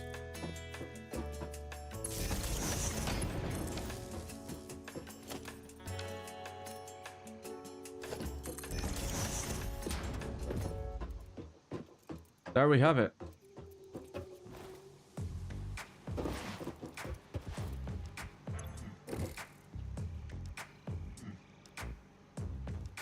Rotor, factory. Oh.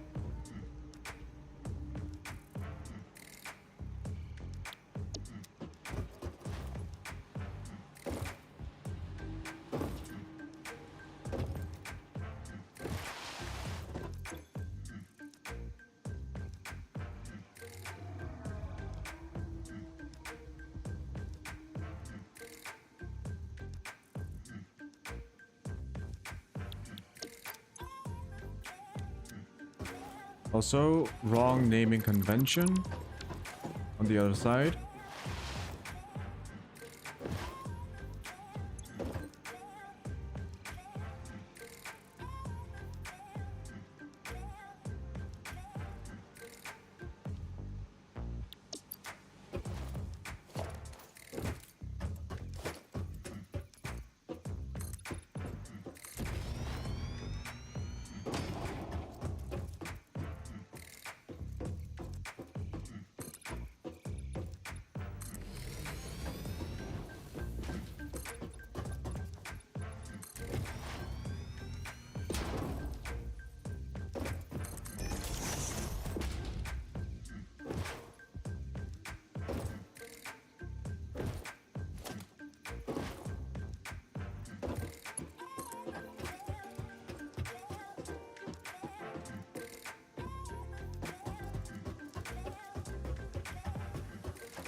Are you listening?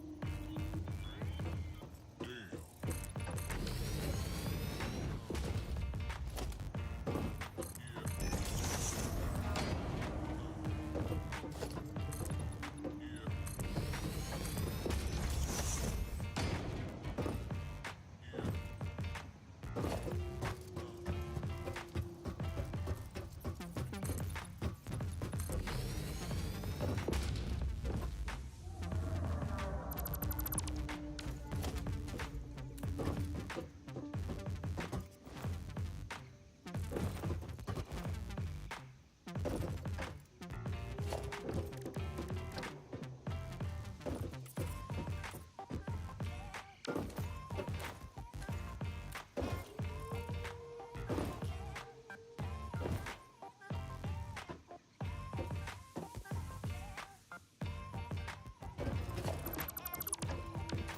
Did we do it?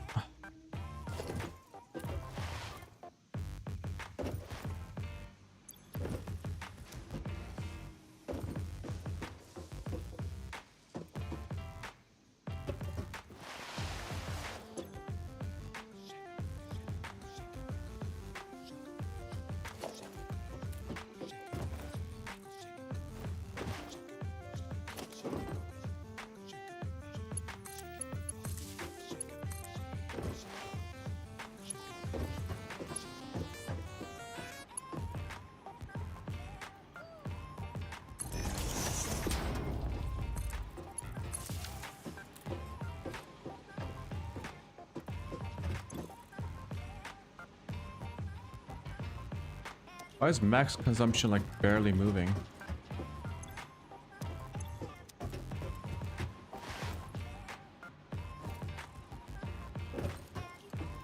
Okay, one final check.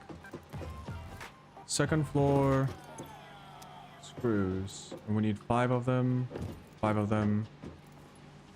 With 2 inputs going up.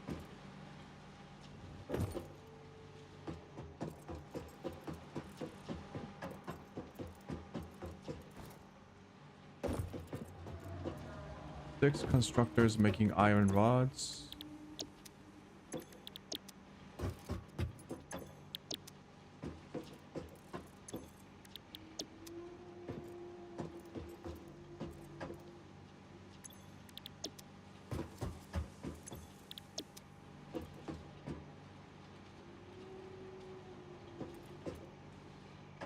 Why does this feel weird?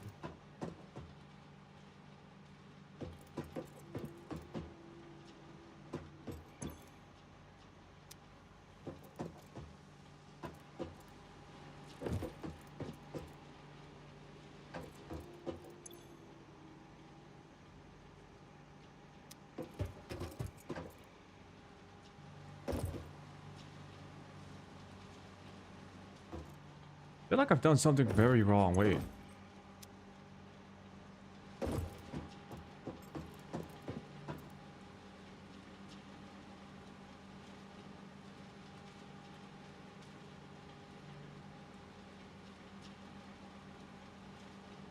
It's 6 constructors to 5 constructors. Oh my god. Wait. Can I salvage this?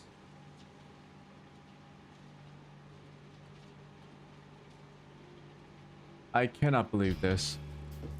There's no way. There's no way.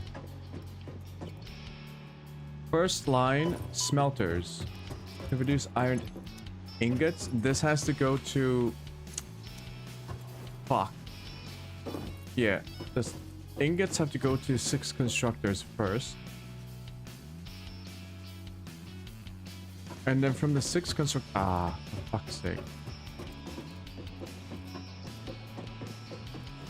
We salvage this. All we have to do...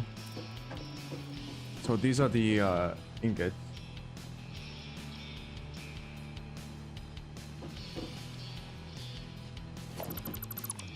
So what we do? This is not it, right? We need we just need to mix and match this just a little bit. Just a little bit.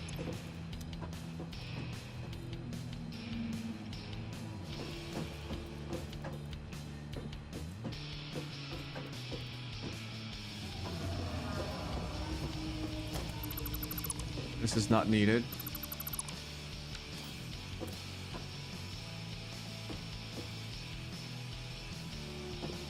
Actually, we do need it. What am I doing? My brain is melting.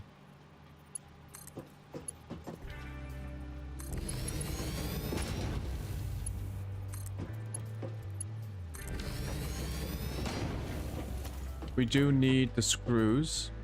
We just need to split up the inputs.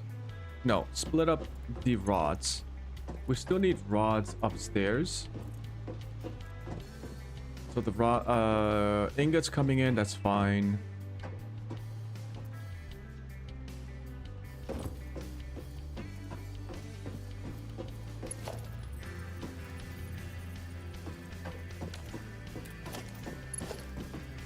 What the fuck is the output?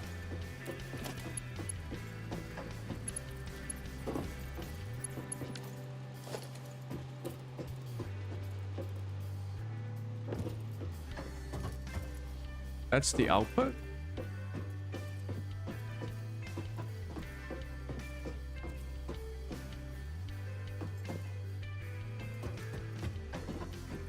Oh shit.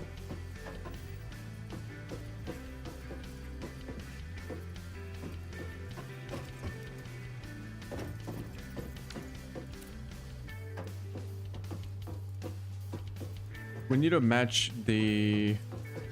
Yeah, the screws need... They don't need rod. We only need iron ingots for... Whatchamacallit. The screws. No, the rods. Rods need to come down. Go in there.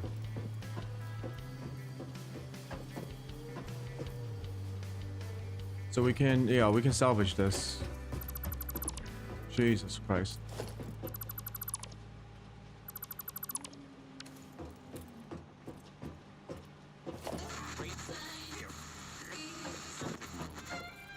No, I'm not a writer. Okay.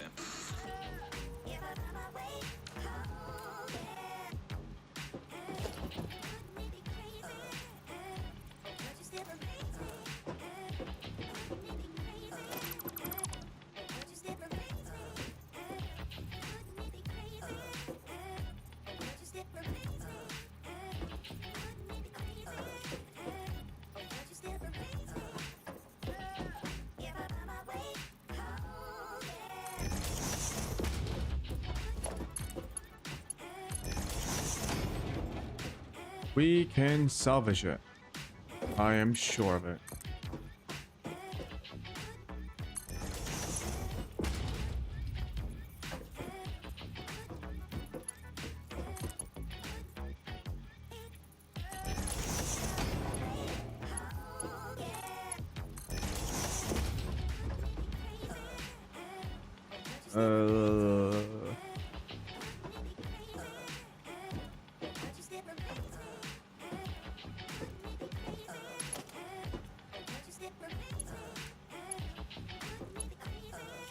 No, we can't do that from there.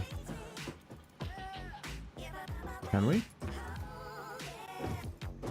the moment for those who...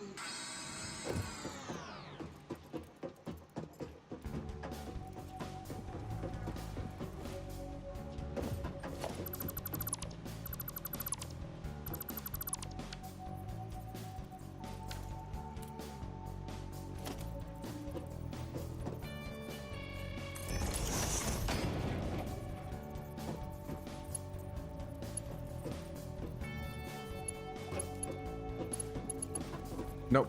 Just gotta do it like this.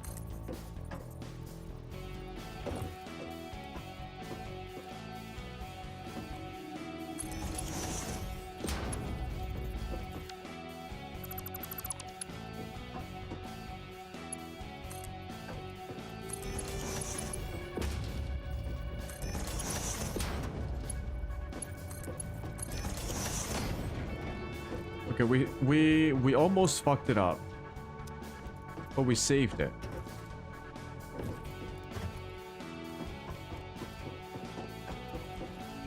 So let's review. What happened was ingots needed to go into the rod constructors, 6 of them. So the rod ingots are being fed here. All of these produce rods. We get 2 inputs, 2 outputs.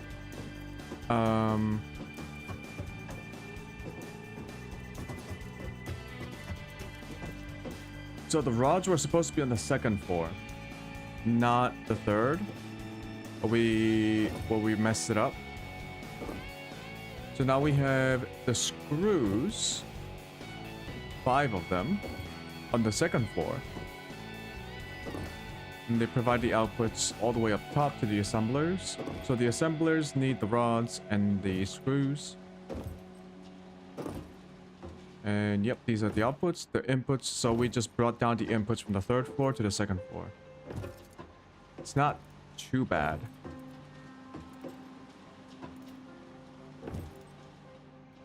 Yeah, we jumbled it, but I think we're okay.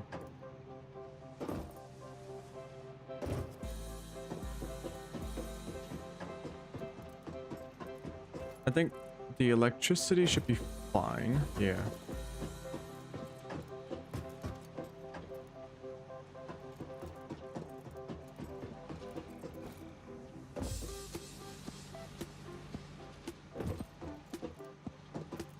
Everything else should be the same. Yeah, these all feed to... Those are the screws. Those are the rods. Outputs are merged back here. Yeah, everything else is okay.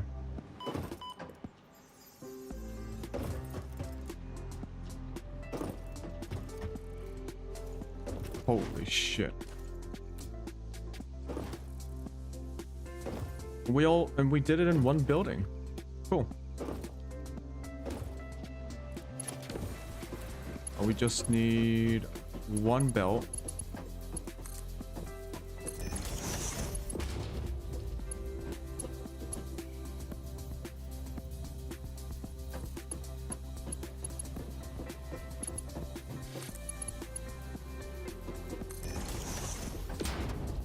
That's it.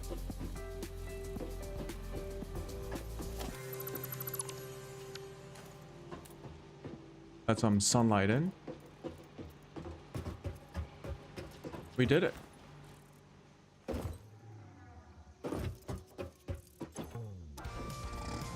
Now, all we need to do is...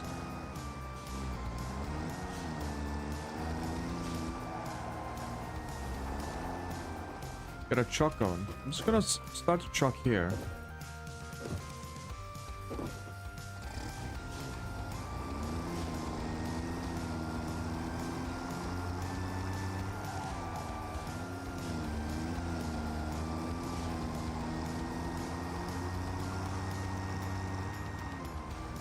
Actually, no.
Man, this is a long way now.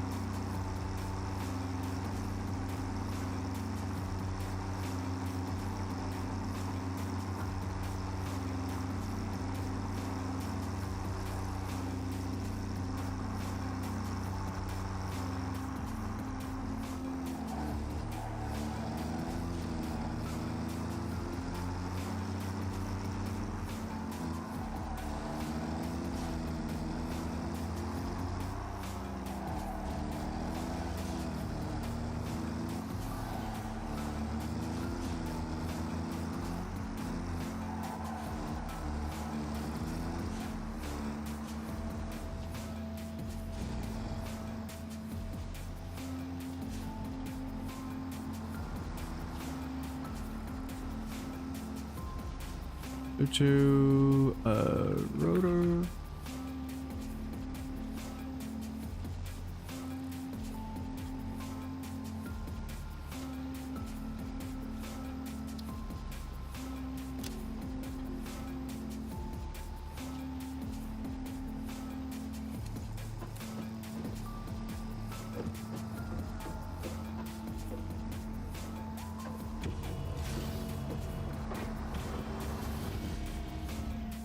Oh.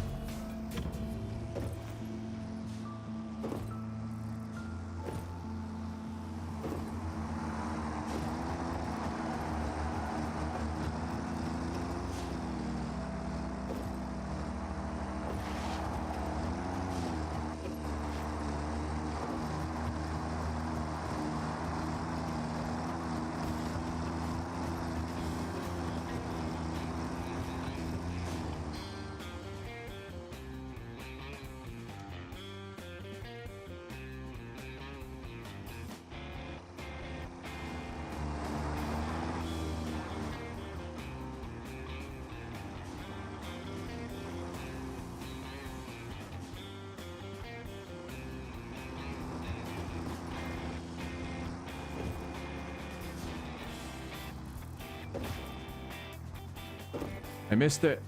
Where is it?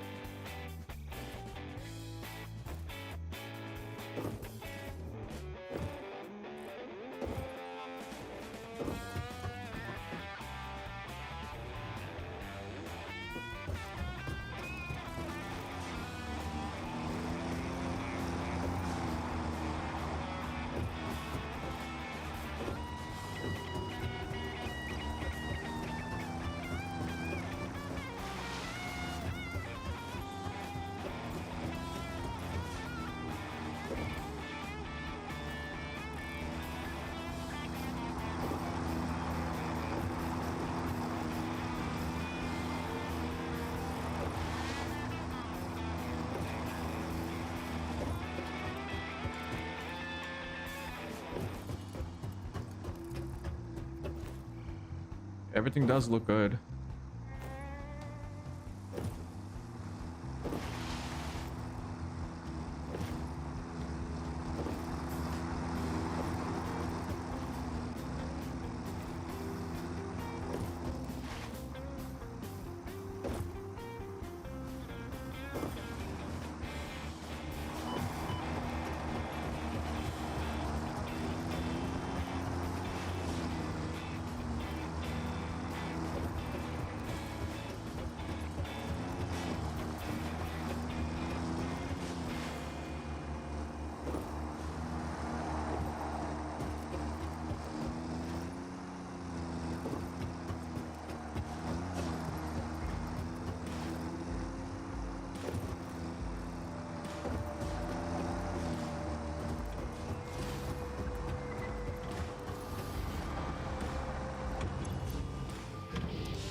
I should wait more.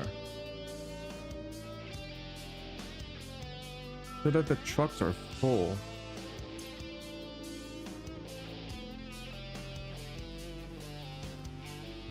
Like 8 seconds.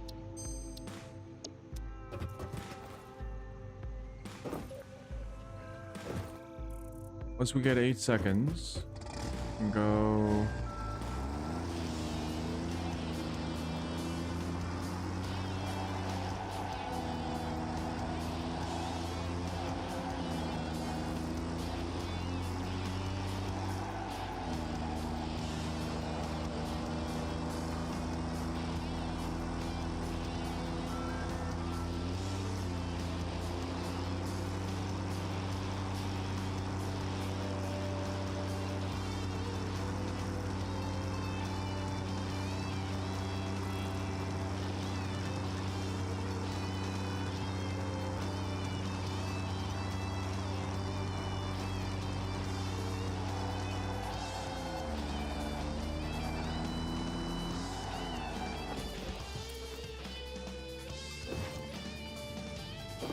Question is, did it fully unload?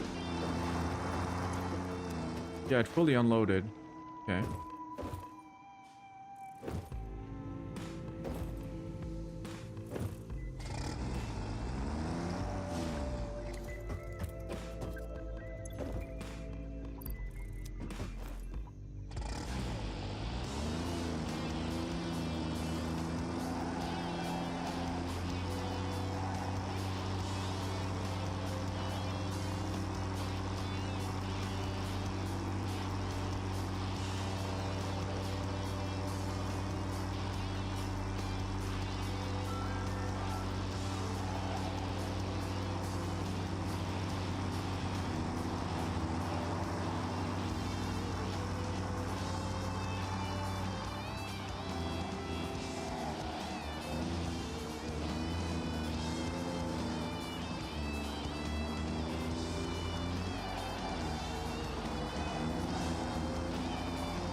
It does take it, okay.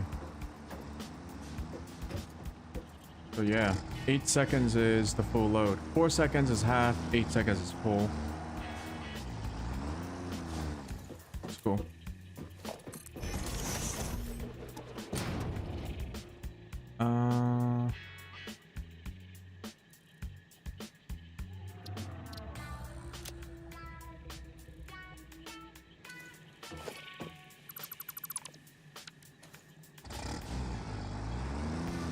Okay, let's go check out the factory, make sure everything's working.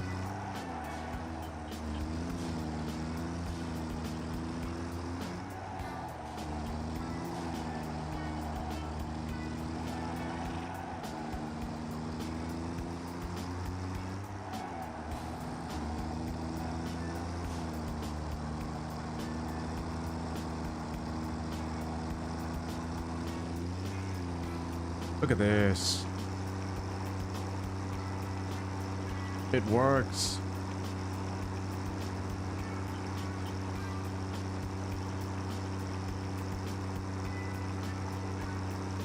A tremendous waste of space. Waste of space, but my God.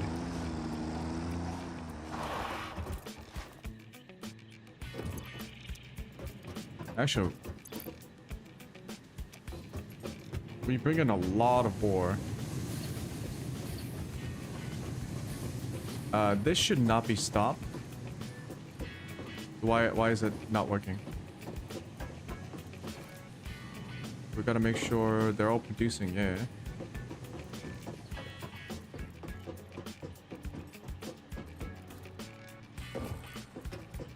Not running. No power.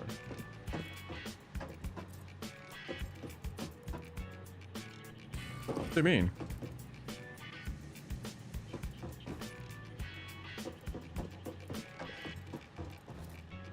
What do you mean no power? This is...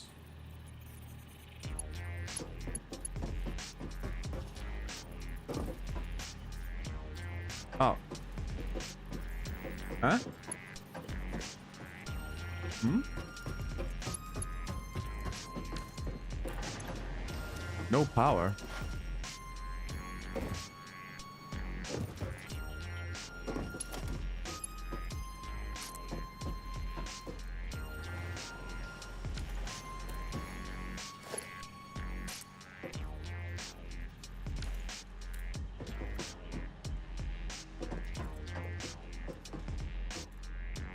Oh, it's not connected to this from the first floor.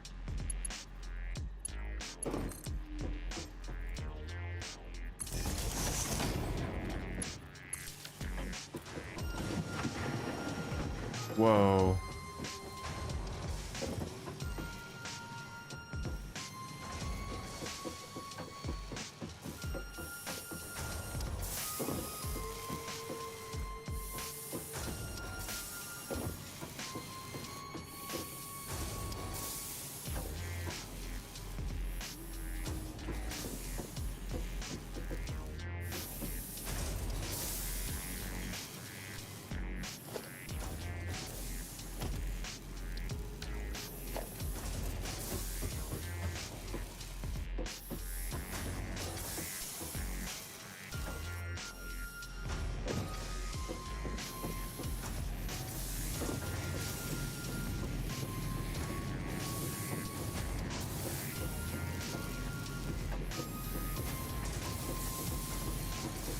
I don't see any major bottlenecks.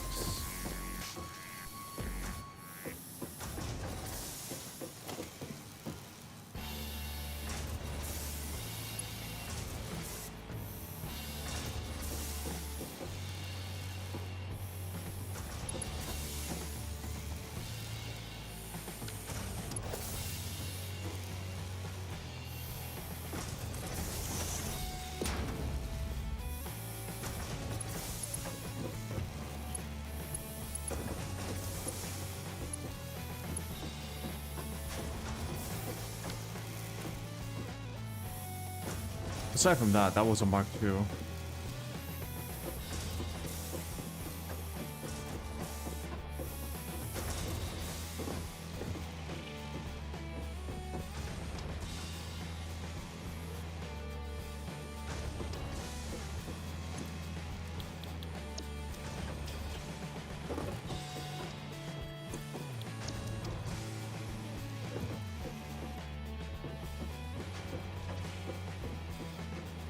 We should now be at 100% efficiency.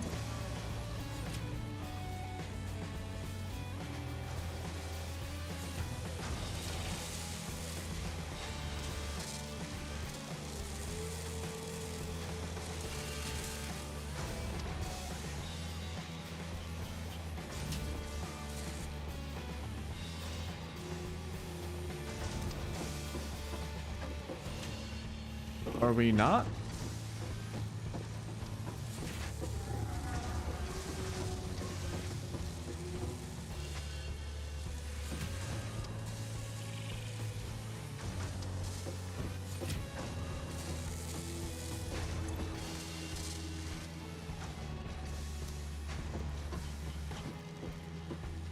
I mean, these are Mark IIs.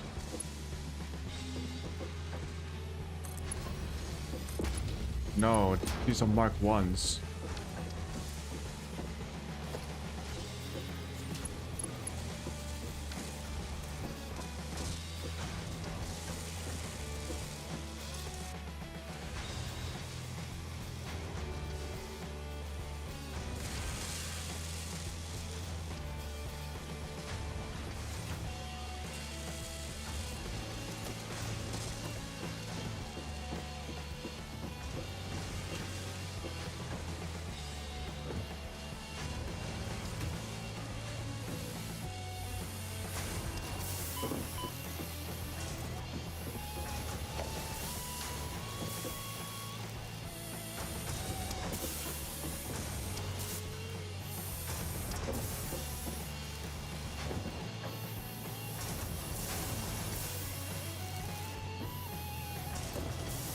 Yeah, some of these have to overflow.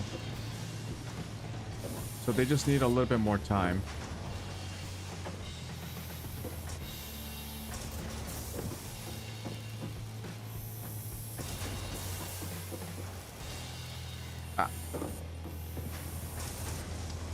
Oh.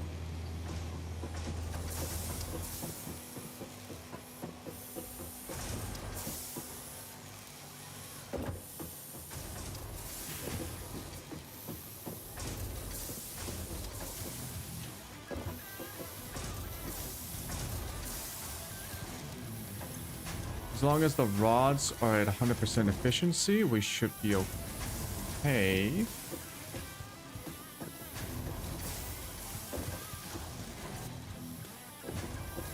Kind of surprising that we are not at 100% efficiency yet.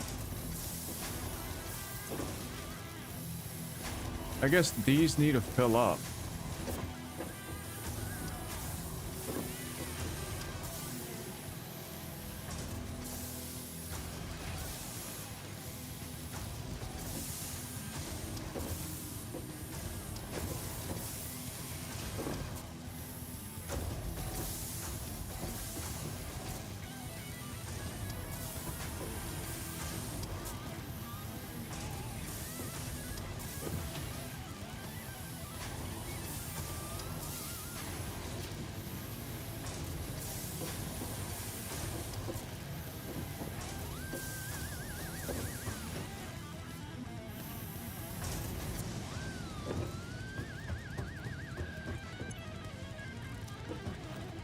Nice.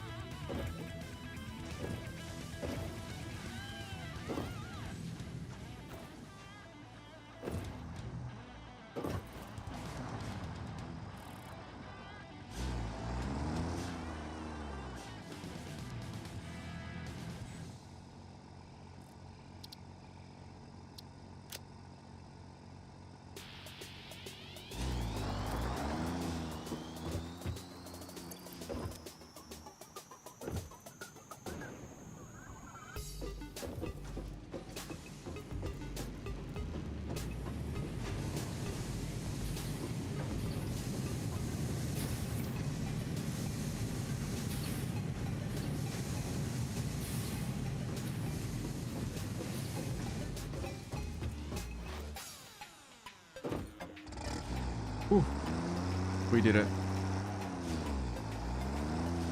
We got one more factory done. This is insane. I am so slow.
"46 stacks per minute."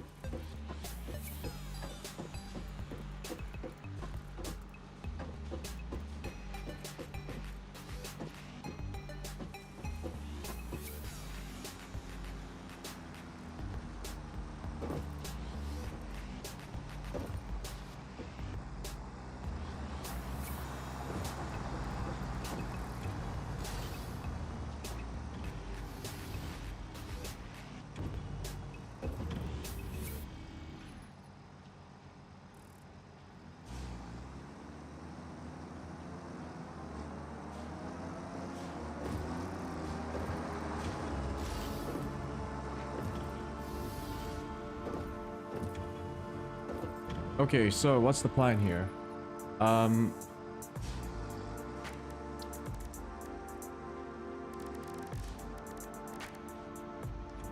Next up is modular frames,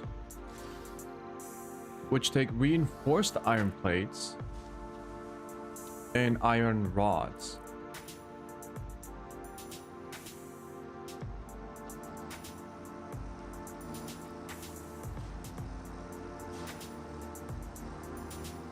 What is this? It's used in a versatile framework.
Okay, so tomorrow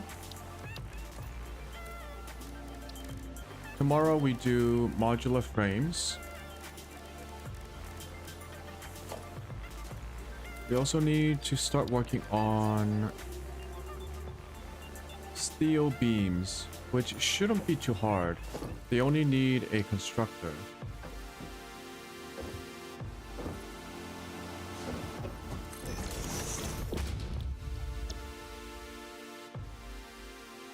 Yeah, they only need steel ingots. That's it.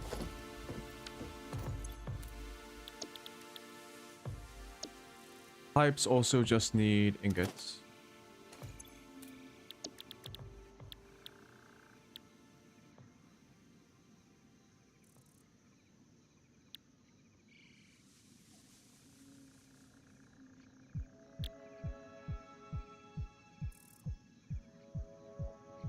Power shard.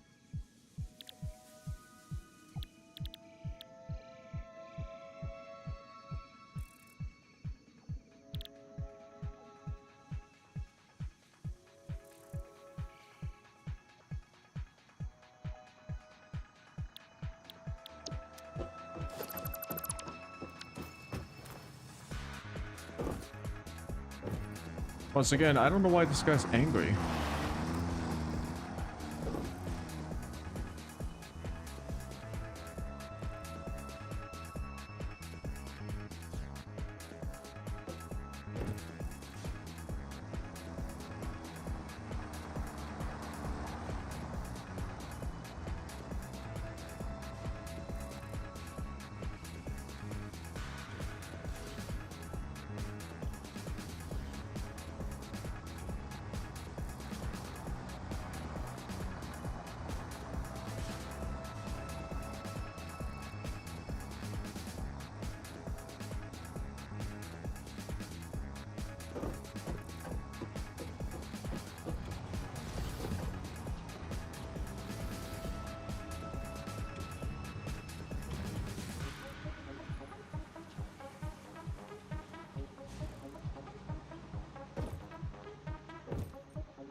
All right. Well, once we get those two up, we should finally be able to progress through the milestone. The modular frames are going to be quite difficult. We also don't have enough power.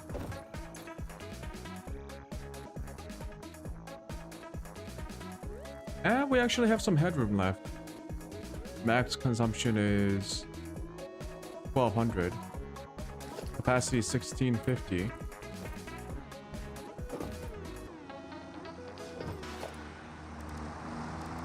Oh boy, that's the modular.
The biggest problem with our logistic network is that when there are multiple trucks coming in, because we have ghosting on,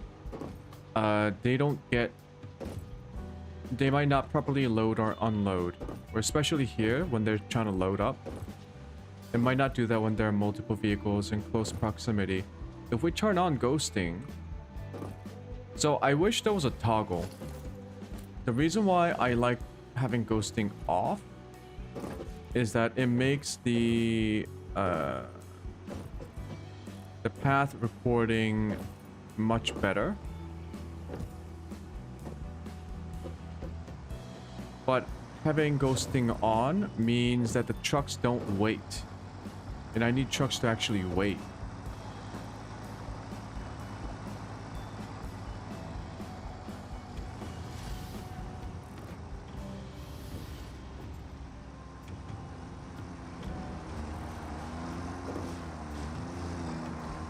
Oh yeah, this guy's gonna come in. He's not gonna get it.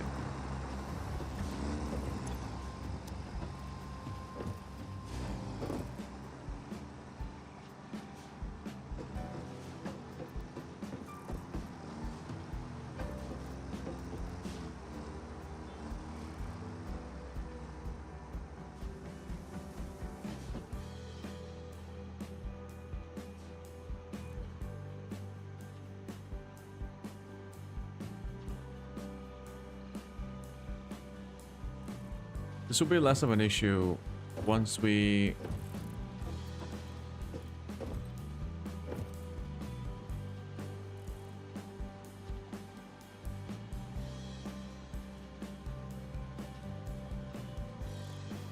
maybe we just have too many trucks.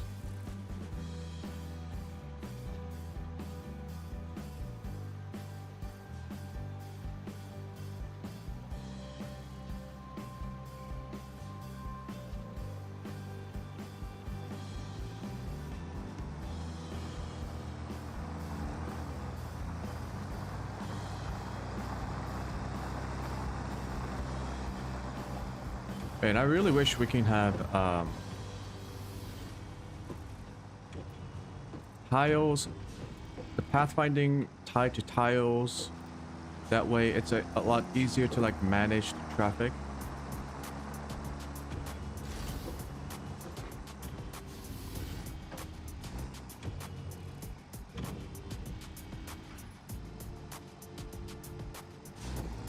I could try messing around with logic gates.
Hmm.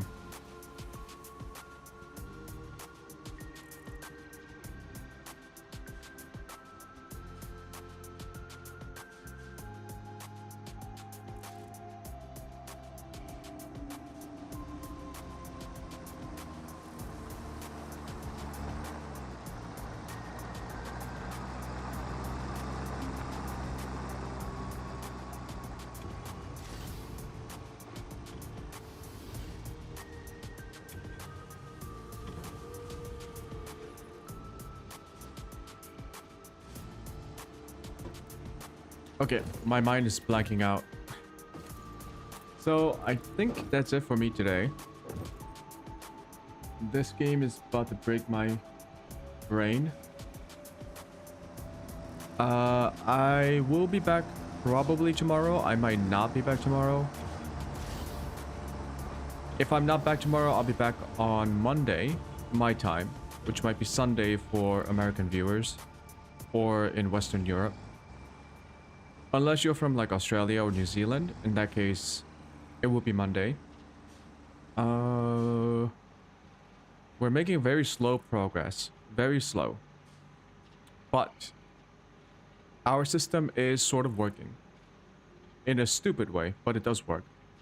And we can really start to scale up once we get blueprints, I hope, because everything is copy pastable now, pretty much copy pastable. That is the benefit of spending this much time just working out, making everything into modules, making sure that everything is like scalable, which basically means copy pastable. And that's it. Once we unlock blueprints, I feel like we're gonna like skyrocket our progression, like our progression system. Except we do need to go and figure out our energy issue. We will have to get more coal generators up. But yeah, I might turn off ghosting.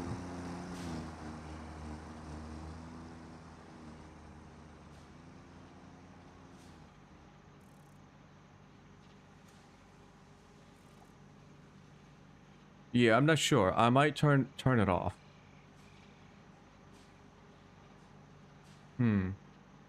I do like it when the trucks don't freak out, but this loading issue is gonna be an even bigger problem later on as we get more and more trucks to load and unload.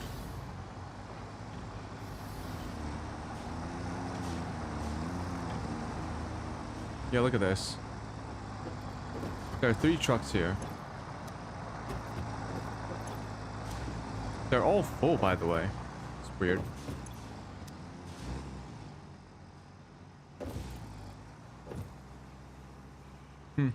Yeah. I'll be back tomorrow. Or probably the day after tomorrow. Depends. Hope you guys enjoyed watching. Hope our journey through this game is painful for my brain. But it's incredibly addicting. Incredibly addicting. And also satisfying when something finally works. And that's the game telling me that I've been playing for 6 hours, which is not true. I've been playing for 10 hours. I gotta go. I need to end my stream. So thank you for watching. I'll be back continuing our Satisfactory run. Hopefully we will see an exponential increase in our progression progression rate once we get blueprints, which is not too far off. We just need modular frames and steel beams, so we just need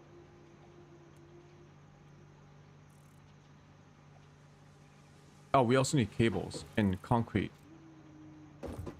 Well, shit. We'll figure it out. We'll figure it out. Okay. Gotta go. Goodbye.